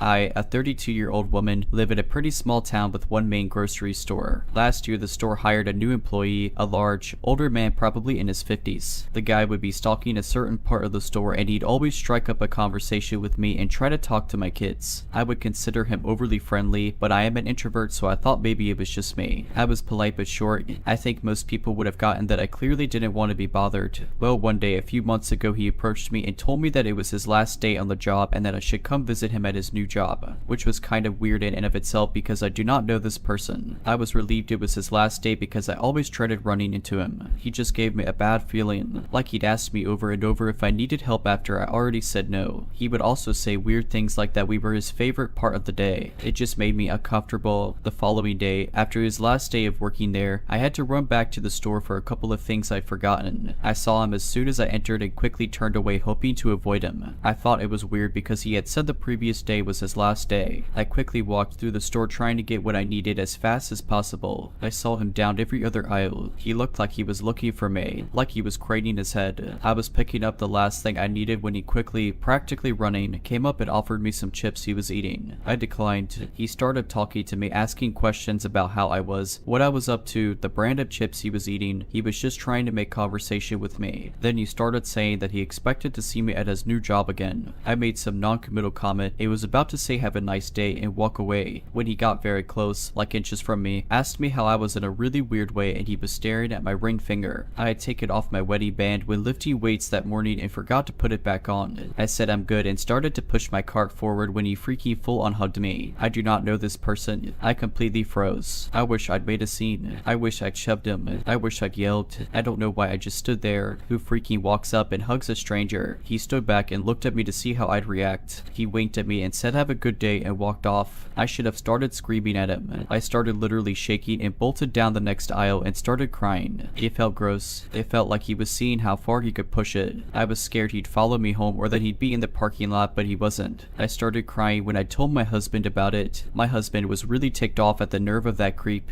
He asked around about him at work and some people that had gone to school with him said that I should be careful. It's such a small town, I frequently worry I'll run into him again. So I had 23-year-old woman and live on my own. I just moved out to the area for school and went to my local Walmart to gather supplies for cleaning. As I walked in, I took note of an older man near the entrance that I briefly made eye contact with and nodded at and just kept walking. Looked at folders for a bit and then made my way towards the electronics section at the back to look for a charger. I was making my way through the aisles on the way down looking at the fall decorations. Lots of them were geared towards kids, so I just glanced at them quickly and turned around to leave. The same man was there. I didn't hear him walk into the aisle and was holding / inspecting some paper plates with childish Halloween designs on them for kids. I thought that was a little strange but brushed it off thinking he had grandkids. I left and made my way to the electronics section where they kept chargers behind locked glass doors. I'm there for about 7 to 8 minutes and the same old man shows up. At this point I'm pretty far from where I last saw him, and I see in the reflection in the glass that he is checking out my butt as he walks by. I brush it off because I'm used to men making quick glances like that in public and left it at that. He is looking at the display behind me at the other side, goes to leave, and then this is where it's creepy. He stands right behind me and starts aggressively eyeing me up and down while licking his lips, paying particular attention to my backside and my legs. He's bastardly undressing me with his eyes. At this point he was giving off massive creep vibes and I started shaky with adrenaline. I was alone in the aisle with him and was afraid he would try to grab me. I stay calm despite my throat feeling like it had a ball in it and wait for him to leave. He does. Then I go to a random aisle nearby electronics, but in the general part of the store, I noticed there were 2 men behind the electronics counter and wanted to stay near them if something went wrong, and waited a few minutes just standing there to see if he showed up. I wanted to confirm if he was following me or not. Sure enough, 5 minutes later there he was. I caught him quite literally speed walking down the main walkway looking down each aisle as if frantically looking for me. He stopped dead, saw me notice him, and then promptly scurried off. Went to electronics section and informed them I was being followed and was not comfortable and asked if there was security. They don't have any, just theft prevention, and they offered to check me out there or accompany me to finish shopping. They were very kind and I took them up on the offer to get my cleaning supplies nearby. As we turned together, the same guy was standing further away staring. He literally just increased the radius he was using to follow me and was watching from the front by the registers now. I get my stuff, check out, and then weave through all of the clothing sections to leave from a different section than the one I originally entered in and saw him from. I didn't see him at all this whole time, got to my car, promptly drove to my new place, but stopped halfway at a random neighborhood. I pulled over and pretended that was my house to see if anyone tailed me, did not want this guy finding out where I lived, and then drove home when I didn't see anyone. I may be overreacting, but this is a new area to me and I've never had someone be quite that creepy and persistent in following me. I've done things on my own plenty of times and never had an issue. This all happened in the middle of the day at like 3 in the afternoon too. I was wearing loose clothing and just wanted to make a quick trip in and out. I have no idea what could have happened if I didn't notice or what his intentions might have been. I can't imagine they were good. Maybe he would have followed me to my new place. Who knows? Either way, the whole encounter was scary. He had no clue I saw his reflection and the nasty expression on his face. This happened a couple of years ago. I, a 26-year-old woman, was walking my dog in my local field. It was dark but it wasn't late. It was winter time in the United Kingdom, so it was maybe 6 in the afternoon. The field is mainly used for rugby football but is completely free to walk through whenever. It is also surrounded by houses and street lights on the roads, but the field itself is dark, so I had brought a torch with me, mainly so I didn't trot in any dog poop. I've come in one entrance of the field and I'm following a path that leads to another exit/entrance. I use the field to make a loop back around onto the road and back to my house, giving my dog some off-lead time whilst in the field. Anyway, as I'm walking up the field, I notice a figure walk in the exit/entrance I was going to use to leave. I keep my eye on this figure as they have very dark clothing on and their hood up. I'm shining my torch as I'm walking, so I know the person knows I'm there as it's very obvious. At first I wasn't nervous, more so just being vigilant. My dog is a wonderful German Shepherd, so as you can imagine I feel pretty safe with her. It wasn't until I saw the person duck down behind a bush/tree. There is lots of new trees/bushes planted sporadically up the part of the field that isn't used for sports that I absolutely froze. I was about 200 feet from the exit but would have to walk past the bush they hid behind to get to it. I call my dog over and get her back on the lead so she is close. By this point she is also hyper alert due to the person behind the bush. With that, I hear a weird, high-pitched voice that sounded like they were saying my dog's name. I assume they heard me call her. They said it 3 to 4 times in this longed out high-pitched voice. It's clearly coming from the person hiding. Luckily, my dog dog wasn't reacting to it as it probably barely sounded like her name to her. I had a moment of shall I fight or flight. Either I, 1, run past the bush and try for the exit, or 2, turn around and run back into the dark field and make for the other exit, a lot further away, or 3, confront this person. My dog at this point hackles up, ears up, and is very alert in front of me, all while still maintaining a wonderful sense of calm. I went with number 3. I confronted that guy. I mustered up every bit of courage and confidence I had and shouted at the top of my voice, "What are you doing?" The hooded man came out from the bush very quickly without saying anything, and I said the same thing again. "What are you doing trying to scare a young woman?" I'm so glad my voice didn't shake/break when I said it, as I really was terrified at this point. He started to stutter and said, Oh, I thought you were someone I knew." I answered back and said, "Who hides from someone they think they know in a dark field." After that, he apologized a couple times and continued to skulk down the rest of the field, and I made for a swift exit with my dog. God knows what his intentions were. Maybe he thought I had a smaller dog and was going to try attack me. Maybe he saw my dog and realized, no chance. Or maybe he really did think I was someone he knew. Whatever it was weird and scary. For the last couple of years, I have been dealing with a creep who lives on my street. This street is a through road, and the creep lives about 1 block down on the other side of the street from me. It started with him trying to speak to me when I was walking my dogs. I walked around the corner of a building and he was there in front of me. He seemed kind of awkward, and I said hi in response to his greeting and kept walking. But then he was at the same place the following morning. When he was there on the 3rd day, I realized that he wasn't walking and we happened to see each other. He was waiting at that spot, so I decided to walk a bit earlier. That worked okay for about a week. Then he was there again. I adjusted my route to avoid that spot. Again, that lasted about a week. I turned into a side street around a high fence and there he was. I again changed the timing of my walk and he worked it out after about a week. I kept changing things up for the next few months and periodically would see him when walking. About that time, I hurt my foot. While I was recovering, my husband was walking the dogs instead of me. Then I happened to be in the local supermarket on the weekend and the creep is there. I keep seeing him as I'm walking around and he queued up behind me at the register and tries talking to me. I got out of the store really fast while he was being checked out and left. Now I should add that at this stage, the creep seemed to me to possibly have an intellectual disability, but I wasn't thinking creep back then. I felt sorry for him. He seemed lonely. I am now aware that my judgment is off as a result of childhood traumas, but back then just thought that I needed to avoid him. So I'm back walking and I continue to change the times that I walk in my route. Occasionally I would see him, but generally I managed to avoid him. My husband and I then moved out of our home for a few months because the roof needed replacing and asbestos was found which had to be removed. We lived with family during this time. I don't think the creep has a car because I rarely saw him during this period. When I did see him, it was outside the supermarket elsewhere in town or near my work.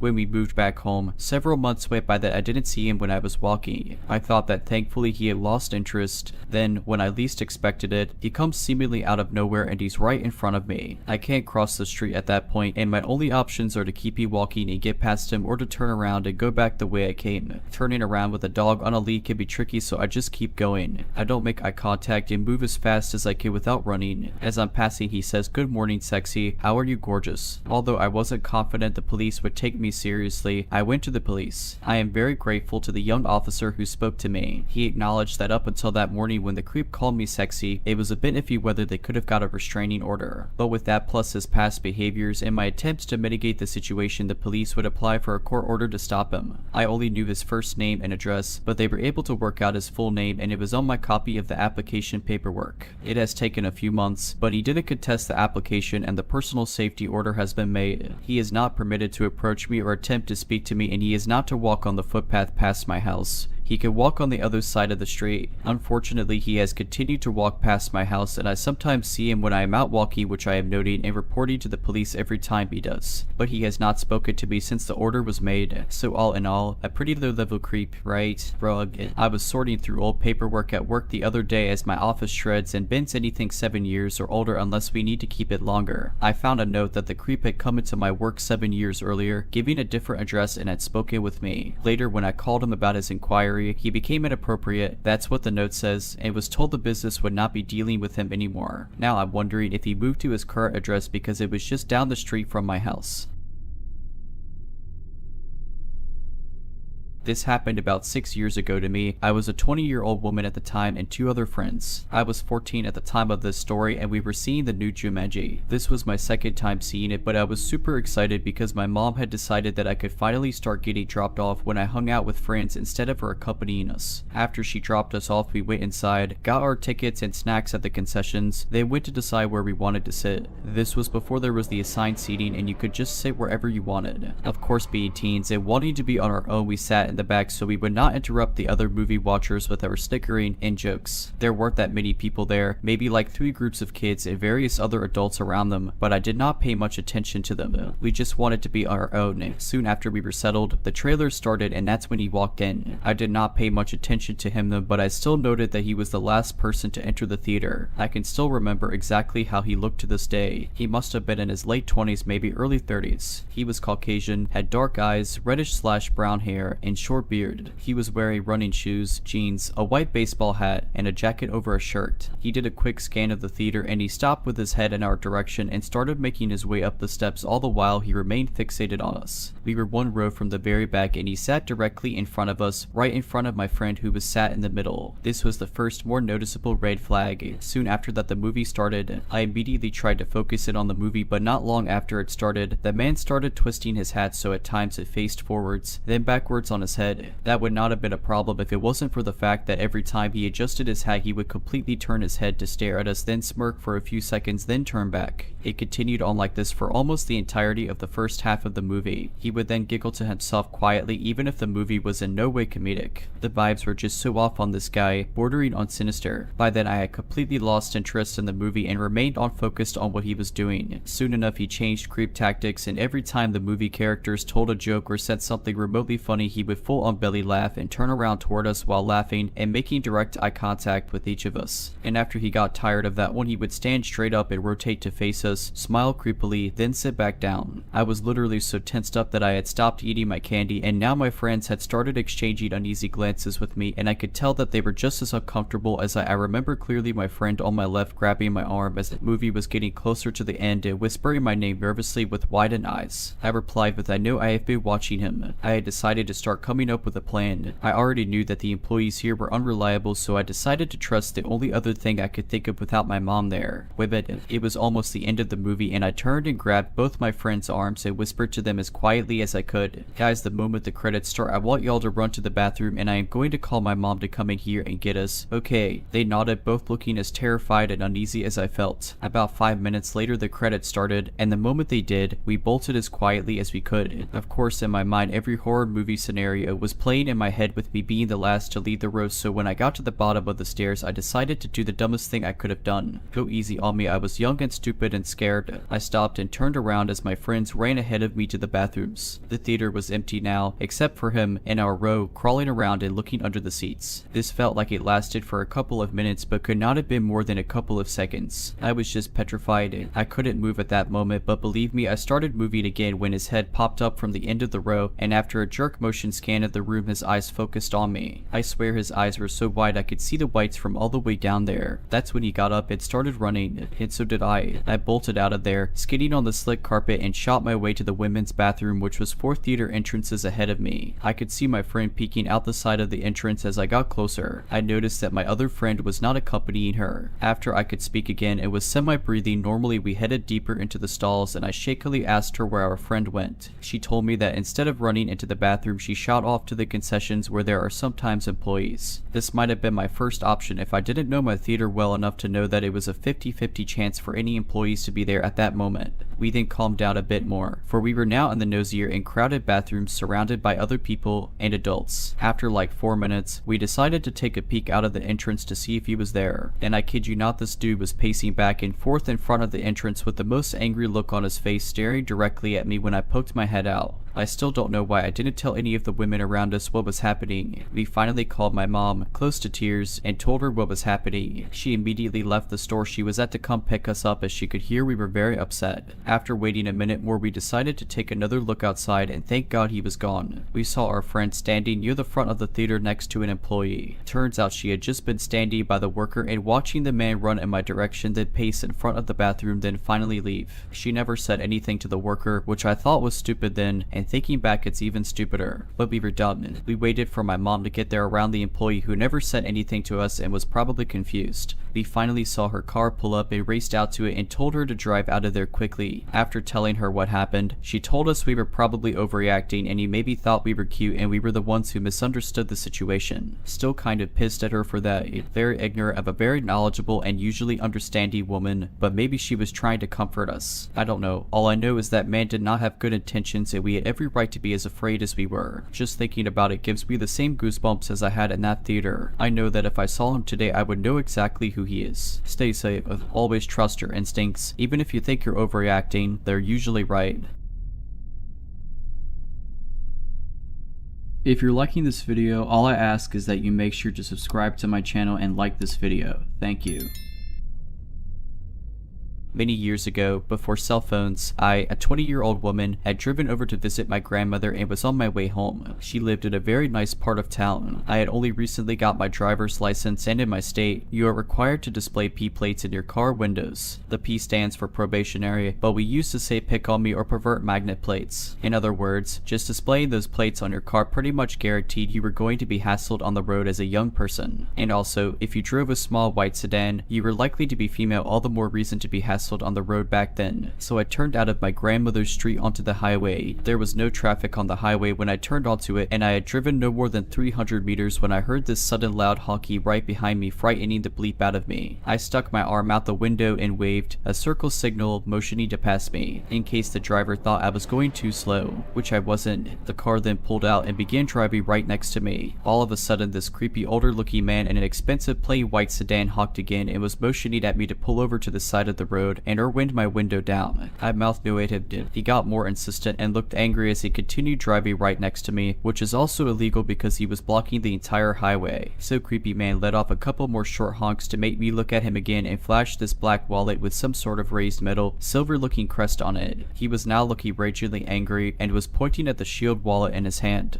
like he thought it meant he was some sort of secret police and had some sort of authority to pull me over. As far as I was concerned, I had not done anything wrong. He was not police. My car was recently serviced, so I knew there was nothing wrong with it. There was no possible reason for this creepy looking guy to pull me over, and I was starting to feel more than a little frightened. I decided to brake suddenly so I could read his car's rear license plate in case he tried to run me off the road or something. In a split-second decision, I chucked an immediate left turn off the highway and drove fast down a few back streets and laneways. This was the area I had grown up in, walking around with my grandmother, so I knew exactly where I was going. I was so creeped out I did not check my rearview mirror for a couple of turns, so I had no idea if the guy tried to follow me or if he just took off down the highway. But either way, I lost him. Went to work on the Monday and told the story, and one of my older colleagues said to me that is a consular license plate, which means that the car belongs to a foreign embassy. Intriguing, but I didn't give it much thought, except in later years retelling the tale when I wanted to explain to people why I have a chip on my shoulder when it comes to middle-aged male drivers.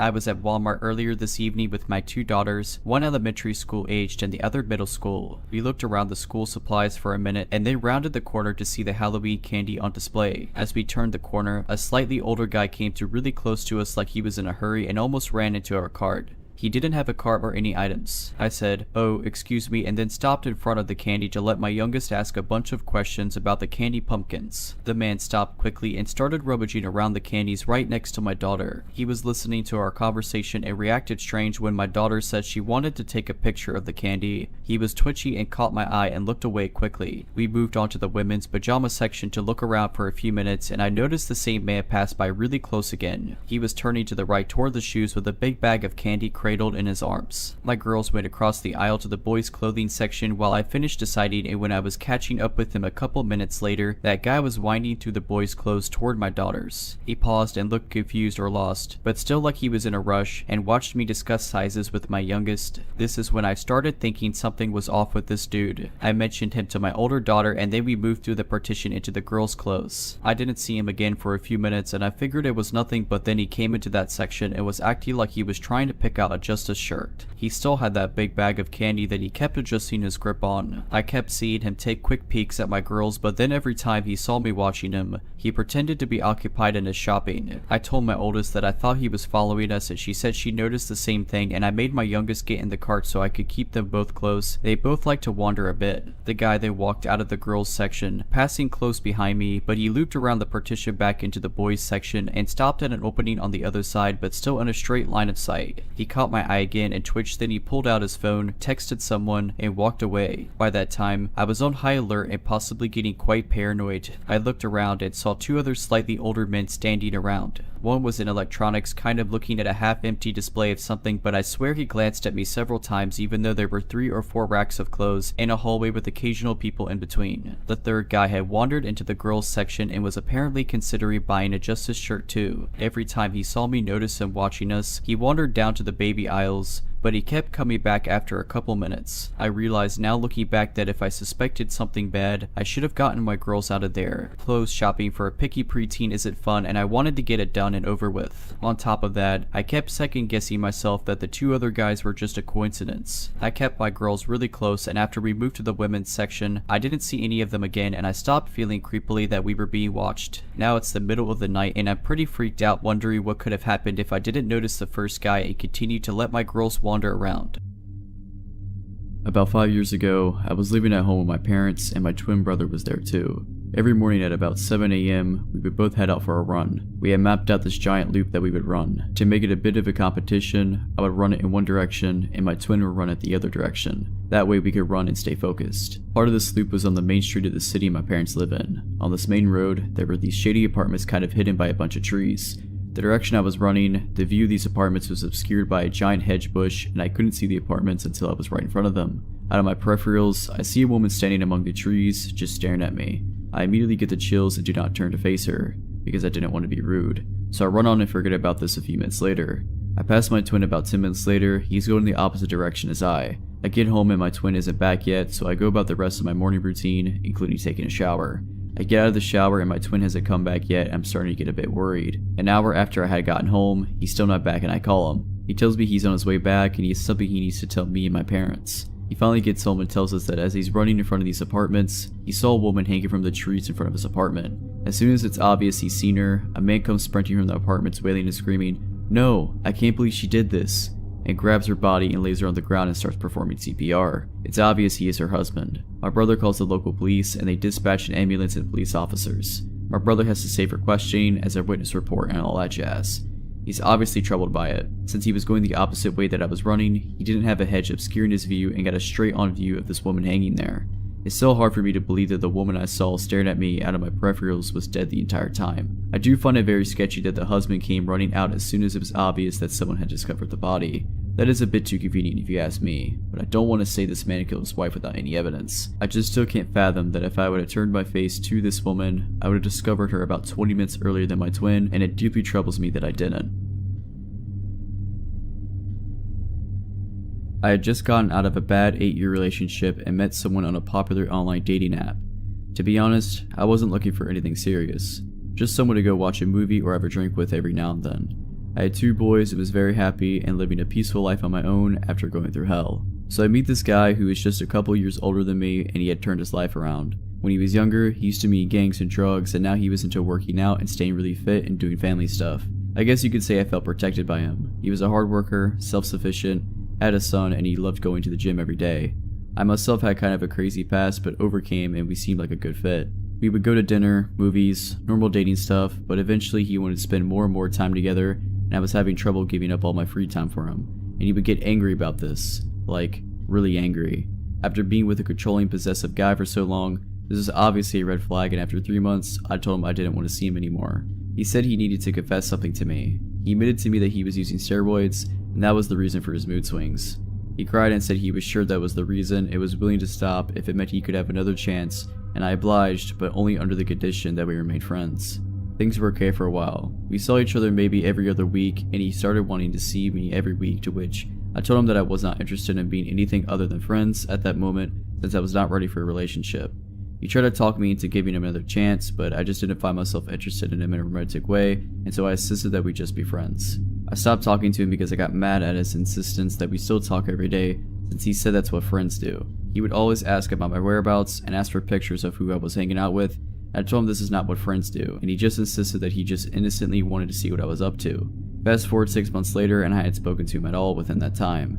I was happy and living my life, and on one particular night when my youngest son was at his dad's, I went out to a local bar with friends. My oldest son, who was 13 at the time, was home alone, so I left a little early to make it home around 10 p.m. I laid down in bed and go to sleep.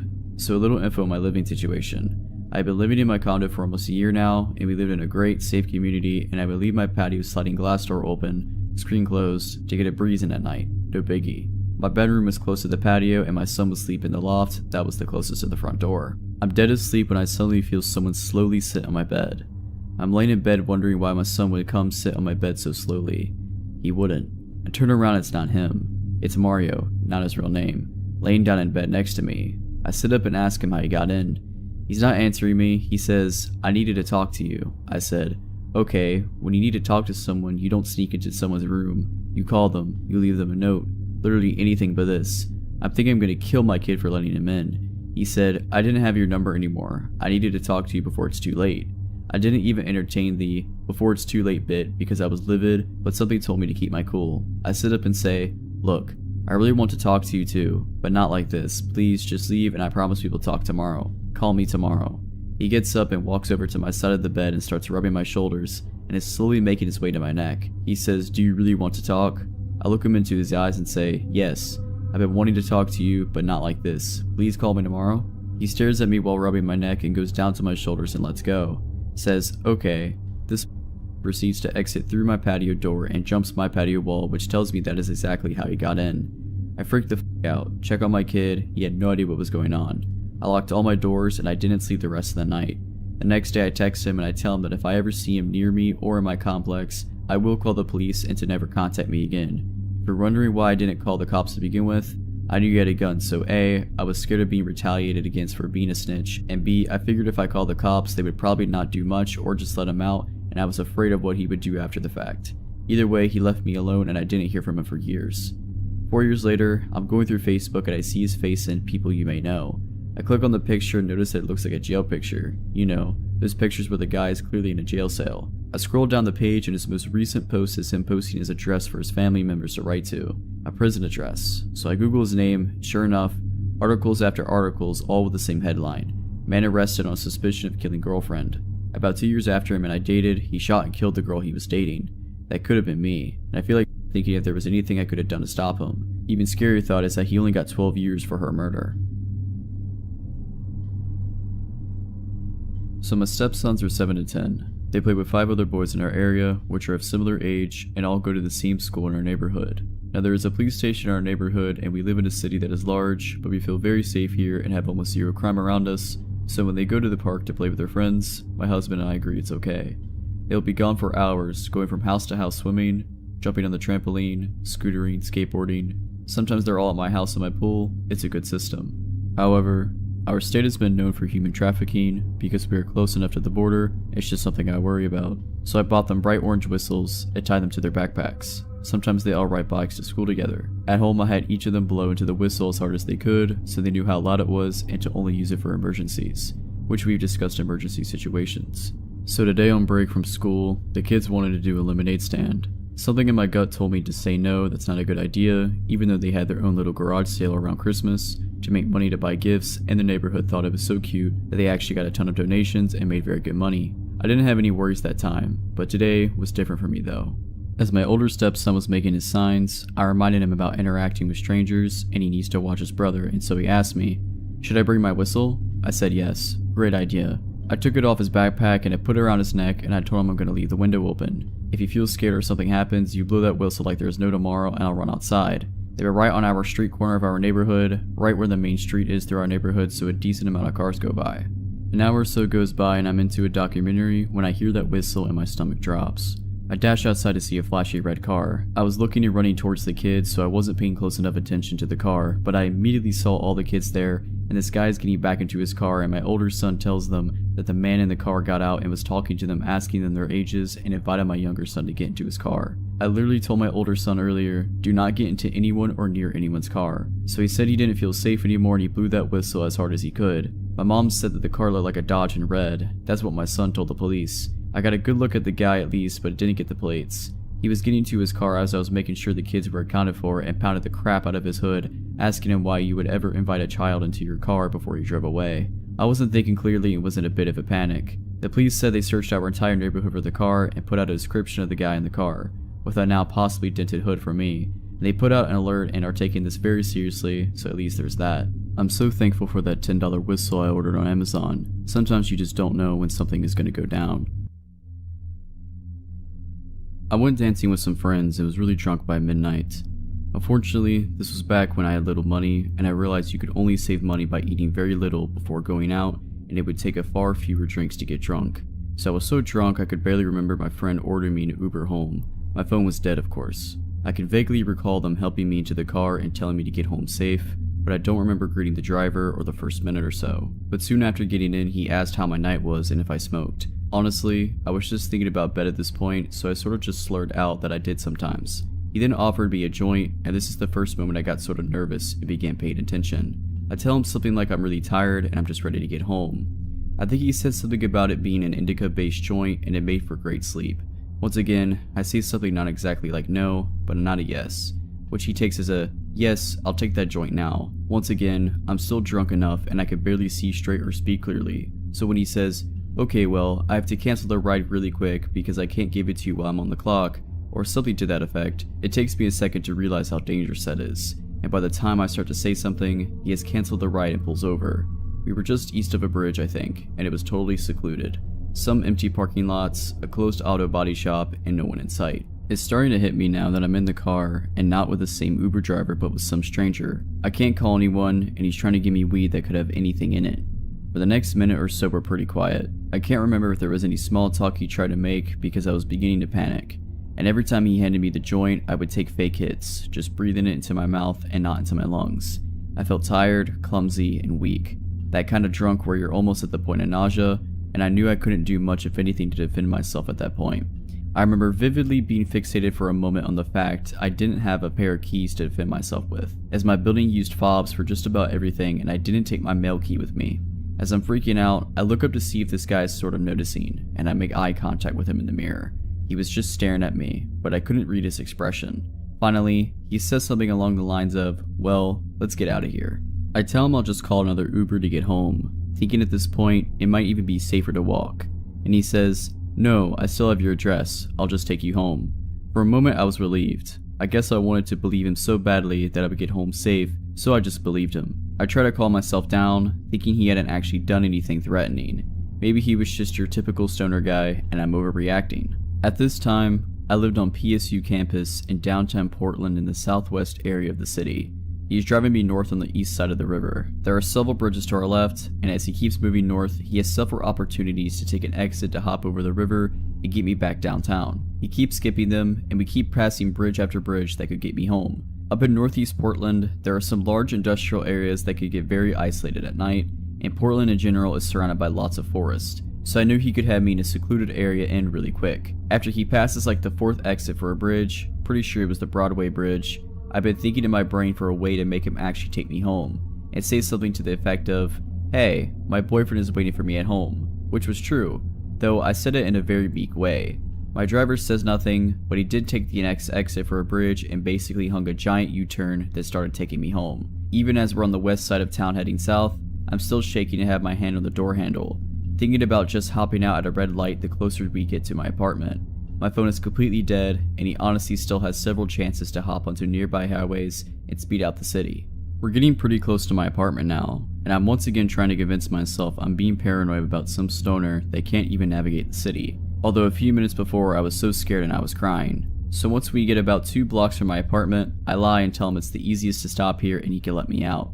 Again, he doesn't say anything but does so the car. I'm flooded with relief and even feel myself smile, but when I go to open the door it's locked. I try to lift the lock mechanism manually, but it won't budge. I look at him instinctually to see what's up, and he's got his head turned almost fully toward me, shoulders still facing the road, just smiling at me. The worst smile I've ever seen. and it looked so mocking. It just didn't reach his eyes at all. I just started crying more and kept asking him to open the door. I was so freaked out and still very drunk, but thank God he did. I will never forget the sensation of vulnerability. Not just being drunk in his car with no way to contact anyone, but even as I got out of the car, I kept feeling like he would somehow grab the back of my shirt and pull me back in, as silly as that sounds. When I got home, I found out my boyfriend had actually gone out with friends last minute and wasn't even home. He wouldn't have even known till much later if I hadn't got back safe. The next day I convinced myself I was freaking out over nothing, which I realized still could be the case, but in my gut, I had truly felt in danger the night before. This happened quite a while ago when I was home alone with just my dog. After all this, I'm sure what happened was really strange and I have no idea what this man actually wanted. So I was watching TV one night at about 11 p.m. when I heard a car pull up outside and the engine shut off. I figured it was obviously a neighbor, but my nosy dog wanted to have a look and went to the window. He kinda messed up the blinds when he went to look, so I got up to fix them. When I did, I noticed a car parked on the street across from my house and my neighbor's house. I couldn't really make out any details, but it looked like the driver was still sitting in the car. I didn't really think anything of it. I got a drink and went back to watching TV. Quite a while had passed since I fixed the blinds, but I'm not sure how long. I'd guess about 15 to 20 minutes. Out of nowhere, I thought I heard a tapping at the door. Not a knock, it was much lighter and very quiet. My dog had set up to look at the door and I paused the TV when the same tapping then started on the window. I opened the blinds a little and saw a man standing there. I couldn't make out his face properly and he immediately walked back to the door and started tapping at it again. This doesn't sound very frightening and I'm not sure why, but I suddenly had a very awful feeling. I felt absolutely terrified and had no idea why. The tapping at the door never stopped, but something in my head was saying if I opened that door to him, then something really bad would happen. I went upstairs to open a window to ask what he wanted. It felt safer doing this. He said in a really quiet voice he was delivering pizza and told me how much it cost. I felt so stupid for being frightened and I told him I didn't order pizza. I guess he was speaking quietly and knocking lightly so he didn't disturb my neighbors. My dog had followed me upstairs and was letting out this odd growl and bark which isn't really usual for him. I was trying to shush him when the man downstairs told me he had the correct address and I better get downstairs now and open the door to pay what I owed and collected my food before it got cold. I was really confused because I most definitely didn't order any food and began telling him that again when I noticed he didn't have any pizza. He wasn't carrying anything at all. I told him again that he had the wrong address and he got really angry. He kept telling me to open the door. He was going between angry and sort of trying to persuade me to go back downstairs. I asked him where the pizza was. He said he had a hold of it. It was really dark, but he definitely didn't have anything in his hands. My dog was really making quite a bit of fuss at this point and the stranger had turned into a broken record. Come downstairs, open the door, come downstairs and open the door. All the noise must have alerted my neighbor who did open his front door, and the man didn't say a word but practically ran across the street to the car that I heard pull up a while ago. He went back to the car empty-handed. I have no idea what he wanted, but he certainly wasn't a delivery driver. It really freaked me out as well that my dog is quite obviously a large breed and the man saw him through the window, but he wasn't deterred at all. It seems even stranger and less random that he actually drove to my house as though he'd planned on showing up. This was 1992. My mother was going through a bad patch in her marriage and chemotherapy for breast cancer. We lived in a very quiet town where residential areas only had small markets. For everything else including pharmacy and public calls, we had to go through the main market which was almost 3.5 miles from our house, 1.5 miles from our apartment blocks to main road and then 2 miles to the market, either by walk or by public transport. My mother, who was going through some tough time given my father's complete disconnect with us. She used to call her brother, my uncle, for advice and catharsis who lived in another city. For those calls, she had to go to the public call office, PCO, which was run by 2 weird men. The same market had the pharmacy where my mother would buy her medicine. I was 11 and my older sister was 17. One evening, my mother along with my sister went to the PCO to talk to my uncle. I don't remember why, but I think my father asked her to leave the house and she wanted to discuss her options. She was in distress and didn't realize it was already late when she finished the call. The market was closed, so was the public transport. My mom and sister paid the bill and started their walk home on the path next to the main road. The 2 PCO owners closed the PCO and started following them. One on foot right behind them trying to offer a ride and the other on bicycle next to them on the deserted main road. My mother strictly refused, held my sister's hand tightly and started walking as fast as she could when a white van appeared on the service road and started driving slowly next to them. The PCO guys had already arranged a ride with some really bad intentions and didn't seem to go away. They were probably waiting for them to get off the main road to strike. On the next turn, 2 men came from the opposite side of the footpath.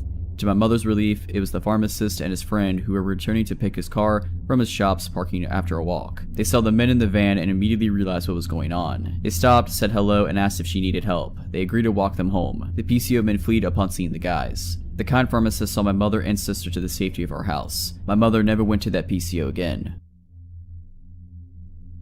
A few years ago, I was renting a house in Northern California. The neighborhood was just outside the suburbs. It seemed like the perfect balance of having space and having nice neighbors close enough to not feel isolated. The area had no streetlights, so it was very dark at night, especially if there were no clouds blocking the moonlight. It didn't bother me though. It made my little house feel even more quaint on dark nights.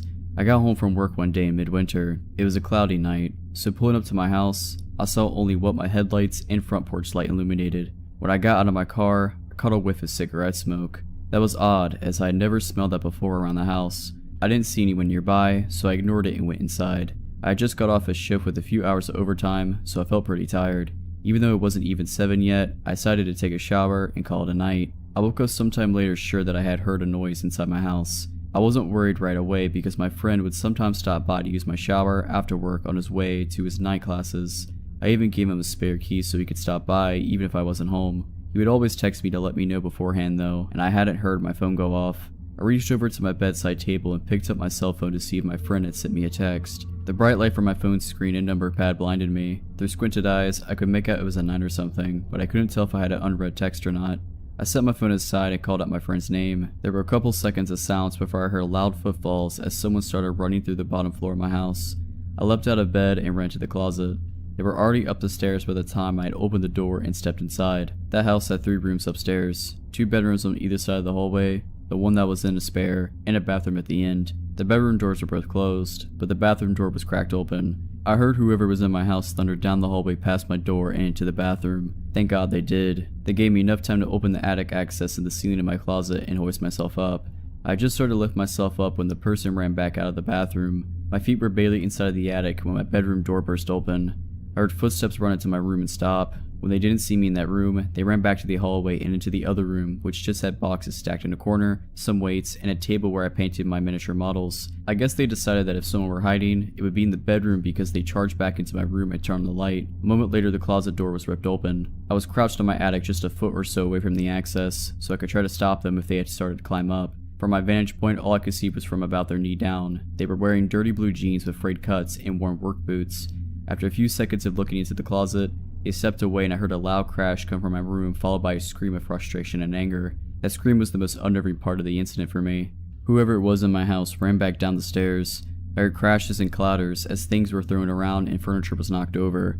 I stayed crouched in the attic. I had left my cell phone when I ran for the closet, and I wasn't certain I could climb down without him hearing. After some time, the noises stopped. I started counting slowly, and when I reached 1,000, I decided it was safe enough to climb down and call the police. The first thing I noticed when I exited the closet was the intruder had flipped my bed over, I assume in an attempt to find me. That was the last noise I heard after they stepped away from the closet. I couldn't find my cell phone, so I went to the landline by the bed and called the police. I waited in my room until I heard them call from downstairs. The first floor was a mess, but I expected that. Chairs had been knocked over, the sofa had been flipped, all the books, pictures, and knickknacks I had on my shelves were strewn all over the floor. The cupboards in the kitchen had been opened and all the boxed and canned foods had been thrown to the ground. As far as I could tell though, the only thing missing was a single knife out of the wooden block in my kitchen.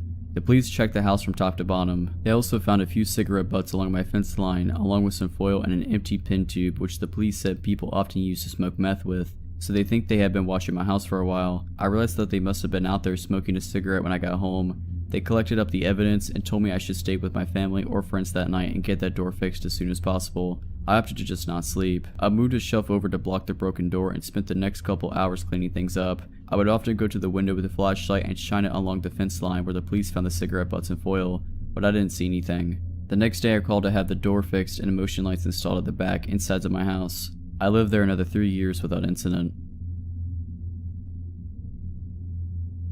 My boyfriend, who I live with, works as a teacher in a town about 15 minutes away by train. He gets home more or less at the same time every day, give or take an hour or so. I, on the other hand, work from home. In late January this year, we got in a pretty big fight about something stupid. I can't remember what it was by now, but it was one of those fights where we didn't speak to each other, text, or call, or anything the whole next day. So this afternoon I was lying in bed getting work done. It was a Tuesday and I'm pretty sure his last class finished at 1 PM on Tuesdays, meaning he'd surely be home at 2:30. but around 1 p.m. I heard the front door open and shut. I thought, I guess he's home an hour early today. It was normal for him to skip his class every once in a while, so I didn't really think anything of it. In fact, I was mostly mentally preparing for the awkward post-fight, "Hey, how's it going" conversation. So I continued to lie in bed and do my work and wait for him to come in and change his clothes. The bedroom door was closed and I had earplugs sort of half in, as I usually do when I'm working, but I could hear the heavy footsteps of him walking around the apartment, as he always does. If we hadn't been mid-fight and I wasn't so preoccupied with the awkwardness of all of it, I might have noticed it was strange how slow the footsteps were or how long he spent walking around the living room. But I was caught up in the dramatics of the fight and didn't think about it. I was just lying there, waiting for him to finally come in. Finally, the bedroom door slowly opened just a few inches. I turned my head towards the door and prepared to give him a sort of awkward, "We've been fighting for 24 hours, huh?" smile. But the door didn't open more than a few inches. I looked and saw that it was a woman's hand with red nail polish on the doorknob. Whoever was there slowly closed the door just as they opened it, without entering the room. I jumped out of bed, ripped out my earplugs, and sort of froze there for a few seconds while thinking rapidly. My first thought, that was not my boyfriend. Then I thought, could that have been his mom? His sister? The landlady? For some reason, I concluded that surely it was his mom or sister. So I opened the bedroom door and walked into the living room. There wasn't anyone there, but the room smelled heavily of women's perfume. Then I came to my senses and realized, his mom and sister don't have keys and have never come before. The landlady has never entered without permission. This was a stranger. I ran back into my bedroom and shut the door, now shaking heavily. There was a balcony connected to the bedroom, so despite the cold January rain, I stood on the balcony and called my boyfriend. He picked up and I asked him if his mom or sister might have come over unannounced. He told me, "No, don't move, I'm calling the police." The police were there in minutes and searched the whole apartment. Of course, nobody was there by this point. It was weird though. Nothing was missing from the apartment despite us keeping a jar full of money right in the entrance. Nothing was even touched. In fact, it seemed like the intruder came straight in the bedroom, saw my legs on the bed, panicked, and left. Plus, you can't open that big wooden front door without a key. Nevertheless, we demanded that the landlady change her locks. When she came to change them with her husband, she made a discovery. There was a square area by the keyhole that had been scratched away with something. The landlady said surely someone used tools to break into the apartment. I never got to meet the person who opened the door that day, and I hope I never do. Okay, this happened in 2016 when I was a 17-year-old first-year college student in film school. I lived alone in my first ever apartment. I never felt unsafe in this apartment for several reasons. There were multiple gates in the residence that needed to be opened through a code only the people who lived there knew, and my door had 3 different locks and it was right next to the university, so most people who lived in the neighborhood were college students. Nothing bad had ever happened in the neighborhood before. I've always been very careful with locking the door when I leave my home. I always check it twice. So this one time, I leave to go to class and lock my door, but for some reason I couldn't get the key out of the lock. It was completely stuck, so I went to get the caretaker of the building to help me, but he wasn't there and I was getting late for class, so I went to class with the key still in the lock. I took off the keychain first so it's not too noticeable. When I got home, the caretaker was back, so he came to help me, and we couldn't get it out for 15 minutes until somehow he did. He told me the lock was damaged, but that I didn't necessarily need to change it if I only locked it once instead of twice. I just said okay and that was the end of it. I really wasn't worried because of how safe I felt in this building. Flash forward to 2 months later, I was taking out the trash one night around 11 p.m. While on the phone with my sister, I remember telling her that I was taking out the trash. Then I would take a shower afterwards before heading to a party. As I previously said, I always locked the door, even just to take out the trash. Because of my lock being damaged, I only locked it once. When I got back to my apartment, I found the door unlocked, which immediately alarmed me. So I went to the apartment and locked the door immediately, with 3 different types of locks. When you walk into my apartment, which is just 215 square feet, you have the main room in front of you and the bathroom door immediately to your left. I left the bathroom door slightly open, enough so I could see a man in my shower, turning his back to me. Naturally, when I saw this, I tried to open the door and leave as fast as possible.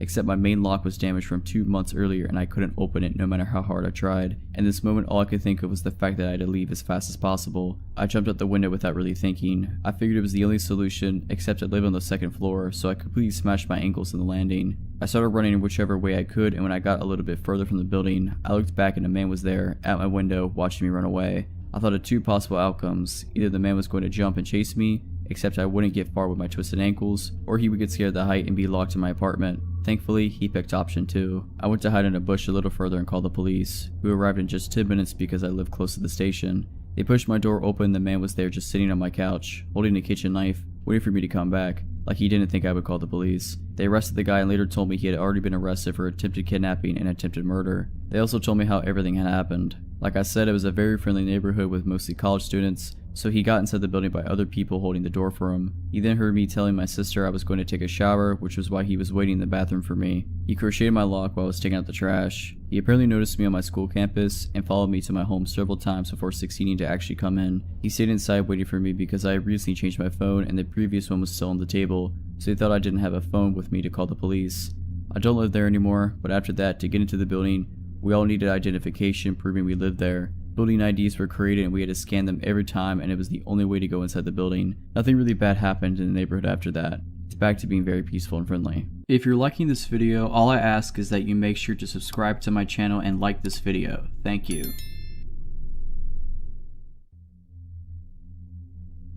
A friend and I played after-school hockey. It wasn't a popular sport, so our games took place at another school, which was incredibly far away and pretty much in the middle of nowhere. The area didn't have any train stations, so we relied on 3 different buses to get there, and again to get home. The games usually took place pretty late and ended around 7 to 8 p.m. when it was dark.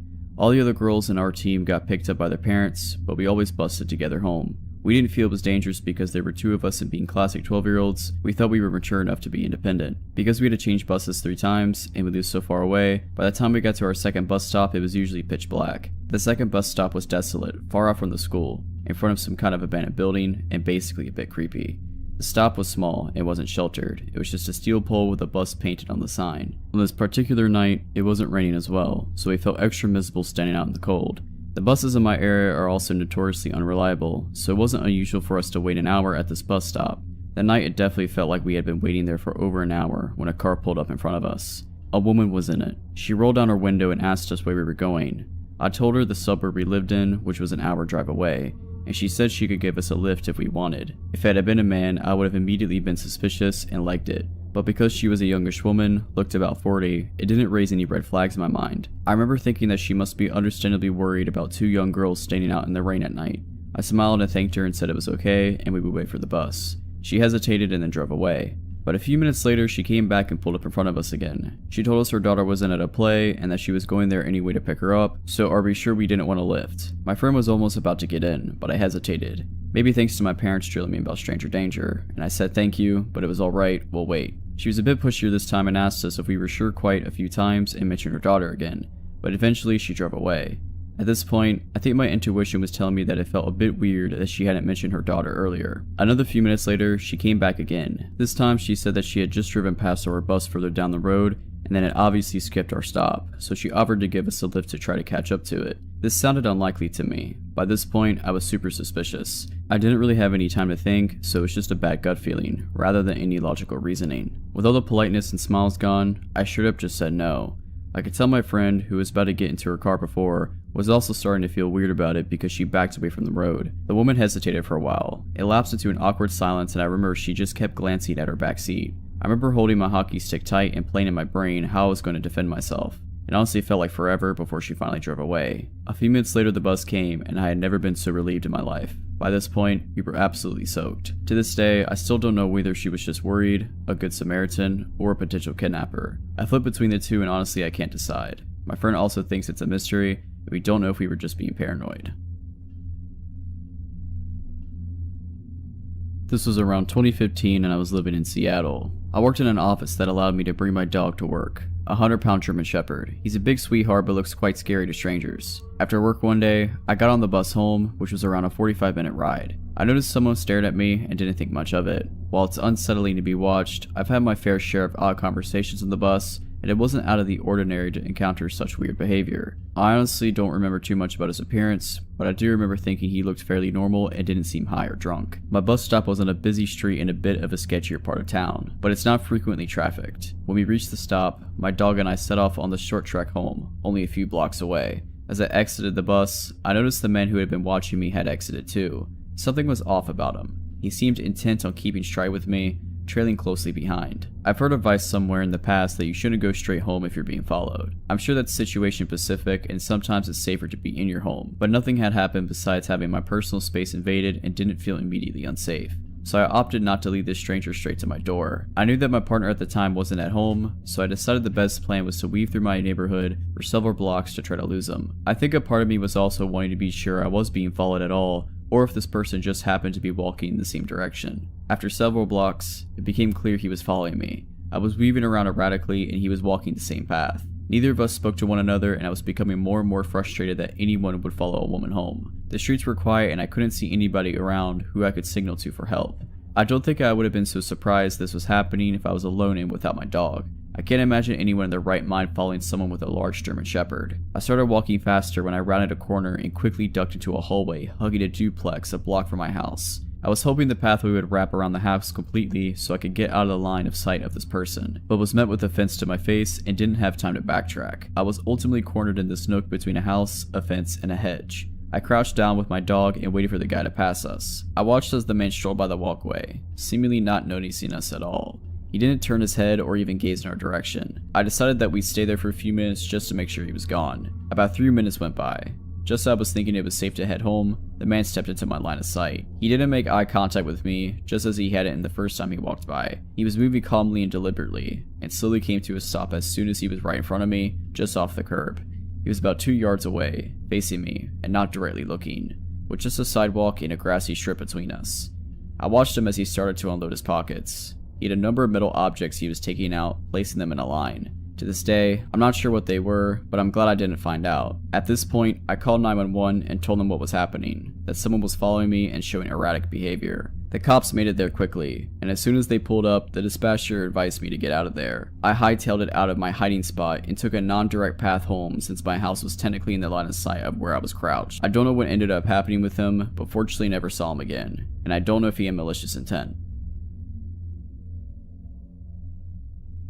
This happened when both me and my friend Jay were 15. I was spending the night at his house, as I often did. It was a normal enough night. We watched movies, played a couple video games, and stayed up way too late. It was about 2 AM I think when we heard a loud banging coming from the front door. Luckily at the time we were in his kitchen at the back of the house, so no one could see us.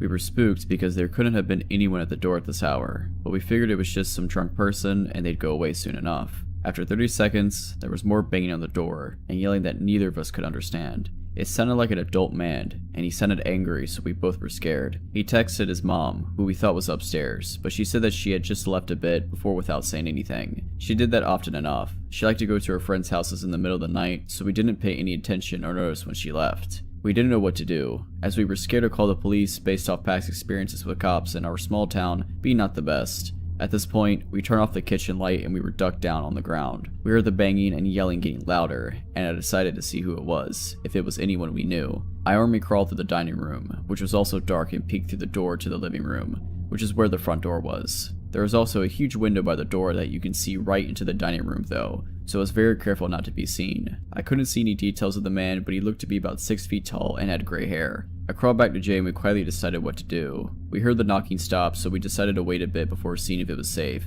We also decided to go around the table in the dining room in case he tried to come around back, which is where the kitchen was. After around 10 minutes of silence, we rock paper scissors for who had to check if he was there, and of course I lost, so I again army crawled to the dining room door. I saw the man staring through the window, hands cupped up against the glass. I made eye contact with him, and the moment he saw me, and I loudly said, causing my friend to panic and crawl behind me. I saw him pull out his phone, and he told me later that he was texting his mom to come home and save us. The man started yelling again, and this time we could make out a bit more of what he said. It was mostly cussing, although I definitely heard the phrase, "I'm gonna kill you," in there a couple times. I quickly looked past the man to see if any of the neighbors seemed to notice him, but no luck. I crawled back out of his sight and again discussed what to do with my friend. We decided to go into the basement for safety, which you could get to by moving the fridge. Confusing house, I know, but it was really old and not meant for modern-sized appliances.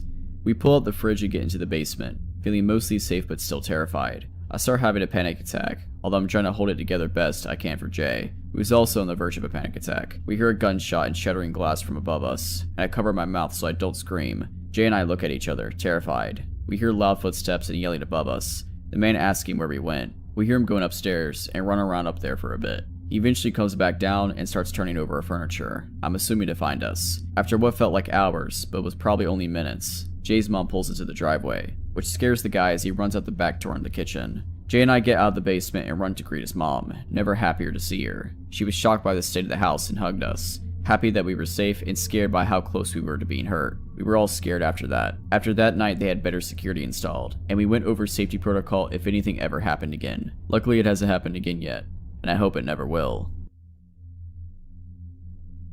I work at a convenience store. I've had some creepy customers come in before, but this one was a little more disturbing. If it weren't for what had been said and done, I don't think this would have been that bad. I normally work third shift, which is around 4 p.m. to around 12 a.m., and I'm by myself for the last 4 hours of my shift. This man had come in earlier that day and was acting odd, jittery, chewing at his lip constantly, fumbling with his debit card, to the point I did everything for him except putting the pin in. Fast forward to around 10:30 p.m. I'm sweeping the floors as I'm supposed to do every night when the man entered.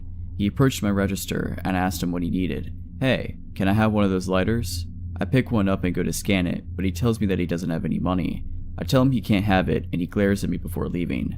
A man was in line behind him, and the entire time I was scanning his things, the lighter guy was staring at me through the window right next to my register. He eventually walks off, and the man jokes about the creepy guy asking for a lighter when the man in line didn't even have his with him. He tells me to be safe, then walks out to the gas station pumps. I start sweeping again, but when I turn around to move a small crate out of the way, the creepy guy is staring at me again, just watching me work. I quickly make my way to the back room to make mop water so I could get away from him for a second. He stayed there for a solid 5 minutes before stalking off again. I grabbed a random receipt as a cover and basically bolted to the man at the gas pumps. I got close and asked if he was in a hurry to go anywhere. I told him that the creepy lighter guy was still hanging around and that it was really freaking me out. He promises me that he didn't plan on actually leaving after getting gas. At this point, I thought it wouldn't take up too much of his time, since we both thought the man was already wandering away from the store. Unfortunately, he went back toward the store a few seconds later. Soon, an older woman comes in and I warn her about the creepy guy. She asked what I was talking about and I subtly nod in his direction. Mind you, still hanging around my window. She looks a little disturbed, leaning in and whispering, "What does he want?" I explained that he wanted a lighter, but he didn't have any money so I didn't give him one. I told her to be careful and she quickly told me to worry more about myself since I was at the store alone.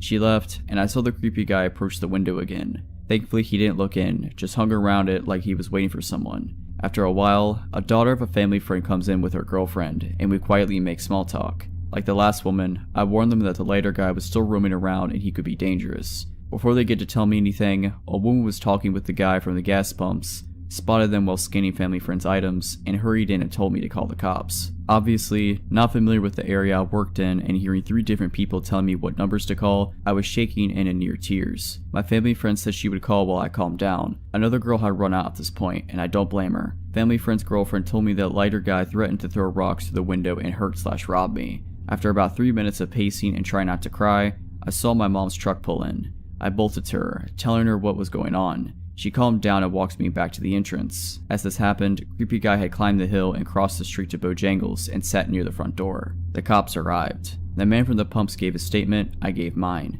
And finally family friend gave hers, which included the threats. From what was said, he was about to break into my car. The man that stayed with me stopped him, but that didn't stop the creep from roaming still. After we talked to the cops, they sped to Bojangles and confronted the lighter guy. After arguing, a quick pat down and more arguing, the man was put in the back of the cop car. Lighter guy, I knew you were probably on something, but please, let's not meet ever again. To set this story, I bike 5 miles one day, 5 days a week to my job, and I've been for 8 months. I honestly love it. It forces me to get exercise and it's cheap transportation.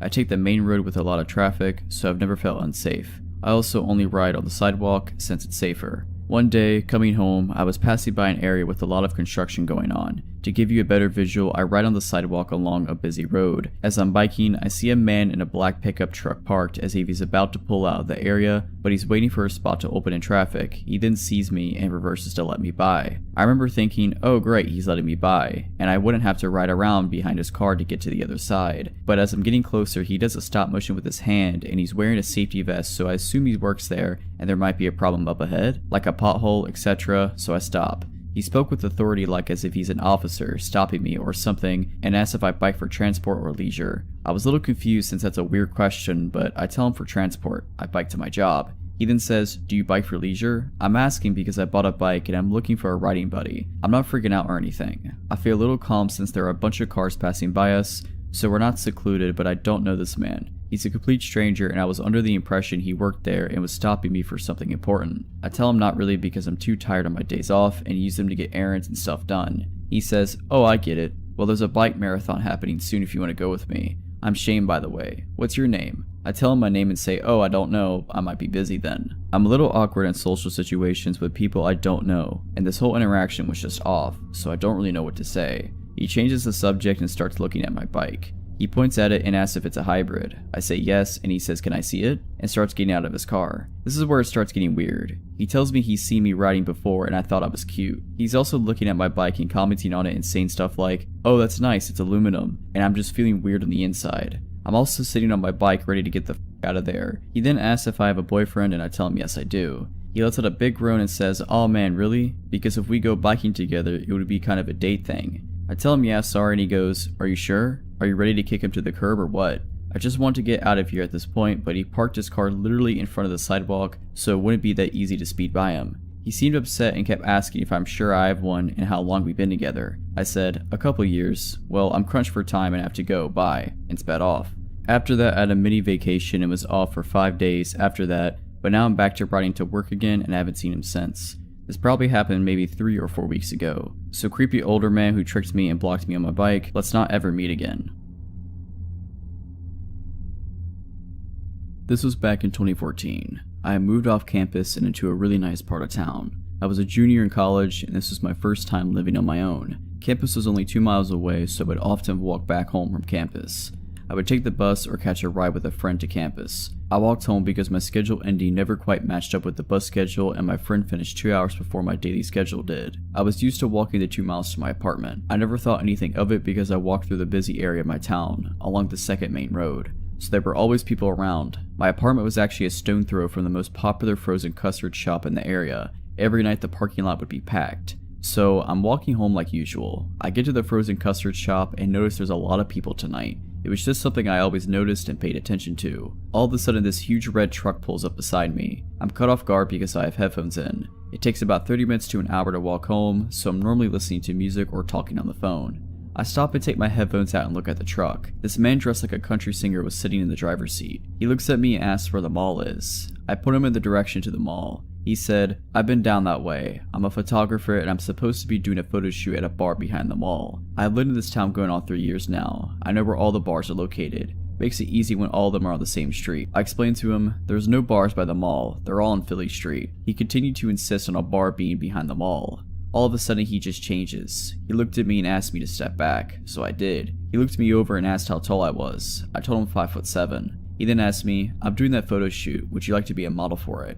I told him I don't like getting my photos taken. He insisted, telling me I was beautiful and would look great. Almost like he's given up on the tactic, he moves to another. He then asked me where I live. I told him not far. He wanted more info. I pointed in the vague vicinity of my apartment, making a point not to actually point at it. This dude then asked me if I wanted a ride. I told him no, it's not far, I'll be fine. He kept insisting I let him give me a ride home. I kept telling him no, stepping farther away from his truck. He then out of nowhere asked me how he could get to the mall. I told him, go down this road, at the light turn left. The mall will be on your left. He thanked me and started to drive off. I walked slowly to my apartment. I watched his truck get to the light. Instead of turning left like I said, he went straight. Going straight leads into a small residential area that you need to know this town well to get through.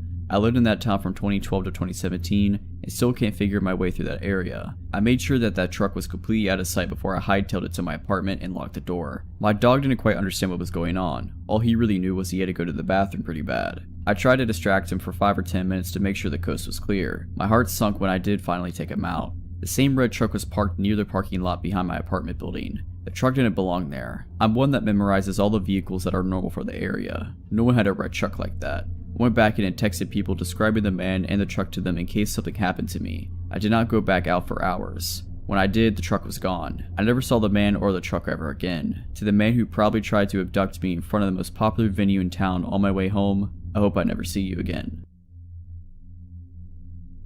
Okay, before I get into the story, there's a few things I need to explain about my country, South Africa, for you to fully understand the story. In South Africa, it's normal to have high brick walls with electric gates, electric fences, alarms, etc. The crime here is hectic. It's also pretty normal to have big gardens. My family and I are big animal lovers, so at the time we had 6 dogs. 2 Shar-Peis, 2 German short hair pointers, and 2 Dachshunds. With that being said, our dogs roam freely in and out of the garden, as it's obviously enclosed. We usually leave the veranda door open during the day for them to do their thing. Another thing about South Africa, It's normal to have a live-in domestic worker, maid, and gardener. Like, the average family usually employs them. It's not only for wealthy people, which seems to be a thing in other countries. For the story, our DW is Ellie, and our gardener is Vince. So, this happened in 2007 when I was just 9 years old. My older brother, who was 10, and I had just gotten our first cell phones that day. My dad surprising us after work. You may think it's a bit young, but it was used for emergencies or to communicate with our parents. Anyways, it's an important piece of info for the story. We don't usually leave our veranda door open at night, due to security reasons, but I remember it being a hot summer night that night. So of course, this night of all nights, the veranda door was wide open and the dogs were doing their thing in the garden. My brother and I were in my parents' room setting up our new cell phones, all excited. Ellie's daughter Anne, who's like an older sister to us, 18 years old, was helping my brother and I. My dad was somewhere in the house and my mom was in the bath. I specifically remember Anne having a comment about how the dogs would not shut up and how annoying it was. That's when I noticed it too. Sure, they'd bark, but it was usually the dachshunds that yapped, when the bigger dogs just chilled. Plus, it would only happen for a few minutes, then they'd get over it. Something was different that night, as even the bigger dogs were barking non-stop. My dad appeared in his room and mentioned to us that he too noticed the dog's incessant barking, and he was going to check if everything was okay. No alarm bells went off in my head, and I don't believe my dad thought anything was amiss either, because my brother asked to investigate with them and my dad agreed. I was obviously too engrossed in my new Sony Ericsson. My dad ventured out to our garden with my brother in tow when my dad had noticed the dogs were all grouped, growling and going nuts at a dark corner behind our in-the-ground swimming pool. The best way I can describe it is that our garden beyond our pool hits like a slight decline, so we have a few steps leading down the hill to the bottom end of our garden. We usually have a lamp that lights it up, but my dad had noticed how the lamp seemed to be off, which confused him because he could have sworn it worked the other night. Either way, my dad said he got this gut-wrenching feeling because of this and because of how out of the character the dogs were acting. He called after them. They'd usually come running, but tonight they all just seemed to look at him, then turn back around and continue to go crazy at this dark corner down the steps. My dad told my brother to go back inside the house and get a torch, sort of using it as an excuse for my brother to not come out with him because of this off feeling. When my brother went back inside, my dad slowly approached the steps. He noticed how the dog seemed to be snapping at whatever it was, hiding just out in the view in the darkness. As he got to the steps, he noticed the lamp was smashed. Confused, he inched the steps, and as he put two and two together, it was too late. My dad, being an ex-vet and an avid hunter, felt something cold against his temple and immediately knew it was a gun. Out of the darkness stepped four of the men in balaclavas, all armed. Shocked, he stood frozen on the steps. The man holding the gun to his head was instantly aggressive and asked him where my brother was. That he saw my dad come out with my brother, but my brother went back into the house. My dad said something came over him, and before he knew what he was saying, he responded with, "He's gone inside to press the panic button." As he said it, he saw how all these guys started to panic. They started speaking in an African language called Zulu. Assuming my dad couldn't understand, it's not common for white people to speak it, but my dad had actually grown up on a farm where he learned it fluently because of the farm workers. The aggressive guy holding the gun said, in Zulu, "The cops will be here any minute.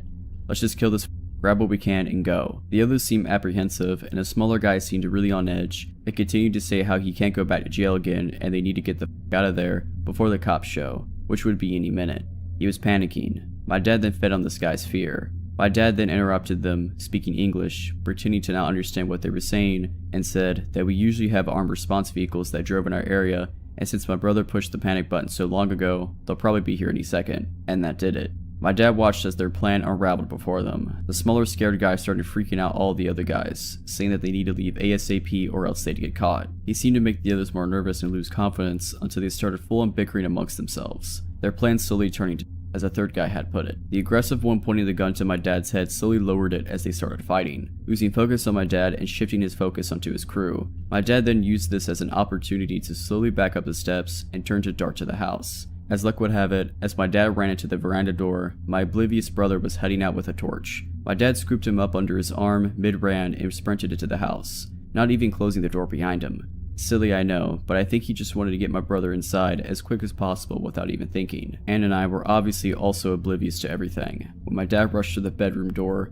slammed it shut, and told us to go upstairs into the attic, quote unquote, "There's 5 guys outside with guns. They're here to hurt us. Get upstairs now." My heart sank. I remember my body automatically responding and me sprinting to the stairs with Anne right behind. My mom ran out of the bathroom in a towel, not too far behind. We sat there in darkness and silence. I swore you could hear a pin drop. I think we were all just wanting to hear something below us in the rooms. My mom cursed saying she didn't have a phone, neither did my dad. But ha, In my hand was my brand new Sony Ericsson. No better emergency to use it than now, right? My mom dials the police and I kid you not, they asked where we live, we explained and they told us it wasn't in their jurisdiction. Sorry, click, the line goes dead. We're now not only ourselves, but we're flabbergasted too. My mom starts cursing like a sailor again and that's when my dad realizes. He didn't close the veranda door and what about Ellie and Vince, who are in their rooms, blissfully unaware of the danger they're in. He gets his firearm in the safe in the attic and tells us whatever we hear, do not come downstairs. To stay hidden no matter what. Now I'm sobbing, begging my dad to not leave us, but he tells us he has to go get Eli and Vince before something bad happens to them. Now there's even more tears, as reality hits that there's 2 other people still in danger. Anne's understandably in hysterics because she's also fearing for her mom downstairs. My dad disappears and the air is thick with tension. We can still hear the dogs going crazy, indicating that those men were still on our property. My mom then calls another number, the armed security that drives around the area, and they say they'll be over in about 10 to 15 minutes. They say to wait and stay hidden until they ring our bell at the gate. We all wait in silence, fearing that we'll hear a gunshot or anything indicating these men are in our house. But there was just silence. The only sound was the dog's barks outside. After what seemed like hours, most likely a couple minutes, we heard stomping coming up from the stairs and my heart rate quickened. I remember shutting my eyes and praying that it was just my dad with Ellie and Vince. Luckily it was. We all hid for a while, no one dared to speak. The dogs seemed to have calmed down considerably, but we were still barking every now and then. The gate intercom rang, and my dad told us to wait while he checked if it was just the security company, and sure enough, it was. He opened up and the nightmare was over. I remember standing up and my knees buckling from the adrenaline my body endured. The armed security somehow notified the Wright police, and everyone investigated the garden. They found that there was actually 7 pairs of footprints and that these guys bent the spikes on our wall and just climbed over. We got an electric fence shortly after, so there must have been 2 other guys hiding in the shadows that my dad hadn't seen, which is actually creepy in its own right. Thank goodness nothing happened to my family, and I'm forever thankful for my dad's quick thinking regarding the panic button. Also, I'm so glad my dad understands Zulu and can manipulate the situation to benefit us. This takes place in the early 80s. I grew up in the suburbs in a very friendly townhouse complex. We all knew our neighbors. My first friends were the kids that lived in other townhouses. To describe my home, all townhomes are attached. They're also very tall and slender. I had 6 flights of stairs to go from the basement to the bedrooms on the top floor. We had a tiny driveway, and then there was the small roadway. On the other side was a raised flower bed that ran the length of the side of the townhouse wall across the street. The most important thing was a very bright street light in the middle of the planter. It shined ominously right into our front windows at night, and it had enough light to illuminate shapes above the kitchen counter on the 3rd floor kitchen, just the top part of bodies. You didn't need to turn on the kitchen lights at night if you needed to get something. One night I had a sleepover with my friend who lived diagonal to me. Us scouts had stayed up late and went to the kitchen for snacks. I peered out into the street to see an unfamiliar guy walking by on the roadway. There was no sidewalks. I noted to my pal that there was a weirdo walking by because he didn't seem right. He was tall and lanky with long 80s hair. With our familiarity with people in the neighborhood, we didn't recognize him. Our complex roadway did lead to a street, but it wasn't used as a shortcut because it was a long way to get around the neighborhood, so you didn't see others often, especially at night. As soon as I commented weirdo, he walked by our house. Only a couple of minutes later, he walked by again, going in the direction he came on the roadway. This time, we saw him out of the corners of our eyes coming along. Being scared kids, we immediately ducked as we were visible to the street. Up until then, we didn't think anything more of it, but our instincts told us to hide, so we did. My friends said we were overreacting after a few minutes being crouched down, so we carefully peered over the counter. Weirdo hadn't walked by. He was now standing in front of the flower planter looking up at our house. To this day, I remember that bright streetlight illuminating him from behind very ominously. He looked like a horror film killer come to life. We hit the floor again, thoroughly freaked out. I don't know how long we were there for. I could only hear the sound of our breathing for some time, until I thought I heard the squeak of the garage door handle. It was one of those old rusty ones that opened outward. I thought I was dreaming until I heard for the second time that rusty handle squeak.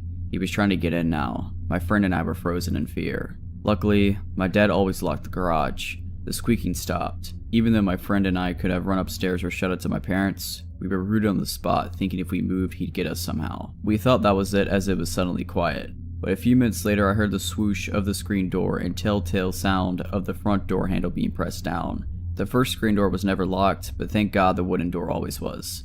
The noise repeated a few times. The metal scratching of the screen door hinge and the click of the front door latch. I wanted to piss my pants, and my friend looked like crying. Again, we were too silly enough to move or do anything to help ourselves. We just shook in terror and hoped he'd go away. He stopped trying to get in after about 5 minutes, and all we heard after that was silence. About 8 minutes later on the kitchen floor, we moved to stand up. I thought we were still pretty crouched down and invisible. That wasn't the case. This time we heard a clear voice. The other kitchen window near the pantry had its screen window open. "Hey, I'm thirsty. Can I get a glass of water?" My friend and I stared at each other in disbelief. He was still there. We didn't move, but someone had to eventually. My friend, being the braver one, decided to peek out the screen window while trying not to be seen. He must have heard her. "I know you're there. Come on and let me in. I won't hurt you." This was the moment we decided to flee up those 2 flights of stairs to my bedroom. I always had an active imagination like most kids. I really hated that my bedroom was the very first one at the top of my stairs. My parents were at the back. Therefore, in mind, I would be the first one to be murdered if someone broke in, and that fear was certainly tenfold that very night. My friend and I hunkered down on my bed, deep under the covers, shaking. We did not sleep at all, waiting for the click of a door or worse. We thought we heard him try again, but at that point we weren't sure if we were hearing things. Until the day I moved out, I never really felt totally comfortable in my bedroom ever again. I'm a 21-year-old female, and this story took place when I was around 11. I remember this day clearly because it was the first time I was ever allowed to walk to school and back by myself. Up until the age of 14, I lived in what we thought was a safe place in Chautauqua County, New York. Everyone knew everyone here. If you thought you would get away with something, then be prepared to have your ear chewed off by the time you get home. There was this one day though, it was a cold winter day and school unfortunately was still open, so all the neighborhood kids had to walk through knee-high inches of snow just to get to school. It took me longer to leave the house as I was used to walking with my older sister to school since she knew the routes better than me. I always used to make fun of her for being paranoid and taking a different route every day from school, but after that day, I learned that was what saved my life. As I was waiting by the door to leave, my mom came up to me and told me that I should ride with her to drop me off because my sister was too sick to go today. Being a brat, I made a big deal about walking by myself because I was almost 12 years old and all my friends' parents let them walk alone. She looked at me for a long while, then told me to make sure I pay attention to cars. I got hit by a car and almost died when I was 9, so the worry that showed on her face was well warranted. I hurriedly nodded and headed out the door to go to school. My sister didn't like to dilly-dally, so she was always in a rush to get to school early, but seeing as it was just me, I thought it would be a good idea to take my time. I would play in the brown slush that was on the left side of the road, and even made funny looking snowballs to see how far I could throw them. Halfway to school I noticed a white van following behind me. Being the playful child I was, if I had not been bending down to make another snowball, I wouldn't have noticed it slowly creeping up the street. I told myself I was being stupid, but continued more hurriedly to school. Once I got to school, I took a quick glance over my shoulder and saw the van a few feet behind me. It wasn't until I was on school grounds that it drove away fast by me. I thought that would be the end of it, but throughout the day when I would stare out the window, the van would be there. I assumed that it never really left, just parked. Many adults would try to convince me years later that maybe it wasn't the same one, but I knew it was. The van had a bright yellow smile emoji sticker on it. I couldn't see who was in the van, but through the tinted glass, I knew they could see me. It was now the end of the day and I wasn't ready to go home. It was too late to call my mom, because she was at work and my sister was homesick. I had to suck it up and start walking home. I tried to blend in with the group of kids, but most of them were car riders, and the others didn't live near me. Remembering what my sister told me, I took another route home. I didn't memorize this route clearly, but I decided anything was better than being spotted by that van. I made it to my main street, but realized my mistake too late. The route I took led back to the main street where I walked to school. Hidden behind a row of cars was the white van with a smiley emoji sticker. I tried to stay calm and walk past in, but once I heard the van door slightly click open, I ran. I could hear the rush of 2 pairs of heavy footfalls behind me. They were getting closer, so I did what any normal kid would do. I cut corners. I cut into someone's backyard until I was directly inside of my house and forced myself into the thick snow to make it to the door. My heart was racing, not because I was running, but because I could still hear them behind me. I made it to the door and banged with all my might until someone came to the door. My sister looked confused, but one look at my face and she pulled me inside and locked the doors. The van was still outside. Truthfully, it stayed out there until my brother got home. Me and my sister don't talk about it, but we both knew how close it was to me going missing. Whoever you are that attempted to kidnap me and do God knows what else, let's not ever meet again. If you're liking this video, all I ask is that you make sure to subscribe to my channel and like this video. Thank you. When I was 20 years old, so 6 years ago, I worked as a delivery girl for a pretty popular pizzeria in my area. Initially, I worked the late morning to mid-afternoon shift, but when the guy who delivered for the night shift ended up getting fired due to him losing his license because of a DUI, I was placed on the night shift since my boss hired a family friend who could only work my shift for whatever reason. I really didn't want this shift because you never know if people who order late at night actually want a pizza or if they have other intentions in mind. Unfortunately, my boss is not the nicest of people and essentially told me if I wasn't willing to work the night shift, I was fired. I wasn't exactly in a position where I could be out of work, albeit temporarily, so I reluctantly worked the shift. The first month of this shift, I went by without any issues, until I had to deliver a pizza to a house that just barely made our delivery radius. I punched it in on my GPS, and the house was located in a pretty suburban part of the city. I arrive and it's about 11 p.m. The block was extremely quiet, decently lit, and mostly littered with modern townhouses, but the house I delivered to was a duplex. I ring the doorbell and wait for about 30 seconds. No answer. I ring it again and wait another 30 seconds. Still no answer. I'm standing there getting pretty nervous that something's about to go down, but thankfully a man opens the door. He looked like he was in his late 40s. He was pretty tall, maybe a little over 6 foot, and he was very skinny. I tell him his pizza is here and he just stands there staring at me. I asked him if he was okay and he responded by saying, "Yeah, I'm fine, sorry. I got off work not too long ago and I'm just zoning out a bit." Fair enough, I suppose. He hands me the money. I hand him the pizza, and as I'm making change he says, "You're really beautiful, you know that?" Not really thinking too much into it, I thanked him for the compliment and gave him his change. I said goodnight and he did too. I walked back to my car and finished my deliveries for the night. A few days later, I get a delivery order to the same place. I head over there around the same time as last time and ring the doorbell. He answers the door very excitedly and says, "Hey, it's you again. How are you?"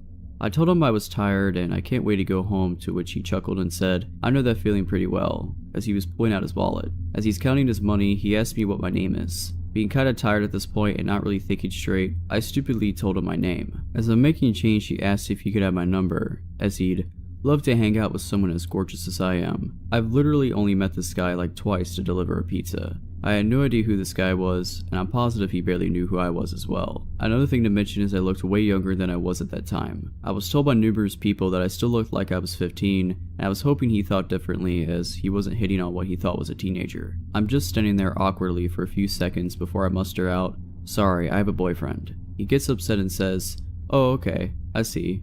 We stand there in silence before I tell him to have a good night, and walk back to my car. He says nothing and still stands at the doorway, staring at me, until he finally went back inside once I started my car. I got a pretty creepy vibe from this guy, and even brought it up to my coworkers, and they agreed it was pretty creepy. Except for my boss, who overheard everything and claimed I was making up stories and trying to gain sympathy for having to take the shift. A week later, as I'm working the night shift, we get an order from the same guy again, and this is when it finally hits the fan. I arrive at the house at around 10:30 p.m. and keep in mind that from my perspective on the road, it didn't look like a single light in the house was on. I get out of my car and I walk to the front door with the pizza box in my arms. As I'm approaching the door, it quickly swings open to reveal the man, except this time, he was wearing a suit and I jumped back. He laughs and said, "Sorry if I scared you. I saw you out on the window and I figured if I just opened the door now, so you wouldn't have to ring the bell." I was getting scared because, as I mentioned before, there were no lights on in the house, so he was sitting in the dark this whole time. And if so, why? I nervously laugh and say, "It's okay." He asked me if I liked his suit, which I said yes. He then asked me, "Would you like to go on a date with me tonight?" I once again tell him I have a boyfriend, to which he chuckles, gets close to me and says, "There's no way a girl your age is in a serious relationship.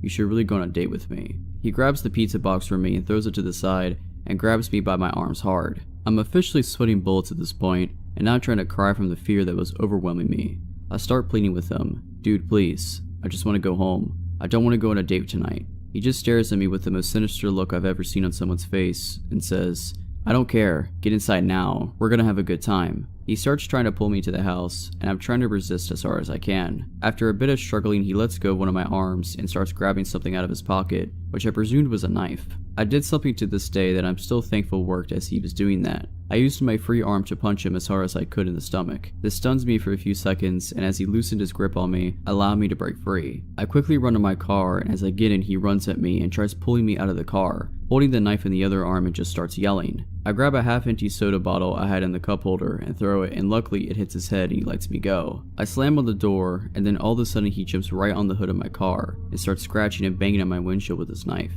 I put the car in reverse and quickly back out of the spot and quickly reverse down the road with him desperately trying to hold on. He's banging on my hood screaming, "Stop the car!" I turn onto the next road as swiftly as possible, and luckily, he falls off the hood of my car. I slammed the gas as hard as I could to get away from him as far as I could. In my panicked state, I drove a couple blocks down the street and kept making turn after turn onto other side blocks as I feared I was being followed. Eventually, I reached a red light and I slammed on the brakes and just sat at the intersection frozen from what had just happened.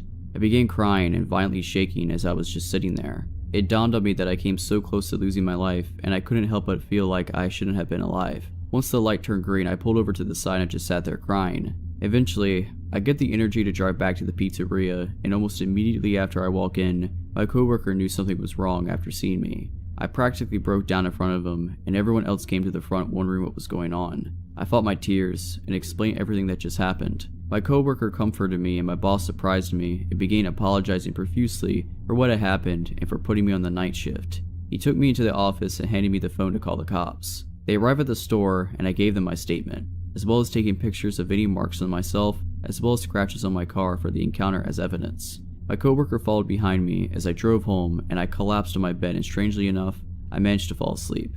I quit my job the next day, and luckily a friend of mine managed to hook me up with a new job at her clothing store. As far as the psycho goes, 2 days later I received an update from the police. The entire duplex is owned by the guy's brother, who lived on the right side with his wife, and the psycho lived on the left side of the duplex. I learned that he had been in and out of jail constantly at first for robberies and assaults. He had been released from jail about 5 months ago apparently. When they arrived at the house, he was long gone and his family had no idea where he ran off to, but the police insisted they would find him. And indeed they did, albeit not alive. I spent the next 2 months in fear that he would find me and finish what he had in mind, but the police contacted me and updated me on the case. Apparently, he fled to another city nearby and attempted to kidnap a teenager walking alone late at night on the street. Luckily, somebody happened to be looking out the window at the right time, called the cops, and the police caught him by trying to force her into his car. He manages to flee and the police chase after him. He blew a red light near a busy boulevard and a van slammed right into the driver's side of his car. By some sort of miracle, the driver of the van only sustained minor injuries, while the psycho succumbed to his wounds long before the ambulance even arrived. I thank the officers for everything they did and for informing me, so I walked out of the station. I walked down the street and I light up a cigarette as I'm taking in everything that I'd just been told. I don't wish death on people, but after hearing about his death, I felt relieved. I felt relieved that he couldn't hurt anyone anymore. I was relieved that I wouldn't have to ever encounter him again, and that I wouldn't have to go through with charging him and reliving what happened that night. Who knows where I'd be if he managed to pull me into his house. I grew up in Ohio in the 70s, and me and my childhood friend Joe were outside all the time when we could manage it. Joe lived on a farm that bordered a pretty big forest, and my parents would drop me off in the morning and we'd stay in the woods all weekend. We'd only come out for school. We loved pretending that we were frontiersmen. We'd build shelters, traps, practice making fire with sticks, the whole 9 yards. When we got to be in high school, we got this notion to pull a Stand By Me. This was based on the movie on the same name that just came out. The idea was that we'd walk the railroad tracks out in the country, but instead of looking for a dead body, we'd find cool bridges to fish from and to camp little ways off the tracks. Of course, we knew this was dangerous and we'd likely be trespassing, but we were kids. We had a lot of fun. We did find beautiful rivers. We discovered bridges no one went to, we fished, we hid from trains. At night, we camped in woods just near the tracks and made small hidden fires. Nothing bad ever happened. It was idyllic. In fact, it was so fun we did it multiple times. Never had a problem. After high school, me and Joe went our own ways. We both left home, but always stayed in touch and always tried to coordinate visits so we would see each other occasionally. Well, one summer in the mid-90s, it worked out that we were both in town for about a week. We would do stuff with family in the day, and at night, we'd either catch drinks at a bar or sit outside Joe's house around a fire and talk about the old days. One night, me and Joe got to talking about our Stand By Me trips. Well, nostalgia and beer are a heck of a mix. Soon, we decided to take a day, walk the rails, camp one night, and walk home. The day came, we started out early morning. We had my wife drop us off in our old spot where we used to start, right outside our hometown. She thought this was absolutely crazy and made sure to mention it. When she pulled away, Joe suggested that instead of walking the usual route, we take the opposite direction, just to be adventurous. We knew the land well, we had a map, and so I gave it a screw it, and off we set. The day went fine. It was fun and a little sad, but in a good way. We found a bridge and sat on the edge, smoked a joint and moved on. We had no fishing gear, but we brought some canned food and other stuff. Before night started to set in, we picked a spot to camp. It was a thick forested area, trees on every side of the train tracks, so you felt like you were in a tunnel. We We had brought small hammocks to sleep on, but before we set them up, we decided to do a little scouting of the perimeter. Now, this is what we used to do in the old days too.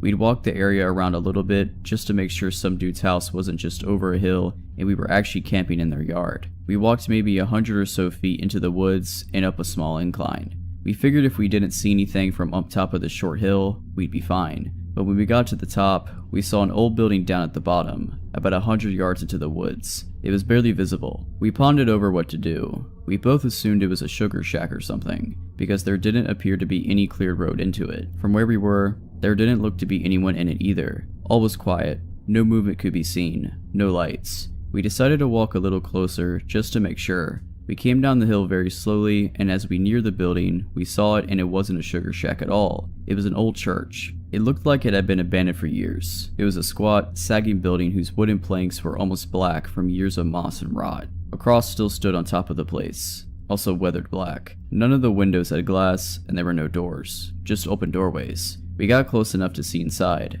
There were rows of pews in a built-up section in front for a preacher to stand. We didn't go all the way in. We didn't want to. Beyond all that, there was no sign of anyone else. No footprints, no paths, no roads. It was an abandoned church. We left immediately and went back up the hill to our spot that we had picked to camp. Having a hill between us and the church made us feel better, but we were still a little uneasy. We chalked it up just to the natural creepiness seeing a church in the middle of the woods would elicit. Besides, at this point it was dusk, and we just decided to rig up our hammocks and go to sleep and move on at early morning. Night set in, and as we lay in our hammocks and just talked, we began to hear something in the direction of the church. Our conversation about it went a little like this. Do you hear that? What is that? It sounds like people singing. And it did sound just like singing. We both slid right out of our hammocks and hunkered down, straining to hear more. We listened for a minute or two, and the singing continued, but it wasn't getting louder. Finally, we decided to creep back up the hill and see if we could spy where the sound was coming from. We could still move very quietly in the woods from the old days. It was second nature to us. The moon was barely out, but it provided enough light so you wouldn't walk right into a tree, but it was near pitch black. We didn't use flashlights as we crept slowly up the hill, and we didn't talk. When we got to the top, we saw light in the distance. It was coming from the church, and the singing was coming from inside. Joe and I put our heads close together and had a hushed conversation that boiled down to, "Can you believe this?" The light looked to be a candlelight from the way it flickered, and though we tried, we couldn't make out what was being sung. It sounded like church music, but in another language. We sat and watched for a while, trying to see who was in there, but we only saw occasional shadows. We had no intention of getting closer either. We had about a football field length between us, and we aimed to keep it that way. The singing continued for a bit, and then it stopped. After that, a booming male voice began to chant. I was already freaked out, but this voice thoroughly scared the crap out of me. It sounded like some Old Testament preacher you see in movies, but again, it was like he was speaking in a different language, because we couldn't understand a single word. Eventually, it got to where the single male voice would say something, and then a bunch of voices would answer in song. This lasted for a while, and then they all broke into this long, sustained wail that just kept getting louder. It got so loud and so disturbing that I covered my ears. Then it stopped. At this point, I was just getting ready to say, "Let's get the heck out of here," when Joe put a hand on my shoulder and hissed, "They're coming out." We were far enough away that we couldn't really make them out very well, but what we could see was a line of figures walk out the open doorway, all holding hands in single file. We could see some of them had flashlights. They began to sing again, and the light from the flashlights began to move toward us and the hill. We booked it back down to our campsite, grabbed our stuff, and ran to the tracks. Once there, we ran down the tracks in the direction we had come from. After a few minutes, we stopped and looked back. We saw lights coming down the hill, and they were moving erratically like whoever was holding them was shaking them. We continued to run in spurts and walk as fast as we could. We eventually stopped seeing the lights and came to a road. By our map, we knew a small town that was about 15 minutes down it, and we walked there, got to a 24-hour gas station, and called my wife to come get us. My wife and other friends all just thought it was kids messing around, but I heard those voices and they sure as hell didn't sound like any kids to me. Not sure who those people were, but it was definitely the most creepiest thing that happened to me out in the woods. So, this happened about 5 years ago while I was 9 months pregnant. I was Christmas shopping at the mall with my then 7 and 15-year-old daughters one Saturday night in a very safe city with very low crime rate. There was an Applebee's connected to the mall, and we ended our shopping pretty late, and the mall stores were starting to close, so I took my kids to the connected Applebee's for a late dinner. We finished up eating at about 10 p.m., to leave out the Applebee's entrance into the practically deserted parking lot with shopping bags in tow. As we got to the car, I was in the middle of maneuvering the shopping bags in my arms to find my keys, when a 50-ish-year-old looking guy starts walking up from somewhere in the parking lot with shaggy gray and white hair and a faded flannel shirt and old jeans. I noticed him briskly approaching when he was about 40 feet away, and he said, "Give me all your money now." My blood ran cold, and I stared at him owlishly and shakingly said, "What?" He then said he was just kidding and came up and stood right next to my daughters, who were standing on the other side of the car, waiting for me to unlock the door to let them in. He then starts making small talk with me and my girls. He's asking things like if they were being good girls for Santa, how old they were, if we got all of our Christmas shopping done, what kind of things did we get, etc. He didn't seem drunk, high, slow, or anything at all. He was very coherent and seemed sound of mind. Mind you, I was a heavily pregnant woman, alone with my 2 daughters in a mostly deserted parking lot at 10 o'clock at night. Was being approached by a stranger who came and stood right next to my kids on the other side of the car, just shooting the breeze, talking to me and my kids with his hands in his pockets and occasionally looking over his shoulder. I didn't want to aggravate him, so I was politely conversing with him and trying to look calm and nonchalant while trying to disguise my frantic hands digging inside of my giant purse for my car keys. This exchange went on for about a couple minutes while he periodically kept looking over his shoulder. I was silently panicking and trying to politely keep the situation from escalating by calmly and nonchalantly talking to him while also trying in vain to find my car keys to get us out of there. They were in there hiding good. I felt that at any moment he was going to pull a knife or gun or rob me, and my kids were right next to him, away from their mother on the other side of the car, and I couldn't find my car keys to get my kids into the safety of the car. He kept trying to engage them in conversation, and I could see that my oldest daughter was a little weirded out. She kept glancing at me to gauge my assessment and reaction to the situation.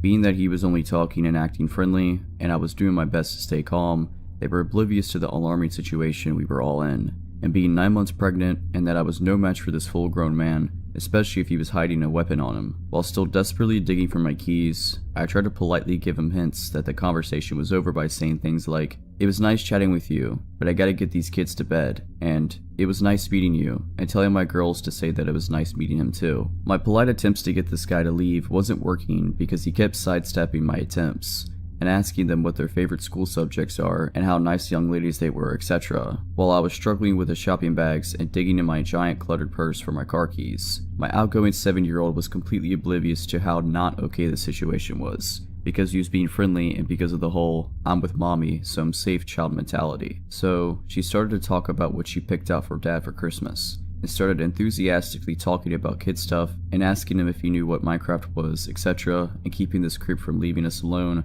by keeping him engaged in conversation. They didn't realize that I was becoming desperate to get them out of there. Then I suddenly felt this sinking feeling of dread when I realized that I may have lost my car keys in the mall, and that we were stuck outside with this strange man who kept looking over his shoulders and was showing no signs of walking away, and I was thinking that he was waiting for the perfect moment to pounce. All he had to do was grab one of my girls and threaten their life, knowing it would make me do whatever he wanted as long as he wouldn't hurt them. I started to feel my adrenaline start to spike, and my heart and stomach started doing flip-flops, and I felt like at any moment something was about to go down, as the gravity of realizing that there were no other people or witnesses around, and that they were totally alone with him at that moment, the odds were stacked against us and that he has his chance. He all of a sudden was all like, "Okay, it was nice talking to you, see you later," and walked off in the same direction as which he came. It wasn't until then I found my car keys and locked the car and told my kids to get in fast, and I got in too, and locked the doors and started the car and drove out of there. My 15-year-old lightheartedly and jokingly said, "Okay, that was weird," and laughed.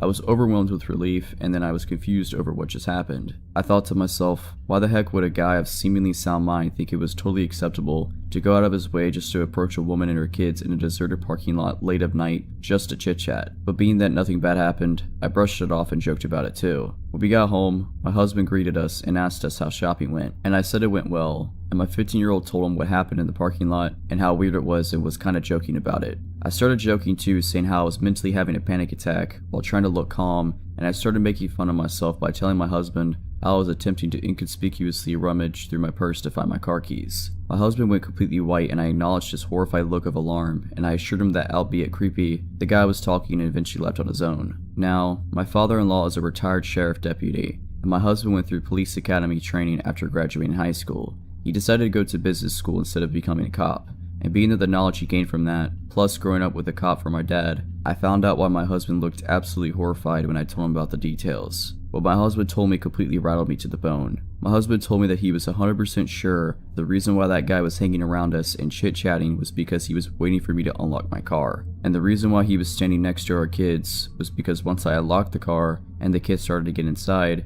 he was most likely going to force himself into the car with the kids and hold a knife or gun to them to gain leverage on me to force me to cooperate, knowing that I wouldn't abandon my kids, which would force me to get into the car with them and then do whatever he wanted me to do, which most likely would be to drive to a remote location to do whatever knows what. And being that he wasn't wearing a mask, suggests that his intentions were to also leave no witnesses to identify him. I then remembered that he was positioned by the backseat passenger door where my 7-year-old was, standing by waiting to get in. My husband then told me that the most likely reason why the guy ended up leaving was because it took so long for me to find my keys, and the longer it took, the more anxious and spooked it made him. And that whole time, me trying to search for my car keys in my purse saved me from potentially being abducted.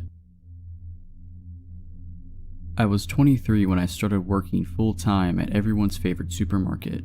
I had struggled through over 3 years of college before deciding to get a full-time job, and I worked a trial full-time job for 6 months before becoming a greeter a year before it was changed to something more serious. I look younger than I am, and people have asked if I was still in high school or if I had a boyfriend, and I was ignorant enough to be used to those questions under a work environment.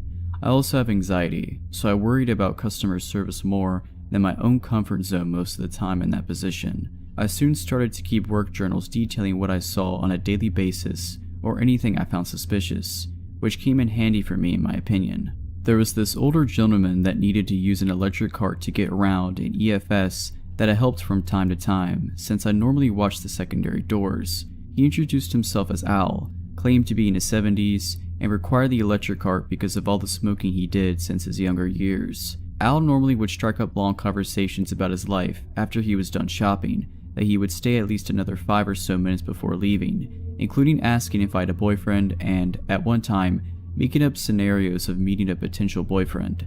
As stated before, I was used to hearing the boyfriend question so much that I stick with saying I don't have a boyfriend and I'm not looking to find one anytime soon. Al took this as me lying to get out of the situation when I was telling the truth. I also overlooked a lot of what he said most of the time because it was normally loud when these conversations happened. He had a rasp in his voice, which was proof of the smoking information he told me, and I thought they were things that were the norm for his time.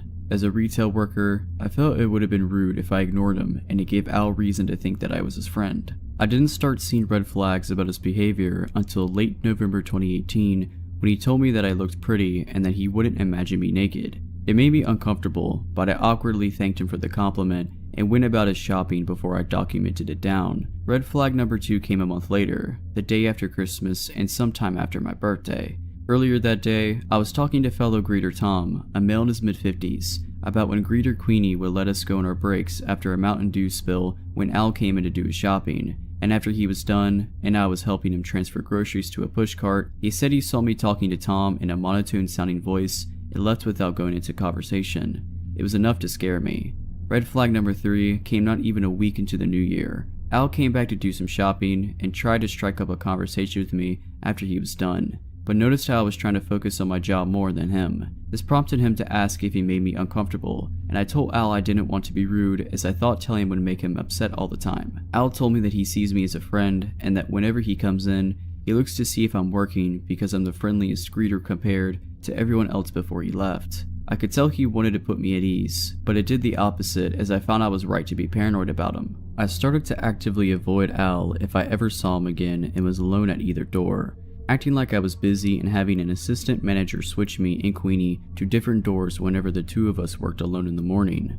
It worked for a month until greeter Nora came and gave Queenie her breaks when she wanted them. Come February, I'm gathering baskets when I spot Al at the register that sells tobacco and he says hi to me, but I ignored him and hurried away. I later asked one of my managers to use the restroom and hid in there until I couldn't hear him. Self-checkout host Dory had noticed how uncomfortable I was, as Al recounted that he thought he might have insulted me because he asked if I had a boyfriend. He then told her everything he was saying to me and Dory understood why I was so uncomfortable. She later told me that Al was very vocal about me ignoring him until he left. I told 2 other co-workers as I was trying to catch up in my journaling as I had fallen behind it, and they told me to escalate the situation to the head of loss prevention, Rebecca. I eventually did once I had 3 entries written down and marked as my evidence, and told Rebecca what I had been doing to avoid Al. I was afraid to tell anyone in management without any evidence, as I worried I'd be brushed off as an anxious worker. But Rebecca took me seriously and said I was doing the right thing by avoiding him. Since my journaling included times and dates, I was able to give Rebecca the time frame Al was most commonly coming into shop at the time, sometime between 10 a.m. to 2 p.m., closer to the end of the month, and mainly Sundays. With that in mind, I was told to keep an eye out whenever Al ever came back in, and to point him out to her or her team, as his actions could lead to harassment of the customers as well. In March, I was surprised to see Al come in at a later time and act more professional around me, keeping things to hello and goodbye instead of trying to make a conversation. Even with the change of attitude, I still kept my guard up.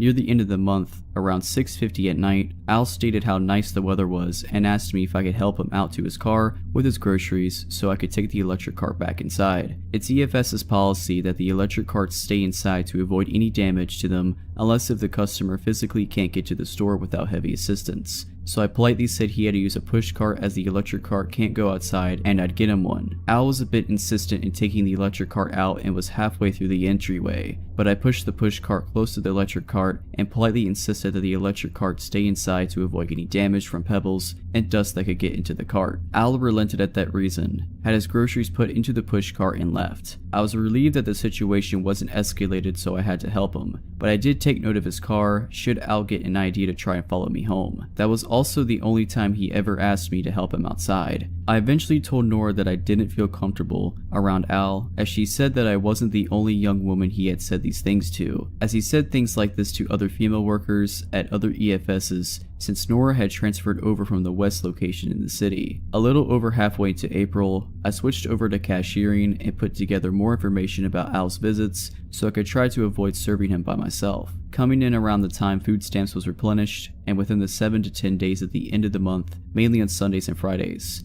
and during the 10 a.m. to 2 p.m. and 5 p.m. to 7 p.m. time frames. Luckily enough, I didn't see Al after the switch. Even more coincidentally, at the start of May, I found an online article by the local newspaper with a picture who looked to be Al in my Twitter timeline.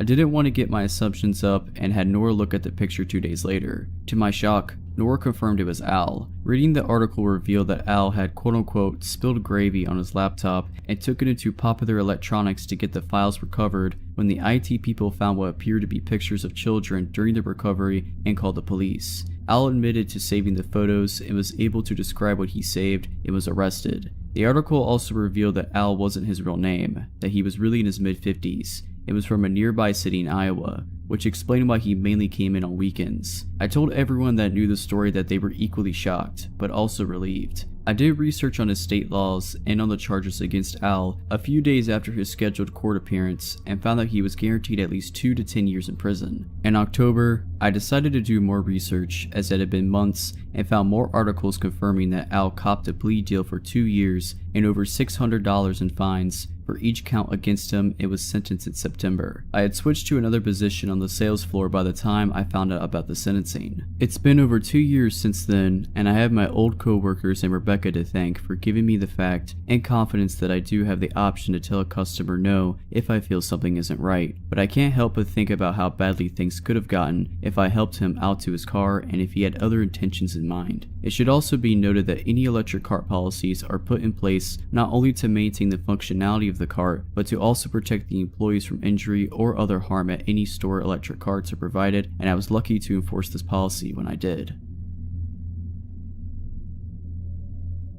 I started working part-time at a local gas station convenience store over the summer of 2016 to earn some extra money while attending college. When I was hired, I was informed that female employees were never scheduled to work overnight shifts, for obvious safety reasons, which I was relieved to hear. I wasn't so much worried about my safety, but I was concerned about getting enough sleep before classes. It wasn't long before I found myself dreading the days I had to work though, as the job turned out to be much more difficult than I anticipated. We were always short-staffed, which forced us to constantly multitask between running cash registers, preparing food, keeping eyes on pumps, cleaning, stocking, etc. To make matters worse, The two women who managed the place were awful in every way, and I frequently found myself biting my tongue and talking myself out of quitting. I was especially on edge when they cut our 15-minute breaks down to 10 minutes, as I never seemed to have enough time to use the restroom and smoke a cigarette fast enough. But it wasn't until several annoying encounters with a regular, I'll call him James, that I finally started to break. James was younger than me, maybe late teens or early 20s, and he thought he owned the place. Perhaps being the grandson of one of the managers gave him a sense of entitlement to screw with people there. The first time I met James, he approached the counter to purchase some chewing tobacco. As I was ringing him up, I asked to see his ID and he told me who he was related to, but I politely asked again to see his ID because I was new. Another employee overheard our conversation and assured me he was old enough, so I went ahead and rang him up. Staring at me intently the whole time, he looked down at my name tag and said, "Mindy, that's a pretty name." I thanked him for the compliment and gave him his dip, but he continued talking to me and asking several personal questions. He wanted to know where I live, what my last name was, or whether or not I had a boyfriend, etc. Meanwhile, a long line had formed behind him, and not trying to be rude, I said something like, "Sorry, there's a line behind you," and I casually motioned for the next customer to move up, but James didn't leave. He simply stepped to the side and continued talking to me and watching me as I rang each customer up. It was immediately uncomfortable and unsettling for me, but I did my best to pretend like I wasn't bothered, even when his persistence escalated and another coworker told him to leave me alone. James soon began to make more appearances after that, the second time being with his girlfriend and another male friend by his side. Yes, he had a girlfriend, and I was very confused when he started flirting with me again, this time right in front of her, but oddly enough, she didn't say a word. So I brushed it off and played along, assuming he's just the goof that my coworker said he was. But when he sat in a booth with his sidekicks at the back of the store, I could still feel his eyes burning a hole right through me. Over time, I grew more suspicious of James, as I would witness him do and say countless things to hurt others. I knew that he was annoying, and I learned to brush it off as a all-in-good fun type of humor like everyone else did. But when I caught him making fun of another coworker to her face, all I could feel was anger towards him. I removed her from the situation by taking her place at the register, as I could tell she was very hurt and embarrassed by his comments, and by doing so, it was apparent to James that I didn't approve. He would continue to cruelly harass this poor girl, and even some of the customers who came in, but trying to make him stop was like scolding a child. I didn't lash out at him though, I just began to ignore him.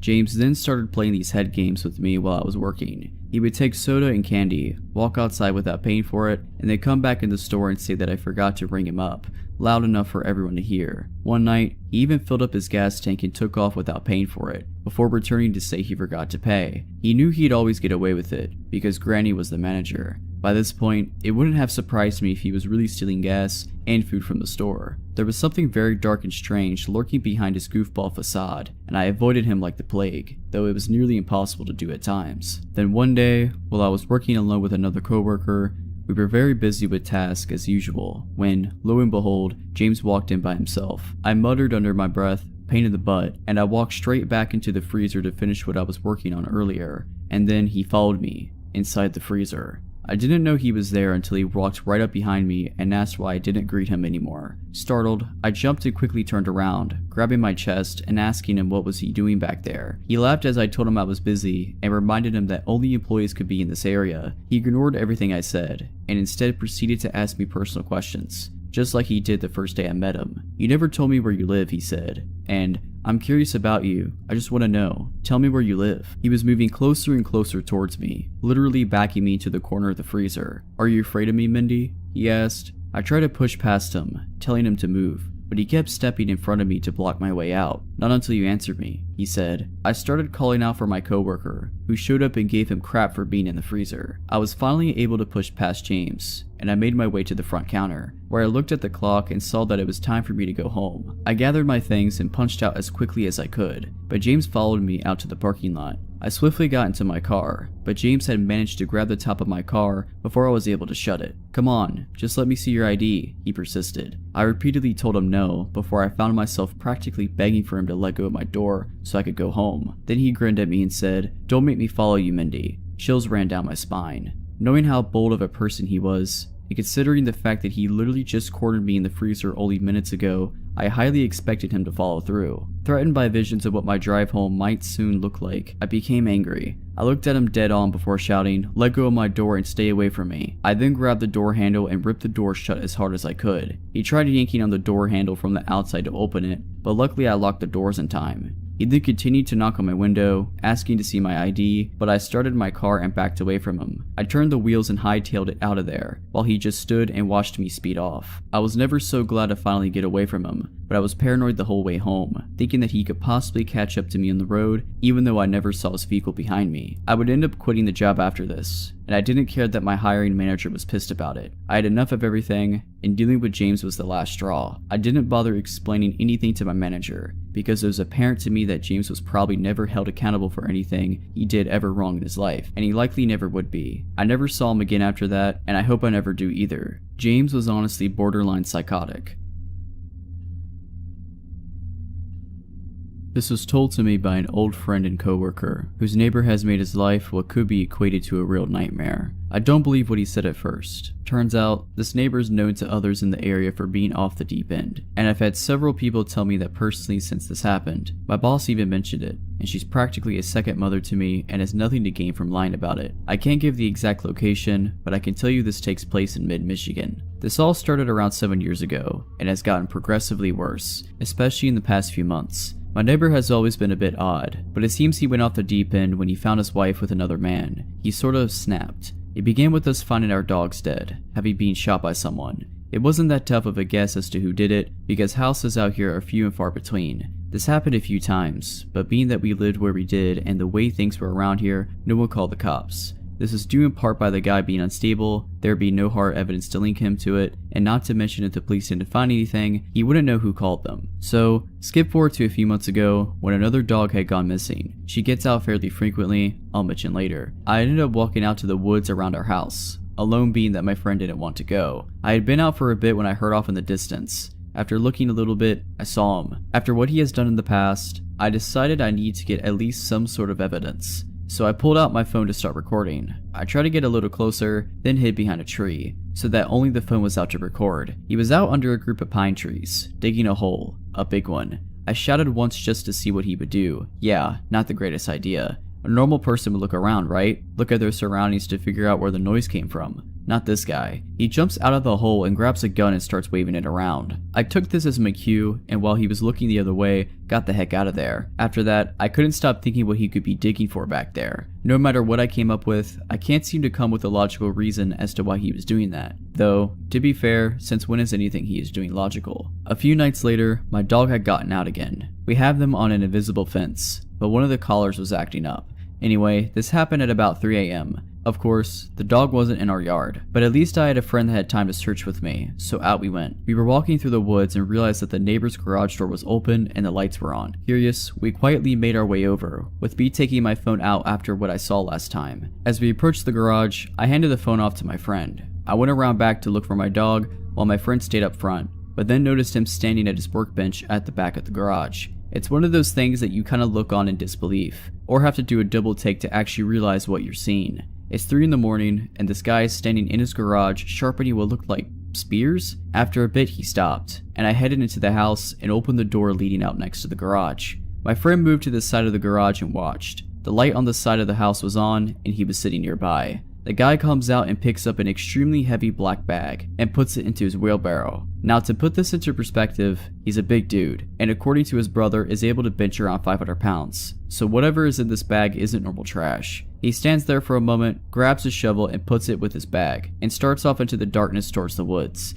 and the direction of the location I saw him digging in before. After this, I decide to head over a couple of nights later, this time making it to his garage, in time to find him dragging another bag out. This time though, things got even weirder. He drags it out, then drops down and starts punching it, then proceeds to grab a golf club and starts whacking at it harder. He does this a few times, then throws the club behind him, bouncing it off his boating and almost hitting me, and puts it in his wheelbarrow, picks up his shovel, giving it one last good hit, and then starts towards off the woods again. This brings us to a couple weeks ago. My dog had gone missing for a few days, and fearing the worst, I decided to make a bold move. Or stupid one, whatever you think. After seeing that he left to go hunting, I made my way to his house and went in. What I thought I would find, I'm not sure of, but I thought it ought to be worth a look, seeing as I could find my dog anywhere else around and he's obviously been up to something. I made my way in and started looking around, making my way from the basement up, but it was when I was on the second floor that my worst fears came true. I heard a sound that made my heart nearly jump out of my chest. The door downstairs opened. He was back. In a panic, I ducked into the closet of the first room I came across, which, of course, his bedroom. I closed the door and crouched down, waiting for him to leave again, but he instead made his way upstairs into the room and sat down, his outfit and mask still on, leaning his gun against his desk. I sat there, not sure of what to do, how long I would be there, if he would find me, or what he would do if he did. I waited for what felt like forever, but ended up actually being a couple minutes,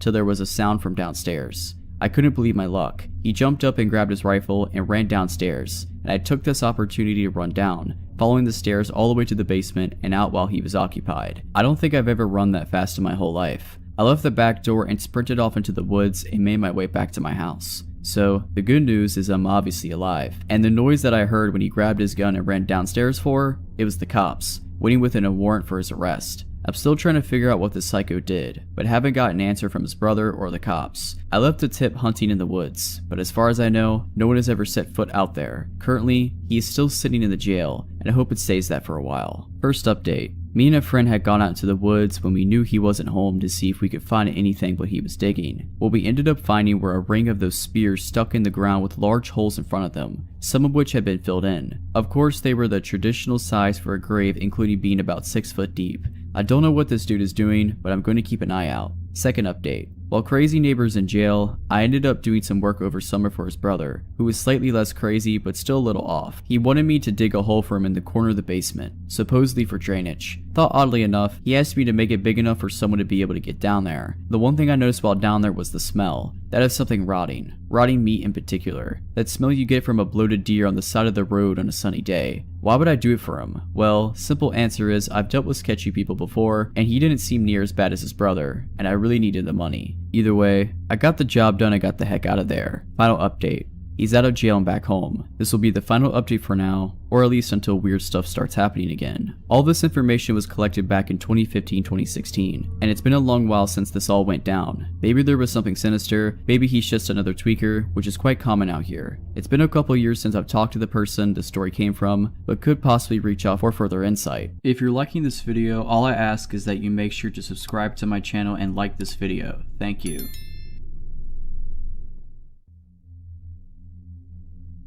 This happened in 2004 when I was just 11. My mom was a paralegal and at the time worked at a family law firm. Something urgent came up and she had to go get case materials from her job that night, so she took me with her to go grab them. It was around 7 p.m. I should mention I guess that I lived in a fairly affluent nice neighborhood where it was very safe and nothing bad really happened. I say this to give credit to my mom's insane sense of intuition that likely saved our life that night. We pull into the parking lot and my mom doesn't get out of the car. I'm an only child, so I was reading in the backseat and honestly didn't notice nor care, but eventually I asked her why we were getting out the car. She replied that she was waiting because as we pulled in, someone walked through the parking lot and got into their car right behind us, then proceeded to wait in his car while it was on with the lights pointed at our car. It wasn't overtly sketchy or creepy, as there were several non-ominous explanations, but my mom had a gut feeling and I'm glad she trusted her intuition and proceeded very deliberately and carefully because it quite possibly saved her life. After 5 to 10 minutes, but eventually, she turned to me and was like, okay, I have no idea what this guy is doing, so let's just go grab the stuff and leave. I didn't know this at the time, because at this point I was mildly oblivious, but he got out of the car and followed us. My mom told me to hurry up, because it was freezing, and we jogged to the door. Our building required a car to buzz you inside, so once we got in we figured we'd be fine. The parking lot we were in is giant, and random people hang out there all the time, and he came from seemingly nowhere, so the chances of him also having a car to buzz in were not very high. This was also something I wasn't really aware of or paying attention to at the time, but a few moments after we buzzed in, thinking we were in the clear, he came in right behind us. I asked my mom about this. I didn't learn what happened until years later. I can understand why she didn't tell me, and she said a few things ran through her mind. He could have been a total psycho who stole someone's card, which was the least likely as it was just too random. So he was either an employee or a client. They held late night meditation sessions inside the building, so it was typical to give clients a temporary pass for convenience. I'm going to assume this practice changed after this event. My mom, knowing the ID card system, actually wondered if she was overthinking it at that point, but she had that gut feeling and stuck to it, and truly taught me from the get-go to screw politeness. I hadn't seen him follow us in, and my mom honestly played it so cool that I didn't even put 2 and 2 together and just thought it was another random employee. But I remember just having a weird gut feeling that I just couldn't put my finger on, and mercifully I just shut up and followed my mom's lead. Before he came in, my mom was frantically pressing the elevator button just in case he somehow got in, but it hadn't come yet, so he came in and waited for the elevator for us. My mom was faking being polite and said hi. Then when it came, he got in and held the door open for us, waiting. My mom really killed it thinking on her feet and pretended to get a call and kind of shooed me to the side and told him, "Oh, I have to take this, so we'll just wait for the next one. Thank you," and ushered us away. I followed without protest even though I saw that no one had called her. After getting the weird feeling and seeing her fake a call, I knew something was up. That, and he was extremely creepy standing there holding open the elevator. The second it took off, she immediately pressed the button so the next one would come down and grabbed me and said quietly, "That was the man who was waiting behind us in the car in the parking lot. He got out of his car and followed us inside. I was not letting us get in an elevator with him. When the elevator comes, we're gonna run to my office and wait a few minutes, then take the stairwell out." At this point, I'm freaking out but stayed calm and quiet and followed her lead. She saw that his elevator went to the 3rd floor. She was on the 2nd floor so we wouldn't run into him. Even if he somehow discovered we went to the 2nd floor in a different elevator, her office was right next to it and he wouldn't have ever caught up to us. We ran into her office and locked the door and waited about 5 to 10 minutes while she held her ear to the door to make sure she didn't hear anything. We then unlocked the door and quickly looked out, then ran to the stairwell and ran the heck out of her office, got in the car and drove home. That was the end of the story for me at that time. I asked my mom when I was a teenager if she remembered that weird time at our office when we hid in her office and ran away from a guy in the elevator and her face turned white, and she told me what transpired while we were waiting in her office and ran out the soundproof stairwell. The man in the elevator was there for a custody meditation session with his estranged ex-wife. He was against the divorce and was desperately trying to stop his wife from divorcing him. The custody session took place before my mom and I got there. He had refused to sign papers that would have awarded him less than 50% of their children living with them. He apparently got so angry that he got up and walked out halfway through the session. His wife decided to remain in the office for about 25 minutes after he left because she was freaked out. During this time, he went back to his car and sat inside and sobbed. This is when my mom and I had pulled into the office building. He eventually grabbed a pair of kitchen scissors he had in the glove box and got out and went back into the building, which is when he followed my mom and I inside. I'm not sure if us getting out of the car kind of snapped him out of it and gave him the push, if you will, to go back inside. He came back inside at the same time as us and got in the elevator, which he invited us inside with him. Based on the evidence from the trial involving a gray sweatshirt, prosecutors put together that he went to the 3rd floor and looked around, waiting for his wife. He got back in the elevator and waited until his wife went to leave and get in the elevator. He proceeded to ambush her and stabbed her 106 times with a pair of scissors in his pocket. He murdered his wife in the most gruesome fashion. The details of the case are horrifying. The links are below, but fair warning on the graphic details. What chills me to my core is wondering what would have happened if we stayed in the elevator. It was clear he had an agenda and a direct target. It's highly possible he would have left us alone and went along with his plan. But the last detail is that while he was waiting in his car, he was snorting meth and was high as a kite. The mediator was the key witness in trial and her testimony is horrifying. Her husband also worked in the building, and she was walking to his office when she heard screaming. When she got closer to the elevator, she heard the wife yelling her name. She yelled out, "It's him." She found the husband dragging his wife inside the elevator with blood everywhere, all over the walls. Then, in front of the mediator, he continued to plunge the scissors into his wife. When the police got there, they found him holding his wife, who was dead, choking her with his arm around her neck. This all took place while we were still in the building. We didn't hear it because we were in the cement stairwell and ran directly outside. All of the above is to say that he clearly went absolutely psychotic and lost his absolute mind. Someone who stabs their wife over 100 times with a pair of poultry scissors is clearly insane, but him rapidly continuing to murder her in front of the mediator and choking a dead body when the police arrived is a horrifying level of insane. That, and he was high on meth. There's nothing to say that we wouldn't have set him off in the most random way, or that he had already entered his psychotic break, or that he wouldn't have wanted us to get out of the way. My mom's actions likely saved our lives that night. She had a gut feeling and trusted her intuition. My mom knew the fake call might have seemed like a lie, but she did not care and was absolutely not getting in the elevator with him. She's not only my hero, but my best teacher. I learned that night to be hypervigilant, pay attention to every little detail in my surroundings, and to never dismiss my gut. I will never forget the slightly too wide, toothy smile that didn't even seem to reach his eyes, while he stood 5 feet away from my mom and I holding open the elevator. I think about it all the time of what could have happened if we got in the elevator.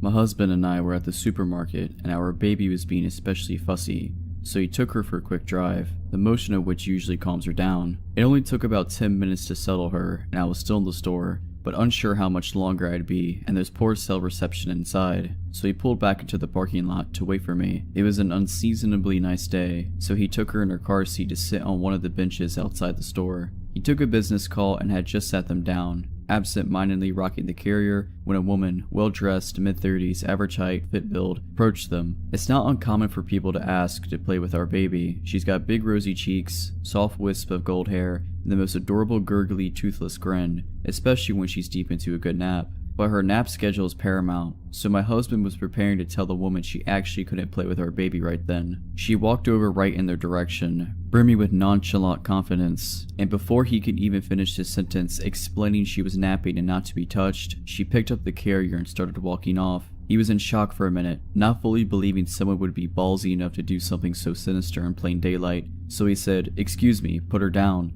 As his panic mounted, she remained calm this entire time, but when he called after her, she started walking away more briskly than when she approached. He ran full speed ahead, tried to grapple the carrier out of her hands, finally resulting to restraining her arms. This woman yells, "Help! He's trying to take my baby! Kidnapping! 911! Help!" kicking him in the shin and pulling a pink bottle of pepper spray out of her handbag. Of course, no one in the parking lot was clocking the earlier interaction and assumed he was really a kidnapper. A lone man in a Deadpool t-shirt versus a tiny well-dressed woman. Immediately a man knocked my husband to the ground and was holding him down. He could hear bystanders encouraging the woman to file a police report, but she was doing a very convincing job of acting shaken up and insisted she just wanted to get home. To make matters worse for my husband, she was driving a minivan. He was in a raw state of panic, realizing the entire parking lot had banded together to inadvertently facilitate the kidnapping of our daughter. He was begging and pleading with them, but no one was listening. They just kept screaming at him that the jig was up and he needed to lie still and wait for police and stop terrorizing a young mother. My husband finally had the novel idea to show them family pictures on his phone, but too panicked to think clearly, this manifested as him shouting, "I have pictures of the baby in my phone," which, of course, everyone interpreted him as having stalker photos of the baby. It was at this point that a man, I can't entirely blame the man considering what he thought was going on, kicked my husband as hard as he could in the ribs.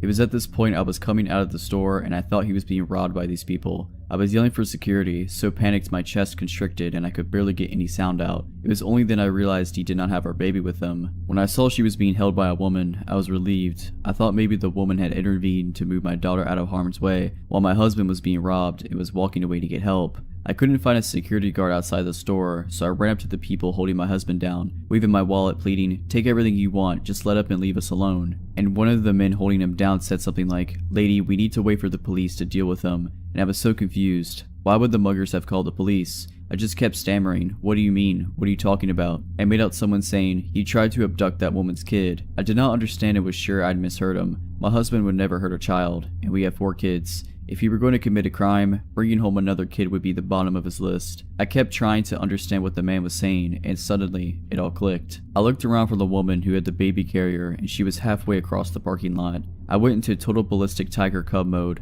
literally leaping out of my heels, and sprinted across the parking lot. I grabbed the woman by her hair and squeezed her throat with my other hand, which didn't do much. She was getting away even as I grappled with her. Amazingly, none of the other bystanders had yet to connect that my husband was telling the truth, and this woman was absconding with my baby. I yanked on her hair as hard as I could, and that was enough to make her drop the carrier. I was so scared and surprised that I actually just threw myself on top of the carrier, covering the entire thing like a blanket, and stayed that way without saying or doing anything else. The woman left. Not one person tried to stop her, even though she was clearly leaving without the child she claimed was hers, which would be pretty damn incriminating if I'd watched this scene unfold. Within the next couple minutes, police had arrived. After all that, there were still several bystanders who explained it as my husband trying to kidnap the baby. The police, to my horror, assumed that she must have not had bad intentions. The first questions they asked me after getting her description weren't investigative. They were questions thinly veiled trying to convince me not to pursue charges, still placing blame on my husband. A small sampling. Do your husband and the baby look dissimilar? Is there a chance she thought he was abducting the baby and she was trying to intervene? Did she seem groggy or confused? Could she have mistaken either of them for her own family members? They spent more time verifying that the baby was actually mine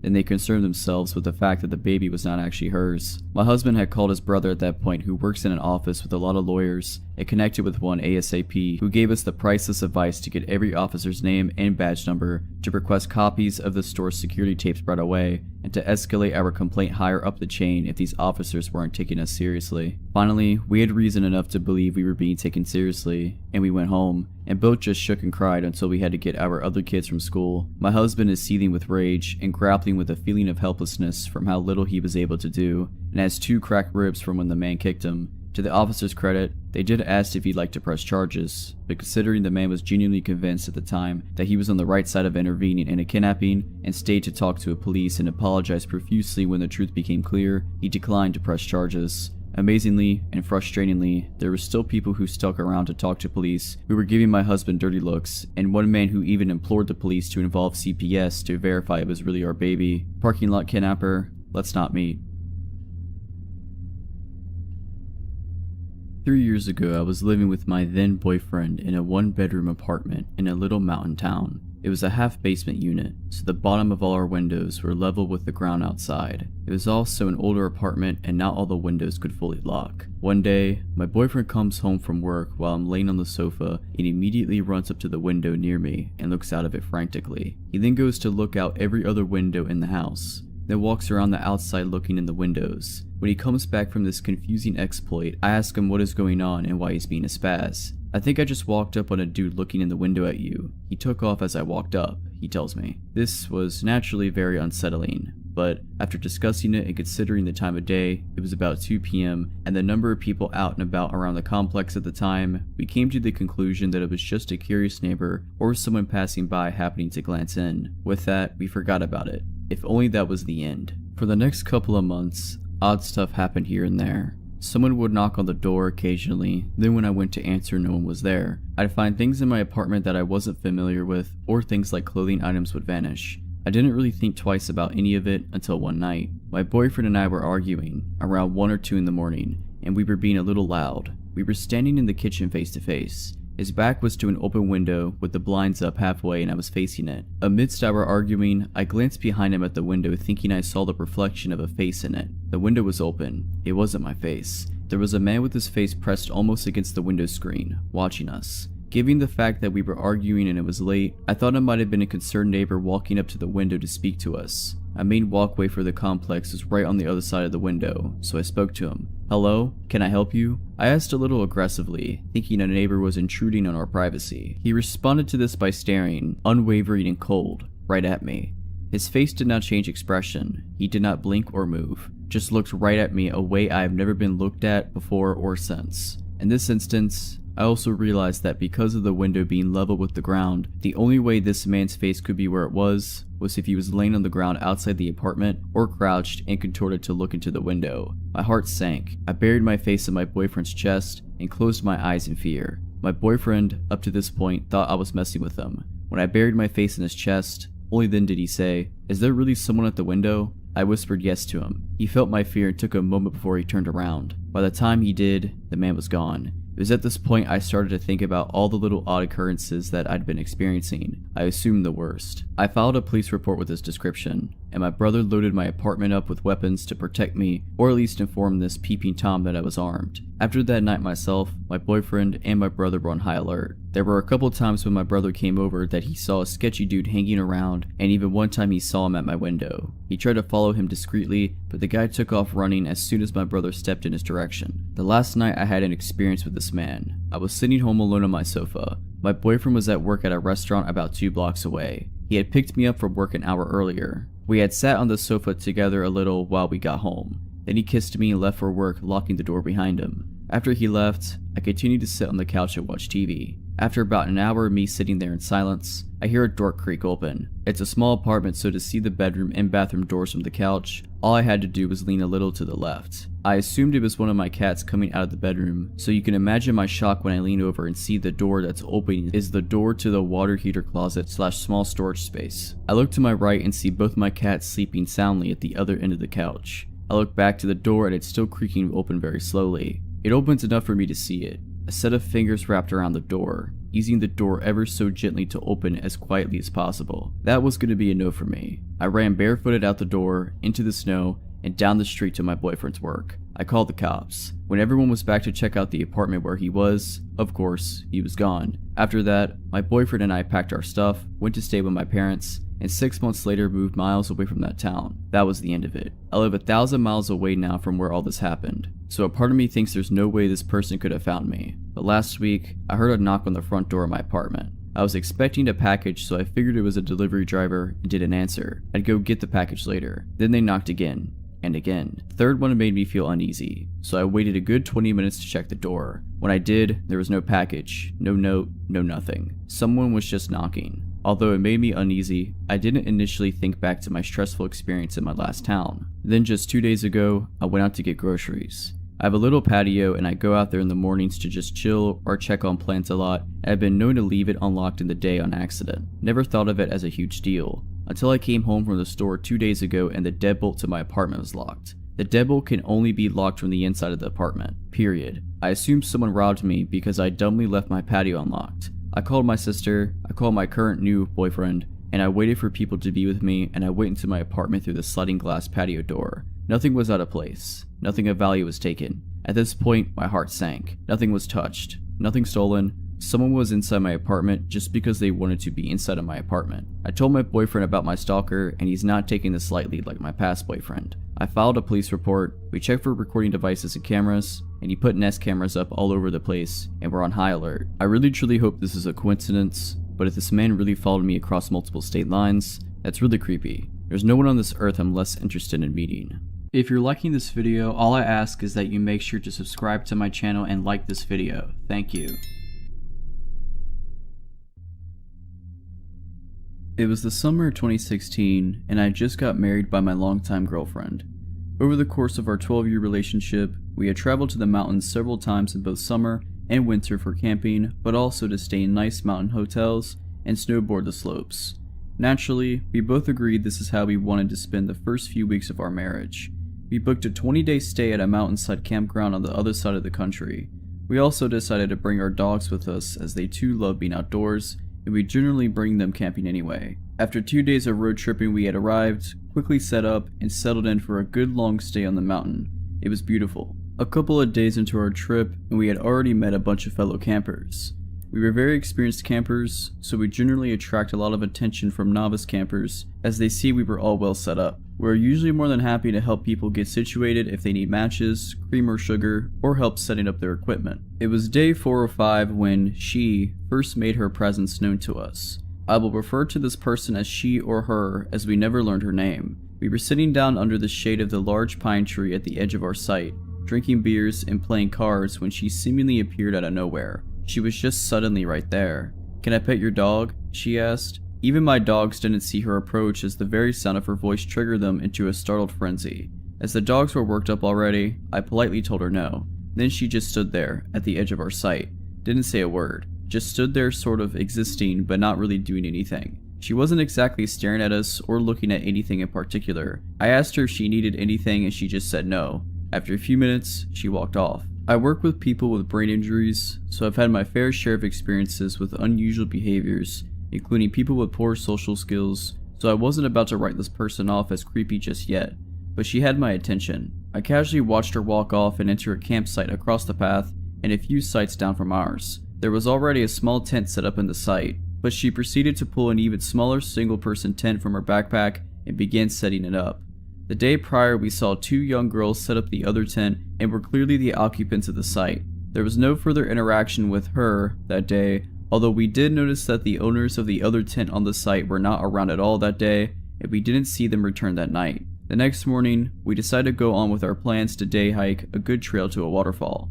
The trailhead for this hike was accessible from the campgrounds, so we didn't have to drive to get there. We just walked the additional 2 kilometers to the trail. We walked a good pace, so when we got to the trail, we decided to stop for a few minutes and take some photos of the surrounding mountains before heading into the thicker bush. After sitting there for maybe 5 minutes while my wife is taking pictures, she emerges from the trail that leads towards the campground. At first, I thought, okay, coincidence. She's staying there and this is a pretty common trail. But then she says that I see her and she stops dead in her tracks and just stands there. Same demeanor as our first encounter. Just standing, not doing anything in particular, but also sending creep vibes our way. This was the first time I said to my wife, I think we have a stalker. Confused, my wife then looks to where I'm looking and is immediately a little creeped out. Once again I think, whatever, maybe she's just hiking the trail, no big deal. So we continue on the trail at a good pace and she maintains a consistent distance behind us. Our dogs at this point are a little distracted by her and our youngest dog keeps turning around to watch her. I got a little fed up with the dog constantly stopping to look back, so I decided we will all stop for some water and let this woman pass. Well, what does she do? She stops walking when we stop and then once again just stands there. Okay, so now we are genuinely concerned and I start to wonder what this girl's intentions are. Standing motionless at the distance and refusing to pass us just ramped up the oh crap factor to about 9. So my wife and I agreed to just give in and cut the hike short by taking the shorter loop, which is only another half kilometer ahead, and head back to our camp. We managed to get some distance between us by jogging every time we would make a turn and she was out of sight. We didn't see her again until later that night. That night my wife decided to take an evening shower at the camp showers. When she returned to our camp, she tells me our stalker was in the bathrooms also taking a shower. This time, however, she was with 2 other girls and appeared to be getting ready for a night at the club. There is a nearby ski town that has a few nightclubs and bars, so it was reasonable to see the girls getting ready for a night out. The 2 girls she was with were the 2 we saw previously set up at their site. My wife explains that she quickly picked up on the fact that the 2 other girls and our stalker friend were not well known to each other. It was clear that the 2 girls were close friends with plans to go out partying, and our stalker was making an attempt to be friends and sort of invited herself to join them in their night out. Now we know the ski town very well, and the girls kept reinforcing that they were meeting at a specific restaurant before going to the bar. It was currently 10:30 p.m. and we know the restaurant they were telling her to go to was closed at 10 p.m. They were lying to her about their plans. The stalker kept asking them too, "Are you sure this place? Are you sure?" They convinced her, and she then left to her tent to finish getting ready while the 2 friends stayed in the bathroom to finish their makeup. My wife went on to explain how after she left, the 2 friends were mocking and making fun of our stalker. They were young 20-somethings acting like little girls in elementary school. My wife has no time for that, so creepy stalker or not, she had to say something to the girls for their behavior. My wife calls them out on their behavior. Well, putting all the bullying aside, the girls explained to my wife that the stalker girl had set up her tent on their site when they were staying with a friend in the ski town. When they returned, they found her living at their site without invitation. She had just taken it upon herself to take a little corner of their site without knowing them at all. The girls said they were upset with her and trying to make her feel uncomfortable so she would leave, but she wouldn't leave. Of course my wife asked them why they didn't just report her to the park warden. The excuse they gave was they were leaving the next day and didn't want to make a huge deal out of it. So whatever happened between them and the fake late dinner plans and clubbing is unknown to us. About 3 a.m. that same night we were all awoken to a blood-curdling scream right outside our camper. At first I was like, whoa, that must be a wild animal. My wife is trembling, dogs barking, and I am startled but curious. I peel back the window cover to see her, standing motionless on the path outside our trailer. I had the window cover down maybe 8 to 10 centimeters when she appears to make direct eye contact with me. My heart rate is jacked. After gazing in my general direction for what seemed like an eternity, she calmly turns around and walks to her tent. I go make sure our trailer is locked. After a good hour and a stiff whiskey, we manage to get back to sleep. So the next day is a Friday, and we have friends from a nearby major city coming up to the mountains to spend the weekend with us. We haven't seen them in a while, so we are excited for a couple days together. Well, they are not at our site for 15 minutes, and as they are setting up their tent, she mysteriously appears out of nowhere yet again. Like bam, there she is. But now this time she is actually in our sight. I hadn't had a chance to tell our friends about her before she arrived, so they were a little more friendly than I was. She asked me once again if she can pet my dog, who during all of this is barking at her. I think I said something like, she isn't being very friendly towards you right now, so I would prefer if you didn't. She didn't pet my dog, but she also just stood there staring at me like she was considering how she would dismember my limbs. She then notices our friend's tent brand as he is still setting it up and comments how it's the same model as hers, although a larger sleeping capacity. My buddies picked up on the creep vibes and my general displeasure with her presence, so he just gives her the, oh yeah, cool, and keeps setting it up. Well, she starts grabbing at the tent pegs and picks up the hammer and says she will help him set it up because she has experience with it. My buddy declines and asks for his tools back. Cue the psychopath stare down, but this time she has a hammer in hand. She literally just drops everything right there and runs off. I go on to explain the last few days to our friends, and they agree we need to keep an eye on her. So by this time, the two girlfriends whose site she had hijacked were packed up and gone. It's now Friday night and we've been drinking all day, so we're feeling pretty good. It's maybe about 11 PM when she walks over to our site again. She says, "Hey, you guys seem to have a lot of extra room with the tent and camper. Do you think I could stay with you guys tonight? We could have a lot of fun in there together." My buddy's now just staring at her. Now this whole time, I'm just sitting in my camp chair with my whiskey taking this all in. She wasn't really taking notice to me at all so far. Then, out of nowhere, she smiles, turns her head and looks directly down at me and says, "I like your friend." She then turns around and walks away into the darkness of the night towards the forest. We are now all terrified she is going to return. I decided right then and there, if we see her again in a creepy fashion, I am calling the park warden. This is just getting weird. Well, the night is winding down, so we all decide to walk together to the bathrooms to clean up for bed. My wife pulls on my hoodie and says, "Babe, look." I look over to see that the site she was set up on is completely destroyed. Stuff everywhere. Just stuff, garbage, clothing, food, everywhere. I thought, okay, this is weird. Could this have been a bear? Well, no, we would have heard it. I then noticed that the tent is gone. She is gone and left the site a complete mess. As luck would have it, the park patrol was completing their fire rounds and were at the messed up site when we were returning from the bathrooms. We told them there was a girl staying there who was acting erratic and we suspected she was squatting on the site based on our conversation with the two girls from earlier in the week. We didn't see her again for the rest of our trip until the last full day. There is a great little lookout point not far from our site which has amazing views of the river and valley below, and it was a perfect evening to see the sunset behind the mountains. It was a lovely final send-off to an otherwise beautiful honeymoon. Just when we thought we were done with her, she emerged once again from seemingly nowhere. We were sitting on a couple of chairs that are bolted in place at the viewpoint, taking pictures of the valley below. As my wife is looking through the camera viewfinder, she picks up on the woman in the distance. She is standing in the woods a little ways down a mountain towards the valley, just watching us. As her final act, she walked up the mountainside and sat right behind us on a boulder that was beside the chairs. She says nothing, just sits there. My wife has the brilliant idea of asking me to take one last picture of the scenery, and she gives me a little wink. I pick up on her idea right away and I position myself so this woman is going to be in the picture. My wife wanted this lady's photo in the event something bad happens with her before we can leave the area. We took our final looks out at the beautiful scenery and headed to our camp for the night. We didn't see or hear from her again. Upon reflection, we agreed there was obviously something wrong with this woman. She had zero social skills, and we did witness her attempt to make friends with those two girls that shafted her in a terrible way. That being said, she did things way beyond the realm of acceptable social awkwardness. There were moments I thought she would pull out a knife and kill us all where we stood. More than that, the stalking, the midnight screaming, and running off into the woods at night was terrifying to us. To our honeymoon stalker, let's not ever meet again. A lot of people may have heard about this girl. She was all over the news after she stalked a guy, bombarded him with 65,000 texts, and broke into his house all over one date. We met shortly after she went on that date with him, and we were friends for a while before she broke into his house.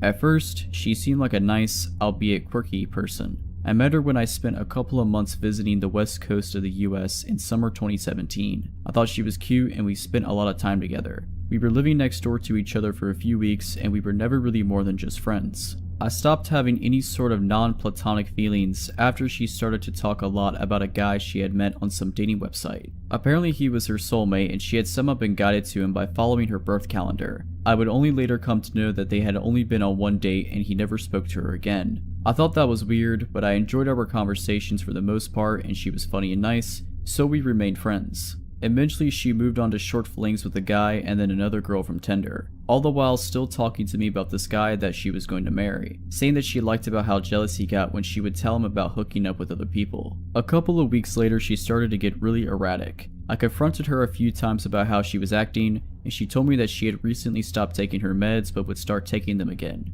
She came home one day and decided to tell me that she had a court date coming up for a DUI. Her plan was instead to leave the country and go to South America. I told her what a dumb idea that was, and even though she actually went all the way to the airport in a different city, she wound up coming back. Apparently her soulmate was no longer answering her text, and she took that as a sign that she should drag herself back to where he was and fix their relationship. She was upset that he may be seeing other people even though he seemed okay to her that she was seeing other people. Later on she told me she had texted him and said if he blocked her she would know that meant he wanted her to come find him. Obviously he blocked her, and obviously that didn't go very well for her. So she moved a couple days later and the summer was ending and I moved back to the East Coast. I didn't hear from her for a little while, but then we started talking again through text and WhatsApp. She seemed like she was doing better. She told me she had found a roommate and was working on her art again. It just generally seemed like she was in a better place. I was happy to have my friend back and healthy, but that didn't last longer than a couple of months. Eventually her behavior started to seem erratic again. She was sending dozens of texts at a time and they were all over the place.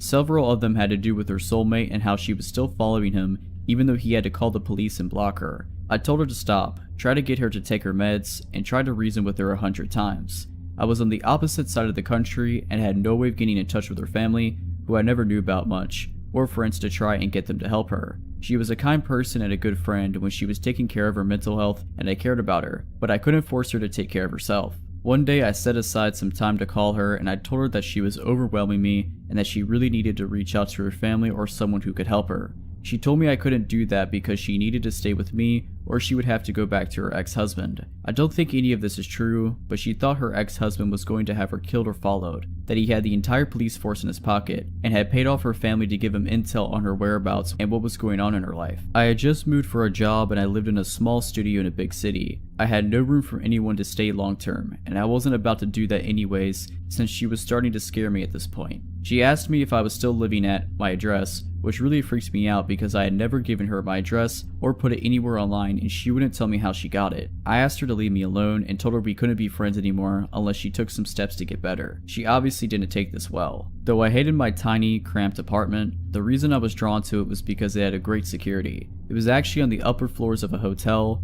although the hotel rooms were much nicer than the residence, and no one was allowed through the residence elevators unless the resident had given their name to security ahead of time and the guests had to show ID. After what happened next, I loved my cramped little apartment because the staff kept me safe. It had been over a week since I had talked to her because I blocked her number and blocked her on WhatsApp. She tried texting me from 4 different phone numbers, using text-free, etc., but I just blocked them all and never responded. I was walking home from work one day and I was sure I saw her across the street from my building, but it was storming out and I didn't get a good view. I rushed upstairs and calmed myself down in my apartment. Maybe I was just being paranoid. It's a big city. Lots of people have brown hair and glasses. I'm just worried about her. But then the phone rang. The desk was calling to see if I had forgotten to let them know I had a visitor. My heart sank. I asked them who was waiting. They said they tried asking for her name or ID, but she just walked out, and I knew it was her from the way they described her. I texted a mutual friend from over the summer. I wasn't really close with him, so we hadn't stayed in touch, but he told me she had lost it and that he blocked her too. Apparently she had gone back on the dating site she met her soulmate on and found someone who looked just like him in my city. She was convinced it was him and had to come find him. This was a very touristy city, but there was just no way this guy had coincidentally come out here. I was sure she had gone bonkers and I knew she was well aware of where that guy actually lived. I took a page out of her book and used a text-free number to text her that she should leave me alone and I would call the cops if she ever came near me or my building again. In retrospect, I shouldn't have contacted her at all, but I was emotional and not using my better judgment. She said she just wanted to know if I could help her find something. She texted back really fast and didn't even try to hide it. Then I deleted the text-free app so she couldn't reach me again. I lived in a very crowded area and I knew she couldn't get into my building, but I was still scared whenever I had to take public transit alone at night or was walking through less crowded areas to get home. I had a friend who used to work for the police, but not in this city or at the time this all happened, and she would drive or walk me home from work whenever she could for a while. She told me I should go ahead and report it even though they couldn't really do anything since she had to hurt me and nothing really happened, but I was embarrassed and again I didn't use my better judgment. I felt like it was my fault for engaging with her for so long. I knew she was unstable and I would still try to be her friend and help her. Maybe I gave her the wrong idea that I could do more for her. I ended up moving to a new city for another job after that and didn't hear from her again. I later found out the reason why was that a couple of months later she had once again gone back to Arizona and had been arrested for breaking into her soulmate's house and using his bathtub. They found a large knife in her car. I didn't want to go into much detail about her stalking of that guy and what she said about him in our text because I wanted to try and focus more on my personal experience with her instead of his. Okay, so this happened when I was around 9 years old. I'm 25 now, and it's something I will never forget. It gives me goosebumps to this day. I live in a terraced house, 4 houses combined, and my neighbors and I each have our own little patio. There's a small road 10 meters from my yard where people do their Sunday walks and so on. Only a small fence separates my small yard and patio from that road. I live in a pretty crowded area with several of these terraced houses spread around in my neighborhood, so seeing people walking on that road is pretty normal for me. Seeing random people standing on my patio is not. When I was 9, I usually got home from school about an hour before my mom got home from work. I live maybe about 50 meters away from my school, so my mom figured I was mature enough to be home alone for about an hour before she got home. This one day I got home from school. I did the usual thing, which was to make sure I locked the front door and double checked that the back door leading to the patio was also locked. I was 9. Being alone was a little scary, even though it was in the middle of the day and only for 1 hour. I then rushed to my room upstairs to play as much PlayStation as possible before my mom came home and made me do my homework. While playing, I heard this noise coming from outside my window. My room was located 1 floor over the patio, with a view to the road I told you about before. It was kinda like the sound of a cat, but my cat had been missing for over 3 months. Hope sparked and I thought, oh, did he finally come back? I ran downstairs to check if it was my cat, but the sight that met me gives me goosebumps just writing this. There was this guy standing on my patio, a tall guy with black hair covering half of his eyes, making him look like a male version of the Ring Woman or something. I could hear him making high-pitched sounds, almost like a cat meowing. A brown liquid was running down from his mouth, and I could see him spitting out my dad's stomped cigarettes. He was actually eating from the ashtray. I was frozen observing this. Eventually, snapped out of it and screamed so loud that the man must have heard it. He didn't react, he kept on eating from the ashtray. I ran upstairs to my room, locked the door, and called my mom, who then called the cops. I'd never been more terrified in my life. Laying in bed under my sheets, shivering with fear, as I hear these creepy high-pitched noises from the guy eating cigarette stomps from the ashtray on my patio. I kinda blacked out for a moment, because the next thing I remember is the police arriving on the road by my yard. I hear them talking to the guy saying stuff like, "What are you doing? Get over here or we will come down and arrest you," and so on. He didn't respond, but the high-pitched sounds was more frequent and louder. I decided to look through the window, feeling safe now that the cops were there. I could see 2 police officers standing by my fence, 1 man and a woman. I did not see the creepy man, however, because he was standing directly 1 story under me and my field of view. The police jumped the fence, and I remember hearing the creepy guy screaming louder than anything I've ever heard before.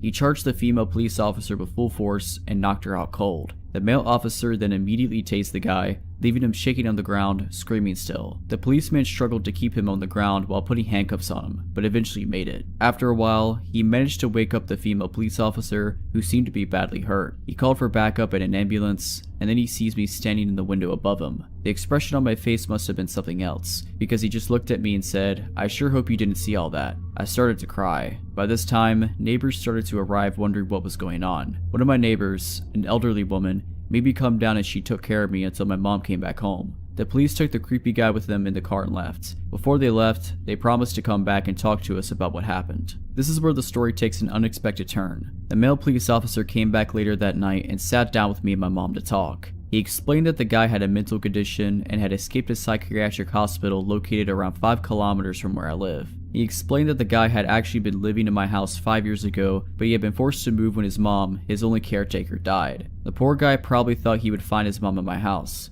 He missed the routines and he missed living there with his mom. The police had to move him from the house that time 5 years ago, because he was extremely strong. From what I heard, he had extreme tensions in the body because of his condition, making his muscles grow stronger and stronger throughout the years. This is the reason he reacted the way he did when the police came to stay. Still frightened, I told the police officer that he needed to make sure this would never happen again. He promised it wouldn't. After a few sleepless nights, my life got back to normal. The years went by and the guy didn't come back, until 1 year ago. At this time, my mom and dad had moved out. I bought the house from them and I'm still living there today. I was enjoying my morning coffee on the patio when I see this random guy stopping on the road by my fence. He just stands there, looking at me. I look at him and give him a nod, and then I hear the high-pitched noises. It's him. His hair had turned gray, but the high-pitched sounds made me realize. My heart started racing and I instantly remembered the reason why he was back. I realized that he must have managed to escape again. Because I kept my cool a bit longer than when I was 9, I started to realize how sorry I felt for the guy. 16 years later and he was back to look for his mom. I decided to carefully ask him if he wanted to come down to the patio. He instantly jumped the fence.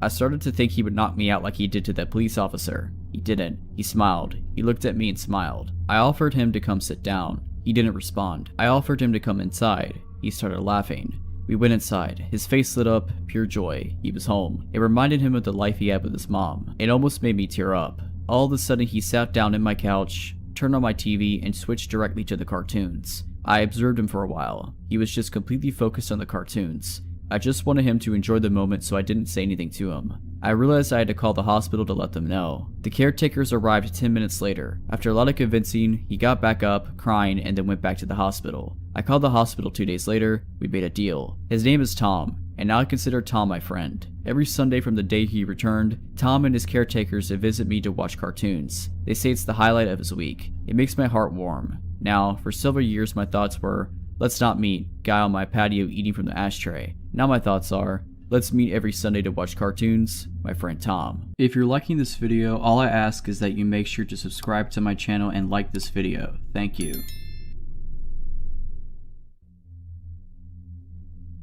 This story from my past happened about 32 years ago in East Texas.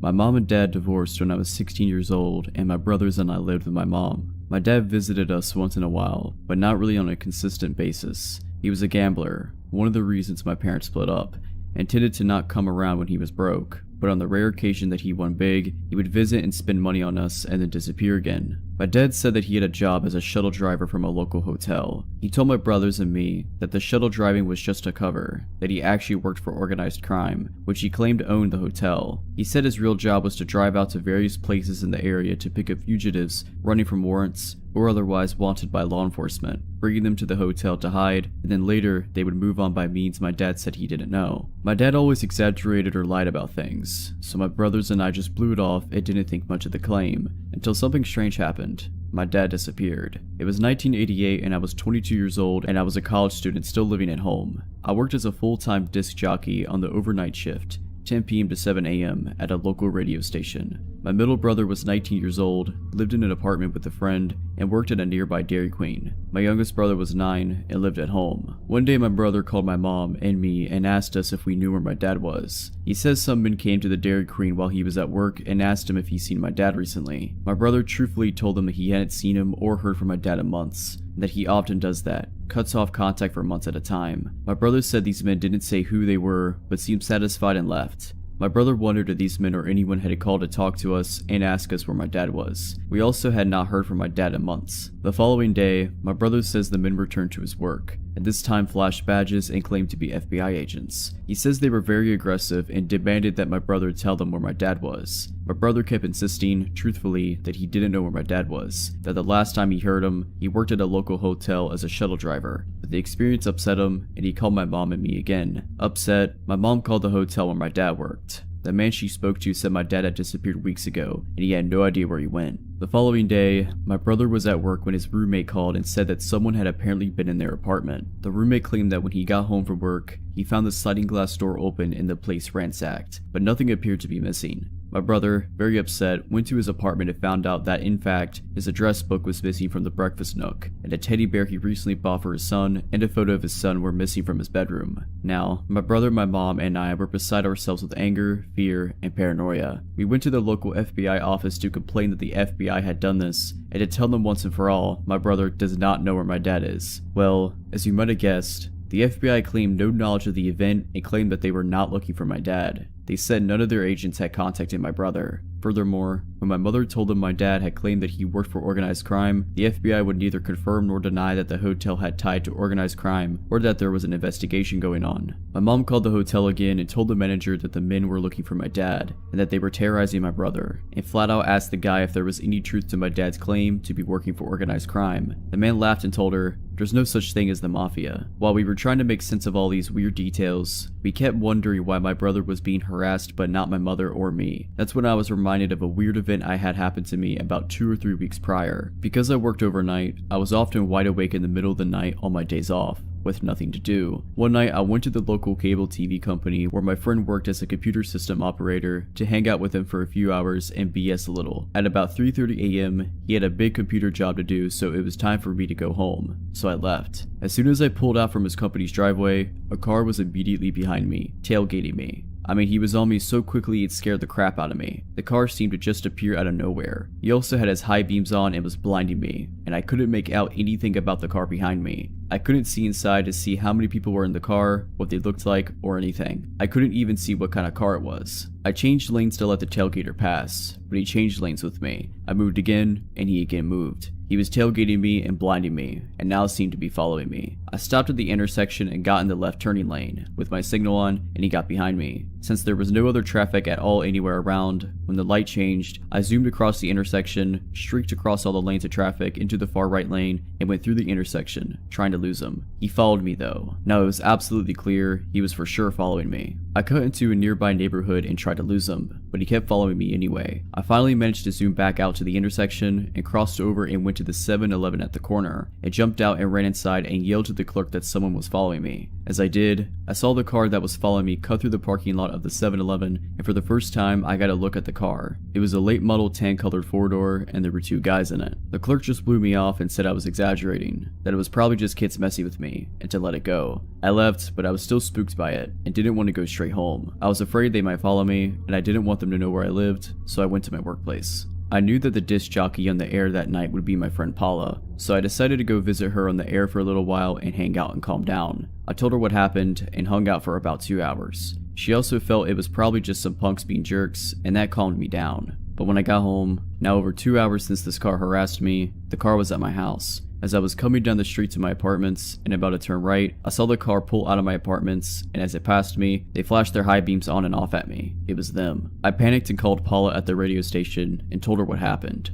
She was freaked. She was like, "Why would they wait for you at home? Who is this? Call the police." I was freaked out as to how they could possibly know where I lived. Why would they wait 2 hours for me, and then when they finally saw me, flash their lights at me and just leave? But now, remembering that event and putting it together with my brother's quote-unquote FBI visit and apartment break-in, it seemed obvious that it was all tied together. I hadn't thought about it before, but now I remembered. My car was actually my dad's car. He gave it to me about 2 months earlier when he got a new one. So if someone had been looking for my dad, they might have thought I was him, and when they saw me coming home, realized I'm not him and just left. But who was messing with us and why? Where was my dad? Why are these strange people harassing us? My mom, my brother, and I went to the local police and filed a missing persons report and a complaint. We spoke to a very nice detective. About 5 days later, we got a call from the detective. He had solved the whole strange case. It turns out, my dad disappeared because he owed his employers more than $50,000 in gambling debts. The detective confirmed that my dad did work for some unsavory characters, but said they weren't organized crime per se. He had no idea if my dad was shuttling fugitives or not. He said my dad was hiding out in Nevada, and that he had spoken to him and he was alive and well, but hiding. We asked, then who were those men and why were they bothering my brother? The detective explained that it's not uncommon for unsavory bounty hunters and debt collectors to impersonate law enforcement and call and harass people. My brother asked,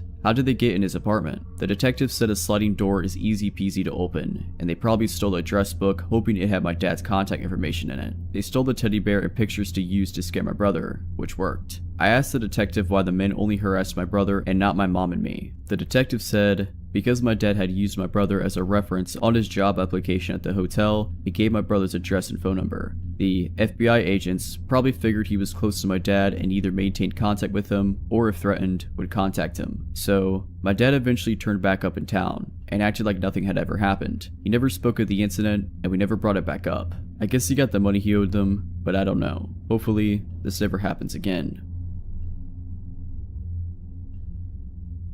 I had this friend who was really into the occult. Unfortunately, I was the one who got him turned on to it. We had a mutual appreciation of all things weird, so I thought the subject would interest him. He started going deep into the subject to the point where he wouldn't talk about anything else. He would actually interrupt a conversation and force the subject back to occult matters. Rude, but sometimes people go through phases where their interest is all they want to talk about. It was a mostly forgivable offense. I think I should mention that this particular friend didn't have a very large friend circle. His depression and introverted nature kept him inside a lot. His world was kind of small, and I did enjoy hanging out with him, so I did my best to be a good friend. I didn't want to just brush him off because he was acting a little weirder than normal. Honestly, for the longest time, he was a totally normal guy. We chat and play games together on the PlayStation. Sometimes we'd go see movies, with my boyfriend accompanying us.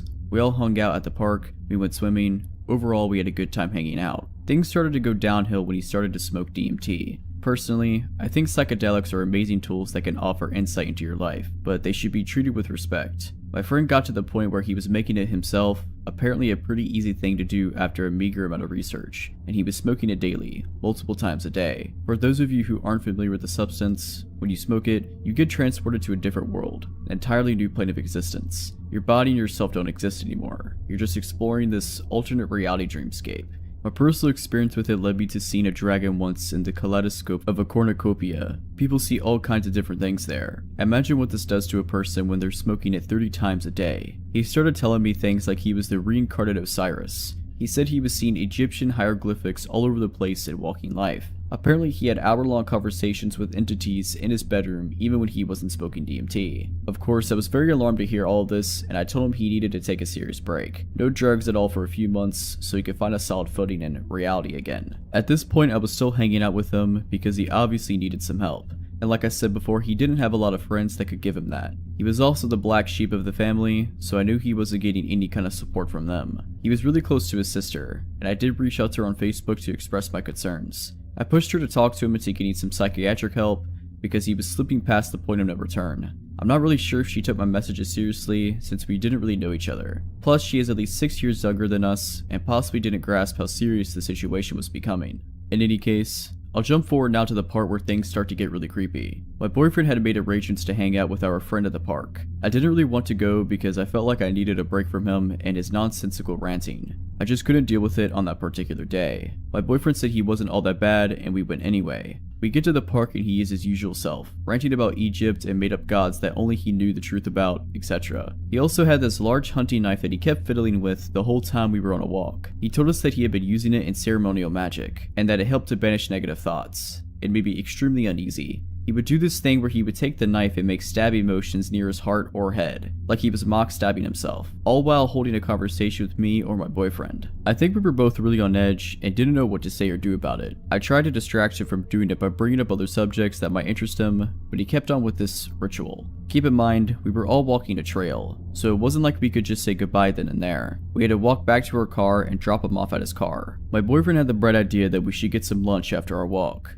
even though I was doing my best to give him a look that said, "No, why do you think I want to spend any more time with him?" But it must have not been very effective, or my boyfriend was ignoring it. Not sure. Either way, we ended up getting in the car to go get lunch. In the car I was driving, my boyfriend was in the passenger seat, and our weirdo friend was in the back. As we're heading through a busy part of town, where all the shopping and restaurants are, I hear the distinctive sound of a belt buckle coming undone. Then I hear the worst sound imaginable. I peek out of the corner of my eye and my suspicions were confirmed. He was full on, yeah. I felt sick to my stomach and all the nervous energy I had throughout the day popped up into my head. I was trying not to shake and trying to ignore it and drive through heavy traffic. I kind of had a freeze response, I guess. The whole time I kept thinking about that huge knife he had in his pocket, and obviously he was completely off his rocker now. I was afraid to say anything or confront him because I didn't know how he was going to react. This part is weird, but my boyfriend didn't seem to notice. And the whole time he kept rambling on about whatever knows what. I couldn't listen because my thoughts were 100% focused on driving and trying to act like I didn't know what was going on in my backseat. We get to the restaurant and my boyfriend runs inside to grab food. I'm left alone in the car with our friend, and I try to act like I'm browsing on my phone when really all I hear is what is going on back there. My boyfriend gets back and I complain that I'm tired. It's been a long day, let's drop him off, etc. So I drive us back to our friend's car and he doesn't get out of our vehicle, he just sits there. I have to get a little bit rude and ask him to please get out and go home. He gets out of our car and walks over to his passenger side. I start getting really scared and I suspected the worst. He pulled a gun out of some kind of bag he had on the seat and he just walks over to our car with it. I don't know why I did this, but I was so pissed I just got out the car and walked up right to him. I was maybe 3 feet away and could see it was a loaded 9mm. I kept asking him over and over, "What are you doing?" because apparently that's all my brain could think to do. I told him to get into his car and go home. He never said anything during this whole time, just kinda cried and had this wild look in his eye. For whatever reason, he got back into his car and drove off. I told my boyfriend obviously we were never hanging out with him again and that I didn't even want him to talk to him anymore. No contact, nada. A few months pass, and he occasionally messages me through the PlayStation or texts my phone. He says a lot of random stuff, and I just ignore it. It turns out he moved down to Tennessee near Nashville. I don't know why. He had a roommate, and I think their girlfriend lived there. I'm not really sure about the situation. I think maybe he's turning his life around and getting a fresh start down there. I think it's best to cut all contact and let him regroup. I'm not interested in any kind of friendship with him, and I know he needed help beyond what I could offer. Again, I reached out to his sister and let her know that he had a gun. She managed to get it from him somehow, but it did little good in the end. I get a call around 11 p.m. one night that wakes me up. It's a man claiming he's a detective down in Gallatin, Tennessee, and my heart skips a beat. I start sweating and immediately asked what happened. Apparently my former friend stabbed someone to death on Halloween Day. I don't know all the details, and the articles about it are kinda sparse. The whole thing is really surreal, and I'm just left feeling like I'm lucky that I didn't get shot last summer. This whole thing turned out way longer than I meant it to be, but that's the story. I'm glad I don't have to meet him again. I work at a popular coffee chain, generally during afternoon and closing shifts. This night in particular, we had a very young crew for closing, which happens at 10:30 p.m. For reference, we have our shift lead, who we will call Sarah, myself and my coworker, who we will call Mia, and another coworker, who we will call D. It had been a relatively slow night, with only a few loyal regulars dropping by. Both drive-thru and the cafe was empty, as heavy rainfall started and no one wanted to be out. I was in the front of the store cleaning while the rest of my coworkers were in the back of the store, when an older man walks in. He wore odd clothing, a bit strange for the humid weather, full black attire with combat boots, a heavy red jacket, and a beanie on his head obscuring his hair. I brushed it off as protection from the storm and figured he worked outside, and went to ask if he had placed an online order as he stood at the mobile counter. Putting on my customer service voice and went through my standard spiel, and was alarmed when instead of responding, he places a bag on the counter and starts pulling out DVDs. Once he finishes pulling out a stack of 10 or so, he stares past me to the back room where my coworkers were obviously chatting, and then makes a lap around the store, eyeing me the entire time and not speaking a word. He backs out of the front door and walks out to his truck, which I now see is a large black pickup. Freaked out, I stupidly grab the stack of DVDs and run back to my coworkers. They're immediately alarmed by my demeanor and ask me what's wrong. I hold out the DVDs and let them inspect them while I explain what happened. Much to my discomfort, Sarah points out that all the movies are either about murders or kidnappings. Slightly pissed off and extremely uncomfortable, we make the decision to call my manager. He picks up and Sarah explains the situation, who are freaked out probably more than I am at that time. He tells us that there's nothing we can do about it, but to call back if anything else happens. So we hang up and move back to the front of the store as a group. Things go on as usual, but with an air of fear about us. Mia sticks to my side and D to Sarah's. The man's truck had pulled off at that point, but much to my dismay, had only pulled it to the now closed grocery store next door that had a clear view into the drive-thru window. A few cars pulled through the drive-thru, and I even had a few customers ask if I was alright due to my what I assumed to be terrified face. I've always had a pretty good intuition about things, and this felt more wrong than anything I've ever felt. A bit more time passes by, and it's now time for Dee to leave. With the man still in the parking lot next door, we decided it would probably be best for her boyfriend, we'll call him Daniel, to come pick her up. This wasn't an irregular occurrence, and we didn't want him following her home. Mia then points out that a van had been sitting in the back of the parking lot for almost an hour at that point, which we had not noticed previously. Another gut feeling hits, and I make the decision to lock the door. Daniel tells her he's on the way, and I inform my manager that we closed the cafe for peace of mind, which he was fine with as business was slow. Now Sarah and Dee are in the back, and Mia and I are up front. I go about cleaning the machines and trying to make idle chatter to keep her calm, which is no small feat as she jumps every time she hears someone steaming milk. As we're talking and I have my back turned to her, she screams mid-sentence, "Get out!" Alarmed, I whip around to where she is, standing near the counter close to the drive-thru window, and saw her pointing to a shadowy figure climbing through the window. Grabbing her arm, I yank Mia behind me, and grab the hot bucket of sanitizer that I had been using to scrub the counters around the machines. I throw the liquid onto him, simultaneously pushing the man out of the window, which he only had his shoulders through, with a big red bucket now on his head. If you work in food service, you know the ones. The bulky ones. At that time, Daniel pulls up outside. Mia's now yelling for someone to call the police, and I see Dee in my peripheral running outside to our new savior. I slam the drive-thru windows shut and lock them, with the man still laying on the ground struggling to get his bearings. I couldn't tell you how much time passed, although it couldn't have been more than 15 to 30 seconds, before I see Daniel rush the man, who was now on his knees, and pin him to the ground. Sarah and Mia were now pulling me back to the store, with both fighting back sobs and Sarah on the phone with the police. Thankfully, we have some awesome regulars who are also deputies that arrived within 5 minutes of our call and arrested the man. The aftermath was messy, but they eventually pinned him as a member of a local trafficking ring that had been caught years prior and let out on bail. Oh yeah, and the van in the back that had kept Dee from leaving the first place, it hightailed it out of the parking lot in the middle of all the action, but was eventually traced back to people who were also a part of the ring. Even though I won't be releasing names or such as legal proceedings are still happening, but I figured I would tell my story here. I still work there, and I'm very grateful for Daniel, who very well could have saved all of our lives in that moment. He managed to keep the man pinned the entire time until the police arrived and disarmed him. The true hero of the story, although I do pride myself on my quick thinking for getting him out of the store. Moral of the story, trust your gut feelings, and always have a steaming hot bucket of sanitizer on hand.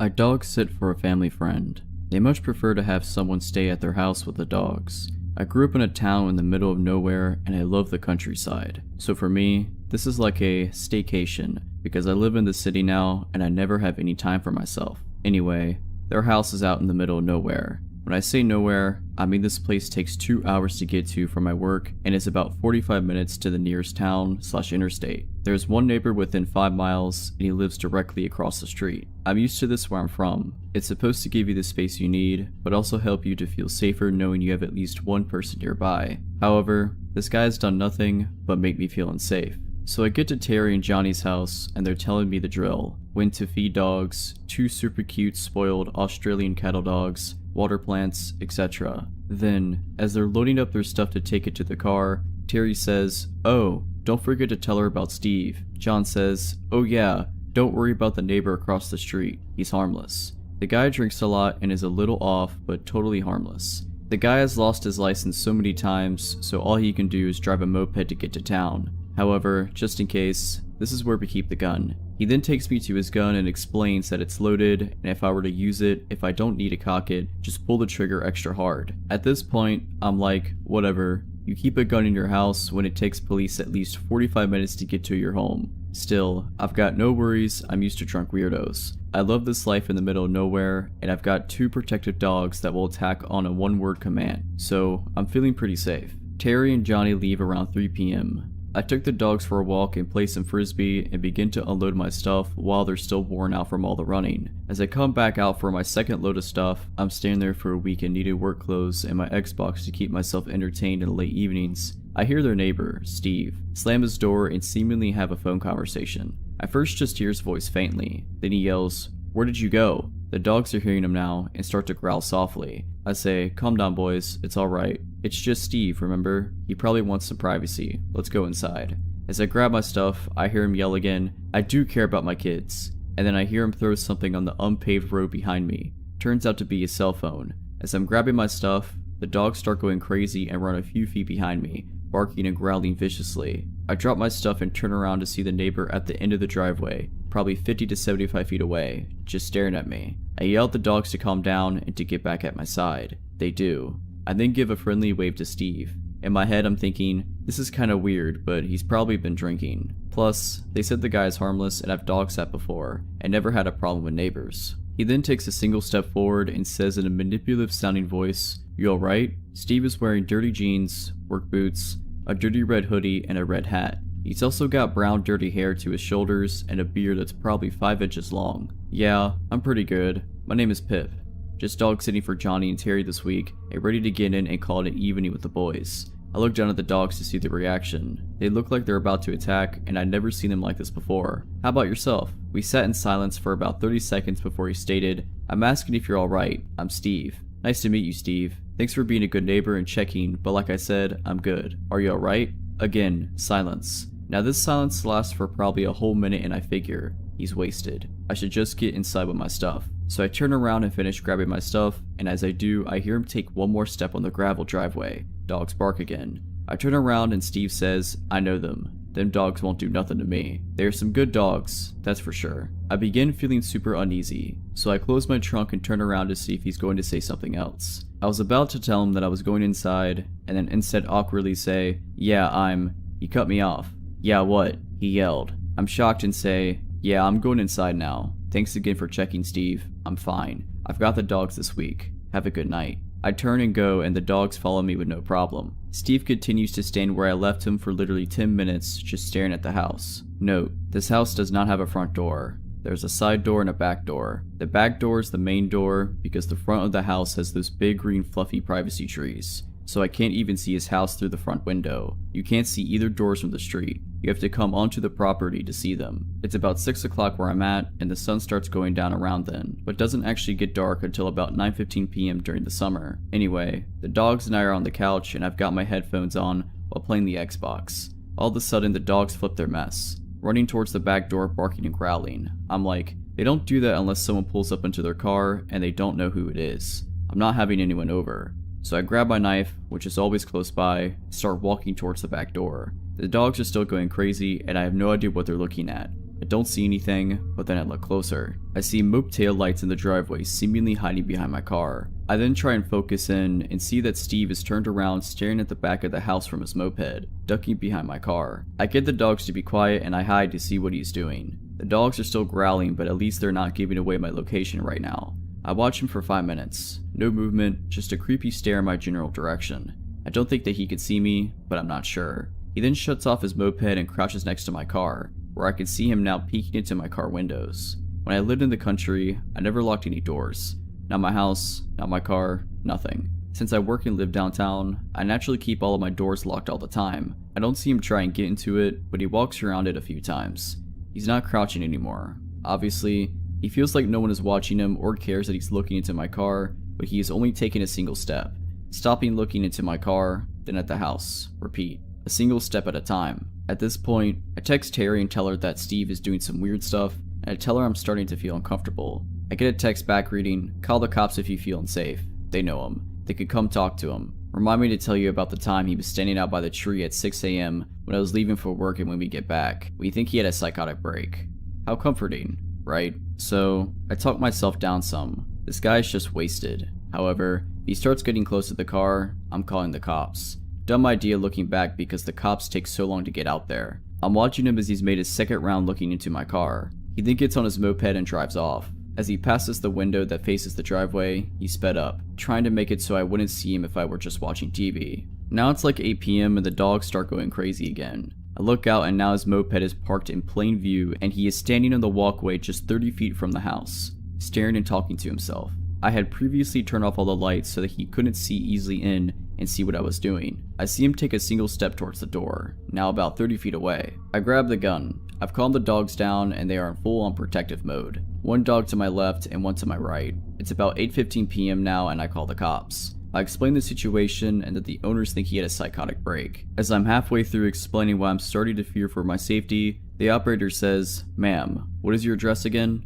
I tell her, "I'm sorry ma'am, but you're not located in our county. I will have to transfer you to county." "Are you serious?" The owner said that the cops in South know him very well and how to handle him. "Isn't that you guys?" "Yes ma'am, that is us, but you are located in a different county. That is not our jurisdiction. But the guy who's bothering me lives in your county. That is why I'm calling you." The operator then transfers me to another county. When she answers the phone with the average, "911, what's your emergency?" I'm silent. I'm looking out the kitchen window and Steve has come up about 4 to 5 feet since the last time I looked out there. "911, what's your emergency?" I then explain what's happening and explain that I was just transferred because I'm apparently not in their jurisdiction. She then tells me to remain calm and to turn on all the lights. I said, "This guy is waiting for me to do something like that. The doors are locked and I do have a firearm. If he enters, I will shoot." She then tells me that it is the safest with the lights on. I turn on the lights. He notices, turns and gets on his moped and drives back to his house. I tell her what happened. She asked if I would still like to have an officer come out. Yes, I want an officer to come out. Apparently the cops in South know him, but she transferred me to you. This is the 3rd time he's come onto this property, and he's getting closer and closer to the door. I do not feel safe. Someone that is not me needs to talk to this guy. "Calm down, ma'am. We will still send somebody, however, based on where you are and located, it will take a while for one to get out there." "That's fine. I just want someone out here. Thank you." I asked her if she would stay on the line until he got out here or no. She says that one is on his way, but she needs to be available if anyone else calls in. She told me if he comes back and I'm still feeling uneasy, to call them without hesitation. Now it's about 9 p.m. and the sun is getting ready to set completely. Again, the dogs go crazy. Now I'm getting really pissed off and walking around the house with a loaded gun so that if Steve sees me, he sees that gun too. I look out the window and see his moped, but I don't see him. Where is he? From the window in the kitchen, I can't see the back door. So I go upstairs, one dog follows, the other is too old to climb the stairs, and peek down through the bathroom window. Steve is on the back porch lighting matches and throwing them down onto the wooden porch. He doesn't seem harmless anymore. He's talking to himself, and twisting his head back and forth like he's getting warmed up to fight or having a conversation with another one of his personalities or something. I start filming him from the upstairs window, just in case I die, you know, so that I could hide my phone and when they found it, they'd know it had to be this guy. The sun is down and it's starting to get dark. He steps up to the door and starts knocking. He then starts pounding on the door. I'm pretty good at staying calm in these type of situations, but my heart started beating so fast that my Fitbit had to change my heart rate tab every 2 seconds. If he gets in here, I'm going to have to kill this guy, or he's going to kill me. I could see pure hate in his eyes. Then he stops pounding at the door, quickly turns away and runs to his moped, starts it and takes off faster than I thought a moped could go.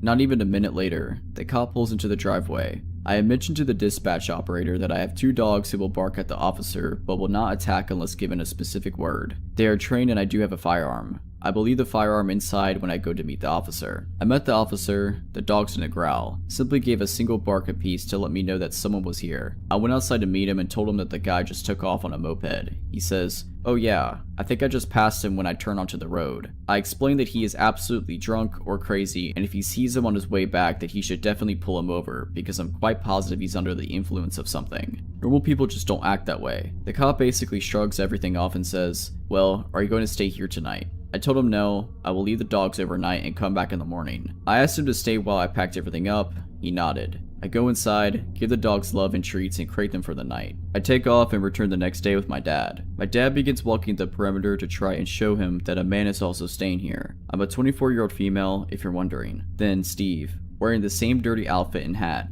while holding a 24 case of Budweiser, is standing at the end of the driveway again. I'm watching him from the front window. I see my dad at the other end of the yard. As he comes into view, Steve turns around and walks back into his house. I later learned that Steve has been to jail multiple times. His kids are not allowed to see him due to his violent nature, and he bought a 4-wheeler. No one knows how he gets his money to get these things. Terry and Johnny have never seen him leave for work. They've only seen him leave on his moped or 4-wheeler empty-handed for an hour or two, and return with a case or 2 of beer. I don't know who he thought I was, but every time he looked at the house in my direction, there was just pure hate in his eyes. Who knows what would have happened if I hadn't called the cops as early as I did.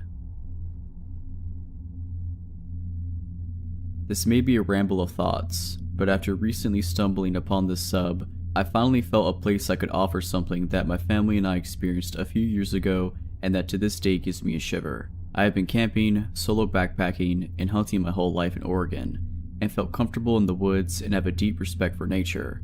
A few years ago, my wife, daughter, and 2 German Shepherds went camping north of Mount Jefferson, Oregon. I have included the coordinates of our campsite, which we found to be the perfect setup for us and our 2 dogs who need the privacy since they are intimidating to other dog owners and can be loud when spooked. It was not an established campsite, just a nice horseshoe off of a USFS road that had flat ground full of trees and a fire pit. The first night my daughter wanted to sleep by herself in a 2-man tent right next to ours. It was maybe 2 feet away from me and my wife's tent. We made the male German Shepherd sleep, Guts is his name, with her in the tent. That whole first night neither my wife and I could sleep. We both heard footsteps and they were heavy, not like typical forest critters scampering around the night. I was well armed because I was paranoid from reading recently before departing about a dad in California who was shot and killed in a tent next to his 2 infant daughters. Needless to say, both my wife and I had 2 pistols and my rifle with me. The dogs are great at detection, and that is why I felt my daughter could sleep alone because Guts is completely fearless and nothing would lay a hand on her without a battle to the death. All in all, nothing but bad vibes, and loud footsteps occurred that night, which I ultimately decided was deer or maybe some elk. Day 2, morning. We go for a walk down the road and maybe 300 feet away see the circle area in the photo. I see an abandoned road where a rusted gate was missing, was covered in vegetation. Something of blue color caught my eye and Guts immediately takes off running down this abandoned road. My heart begins to race because I think it's another family camping like us and he's going to get himself shot or scare some innocent people to death, so I chase after him as fast as I can and the rest follow. He stops after 20 feet into the road and me yelling his name, but I have covered just enough distance to see that there is nobody there and something is off about the sight. I yell, "Hello, is anyone there? Sorry about the dog." I got no response. My curiosity gets the best of me and I have to see what the sight conditions were. As I get closer, I know something is wrong. It had all the necessities for a campsite including a cooler, propane burner, tent, blankets, folding table, but every single item had been completely destroyed. smashed, and torn from what appeared to be claw marks. We all walked around in circles, puzzled why anyone would leave all their camping gear behind, including an expensive REI tent. I figured, well, someone left in a hurry and animals got to the rest as the only logical explanation. Still, a propane tank and cooler were flattened by something, and it certainly wasn't snowpack with tree coverage in that spot. As the afternoon rolls in, me and my daughter are playing ball at the campsite, and my wife goes walking maybe about 70 feet north to do her business. I do not have direct line of sight on her, but all of a sudden I see Guts make a mad dash straight towards her. Normally he would always be with me unless he is called over and she didn't call for him. His speed and focus caught my attention and I knew something weird was happening. So I ran over there and my wife starts jogging at me and I immediately draw my pistol. Guts has completely continued running into the forest another 100 feet before I call him and he stopped. My other dog Leia, who never misses the opportunity to be the pack leader, is not taking point. I have had her for now 7 years and this is the first time in her life she refused to leave my daughter's side. She was full hair raised and attached to us at the hip. Again, anytime we hike or play, Leia is up front bossing everything in her path and pauses to look to see where we are and continues. I asked my wife what happened and she said, I was trying to pee and all of a sudden I felt all my hairs raise. I know someone was watching me. And then I saw Guts running towards me and I just got up to move towards you. We spent 10 minutes looking for signs of anything and saw no trails. Broken branches, nothing to point to what and where something went. We decided we are spending one more night since it's too late to pack up and drive, but we will all be in the big tent together. Before we go to bed, I put a rope with a makeshift coin alarm around the perimeter of our campsite. I used a mint can and some coins and keys from our truck and zip tied it, so anything hitting the rope gave a little jingle. Very unsophisticated, but it put my wife at ease. As I go to tie my last corner off at a tree near our tent, our third mystery item unveils itself. It looks like someone has done the exact same thing I have done with the rope that was so old and brown I didn't see it at first. It was broken and only a few pieces remained, but sure enough it was tied at roughly the same height, about 8 to 10 inches off the ground, and even had a few rushed washers on it. I immediately felt someone had stayed here before and put the same makeshift warning system on the same tree, maybe 10 to 15 years ago based on the condition of the rope. Perhaps my paranoia has now reached a new height, but I had to make sure the girls felt we are safe, and at the time, the only thing I could think of was when the evening came around, I made them sit in the truck and I fired a clip of my .45 into the dirt as a signal to whatever was out there that we are armed. I reassured the girls that anybody listening to that now knows we have 2 wolves and are armed and we are too risky of a target so we can sleep safely. That night we heard no footsteps and the dogs never perked up or barked. We left early the next morning. Fast forward to today and I watched the Amazon Missing 411 hunting documentary and I noticed the cluster smack dab close to where we camped that weekend and a flood of dread rushes me as I think of that mysterious abandoned campsite with the ripped tent and smashed cooler and cooktop. We have been camping since and have enjoyed the beauty of the NW, but there was something there at that place that possibly took or harmed someone else less than 300 feet away from where we camped, and we all think our lucky star's Guts was doing his thing so well that afternoon. I live in a small rural community in the eastern US. It's a nice little town. Because of my work in the medical field, I've met some interesting people. I'm also familiar with law enforcement and emergency personnel. I'll go ahead and start the story. Because it's still very recent and the investigation is ongoing, I have to be vague with some details. I'm single and I live alone. Due to a stalker, I've moved twice, but that's another story for another time. However, it is relevant for this story for multiple reasons. The first reason being that I have a dog for the sake of protection, as well as have motion sensors and outdoor security cameras. The second reason being the location of my home, which is literally down the street from the first apartment. I can see it from my living room window, and a couple blocks from the police station. However, next to the fire department is the road department, which is basically a parking lot where they park their road equipment and empty garbage trucks at night and on weekends. Oddly, it doesn't have a security camera. Small town life, I suppose. My house sits on a hill with a good view of that side of the street. Due to the incline, the large trees in the front yard, and the half cornfield on the property next to me, most people on the street below wouldn't notice me in the backyard unless they were actively looking. However, I can see the street clearly. This incident happened Saturday evening. The county was holding its annual Independence Day spiel with a community barbecue, music, fireworks, etc. I did not attend because it's just not my thing. Before the big show, I took the dog out to relieve herself in the backyard. There was still at least an hour of daylight left, but the entire neighborhood was pretty quiet because most everyone was at the fairgrounds or various other holiday events. So when an unfamiliar, large, white pickup truck drove slowly down the street, I noticed. It must have turned around at the end of the street because I saw it again, moving in the opposite direction, only about 20 seconds later. This time, it turned into the parking lot of the road department. Now, people have been known to toss things into empty garbage trucks, usually at night to avoid getting caught, because they don't want to or are unable to make the trip to the landfill themselves. Usually, it's things like furniture or broken equipment, but I didn't see any of those things in the back of this truck. The driver was a somewhat stocky guy of average height. He took 3 large black trash bags from the bed of his truck and tossed them in one by one into the hopper of the garbage truck. Then he left. Now, I'm not one of those meddling rear window types who always thinks activity is suspicious and that their neighbors are up to no good, but something about this didn't sit right with me. Normally, when I see people tossing their garbage into the trucks and leaving, I don't bother reporting it because it's relatively harmless. But this time,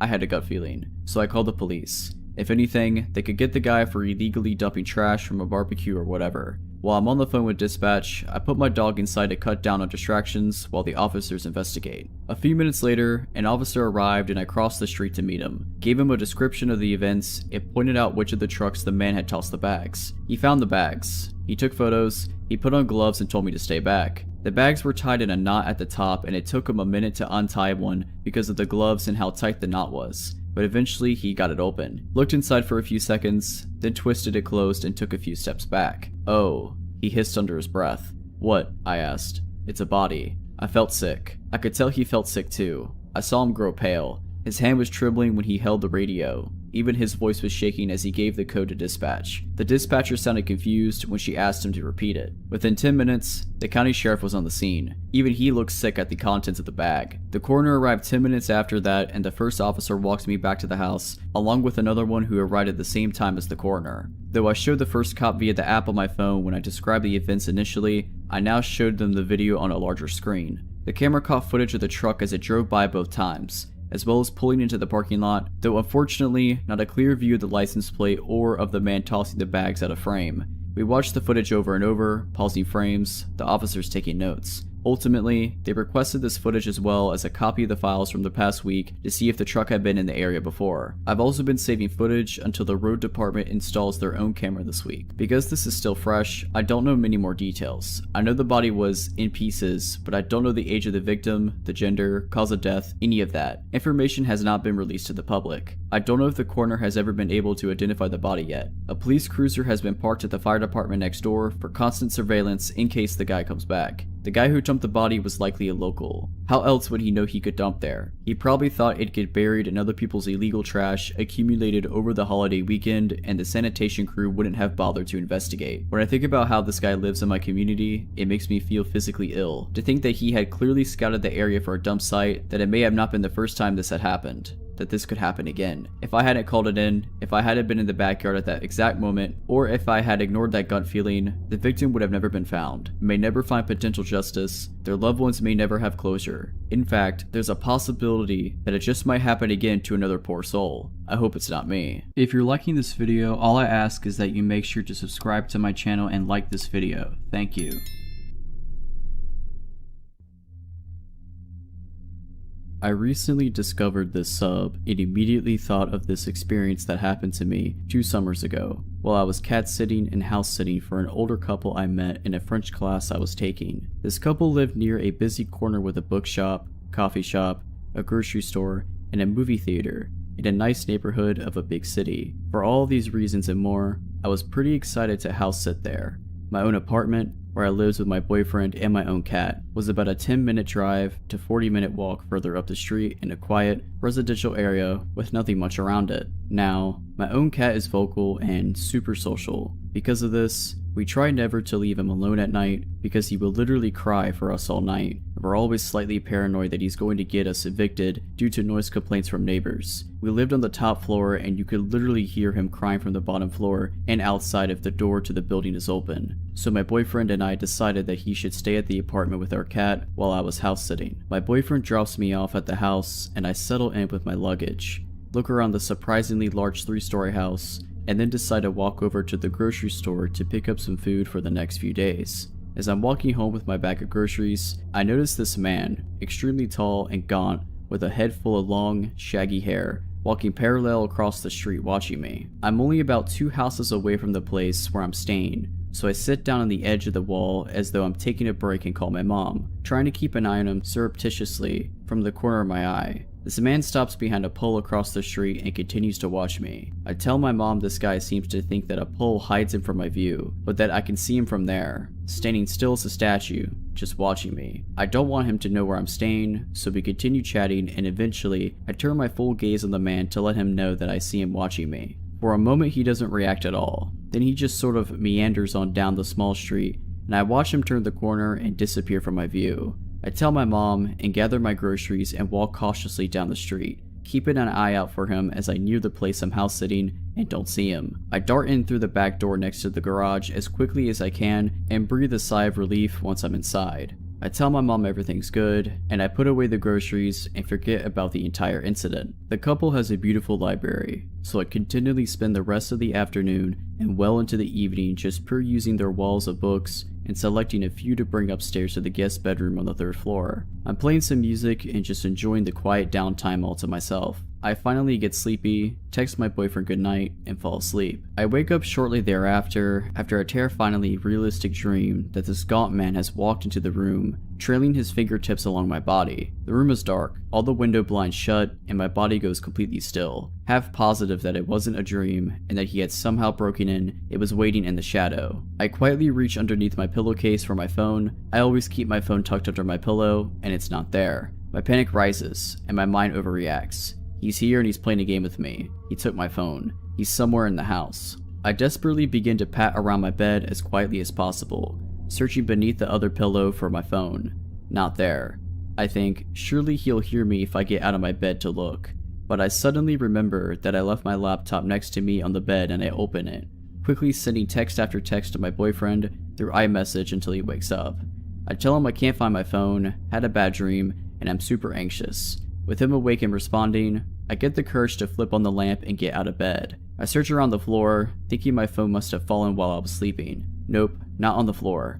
Finally, as I search the bed frantically, I find it atop the covers on the other side of the bed. Weird, but I suppose I must have knocked it across the bed or something. I don't sleep well the rest of the night, hearing noises from across the 3 floors of the creaky stairs and house, thinking anyone could break in through the patio door across from my room. All they'd have to do is get to the balcony, and wake up the next morning exhausted. The next day, I'm sitting in the living room at their piano practicing. I'm an opera singer, and I was mostly excited about this house sitting because I'd get the chance to sing without worrying about apartment neighbors complaining, with the blinds open. There are some kids riding their bikes, neighbors with dogs, the usual.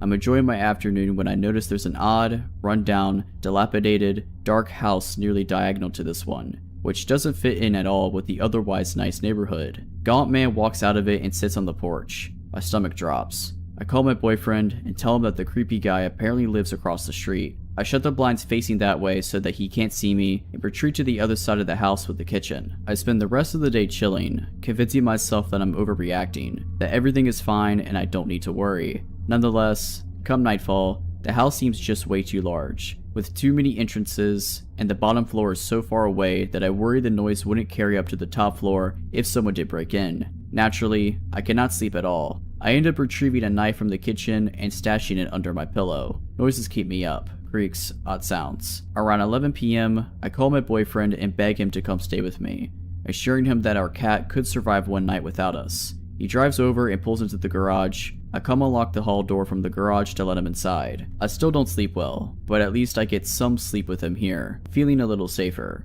He gets a little weirded out about the knife under the pillow and tells me to put it back where I got it. I stash it in the bedside drawer, just in case. The next day, I pull it together and tell him he doesn't need to stay. I'm clearly overreacting. Then comes nightfall, and the plethora of odd noises. I decide I can't stay in the guest room at the top floor anymore because I feel like I can't hear anything. I go down to the 2nd floor and try to sleep on the couch in their media room. George of the Jungle's on TV, and I try to fall asleep while watching that. Instead, I get more and more paranoid that I won't be able to hear anything over the movie and end up switching the movie off. I try to fall asleep again. Now I'm sure that I can hear noises from both above and below me. Not the cat who, every night, hid in a tote bag in their bedroom on the 2nd floor and never made a sound except to hiss at me when we crossed each other's paths. I get no sleep, patrolling the entire house all night, finally falling asleep as the night sky tinged gray with dawn. The next day was my birthday, and his little sister was flying up from across the country to spend a week with us. He couldn't stay the night with me anymore because she was still quite young, and needed adult supervision, and I insisted that she stay at our place rather than have them come to the house I was at. Fortunately, my best friend had just returned from her trip, and we decided to have a birthday sleepover. I feel a little paranoid, but again, I'm able to get some sleep with someone else there and wake up a little more refreshed. She leaves, and I sit in the kitchen, which faces the street where Gaunt Man first saw me. Gaunt Man is across the street, walking and watching. I duck down against the wall below the window, placing my phone at the gap between the blinds with only the top of my head showing. Gaunt Man gets closer, still watching as I hit record on the video. I get several seconds of him watching the house until he suddenly seems to notice the top of my head or the phone and snaps his own gaze back to the sidewalk below him and walks on. My heart is pounding. Now he knows that I've watched him watching me again. Probably saw the phone recording or taking a photo, and he lives right across the street, where he often sat on his porch for hours smoking with a couple of other men, facing my direction. The next few nights were a blur of me wandering around the house, checking closets and other closed spaces upon returning from going out, placing chairs against entrances so that I'd hear them scrape if they got moved, half sleeping in the media room, double checking windows, exhausted until the couple of hours of sleep I would get when the sky would tinge gray, and I'd felt I'd survived the most dangerous part of the night. My best friend found out I wasn't sleeping at all, and offered to stay with me for the last night. Boyfriend's little sister was still there, so he couldn't. I accepted her offer, feeling foolish and overdramatic, but thankful. We stayed back in the guest room on the top floor, watching Parks and Rec quietly with the subtitles on, so that I could still hear the rest of the house. It was around 1 a.m. or so when a shrill, piercing siren suddenly echoed throughout the house. My best friend and I sat up in bed, paralyzed for a moment with fear and confusion. "Did they say anything about an alarm?" she asked me. "No," I responded, hesitantly, wondering if I had missed something in the notes they had left. We stared at each other for another long moment. "What should we do?" she asked. "I don't know," I said. "We should shut the door and lock it, right?" She was the closest to the door. She shut it quickly and locked it. I moved the nightstand in front of it, a pathetic barricade. The siren continued to wail throughout the house. "Should we call the police?" I asked, my heart pounding into my mouth, opening the blinds with my hands and trying to peer through the dark street below. There was a window to the bathroom with the access from the balcony patio. I checked it, just to make sure yet again that it was shut and locked. We should probably call the police. Or should we? She had already begun to call the police, telling them that we were house sitting and an alarm had just gone off. We were concerned about a man who had been watching me over the past few days, and we were alone in the house. The police got our address and said that they would arrive soon. Suddenly, the alarm stopped. With the alarm off, we gathered the courage to remove the nightstand from the door and unlock it. I had pepper mace gripped tightly in my hand as we swung the door open, ready to confront whatever was out there. Nothing. No one. I checked the giant glass door a few steps away that led to the balcony patio. Locked. We made our way down the stairs, cautious, quiet. We finally made it down to the bottom floor when there was pounding at the front door. I hurriedly made it over to the door, removing the chair I had placed in front of it as quickly as I could, letting in 2 policemen. They identified themselves through the door. They came inside, asked me a few questions about this man, and then decided it was probably just a harmless homeless man. I didn't tell them that he lived across the street because I thought they'd accuse me of overreacting. Quote unquote, he was just walking home, not following you or watching you. End quote. They couldn't find a security system, and told us that it was the fire alarm that had gone off, but they couldn't figure out why. After checking the house and finding no one, they left. I emailed the owners the next day to tell them what happened, and that we had called the police to come check it out. They apologized that it happened, and thought it was strange. I left the next day and politely declined house sitting for them when they asked again a few months later. We moved out of the city and across the country last summer. My boyfriend only recently told me that he and my dad, who had come up to help us move, had seen Gaunt Man walking across the street from our apartment, and that last week before we moved. So Gaunt Man, even if you weren't stalking and watching me, let's not ever meet again. A couple years ago, one of my closest friends relocated cross-country with his long-term girlfriend to a work job he couldn't refuse. Only issue he had was that he did not want to fly his dogs out with them when they made the move, since they'd be staying in a hotel for the first month. He was also a bit reticent to fly them out due to health concerns for both pets. By the time he located a home to rent, he was missing his dogs and made the request of his sister, another close friend, and myself to drive them to him in LA. Now we're Chicago folks, so the trip would be a long one. However, with the 3 of us to foot the near 30-hour drive, it would be a piece of cake. We left early and drove long hours. Along the way, it was decided between my friend and I that we'd foot the majority of the drive ourselves, and if we needed to, we'd let our friend's sister do some driving. We were on a bit of a time crunch due to a snafu with the rental agreement. so we didn't have the luxury to stop very often past an 8-hour stay at a Denver LA Quinta Inn. As for the journey itself, it was relatively smooth, barring getting pulled over right before entering Utah for driving for 2 miles in the left lane of an empty highway. Whoops. From that point, we made it through Utah, Arizona, and Nevada without much trouble until we entered California in need of gas. I had been driving for the majority of the first day and tagged my buddy in after being pulled over. I remained in the shotgun seat as navigator, searching through the GPS for a fuel stop. We kept our eyes peeled for road signs and discovered a sign pointing to Yermo Ghost Town or something along those lines, which had a mobile station. How wonderful. It was convenient too, as it was located almost directly off of the interstate. We rolled in on a little more than fumes when we approached the pumps. Normally we let the dogs out at every rest stop, but having stopped not long before then, and with both dogs sleeping snugly in the back, I decided to pump gas without anyone else leaving the vehicle. My buddy pulled us up on the opposite side of a beat-up green sedan with a short, plump gentleman who just turned in to approach the shop. I noticed a few other hoopties at the pumps, all unoccupied, and there were a couple of other cars parked up near the station, most likely belonging to the employees, so nothing seemed out of the ordinary until I swiped my credit card. The pump rejected my first swipe attempt, which I chalked up to a misread. I swiped again and the pump reads out, "Please see attendant." I was annoyed, but we needed gas. I tapped on the window and told my buddy what I was doing and asked if anyone needed anything. After taking their orders for Gatorade and Marlboro Reds, I walked up to the store and made a mental note of how strange this gas station was. Kinda quiet, especially for one right off the interstate, but that's no matter. As I walked in though, more weirdness. First thing I noticed is that there are some boxes of chips just left on the floor, like someone was stocking shelves and just quit. As I veered to my right, I noticed that immediately there is no one milling about in this place. With the 6 cars beside my own out there, I felt like I would see someone. Things got even weirder when I realized that there was no one behind the counter, no customers or workers. And then it dawned on me. What had happened to the gentleman who was at the pump adjacent to mine? Surely they can't all be in the bathroom. This is where I began to feel this gnawing sensation in my stomach. Something isn't right. I have always been a person who felt like I could trust my instincts, and those instincts were screaming at me just to get out of there. I want to run, but I hold back. I would look suspicious booking it out of a gas station that was empty and decide to just play it cool.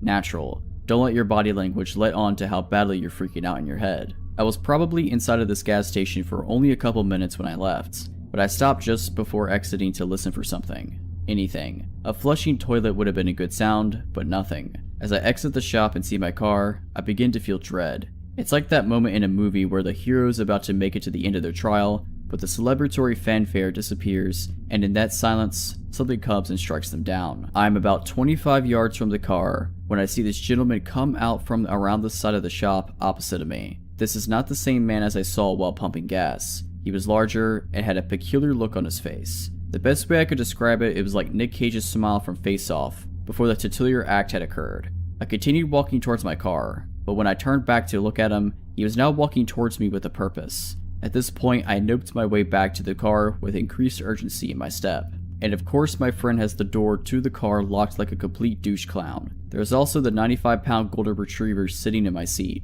Apparently my travel companions did not notice how freaked out I was, or the creepy gentleman still walking in my direction. I punched the window and told him to unlock the door, to which he only half rolls down the window to tell me the dog was in my seat and they were afraid she'd jump out when I opened the door. I reached my hand in and threw the dog towards the back seat as hard as I could, while my friend is just now realizing how freaked out I am. He started the car and drove off quickly. I took one last look back and saw the guy had stopped about a pump away from where we were, still with that same look on his face. We found another gas station further down the road, this time with a ton of people inside and out. After thoroughly creeping out my friends with the story as I pumped gas, we made our way back to the interstate, which meant passing that gas station again. It's been about 15 minutes since we pulled out initially, and we go silent as we notice that those very same cars are still sitting in the same spots where we had left them. After thoroughly freaking out for a few miles, I received a phone call from my credit card company about a $100 charge at a mobile station. The lady on the phone was really helpful in fixing the situation for me and was as entirely creeped out by the situation as we were. In the end, we made it to LA and had a great vacation, but it still bothers me as to what was going on at this little gas station off the highway and what was that Smiling Man story. So, crazy Smiling Man and whoever else was lying in wait at the Yermo Ghost Town exit mobile station,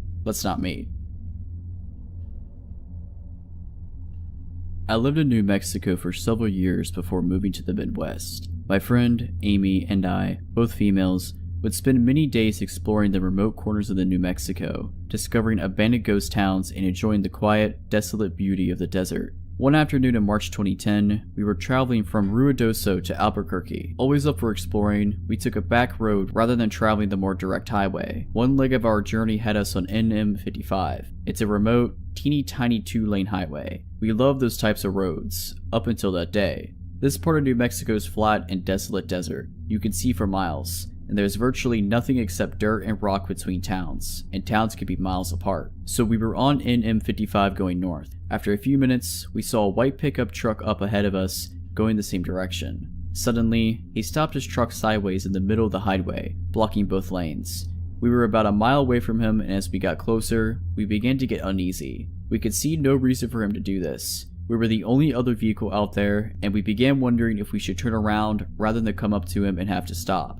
We were about a half a mile away from him when he pulled over to the opposite side of the highway, but his truck was still pointed the direction we were going. We tried to relax a little. Surely, this guy was a rancher or something. Maybe he was checking something on his land. As we passed him, we noticed a few things. 1. There was only one person in the truck, a middle-aged guy who never took his eyes off us, and 2. He was talking into a walkie-talkie. A few seconds after we passed him, he pulled back onto the highway and started following us, but he never got too close. He would get to within a few car lengths and then drop back a little and then speed back up again to within a few car lengths. We were getting nervous. We realized how alone we really were. We had seen no other traffic on that road, and we hadn't told anyone about our great idea to take this detour. We checked our cell phones and neither one had signal. Typical for remote New Mexico, but scary given our present situation. Amy was driving and speeding up while I frantically checked the map, hoping to find a road that would have more traffic. There was no other road. We had to travel this one to get to the next town, Mountain Air. Turning around to go back the other way didn't seem like a good option. After a few minutes, we saw another pickup truck coming towards us.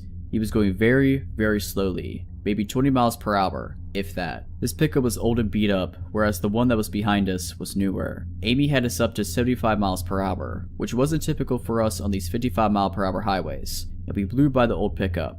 As we passed it, we saw that it was another middle-aged guy, and he was talking into a walkie-talkie. After the white pickup passed him, he pulled a U-turn and pulled in behind it. As we watched all of this, we could see the white pickup truck guy talking into his walkie-talkie. No doubt these two knew each other. We were being deliberately followed, and for the first and only time in my life, I felt hunted. They stayed right behind us. We watched for obstacles in the road. We truly thought old beat-up pickup guy had set up a trap in the road and our vehicle would be disabled somehow. We talked about driving into the fields. We were in an SUV, but this was obviously their territory and we were afraid of what would happen if we went off-road and got cornered. So we stayed on the highway. By now, white pickup truck guy was right on top of us. We could see him talking into the walkie-talkie and he stayed right on our bumper. And old beat-up pickup truck guy was right on top of him. The three of us sped down the highway. The white pickup inched closer. His maneuvering and edging closer made it apparent that he was trying to bump us. I watched helplessly as he got to within inches of our back bumper. Amy floored it. We were passing 80 miles per hour and edging up to 90. The road was flat and deserted, but any little thing going wrong would have been catastrophic. We absolutely were not going to slow down or stop if we could help it. The white pickup pulled into the opposite lane and started to gain speed. The only thing we could think of was that he wanted to pass us and get in front of us. If he got in front of us and his buddy was behind us, then we'd be boxed in and trapped. We looked frantically at the rocky desert on both sides of us. Our only option was to off-road it. As we topped a small incline, we saw a sign that said Salinas Pueblo Missions National Monument, and it pointed towards a road on the left. And right at that moment, a blue pickup truck pulled out of the road and onto the highway in front of us. As we came up on the blue pickup, we saw the plate said U.S. Park Service. We looked at each other and then looked behind us. Both pickup trucks did U-turns and went the other way. We followed the blue pickup to Mountain Air and then made our way to Albuquerque. I don't know exactly what those guys' intentions were, but they weren't good. There is something seriously wrong out there. I notified the state police and they said they would keep an eye on things. So, let's not ever meet, or have anyone else ever meet, these guys. If you're liking this video, all I ask is that you make sure to subscribe to my channel and like this video. Thank you. This story occurred roughly 14 years ago, when I was 12 years old and living in east side of an Australian rainforest. When I say rainforest, our house was on a 40-acre property surrounded by bush. The house itself was owned by a Swiss man named Hans. Occasionally, he would come down with his tractor and slash the long grass surrounding our house so we could access slightly more of the property in the summer. We lived about a 40-minute drive from the small town center. This meant that if we needed groceries, medical attention, or to contact our parents, say while we were at school, it would be a 40-minute drive before anything could be done. The house sat on the side of a large mountain, roughly 3/4 of the way up, so naturally, most of the land we called home was strewn with valleys, nooks, and hideaways. We had trails we could walk, and they led to a stream and a small waterfall. It was a truly beautiful place, but considerably scary to me and my small siblings, one brother and one sister slightly younger than me. We knew our neighbors on both sides of the property, but because of the location of our house was pretty remote, our nearest neighbors were roughly a 10-minute drive away. One was a lovely old lady who used to wave to us when we got off the school bus before we made the trek to our house every day. I think our parents asked for her to keep an eye on us. The other was a middle-aged man and his family. He was a real jerk who excavated around the bottom border where our properties met and continuously interrupted the stream and waterfall's clear flowing water supply.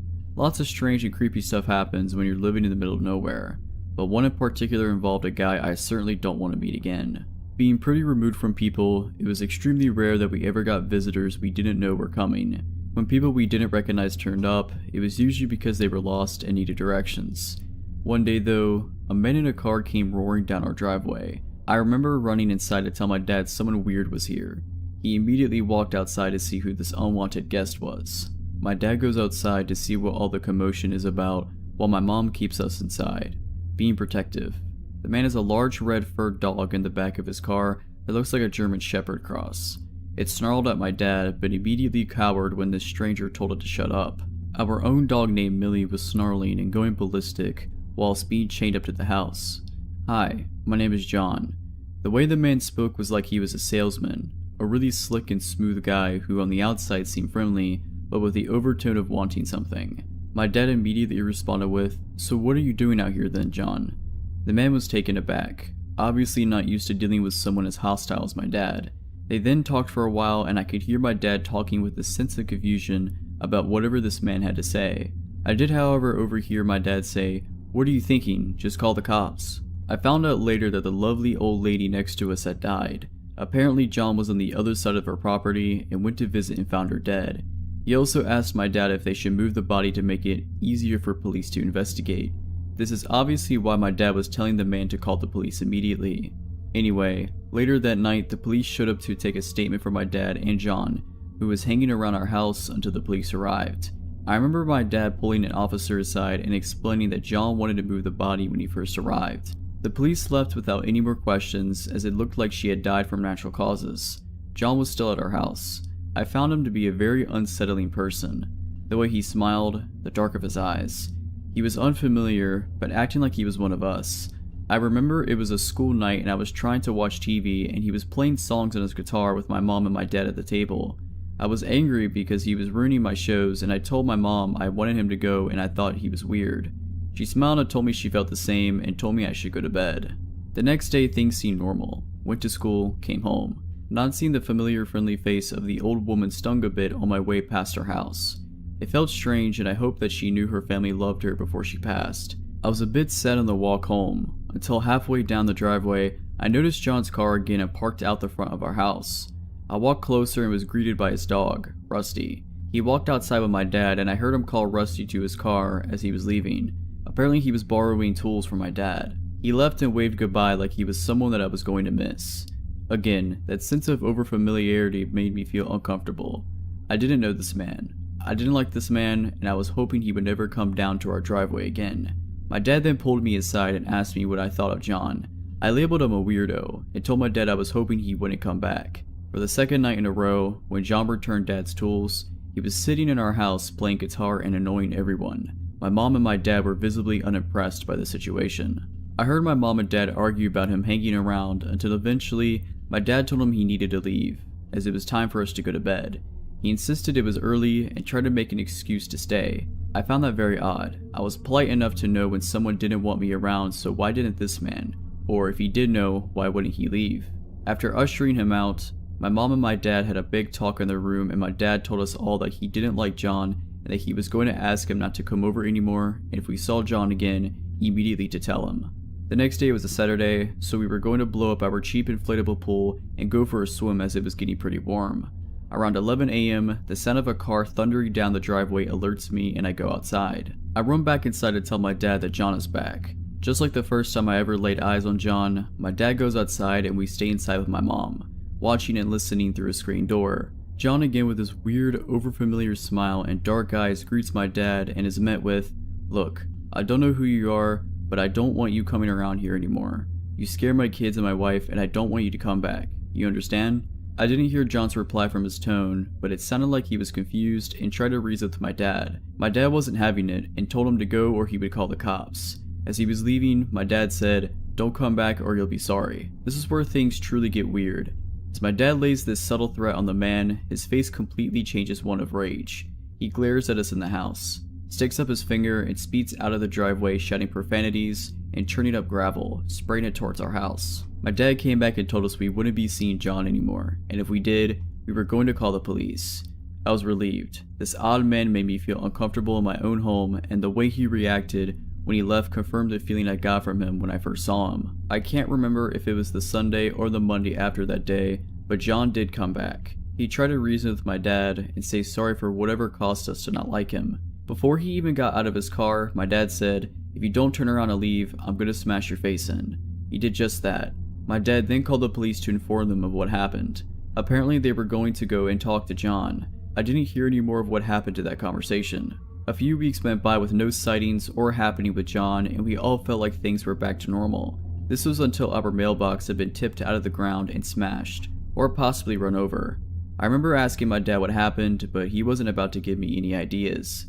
He later told me that he knew it was John after the way their last conversation ended. The next weekend after the mailbox incident, we went into town to get groceries and a fast food dinner as a bit of a treat, and when we came home down the driveway, my dad immediately stopped my mom from proceeding and said that something was wrong. Next to the carport where we parked our car, at the back of the house, there was a window that opened to the bathroom. My dad must have spotted the window was missing. As we drove down, he got increasingly more tense until we all noticed the window was missing.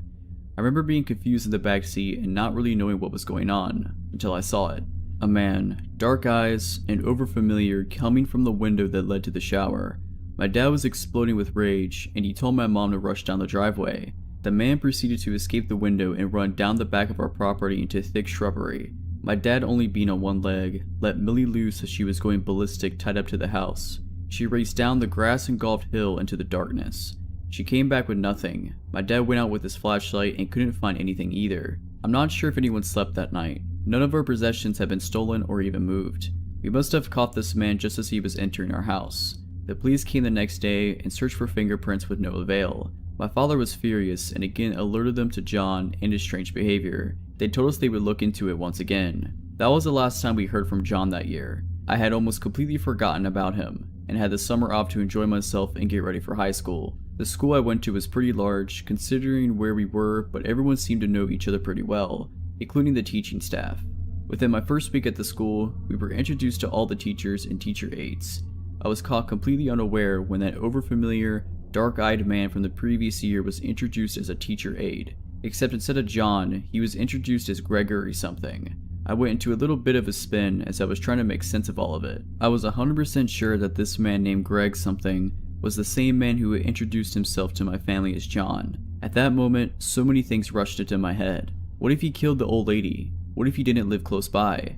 What if he wanted to move the bodies so he could frame my dad? If he lied about something as critical as his name, what else was he lying about? What if police never even made contact with him? I was sitting there for a good 10 minutes trying to piece it together until the teacher called my name to bring me back to reality. That is when he noticed me. The look on his face when he saw mine was one I'll never forget. He immediately recognized me. He looked shocked. His eyes were wide and he said nothing, just staring at me. I could sense that he was now the one feeling uncomfortable and on edge. Later that day, I rushed home to tell my dad who I had found. He was shocked and repeatedly asked if I was sure. He went to the school the next day and discovered the man had put in for indefinite leave yesterday and may not return. When we learned of the news, my dad told me to watch out and let him know should John or Greg ever return. So John, Greg, whoever you are, let's not ever meet again.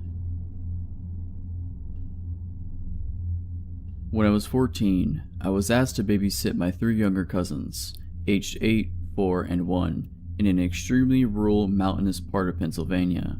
My aunt and uncle had a wedding to go over to about an hour away and wouldn't be back until very late. Their house was situated on a steep mountainside. Their back deck had a 15-foot drop onto a rocky hill below leading down to a river. Their closest neighbors were about a half a mile away. The closest main road was a mile away, and at night, there were no lights to be seen anywhere around them. Basically, it was in the middle of nowhere, and you would have to know where you're going to get there. You don't just accidentally end up there. My aunt and uncle left us with some pizza and their cell phone number next to their landline. This was the early 2000s and I didn't have a cell phone, but even if I did, I wouldn't get reception there anyway, and headed out. The baby was already asleep. The 4-year-old wasn't feeling well and was quietly watching TV in the living room as he dozed off, and the 8-year-old was playing Guitar Hero with me up on the loft. The loft overlooked the living room to the left, where I could keep an eye on the 4-year-old, and there was a huge window that overlooked the driveway to the right. The description of the driveway is an important detail to the story. The road that led to their house ran straight into their forked driveway. It was a dead-end road. The house was as far as you could go. Go to the left driveway, there is a large open carport, and that's where my aunt and uncle and anyone who ever visited parked. The right driveway led down a very short but very steep hill to a large leveled out area and ended against the garage door that opened to the basement of the house. It was never used as a garage, but served as my uncle's man cave, and where he spent most of his time. Right beside the garage door, a normal door with a window so you could see right in, but this driveway was exclusively used by the kids as a play area because it was the only flat, yard-like area on the property, and being on a mountainside, there isn't much room to safely play otherwise. No cars ever drove down there, ever. There are too many toys and bikes in the way, and friends and family knew this. It was about 10 p.m., pitch black outside, no moon to illuminate the area either. My cousin and I were still playing Guitar Hero when headlights caught the corner of my eye, and not my aunt's minivan headlights. Huge truck headlights with those roof lights you often see on Jeeps or other off-road trucks.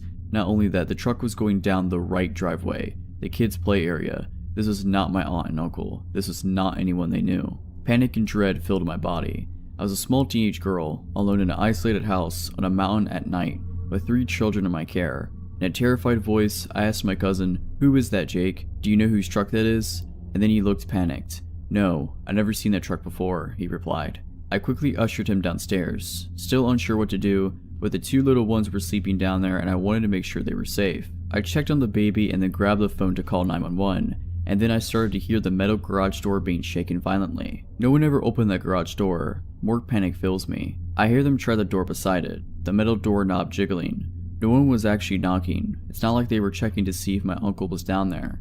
Plus, the lights were out. It was dark down there. They knew no one was down there. They were definitely breaking in. The door leading to the basement steps was right next to the phone, so I could clearly hear all this going on. I quickly turned the little lock on the doorknob just in case they did make it into the basement. My heart was practically jumping out of my chest. I'm talking to the 911 dispatcher as my 8-year-old cousin clings to my arm. The operator is calm and trying to call me, but I knew it would be at least 30 minutes until a police officer could get up there, assuming they didn't get totally lost on this mountainside in the pitch dark. I just kept thinking, we are dead. This is how I die. The operator asked for the number my aunt and uncle left me so she could have another dispatcher call them to let them know the situation. I turned around to grab the paper with the number on it, and to my absolute horror, I see a man peering in a large sliding glass door.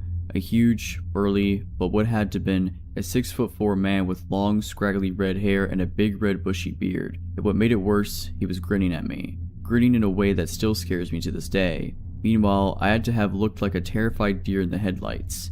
I was shaking so hard I could barely hold the phone. There was a second man behind him I couldn't see as well. I have no idea what he looked like, but he was equally as tall, but a bit more lanky than the larger man at the sliding glass door. I screamed, "Oh God, they're here." And before the 911 operator could say anything, my 8-year-old cousin goes, "Mr. Jim?" His voice was very confused. It wasn't like my cousin was happy or even relieved to see him. I asked, "Do you know who that is?" But before my cousin could answer, I turned my attention to the man in the door. "I'm on the phone with the police," I shouted.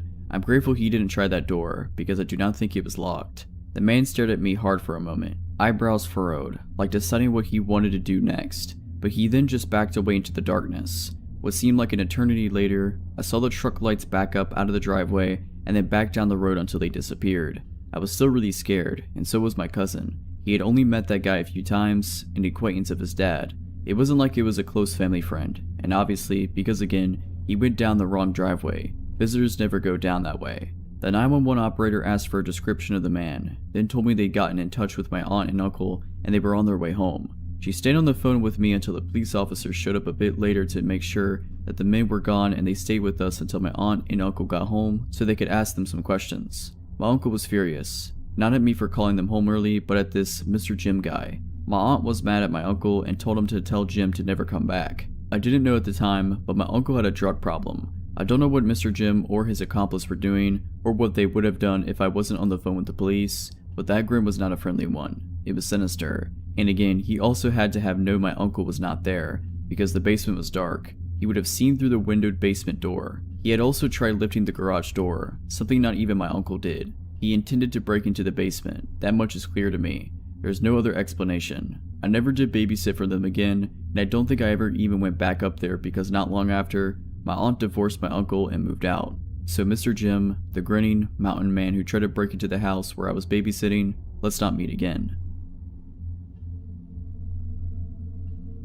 A few years back, my girlfriend and I, having hiked several other parts of the Appalachian Trail, decided we wanted to give the southern portion of Virginia's trail a shot. It is about 166 miles long. It runs through George Washington and Jefferson National Forest from Roanoke County to Pearisburg in Giles County. This is definitely one of the more remote and less traveled parts of the trail, which is exactly what we were looking for. We gathered our gear and made our way to the start of the Virginia Creeper Trail to begin our journey. We had planned our journey to end at Damascus and figured that by the time we got there, we would be more than ready to get home to our own beds. It was early October and the changing of the leaves and colors were amazing. The air was crisp and cool, perfect hiking weather with beautiful scenery. The majority of the trip was pretty uneventful, just your typical hike, but our last couple of nights is where things got weird. On this portion of the trail, you're supposed to camp on the trail or a designated shelter. We didn't really want to run into other people and didn't want anyone coming up on us in the middle of the night. We decided to ignore those suggestions and find our own little spot off the trail.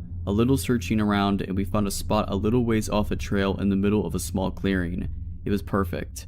We set up camp, cooked some food, talked for a while, then snuggled up and went to sleep for the night. Somewhere around 2 a.m., I was awoke by my girlfriend shaking me awake, telling me, "Get your gun, someone is outside walking around our tent." She informed me that she woke up to what sounded like someone right outside the tent, running a knife or something along the side while circling us. When hiking, I carry a 1911 with me. You never know exactly who or what you might run into when on such a long hike in a remote location. I got the 1911 out of my pack, and then we sat silently, listening for any sounds. A few minutes of nothing but the breeze blowing through the trees, and then I heard branches snapping. It sounded like it was a bipedal, based on the way the steps were paced. I turned on the flashlight and flooded the area with light. I thought I saw someone move behind a tree. I yelled out and told them to go away and that I was armed. I kept the light on the area with my gun drawn and slowly approached towards the area where I thought I saw the figure. Then, from my right, I hear what sounds like someone running away through the woods. I spin and face my light that way, and then from the original spot, hear who or whatever was there take off into the woods. There's no way I'm giving chase, so I return to the campsite. I tell my girlfriend about what happened, and I end up sitting guard outside the tent, in the darkness until daybreak. In the morning, I looked around a bit for signs of who or whatever it was, and I discovered a boot print in some soft, moist dirt not far from our tent. It wasn't mine and it wasn't my girl's. This freaked me out as it confirmed that someone, perhaps more than one, was skulking around our tent in the dark. I kept it to myself because I didn't want to freak my girl out any more than she already was. At this point, we were pretty deep in and still had 2 days left. That day we walked a little faster than normal and covered as much ground as possible. When it came time to set up camp, I found a spot near a cliff where we could place the tent in a small overhang and prevent anyone from coming up behind us. The whole day up to this point I had a feeling we were being followed. I had no confirmation of this as I hadn't seen or heard anyone else, but it was just a gut feeling. We set up camp and made some food, then retreated to the tent. I assured my girl that if I slept at all, it would be with one eye open. After a while, she drifted off to sleep and I stayed awake listening to the sounds of the woods at night. I was awake for a few hours, just waiting to see if anything was going to happen. At some point, I guess my exhaustion caught up with me and I drifted off. I woke sometime later to what sounded like someone going through our stuff outside the tent. I grabbed my gun and woke my girlfriend, shushing her to be quiet. From that faint glow of the fire, I could see someone's silhouette against the tent. There was really someone out there. I yelled out to them something along the lines of, "We are armed, get out of here." They dropped what they were doing and bolted. I came out of the tent, gun drawn and ready to shoot someone. Our stuff was strewn all about. They had rummaged through quite a bit of our stuff. I walked to the edge of the woods in the direction of whoever was out there had fled. There was a creek nearby and I walked to the edge, where there was a small trail running alongside it. Down the creek I could see a light. It looked like a lantern the way it flickered. Then I saw 3 more emerge from the other side of the woods. I told my girlfriend to start packing up whatever she could and that we are leaving now. We packed up everything of value, left the tent and a few other items and headed back onto the trail, in the middle of the night. I kept hearing people talking off in the woods and hearing branches snap from quite some ways. I kept looking behind us every few seconds to make sure nobody was coming up behind us. It was completely nerve-wracking. If something happened, we were still a long ways from anywhere and quite literally on our own, since we hadn't seen another hiker the entire time we had been out there. I really felt we were in serious danger. We had been walking for quite some time when I heard something in the woods behind us. As we rounded a corner, I turned around and saw someone step out onto the trail and just stand there watching us. It was just as the sun was coming up and barely any light. I couldn't make out any features, just the silhouette. I stopped and looked at them for a second and asked them who they were and what they wanted. They just stood there silently, watching us, and then turned and walked back into the woods. We picked up the pace and kept going, looking back every so often. We didn't see them again, but my gut told me they were still there for quite a ways. We eventually reached the end of the trail and got to where we had parked my girlfriend's car, extremely exhausted. We made it out of the Virginia woods without becoming a meal for some group of people of whatever knows what. I have no idea who they were or what they wanted. Maybe it was just someone messing with us. I don't know. But I'll never know because I will never be returning to find out. Alright, but that's it. I hope you enjoyed this video. If you did, make sure to subscribe to my channel, like this video, and comment something down below. But as always, Have a nice day.